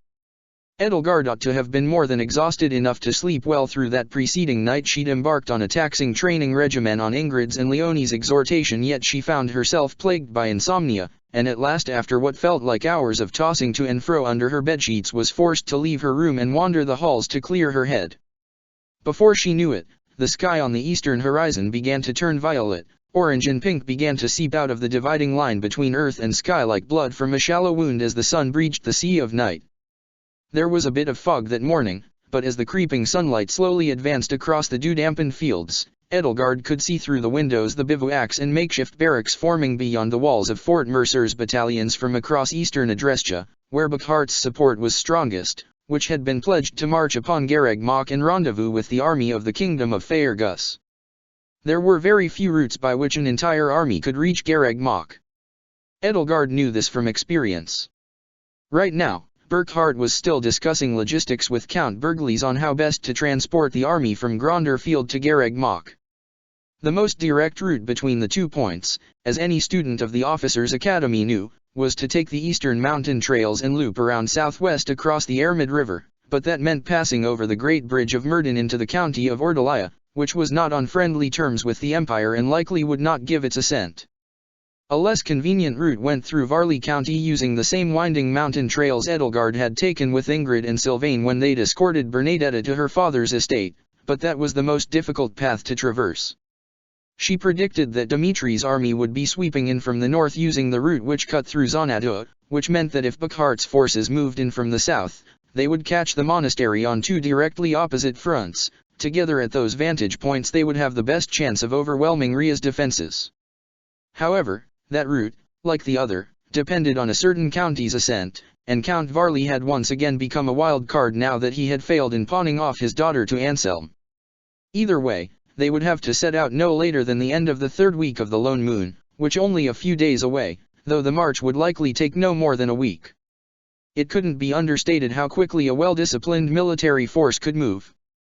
One would think that so many people would be slow and ungainly, but the most important skill a military could possess was not, as the layperson might think, how effectively it could kill the enemy, but rather how effectively it could transport people and materiel from one location to another. There was a reason why knights and generals in peacetime often found themselves in charge of distributing medicine and escorting physicians and healers in times of plague, or delivering food to places suffering severe famines because no one could do it better. But nevertheless, it still took time to bring a city's worth of soldiers from one part of Fodland to the other, and time was running out. The soldiers would have to start marching by the end of this week. It was better to concern herself with these matters, she told herself as she wandered the halls, than to dwell on the thoughts that kept her from sleeping. With every day that passed, the secret she was keeping from Ingrid weighed more heavily on her mind, like the crown that threatened to pull her head to the floor. Edelgard knew she couldn't keep stringing Ingrid along. Sooner or later she would have to know the truth. And yet Edelgard found herself preoccupied with sparing her feelings. Just as Didier had made it a key part of his plan to keep Dimitri in the dark as long as possible, so too could Edelgard not afford any sort of unpredictable or catastrophically predictable reaction from Ingrid while she still needed her. After the battle, she told herself, she would tell Ingrid everything, but despite her rationalizations and excuses, the secret's weight still grew heavier and harder to bear with each passing day. As she ruminated, Edelgard stumbled into Burkhart. He too had been wandering aimlessly through the halls, still in his nightshirt just as she was still in her pajamas. His wavy golden hair was a lopsided mess untamed by his absent crown, and his fingertips bore fresh black ink stains. "You can't sleep either, Ellie?" he asked as he hurriedly stepped out of her way. "Oh yes, sleep hasn't been coming to me." Edelgard forced herself to stop before she careened straight into her brother. "I've just been thinking about everything." That's a lot to think about. He made to rest his hands on her shoulders, then, noticing the ink stains, thought better of it and kept them hanging awkwardly at his sides. But you shouldn't be thinking so much about it. As for you, she asked, is it the insomnia? I was merely busy. I thought I would get an early start on today's work, but my mind is already fatigued. I needed to get up and stretch my legs. Burkhardt sighed. To be honest, I do still have nightmares about Cornelia. Except now that I know her for what she was, and now that Happy has told me so much about her cruelty, they are much worse. He shuddered. That poor girl. I'd never seen anybody keep such a stiff upper lip about such horrible things. You would, too, if expressing yourself risked summoning monsters. I suppose. Honestly, I never noticed how much I sighed until I realized that she couldn't. It's such a natural reaction. The two of them walked together. Is something wrong between you and Ingrid? Burkhardt asked her as they both ambled through the castle's halls. Wrong? Why would you think that? Edelgard asked. Well, I can tell that you two are quite close, but since you arrived here, you've been less close. It's not like she pointedly avoided his gaze. She had been distancing herself from Ingrid, if only just a little, just like the night at the ball. The more Ingrid bared her soul to her, the more their friendship seemed an act of cruelty as severe as any heinous deed the Flame Emperor had done. Have we really been noticeably less close? Well, Fort Mercers is a marvel of military engineering on par with Arianrod in a wonderful city to boot. I'd think it reminds her of home. Now that you two can relax, I almost expected you to spend your time taking her on tours of the city, showing her the sights. Edelgard could feel her cheeks growing warmer by the second. Burke, she said, Ingrid and I are just friends. Well, you could have fooled me, Burkhardt said, and he reflexively tried to touzle her hair, remembering only when she hastily drew away from him why he shouldn't. He smiled. But be honest, Elle. You do fancy her, don't you? Explain to me why you think that, Edelgard said as coolly as she could manage, knowing that trying to play it cool only further implicated her. It just explains your behavior so well. Imitation is the sincerest form of flattery, after all. I imitation. Edelgard sputtered. Ingrid values hard work. You suddenly started working hard, Burkhardt explained, as though it were obvious. Ingrid is very fit. You suddenly devote yourself to training in every discipline under the sun. Ingrid is in the Blue Lions, you join the... It's nothing like that, Edelgard interjected. I joined the Blue Lions because Professor Byleth was a superior teacher to Professor Hanneman. And because I wanted to get to know my half-brother Dmitri better. You know, he'd completely forgotten me. Burkhardt rolled his eyes and smiled, thoroughly enjoying his teasing. I mean it. And besides, she's not, well, we are not alike in our predilections. His smile vanished. Oh, he said.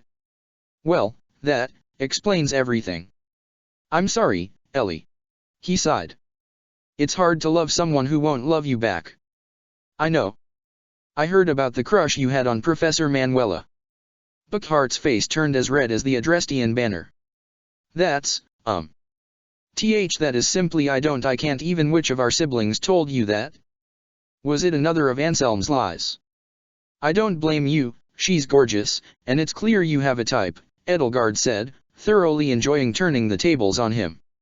Anyway, Burkhardt said, fixing the collar of his nightshirt and getting faint black splotches on it, I hope you do repair your relationship with Ingrid, if only so you may talk her into accepting knighthood from me.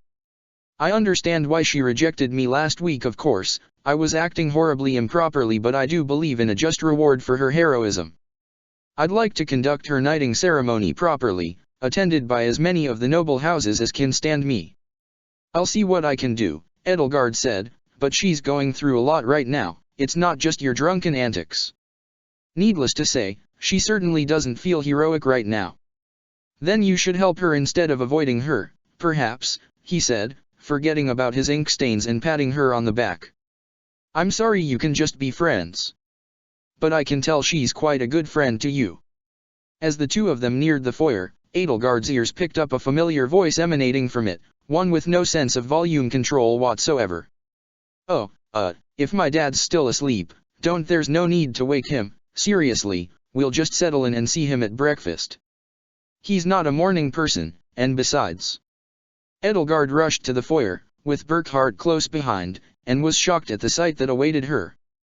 Caspar von Bergliez stood there, dressed in a tattered cloak that disguised a dirty academy uniform.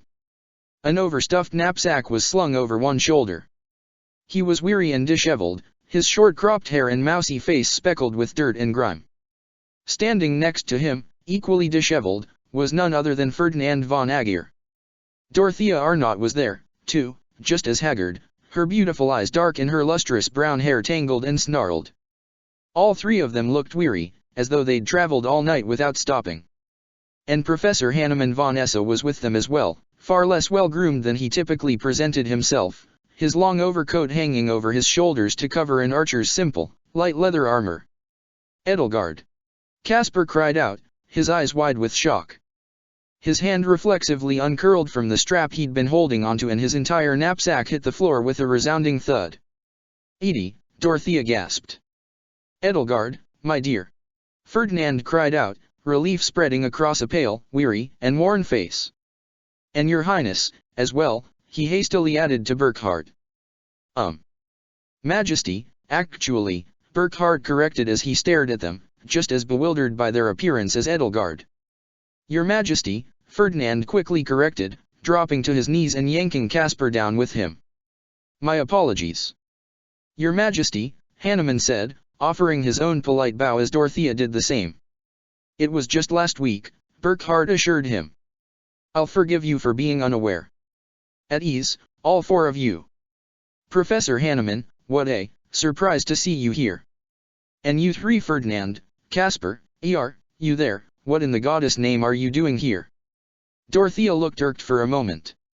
"It is simple, Your Majesty," Ferdinand said. "My father sent a letter requesting that I return home from Garreg Mach, so I did. That, and Caspar insisted we stop here to rest on our way. I knew my dad would be putting an army together," Caspar exclaimed. "And I wasn't gonna let Rhea force me into fighting against it." "And Edelgard, how'd you get here? You don't have nearly as many horns or wings as the rumors said you had," Dorothea commented, shocked. "You certainly look wonderful," Ferdinand said, rising to his feet and rushing to Edelgard's side and wrapping his arms around her. "Why, I do not see a single feather or scale. How did you come to reverse Lady Rhea's alterations?" "I cannot help but be curious as well," Hannemann said, stifling a yawn. "But perhaps it should wait until we have settled in, it has been a long journey from Garreg Mach." "You didn't come here all the way on foot, did you?" Edelgard asked, perturbed. She was certain Caspar would be capable of such a thing, but Ferdinand less so and Hannemann even less so. "No, thank the goddess," Ferdinand said, "but it was terrible, Edelgard. Why, we had to sneak out of Garreg Mach and steal horses in the middle of the night like common thieves. The entire time, I felt utterly sick to my stomach to be committing such larceny." "Is it just you four?" Burckhardt asked. "Where are the rest of the Black Eagles?" "These two would not have lasted an hour if I had let them escape on their own," Hannemann said. "I was able to persuade Dorothea to join us, but as for the others—" "Well, Linhard's dad supports Anselm," Caspar said, "so he's been conscripted into Garreg Mach's defenses. I hear Havering County is sending troops to the church's aid, too." He bit his lip. "Boy, I hope Lin wasn't right when he said his dad could beat up my dad." "As for Petra," Ferdinand said while Dorothea looked on forlornly, "Duke Girth supports Anselm as well, so it is the same with her." "What about Hubert?" Edelgard asked. Even Caspar became quiet. Ferdinand let go of her and took a few steps back, his brow furrowing worriedly. "Hubie is," Dorothea started. "Lady Rhea intended to have him publicly hanged to set an example," Ferdinand said. "Seath convinced her to show him some small modicum of mercy, but—" "Hanged?" Burckhardt gasped. "He persuaded her to be lenient," Ferdinand assured him, though his morose tone of voice was anything but assuring. His voice cracked, a watery sheen glistened over his once bright eyes. "Instead, his lips moved further, but no more sound came out, as though a silence spell had suddenly stolen his voice. Dorothea spoke up for him, holding her clasped hands worriedly to her breast. Hubie, she had his left hand and ear severed. The traditional punishment for thievery, Hanuman muttered. Draconic, but effective. Edelgard felt the floor drop out from under her as though she'd stepped onto a pit trap, and only barely managed to take hold of Burkhart's arm to steady herself before her legs gave out beneath her. Burkhart grabbed hold of her and propped her up. Even in her world, with everything Hubert had endured and everything he had lost, the worst of the injuries he had sustained had been wounds to his soul and mind. She'd feared often that he would one day be horribly injured in battle or even killed for her sake, but he had always returned to her side fit and capable of doing whatever she needed done for the sake of her vision, at any cost. The sight of him languishing in a holding cell, haggard and weak, left alone to cradle a body maimed in a fit of zealous and draconic punishment, formed in her mind's eye all too easily. Of the two Huberts she knew, the one who had cried to her in the cathedral, soft and weak and innocent compared to the one from her world, had suffered the worst consequences, and it was her fault. In Decca's beard, Burkhart muttered. Rhea has truly gone mad. You there, he said, gesturing to the attendants who had welcomed the four of them in, take these four and see to it they're refreshed and well rested. Count Berglis and I will speak to them later today. As Ferdinand was led past her, Edelgard heard him mumble quietly to himself. I simply cannot understand, he said, his voice soft, low, and hoarse. Hubert is the most faithful person I know. Why would the goddess let this happen to him? Edelgard followed him, taking his hand. This man may not have been her Ferdinand, but he was still a Ferdinand, and her heart ached for him. Ferdinand, I'm sorry. In my worst nightmares I hadn't considered that Rhea would. No, Edelgard, Ferdinand said, shaking his hand. You have nothing to apologize for. Hubert did his duty and was truly admirable in his performance. But why, goddess? Why him? What really steams me, Caspar spoke up as he followed behind them with the others, is that she punished him like a thief. Like he was stealing her property. He let out a frustrated growl. Ugh, it makes me so mad. All I wanted was to charge right into the knight's headquarters and break him out. As much as it hurt, Edelgard felt a smile try to wrench her face out of its misery. Caspar was still Caspar, in one world or the other. It seems it's a good thing you didn't. Marquise Vestra is distraught enough, I'd hate for Count Berglis to share in his anguish as well. So Linhard, Petra, Claude, Laurence, and Arcturus are the only students left at the academy. Dorothea nodded morosely. I tried to convince Petra to come with me, but like Ferdy said, she's there on Duke Gertha's orders. I'd wanted to stay with her and Manuela, but... You made the right decision, coming with them, Edelgard told her. She knew how hard warfare was for Dorothea in particular. The last thing she deserved was to fight on a side she didn't believe in. Speaking of Manuela, in all honesty, Professor Hanuman, Burkhart said, I'm shocked to see you here instead of her. I have a duty to my students, Hanuman said, and she has a duty to hers. Trust me, I have been just as surprised at my own behavior as you are. Well, the fewer of my subjects being forced to oppose me against their will, Burkhart said, the easier we'll all sleep at night. I'm disturbed by the idea that Anselm's loyalists are sending their own reinforcements, though you four will have to tell me everything you know once you've had some time to rest and recuperate. Dorothea caught up to Edelgard. It was unusual and almost unnerving to see her without any of the jewelry or finery she used to compensate for her common background, or to see so much dirt on her skin and clothes, without being in the middle of a battlefield. Edie, she said in a low voice, I know we've never been friends or even really liked each other all that much, but it's a bit of a relief to see you safe and sound. Just a bit? Edelgard asked, feeling a sharp wound in her chest as she looked into Dorothea's eyes and found a faint hint of the dear friend she knew her as. Maybe a little more than a bit, Dorothea said. By noon, the new arrivals had settled in, and over lunch they reported on the status of Gareg Mach as well as they knew it, given that they had left only a few days after Edelgard's rescue. The monastery had indeed become even more of a fortress as more and more knights who had been spread across Fodlan returned to bolster its defenses. However, rumor had it there had been many contingents of knights who had been operating in Faerghus under the Lord Regent's blessing before King Dimitri's sudden change in policy had rendered them persona non grata, and unlike the Empire, who had expelled the Knights of Syros from its territory after the failed coup a century and a half ago, the kingdom had decided to take them captive. It couldn't have made Rhea any less unstable, but at least it meant that she couldn't muster her full forces. Rumor had it anywhere from a fifth to a quarter of the church's military arm was unavailable, which Edelgard thought should be taken with a grain of salt, or perhaps a significant fraction of a shaker. Still, Dmitri had his work cut out for him, and Edelgard was just as concerned about Byleth's well-being as she had been before. Burckhardt and Count Berglis both listened attentively, taking notes in between bites of their meals, simple sandwiches for lunch, so that they could eat with one hand and write with the other as they listened to Caspar, Ferdinand, and Hanneman's testimony. Not everyone was at the table. Geralt and Leonie, who'd both had enough of Noble's company, had briefly taken their leave to spend time in the city and apparently were renting rooms in an inn nearby. Joachim, Gerland, and Justine all arrived late for lunch, as it had taken all three of them to fit Happy into a nice dress, and convince her to wear one in the first place. "Sorry we're late," Joachim said. Dorothea, Ferdinand, and Caspar all stared at Happy, mouths agape. They'd all known about the enormous cat that had dwelt in an abandoned guard tower, but they hadn't ever seen Happy as she appeared now. She was certainly a shocking sight, her blend of human and monstrous features both awesome and fearsome.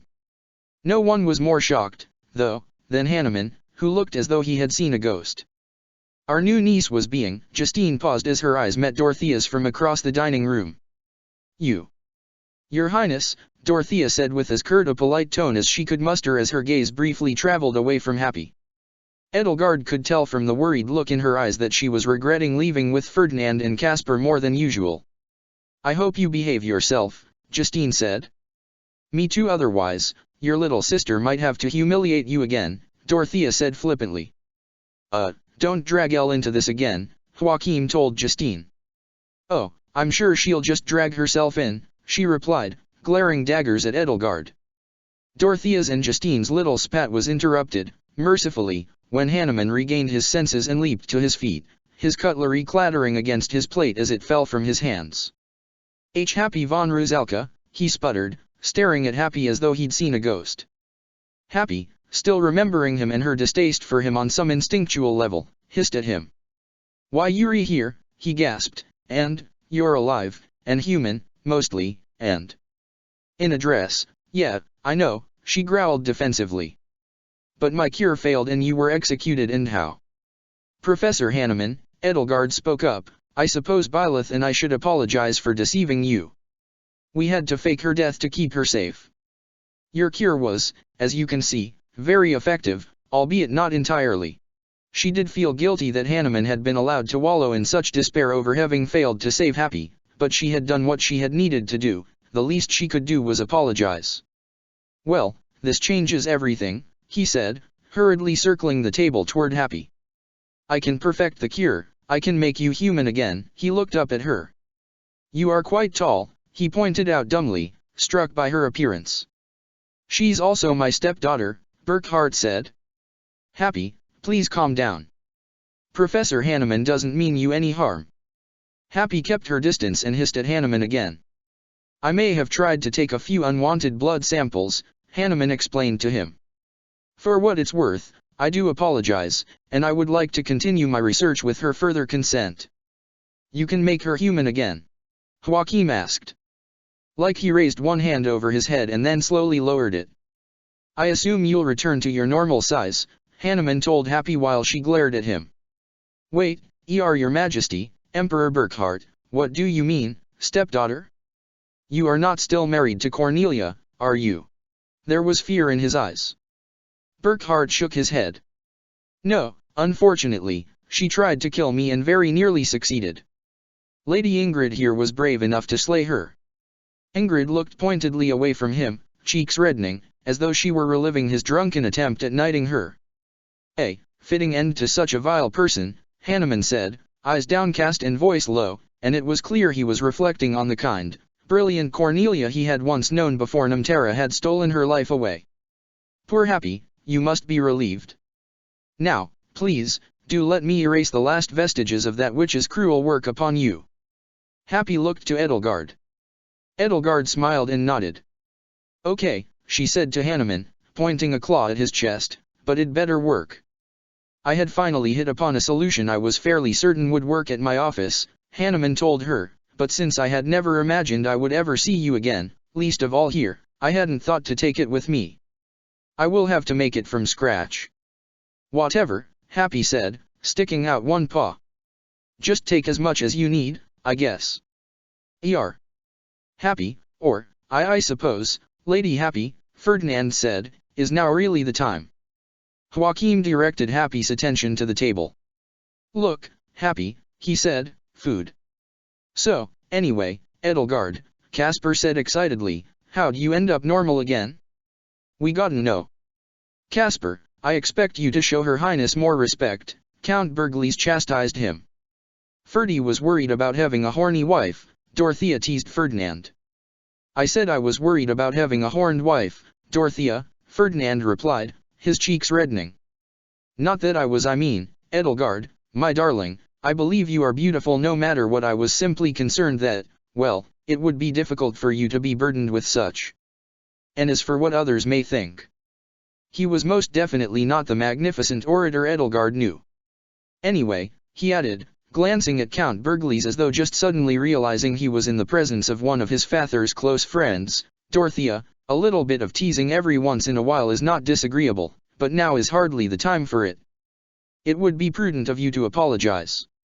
You just don't know when to shut up, do you? Justine asked Dorothea. Filthy sea. Edelgard loudly cleared her throat. If you would all give me a moment, she interrupted, I believe Caspar had a question for me. After lunch, Edelgard continued her new training regimen in the castle's great hall, closed off for the time being to anyone else to afford her some privacy. This time, though, Ferdinand and Caspar both insisted on spectating. It was an unusual regimen. She'd never known anyone to exercise while wearing a backless gown, but her unique needs demanded it. Designed to strengthen the body Rhea had forced upon her, for as long as she had it, and as long as it was tied inextricably to her crest and could slip out by other involuntary means, it behooved her to at least be as capable in it as she was in the body she knew as her own. Balance, posture, coordination, reflexes, all things her wings, tail, and even talons made difficult. If not for them, Edelgard and Hubert would have been able to escape much more easily, and he would not have met such a horrible fate. But there was no time for regret. Even if she should have mastered this monstrous new shape before her escape from Garreg Mach, the next best time was now. As well, everyone worried about her. If her dragon form could simply slip out at random, it would likely do so at the worst time and negatively affect her ability to defend herself. And so, her task was to master balance, coordination, walking, and running, and to obtain some proficiency as well in fighting if she could, before she had to leave to rendezvous with Dimitri and Byleth. She stood in the center of the hall, called upon her crest, and felt the dragon within slither beneath her muscles, uncoil itself, and burst out of her. A short burst of the major crest of Ceros, which was usually all she needed anyway, unfurled the wings from her bare shoulders, pulled the tail from the base of her spine, and spooled the curved horns from the sides of her head. Her bare hands and feet became scaly talons. The tips of the long, curved claws had grown just a little sharper, as she hadn't groomed them since Rhea had shown her how. After all, if her body came with built-in weapons, then why blunt them? Ferdinand, Caspar, and Dorothea, who were seeing this transfiguration for the first time, were as dumbstruck as they were awestruck by the sight of it. Edelgard leaned forward, lifting her heels, so that the weight of her wings and tail could better act as a counterweight to the rest of her body. Well, then, she said to Ingrid and Leonie as they stood before her in combat stances, gripping blunt wooden training lances, come at me whenever you're ready. Neither of her sparring partners hesitated. Edelgard dodged their strikes as best she could, navigating a strange form that, she had to admit, became less strange with practice. She'd fought hard already to reclaim her human form, but that was no reason to ignore the possibilities this monstrous form offered her, just as she'd had no reason to ignore or avoid the accursed crest of flames Thales had forced on her. This body had traumatized her enough. But it was no longer Rhea's plaything, even if the features she had foisted upon it still dwelt within. As long as Edelgard could control it, the dragon form was simply a new weapon, and as she'd fumbled to master lances and spears under Byleth tutelage 6 months ago, she would move through the growing pangs of mastering it here. The blunt heads of the lances struck once, twice, Edelgard dodged the next strike from Leonie and parried one from Ingrid with her claws. Another blow caught her on her thigh, another slammed against one of her wings as her sparring partners circled around her, probing for weaknesses. The work was hard, the opposition brutal. Leonie was ruthlessly competitive in sparring and didn't know the meaning of pulling one's punches. Ingrid respected her too much to go easy on her. Edelgard kept her cool, focusing on her body's position, working hard to keep in mind the new and alien ways it extended. Nevertheless, when Ingrid lunged at her, lance in hand, her nightmare sprang up before her. Edelgard felt herself stumble, panicked, and tripped over her own tail, and as she fell backward Ingrid's lance struck her in the ribs and knocked her to the floor. Everything stopped. Ingrid dropped her weapon and rushed to her side. One hand went to her back, the other threaded its fingers between her talons. "Edelgard, are you all right?"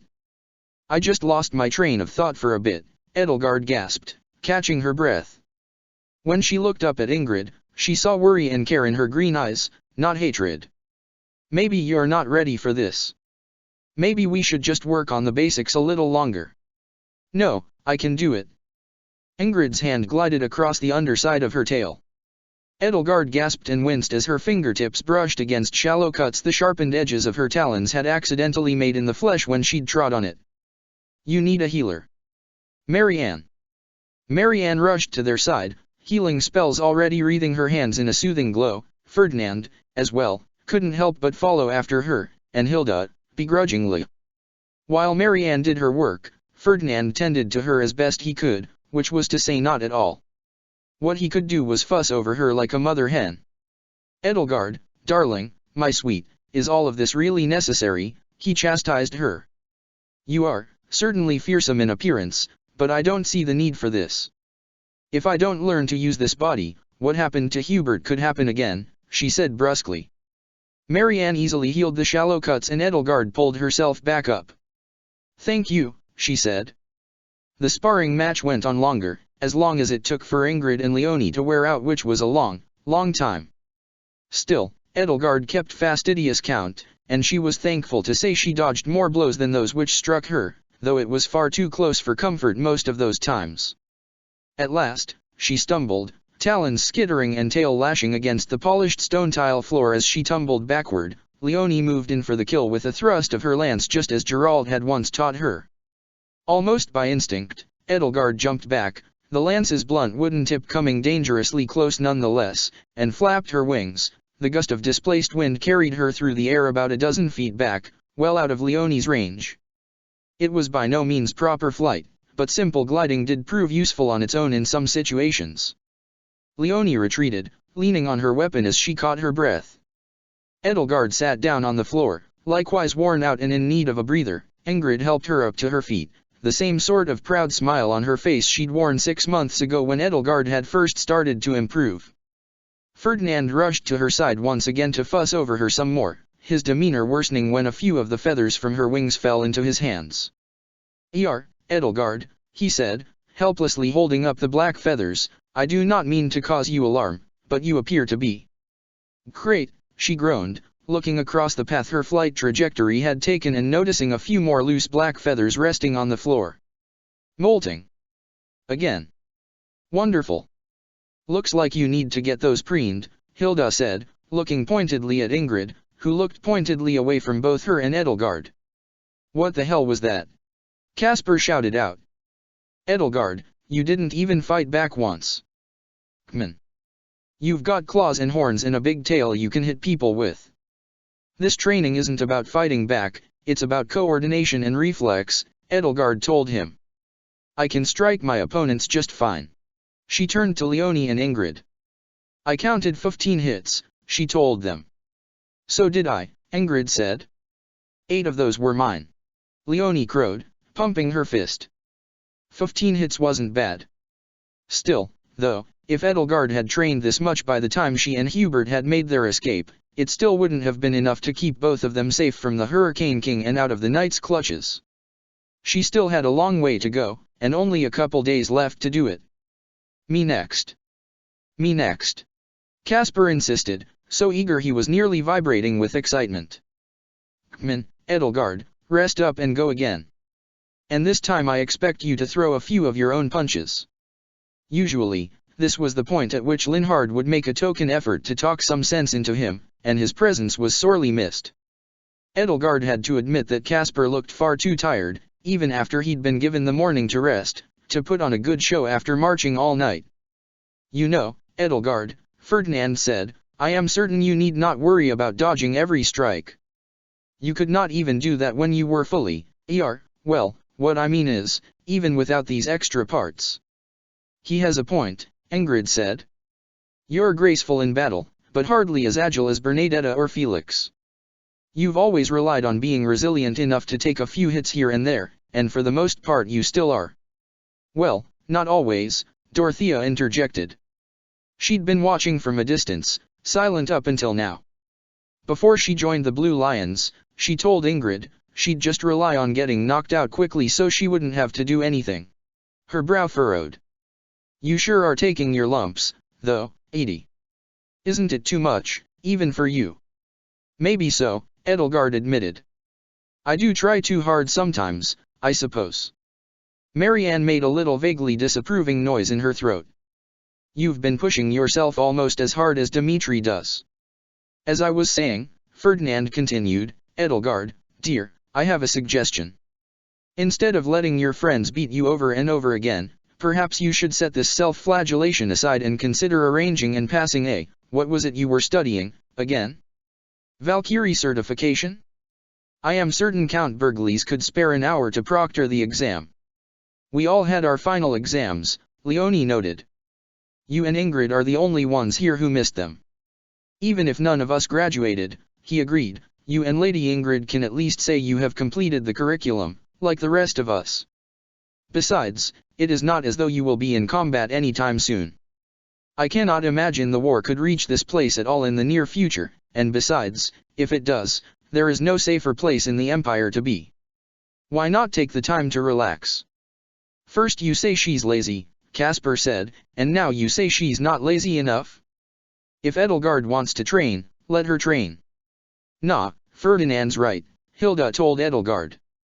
Why don't you let your fiancé pamper you for the rest of the day?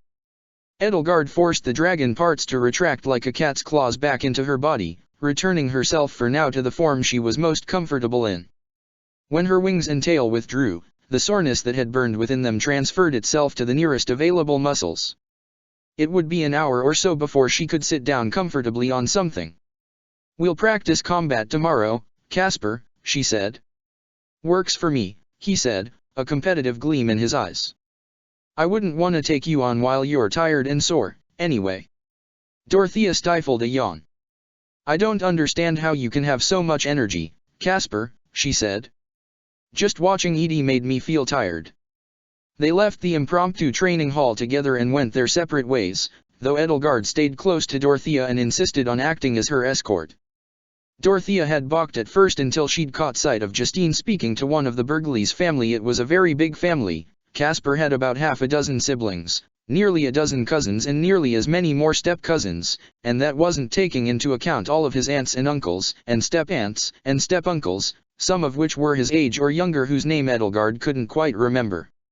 And she eats like a pig, she's got no manners at all. Joachim thinks it's funny, but is this what House Hresvelg is coming to? I swear, between her and our family's going to be overrun with monsters. Edelgard felt a pang of shame and heartache, hearing Justine's furtive, though most likely intentionally just loud enough to hear, words and realizing that her older sister thought of her the same way Thales and his ilk thought of Seath, Flane, and Rhea. Dorothea's face hardened into a scowl as she and Edelgard hurried past the two of them. Edie, didn't you just save her life a few days ago? She asked once they were well out of earshot. I did, and I suspect that's only made her resent me more, Edelgard replied, her heart heavy. I think she's always relied on having myself and my younger siblings to push around. She must be afraid of me. You nobles act so high and mighty, but you're even more full of backbiters than the rest of society, Dorothea sighed. Thin-skinned ones, too. None of you can handle a taste of your own medicine. No, we can't, Edelgard said. Bullies never react well when they find the shoe on the other foot for once. Oh, you don't have to tell me. Sometimes when I needed to defend myself from some entitled man who followed me backstage, I've had to weigh the options between a black eye or broken nose or bruised rib and, well, some things are better left unsaid. Edelgard nodded sagely. Dorothea's career as a singer had begun when she was 10 and Manuela had rescued her off the street, and by the time she had been 14, she had become renowned as a songstress of incomparable beauty, and from that point on for the next 4 years of performances and touring she had been the target of more lecherous wretches than one would have liked to count. I always chose the broken nose or bruised rib, by the way, Dorothea added, as though afraid she'd unduly perturbed Edelgard. Honestly, Edie, she said, hastily changing the subject, I'm amazed you're still keeping at it, even now all this effort, that is. Well, if you practice a good habit enough, it stays with you forever. I never really wanted to spend the rest of my life twiddling my thumbs, Edelgard said. It was the malaise. I've gotten over it now, and finally I can make up for lost time. The malaise. Dorothea giggled and rolled her eyes. You ought to have been a diva, Edie. Anyway, I was certain you'd stop by the time Gronderfield came around. And after that, I was certain you'd stop after Ingrid rejected you at the ball. Why did you think that? Well, isn't it obvious? You were trying to impress her. I mean, just look at her, although I assume you've been doing plenty of that. You could be forgiven for wanting to pounce. There was a slight twinkle in Dorothea's eyes. You might, but she wouldn't, Edelgard said, making the wry little smile on Dorothea's face fade away. You thought I'd started applying myself so I could woo her? Why does everyone think that? Because I had a revelation from the goddess really isn't convincing, Dorothea replied. Not in the slightest. Who did you think you were fooling? I'd figured it was Professor Byleth at first who'd stirred your lazy little heart, but then seeing you with Ingrid, well, it was obvious who you were crushing on. I think it ought to be obvious that I'm not trying to win her heart when I clearly know which direction it points in, Edelgard said. Dorothea held up her hands. Oh, okay. If you say so. Dorothea, this is just something between family and close friends, but in all honesty, the moment I found out I was to marry Ferdinand, life ceased to have meaning to me. My decisions no longer mattered, my life wouldn't proceed on its own course no matter what I did, so there was no point in doing anything. That was the malaise. Byleth and Ingrid helped me get over it and find some meaning to my life, but... Dorothea looked shocked by her admission. We're not close friends, Edie. We never have been. A nervous little laugh slipped from her lips. Most of the time I've known you, I've thought you were a lazy, stupid, entitled, whiny. Why are you telling me this? Because, Edelgard said, realizing that she'd forgotten her place. Dorothea was just too familiar to her, too close of a friend in her own world. You insist on making it your business. I suppose I can't hold back my inner gossip forever. Just as you can't hold back your inner flirt. They reached the guest bedroom Dorothea had been given. Dorothea rested her hand on the doorknob, but paused, letting it sit there. Edie, she said, if you're going to bare your soul, I might as well bare mine. I have no idea what I'm doing here or where I'm going to go next. I came to Garreg Mach to meet a rich man who could take care of me and didn't make me want to swallow a handful of thumbtacks, and now I've left it behind and, well, even though Casper's like a little brother to me, and Ferdy isn't as bad as I thought, I can't imagine they'll let a commoner stay in a place like this indefinitely. I'll have to go somewhere. I don't have any money. I don't even have any of my nice clothes or accessories anymore, she added, plucking at the sleeve of a dress she'd been allowed to borrow from the hand-me-downs of one of Casper's endless array of family members. I've still got my looks and my voice, but who knows how long those will last. She let go of the door and sighed, kneading her hands worriedly. Maybe I should have stayed behind and let the church throw me into their stupid little war. Petra said that whenever she could go back to Brigid, she'd take me with her. What if something happens to her? What if one of Buckhart's soldiers, or Dimitri's? As she shuddered, Edelgard rested a hand on her shoulder. I'm sorry, Dorothea. But you and Petra are both tenacious women. Whatever your circumstances, you'll survive, and so will she, and I'm confident that you two will meet again. I'll survive, Dorothea agreed, I just don't know what will be left of me. No one ever does. But nonetheless, you still have to push forward. If everything I've gone through has taught me anything, it's that. She was just like Ingrid, Edelgard realized. They had both ran away from everything that was precious to them, and both now looked to an uncertain future. This was not the Dorothea who'd had dear friends in Edelgard, in her professor, and in the rest of the Black Eagles whom she could follow to the ends of the earth no matter how dark the night had become, someone who could make war worth the agony. This was simply a lone girl who'd lived a precarious life and whose worst fear to find herself teetering on that precipice yet again was staring her in the face. There were tears in Dorothea's eyes. Edelgard wanted nothing more than to wipe them away. "If there's anything I can do to see to it you're cared for," she said to Dorothea, "say the word." Despite her moist eyes, a smile parted Dorothea's lips. "You've sure gotten full of yourself, Edie. Well, since you're offering, I don't suppose Joachim is spoken for." "You'll have to ask him," Edelgard said. "Why don't we go out on the town later this afternoon?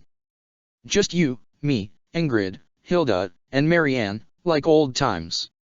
"Like old times. We've never spent any appreciable amount of time together except when Hanneman forced us to." There was a new little smile on Dorothea's face, though, a light breaking through the fog. Edelgard smiled. "There's no time like the present." That afternoon, Edelgard gave Ingrid, Dorothea, Hilda, and Marianne a tour of Fort Mercers.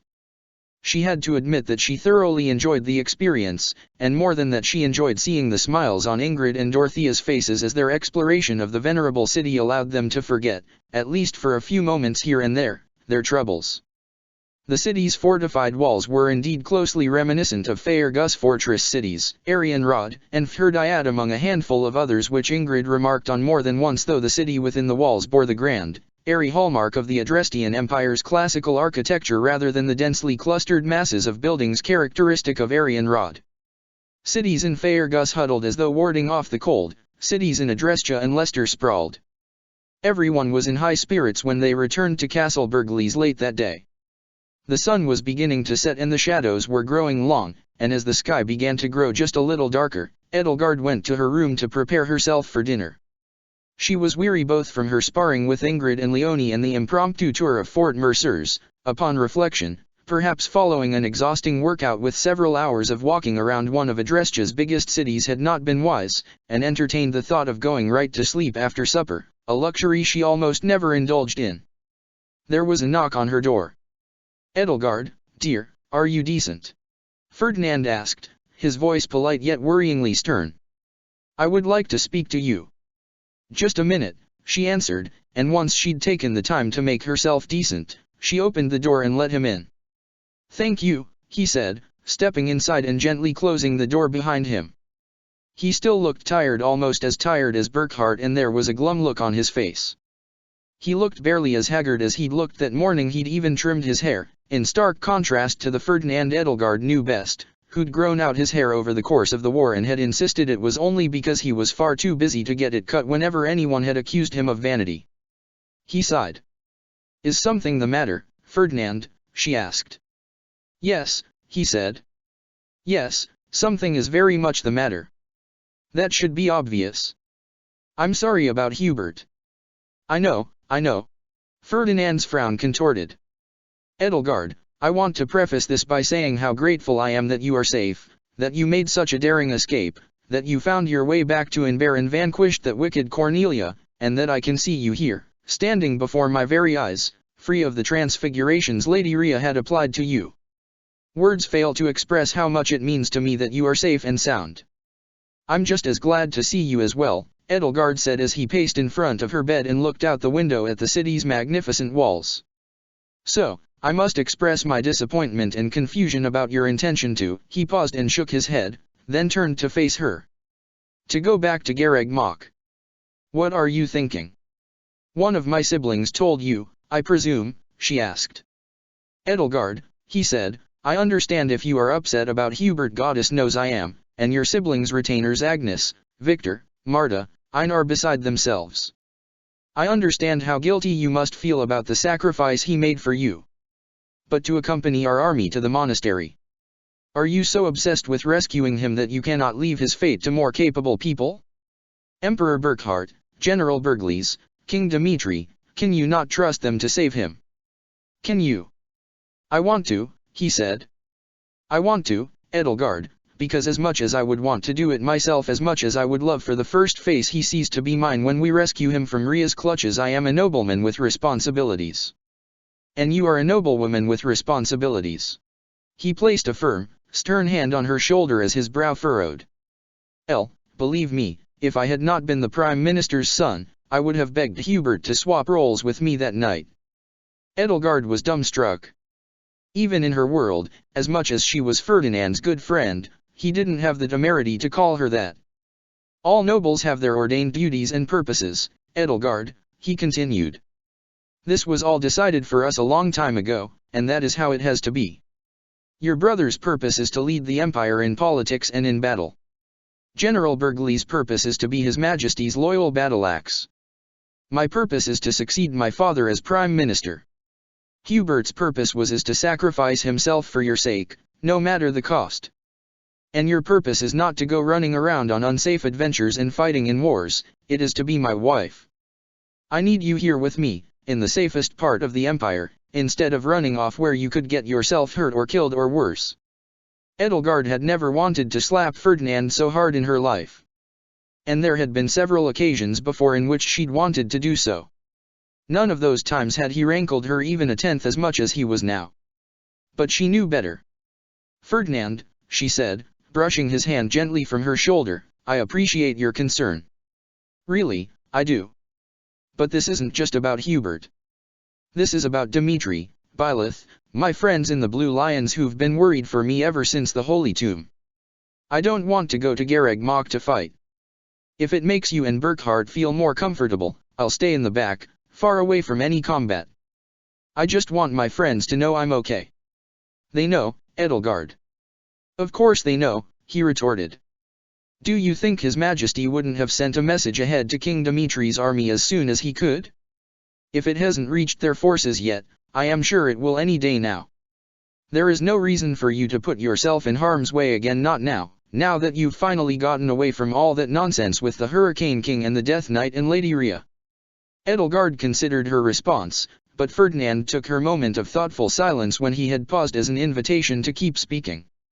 I simply cannot understand you, Edelgard, he continued. For years, ever since our fathers had announced we were to marry when we came of age, I have tried to ply you into showing some modicum of effort, into being a driven, responsible woman, into taking some initiative in your life. And you finally did, to my incredible joy and pride, and yet it has culminated in this self-flagellation I saw in the Great Hall today, these reckless and thrill-seeking plots you've dragged Hubert into time and time again, this irresponsible and unconscionable disregard for your life and the lives of everybody around you. She couldn't hold herself back anymore. Initiative, she spat at him, outraged. Do go on, Ferdinand, pray tell, what am I supposed to show initiative toward? Yes, Ferdinand, we all have a purpose somebody else decided for us, a comfortable little hole in genteel society we're all meant to fit into. But you are Ferdinand von Aegir. In a few years, you will be second only to the Emperor himself, if not his equal or even his superior. But what am I to be? Your wife? The mother to your children? And yet you expected me to have any ambitions. Fury poured through her, not just for her own sake as the victim of this interminable steam of blather, but for Ellie's sake as the unfortunate woman meant for nothing more than a token in somebody else's board game. You're right, Ferdinand. You cannot understand me, you would have to look past the tip of your own nose to do so. I understand full well why I've been so depressed since I was 12, why I've felt had so little to live for or to work toward, why I've been so lazy and shiftless, and if you wish to finally understand, Ferdinand, then I suggest you take a good, hard look in the mirror. You talk of noble responsibilities so easily, of course, you've been given everything. But what about me, Ferdinand? I had everything taken away from me on the day it was decided that I was nothing more than your woman. As Edelgard realized with dawning horror that she hadn't said any of that of her own volition, she heard herself add, and the worst thing about it is, you could be so much better than this, Ferdinand. Ferdinand stared at her. She stared back. Get out, she said sternly, wresting back control of her voice. He just kept staring. Get out, she snarled. He got out. As weary as she was mortified, Edelgard collapsed into the chair in front of the vanity mirror and looked herself in the eyes. "Oh, I shouldn't have done that," she heard herself moan. "Ellie," she replied, her voice hoarse, "how long have you been here?" "A few minutes before Ferdinand came in," Ellie said. "I wanted to see how you were doing. I'd meant to keep quiet and let you handle that, but Edelgard felt her counterpart force her hands into fists. "Ugh. Now that I've met your Ferdinand, I can hardly look mine in the eyes anymore." Your rhetoric was a bit emotionally charged, but surprisingly eloquent. "Making so many speeches on my behalf must be rubbing off on you," Edelgard said. Ellie laughed. "So, what's happened since I had to save Gerland? What did Ferdinand mean by Hubert's sacrifice? Why do you want to go back to Garreg Mach?" Edelgard told her. Ellie was silent for a while. "Well," she said with a shrug, "as long as you're dealing with it, not me. You've done a good job not dying so far." "Thank you. You've done a good job being me so far. Who could be you better than me? I'm sure those who slither in the dark could find someone." Edelgard rested her hand on her chin and gazed into the mirror at her counterpart. "So, Ellie, if you don't mind me asking, what ambitions did you have before Adrestian politics ruined them all?" "You don't remember?" Ellie asked her. She shook her head. "Not even a little. Whatever I wanted to be when I was little, it all changed when I lost everything. The only ambition I had from then on was to make a world where nothing like that could happen to anyone else." "Well," Ellie said, squirming a little in her chair, "this is a bit silly, but aside from being a dancer or some great warrior or some sort of dancer-warrior, I really wanted to be the next Lord Arundel." Edelgard felt herself blush. "Really? I was 8, okay? I know now they wouldn't have put me in charge of a dancer-warrior. Well, I was really good at dancing." "Yes, I know. We were. Or a painter. I'd have really liked to be a painter." Edelgard laughed. "Honestly, Ellie, I'm glad I met you. This has been hard for both of us, but you've given me a part of my childhood back. I didn't think anyone could do it. Byleth brought Elle back to life, but you brought back Elle's life. I'm glad I met you, too. You helped me find something I'd lost, too. How's the money project going?" "Well, you saw the bills Ignatz and Bernie designed, didn't you? Don't they look great? We're looking into what kind of cloth to print them on so they'll be more durable than just paper. Ferdinand's been talking with the Textile Guild and we have a few options lined up." There was a knock at the door. "Ellie." Burkhardt called out from behind it. "Are you ready? It's nearly time for dinner." Edelgard felt herself rush toward the door as though it would vanish any second.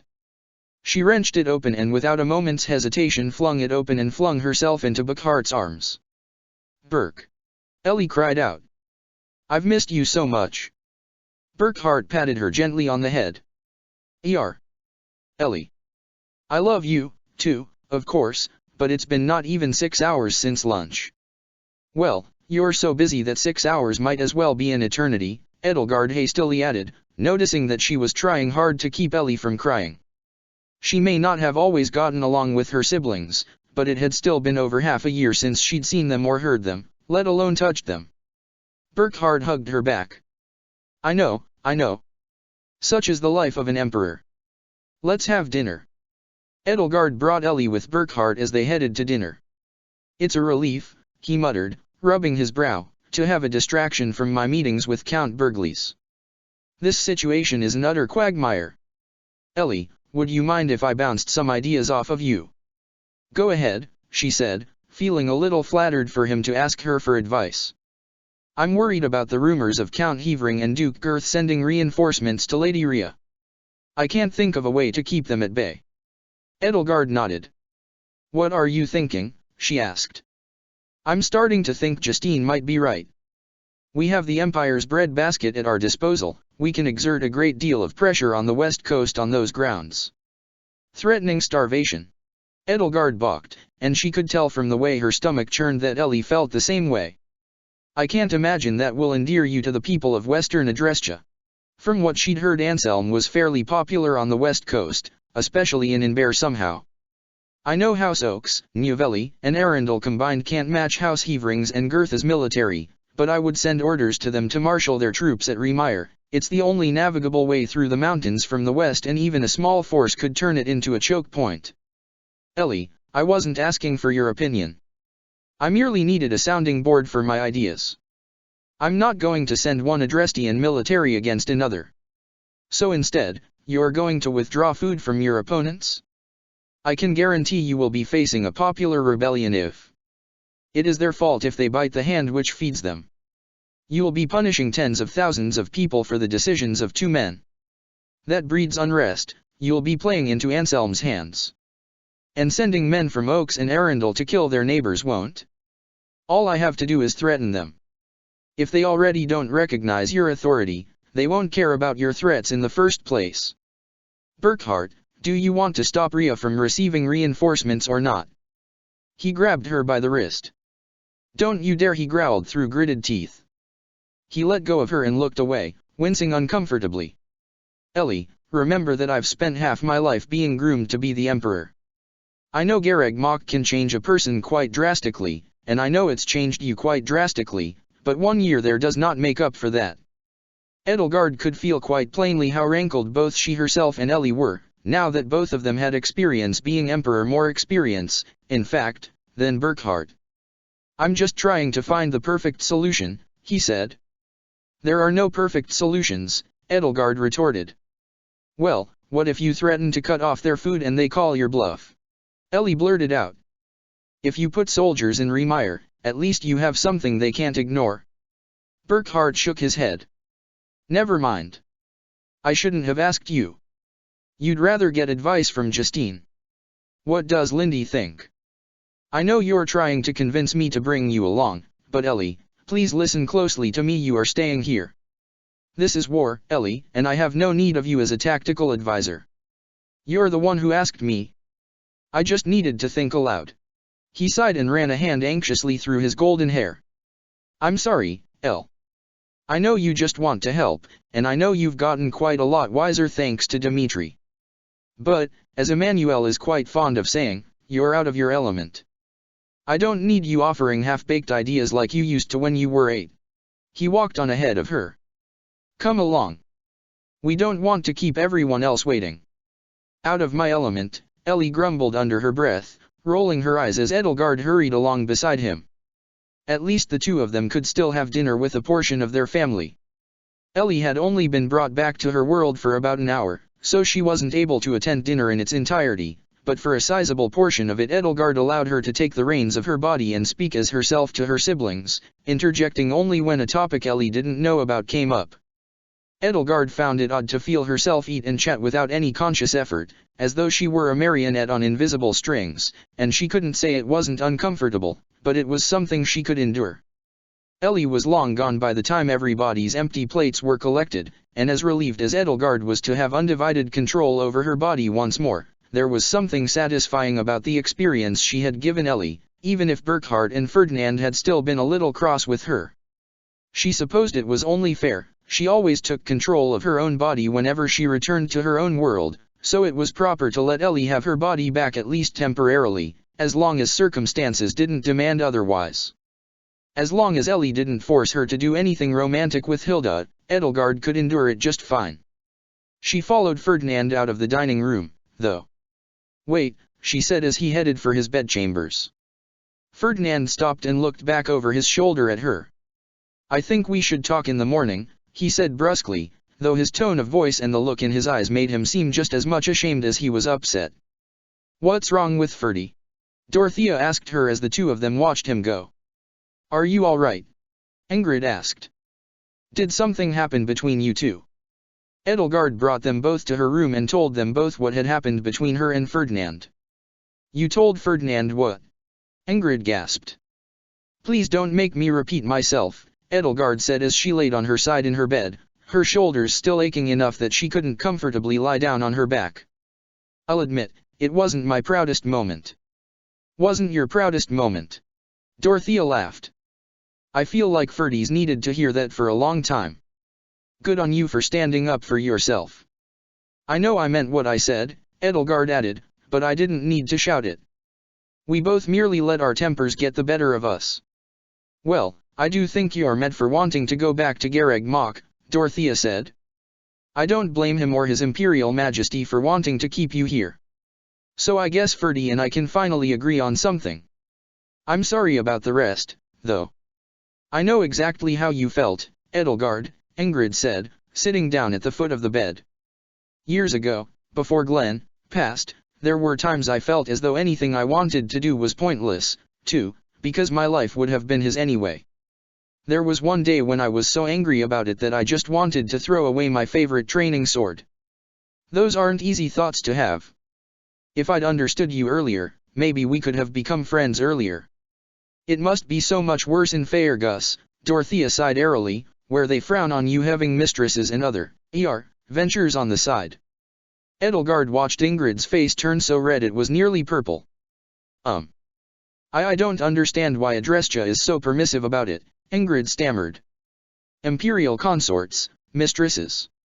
So many marriages are strictly political, so why not let both parties find true love on the side, as long as they take care not to produce any bastards? Dorothea asked. Well, you're not supposed to say it. Is it really so harmful to have someone on the side? As long as you're of a certain persuasion?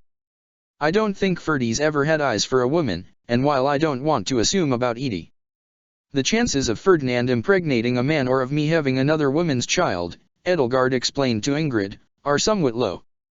She watched Ingrid stare blankly at her as her mind unraveled that sentence. Somewhat low. With the goddess, all things are possible, Dorothea said mysteriously. I suppose so, Ingrid said. It's not as though I could ever have a mistress, though. I'm just not like you two. Dorothea gave Edelgard a sad, sympathetic smile. Are you sure? She asked Ingrid, plopping down on the bed beside her and resting her hand on her thigh. I'm fairly sure, Ingrid said, pulling her leg away from her. Have you ever kissed another girl? Who do you think I am? She sputtered. Sylvain. Try it, you might like it, Dorothea said, leaning in close. Dorothea, that's enough, Edelgard said, sitting up.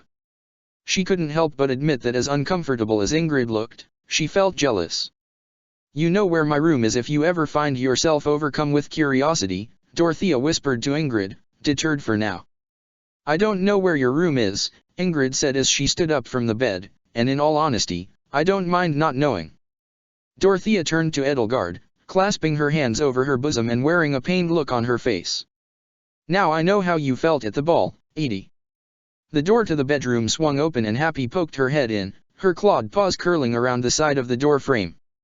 At over 7 feet tall, she had to duck so that the tips of her curled horns wouldn't scrape the top. Hey, brain, horse feathers, haven't he thought of a word for you yet, she said. How about gorgeous? Dorothea asked, fluttering her eyelashes. I'll think about it. Handels wants me to drink something he cooked up. I want you to avenge me if it's poison or if it turns me into a frog. He thinks he has a cure already.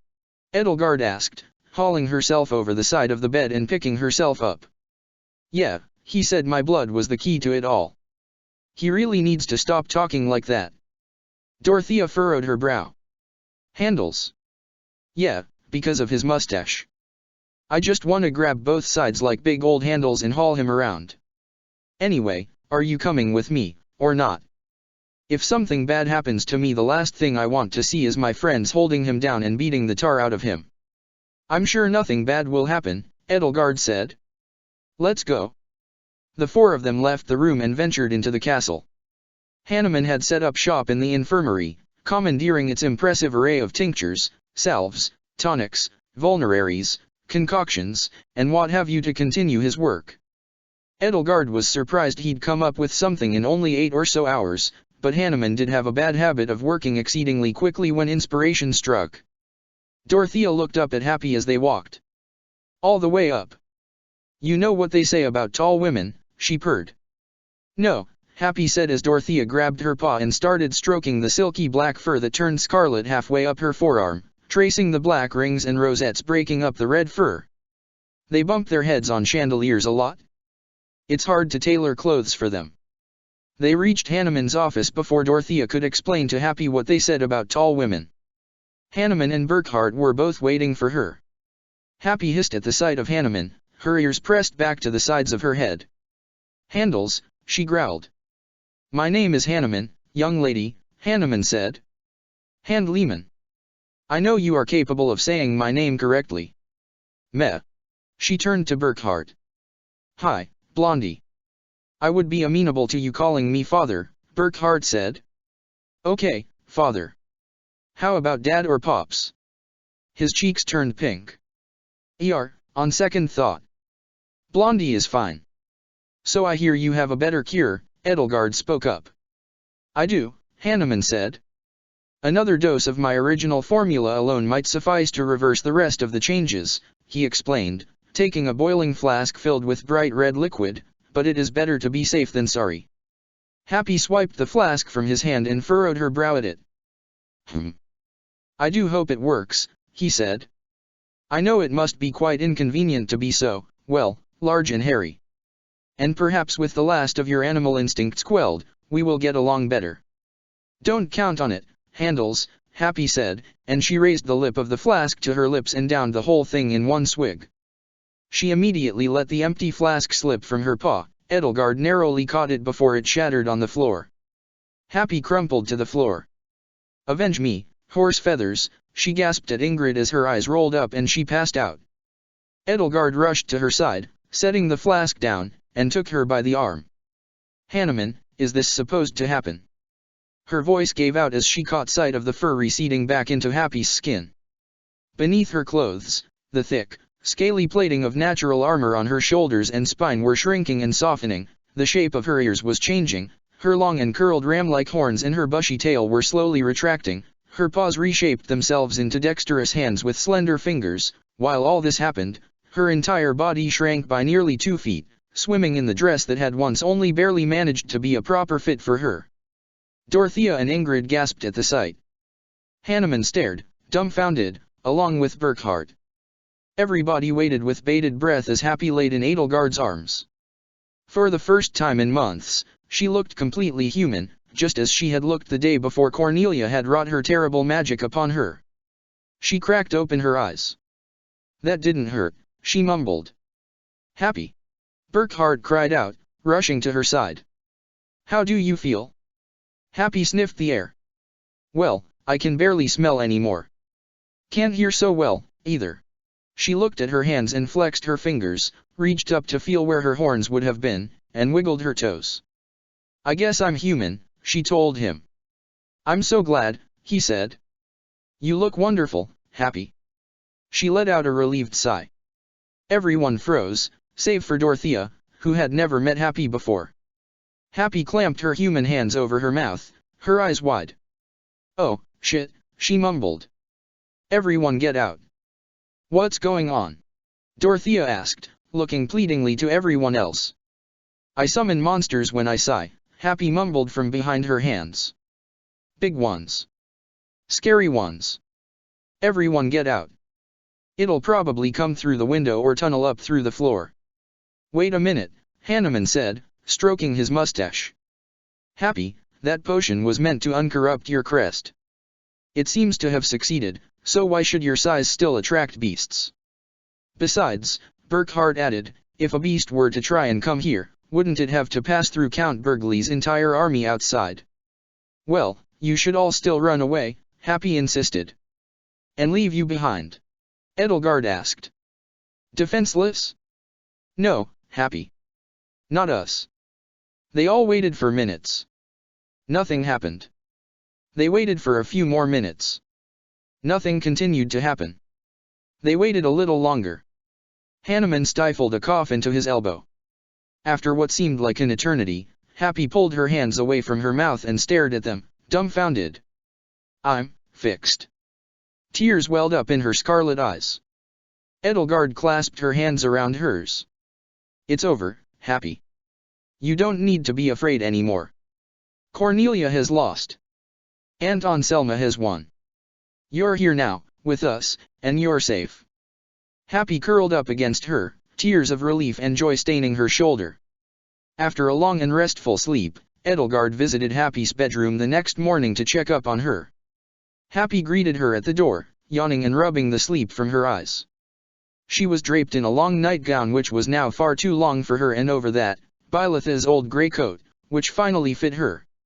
"Hey, Brain," she said. Happy always looked tired. There were deep shadows permanently traced under her eyes, but this morning there was a sparkle in those eyes that made her look much healthier. "Good morning, Happy. Did you sleep well?" Edelgard asked as Happy invited her inside. "Well enough by my standards," Happy said, suppressing another yawn as she flopped back onto her bed. Ferdinand the tabby cat rubbed against Edelgard's ankles and meowed as loudly as he could, and now that he wasn't a mewling little kitten, his mew was far less of a squeak and also much louder. "He's just as obnoxious as his namesake, huh?"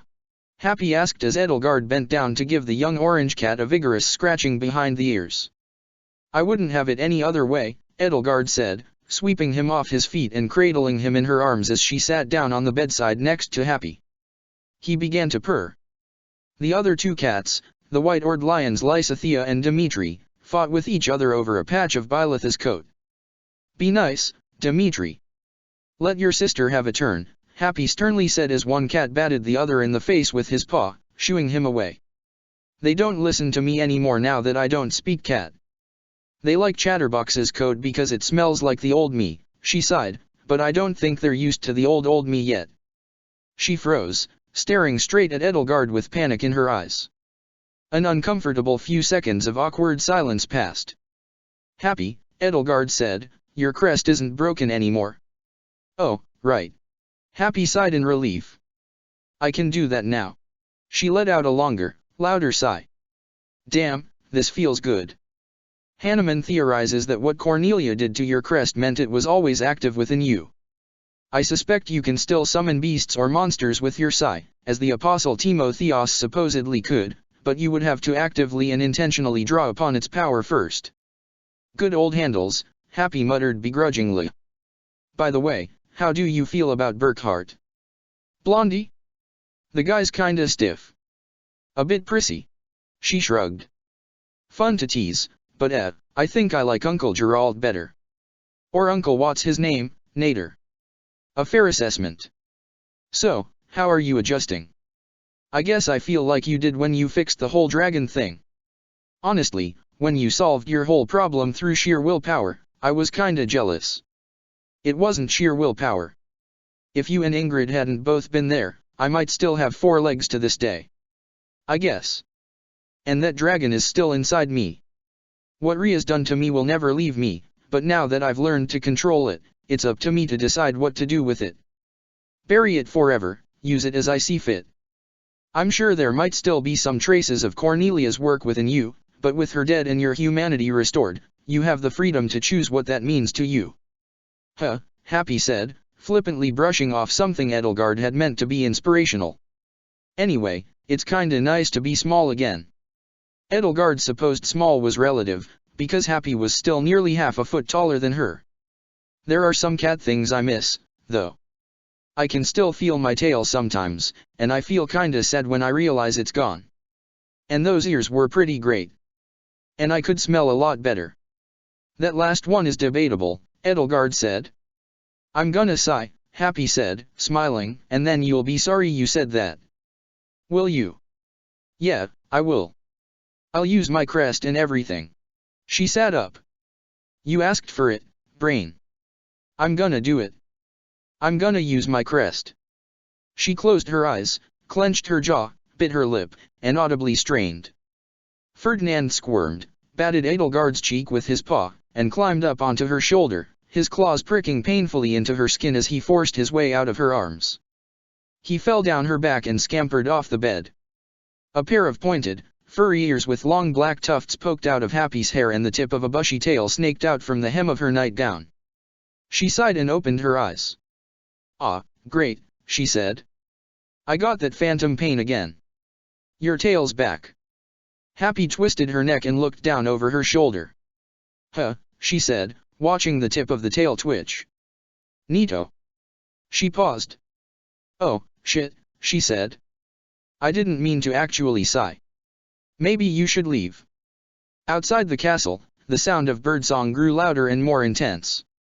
There was a frenzied tapping on the glass, and Edelgard and Happy looked out the window to see a mess of bluebirds, blue jays, and robins gathering on the sill and tapping their beaks angrily on the glass. "I really fucked up," Happy said. "Shit. Goddess damn it. You should go." Edelgard stood up and back away toward the door. "Well, if it's any consolation, they're just birds, and this room is full of cats," she said as the window shattered and at least a dozen birds fluttered into the room. She braced herself and held her arms up over her face. Half a dozen of the birds went to the vanity mirror next to the bed and picked up a hairbrush in their talons, while the other half dozen went to the dress draped over the armoire and lifted it into the air. The dozen birds, all still singing and chirping and trilling as only songbirds could, fluttered over to Happy and presented her with the dress and brush, their wings flapping to keep themselves aloft with the burdens they carried. "What?" Happy said, staring at the sight before her, stupefied. Edelgard started to laugh. Ferdinand, Dimitri, and Lysithea all jumped up onto the bed, eyes wide and pupils blown out, and with a coiling of their muscles and a wiggling of their furry hindquarters, they launched themselves into the air to defend their surrogate mother from the avian menace. There was a flurry of feathers. Happy snatched the dress and brush away from the birds she'd summoned. "Okay, go on, get out," she shouted at the screeching birds as an all-out war erupted between the furred and feathered factions. "Just get out, you stupid birds." As the birds rushed to the safety of the window, Edelgard collapsed to the floor, hugging her sides and laughing to the point of tears. Ferdinand leaped onto the windowsill in pursuit of the departing flock, prompting Happy to leap from the bed and scoop him up in her arms. "Oh, no you don't, Ferdinand. I swear, you orange cats are too stupid to live sometimes." There was a knock on the door. Happy set Ferdinand down. Edelgard caught her breath. Door's open," Happy said. The door opened and Marianne peeked in. Her doe-brown eyes surveyed the bedroom, no doubt noting the shattered window and shed feathers. "I don't know how to explain it," she said, her voice soft, "but I felt as though I needed to come here. I hope I'm not bothering you, your highnesses. Anyway, breakfast is almost ready." Having just barely caught her breath, Edelgard started laughing again. A Valkyrie's armor was a smart blend of ornate mage's robes and cavalier's armor. A hardened leather cuirass and boots and crenellated shoulder pauldrons and greaves of gold-plated steel provided protection, and layered over the armor was a flowing blouse and tabard of crimson silk and gold brocade with long, billowing sleeves and a shimmering waist-length cape of shimmering scarlet. The Valkyrie's horse was similarly armored, golden plating and crimson barding protecting its delicate flesh from enemies. There was a shower of polite applause across the courtyard as Edelgard's friends and family congratulated her on passing her final certification exam. "It looks good on you," Ingrid commented, observing the armor she now wore. She herself was now clad in the armor of a falcon knight, light and slim yet sturdy steel plating that matched the contours of her slender form. Edelgard found it unusually hard to look at. It was nearly the same armor as Ingrid had worn in those recurring nightmares, the same armor she'd worn at Arianrod. "But in something that fancy, someone might mistake you for the Emperor in battle." "I should hope not," Edelgard said as she dismounted from the horse she'd ridden for the exam, a strawberry roan with a light brown coat, and gave it a reassuring pat on the snout. "After all," she said self-consciously as Burkhard approached her, beaming, "I don't intend on fighting any battles in the near future." "Congratulations, Ellie," Burkhard said, taking her by the shoulder and sweeping her up in a tight embrace as Ingrid backed away to give them some privacy. "I suppose this is the closest Garag Mox class of 1180 gets to a proper graduation." "Count Bergliez, thank you for passing her." "Thank me?" Count Bergliez scoffed. "I had nothing to do with it, Your Majesty. Or do you think I'd play favorites?" There was a gruff smile on his battle-scarred face. "Lady Edelgard, your black magic skills were slightly under par," Professor Hanneman added, joining him, "but your demonstration of dark magic more than makes up for your deficiencies in that area. I knew I'd make a graduate out of you yet." Count Bergliez nodded. "If you should wish to lead a battalion in my army." Burkhard loudly cleared his throat. "Let's hope it won't be any time soon," he concluded. "Thank you, Count Bergliez," Edelgard said, offering him a polite nod. I wish you the best of luck in the upcoming battle. By the way, if you don't mind me asking, do you and Burke know yet which route you'll be taking? We've received word from Count Ordelia granting us permission to pass through his territory, Burkhard said, so long as we see to it their eldest son is returned to them. It seems those in Leicester are just as unhappy as we are about our children being conscripted into this war, Count Burgleys said. Edelgard found herself feeling a pang of sympathy for Rhea. She was acting out of fear and desperation, like a cornered fox surrounded by hunting dogs, and her conduct was only exacerbating her situation. Still, the war needed to end swiftly. No 5-year quagmires for this world so that Thales couldn't entrench his power or have enough time to bring Operation Antediluvian to fruition, and the fewer allies she had, the more likely it would be that Rhea might be persuaded to sue for peace. So you'll be approaching from the east, she mused. Burke, may I suggest something? Burkhard looked taken aback. Go ahead, Ellie. I'm sorry I snapped at you last night. I was just under so much pressure. I'd love to hear whatever idea you might have. If you can convince Rhea that your army will be heading north through Varley, the church might bolster its southern walls and leave its eastern flank less well defended. What if you sent a message falsifying your plans to the church, ostensibly meant for the kingdom, so that they'll take the bait? Burkhard and Count Burgleys shared a glance. It might work, Burkhard said. We'll consider it. Thank you, El. I'm just happy to help, she replied. I'm sorry I came across as too bossy last night, neither of us were our best selves back there. I understand, Ellie. He rested a gloved hand against her cheek and gave it a gentle pat. I'll be making preparations for the rest of the day. Count Burgleys, Gerland, Justine, and I will take our battalions and move out for the Great Bridge of Murden tomorrow at dawn. You stay behind with your friends. Joachim and Corporal Randolph will look after you. She nodded. I understand. I love you, Ellie. Pray for our victory. I love you, too. Say hello to King Dmitri for me. I will. A smile crossed his face. I'll be back. And I promise, I'll have Hubert with me. He left her and went to Happy, who seemed to be enjoying standing around in broad daylight without having to hide her ears and tail and other furry bits now that she no longer had them, presumably to tell her the same thing. Edelgard rejoined Ingrid with the others. You were great out there, Edelgard. Caspar crowed. Now, how about you take all that cool armor off and fight me like a dragon? Easy, Caspar, Joachim said. Give her some time to rest. Congrats on passing your final exam, El. Knew you could do it. Hilda sighed. What a relief. It felt weird knowing I'd done more work than you on something, Edelgard. So, what now? Dorothea asked. We're not students, we haven't got any urgent life or death matters to attend to anymore. Edelgard looked to Ingrid. Both of them knew that after Burkhard and Count Burgleys had left Fort Mercers, they would both head out with Geralt and Leonie to Garreg Mach on their own terms. Hilda and Marianne would accompany them. As for Happy, Caspar, Dorothea, or Ferdinand, who knew? I've got it, Hilda said. Why don't we bring Happy over to that boutique we passed yesterday, now that she's human again? That sounds as easy as herding cats, Joachim muttered. Although she's spent way too fucking long hiding away on account of all the, the fur. Why don't we ask her what she wants to do? Ingrid asked, no doubt sympathizing with a girl who might not find the idea of spending all day surrounded by fancy dresses to be appealing. Yeah, let's let her have some fun before Gerland steals her away to teach her table manners now that she's got proper fingers. All this time, Ferdinand had been quiet, although he had clapped as loudly as everyone else. When Edelgard looked to him, he sheepishly looked away. Ferdinand, she asked, can I talk to you? He hesitated.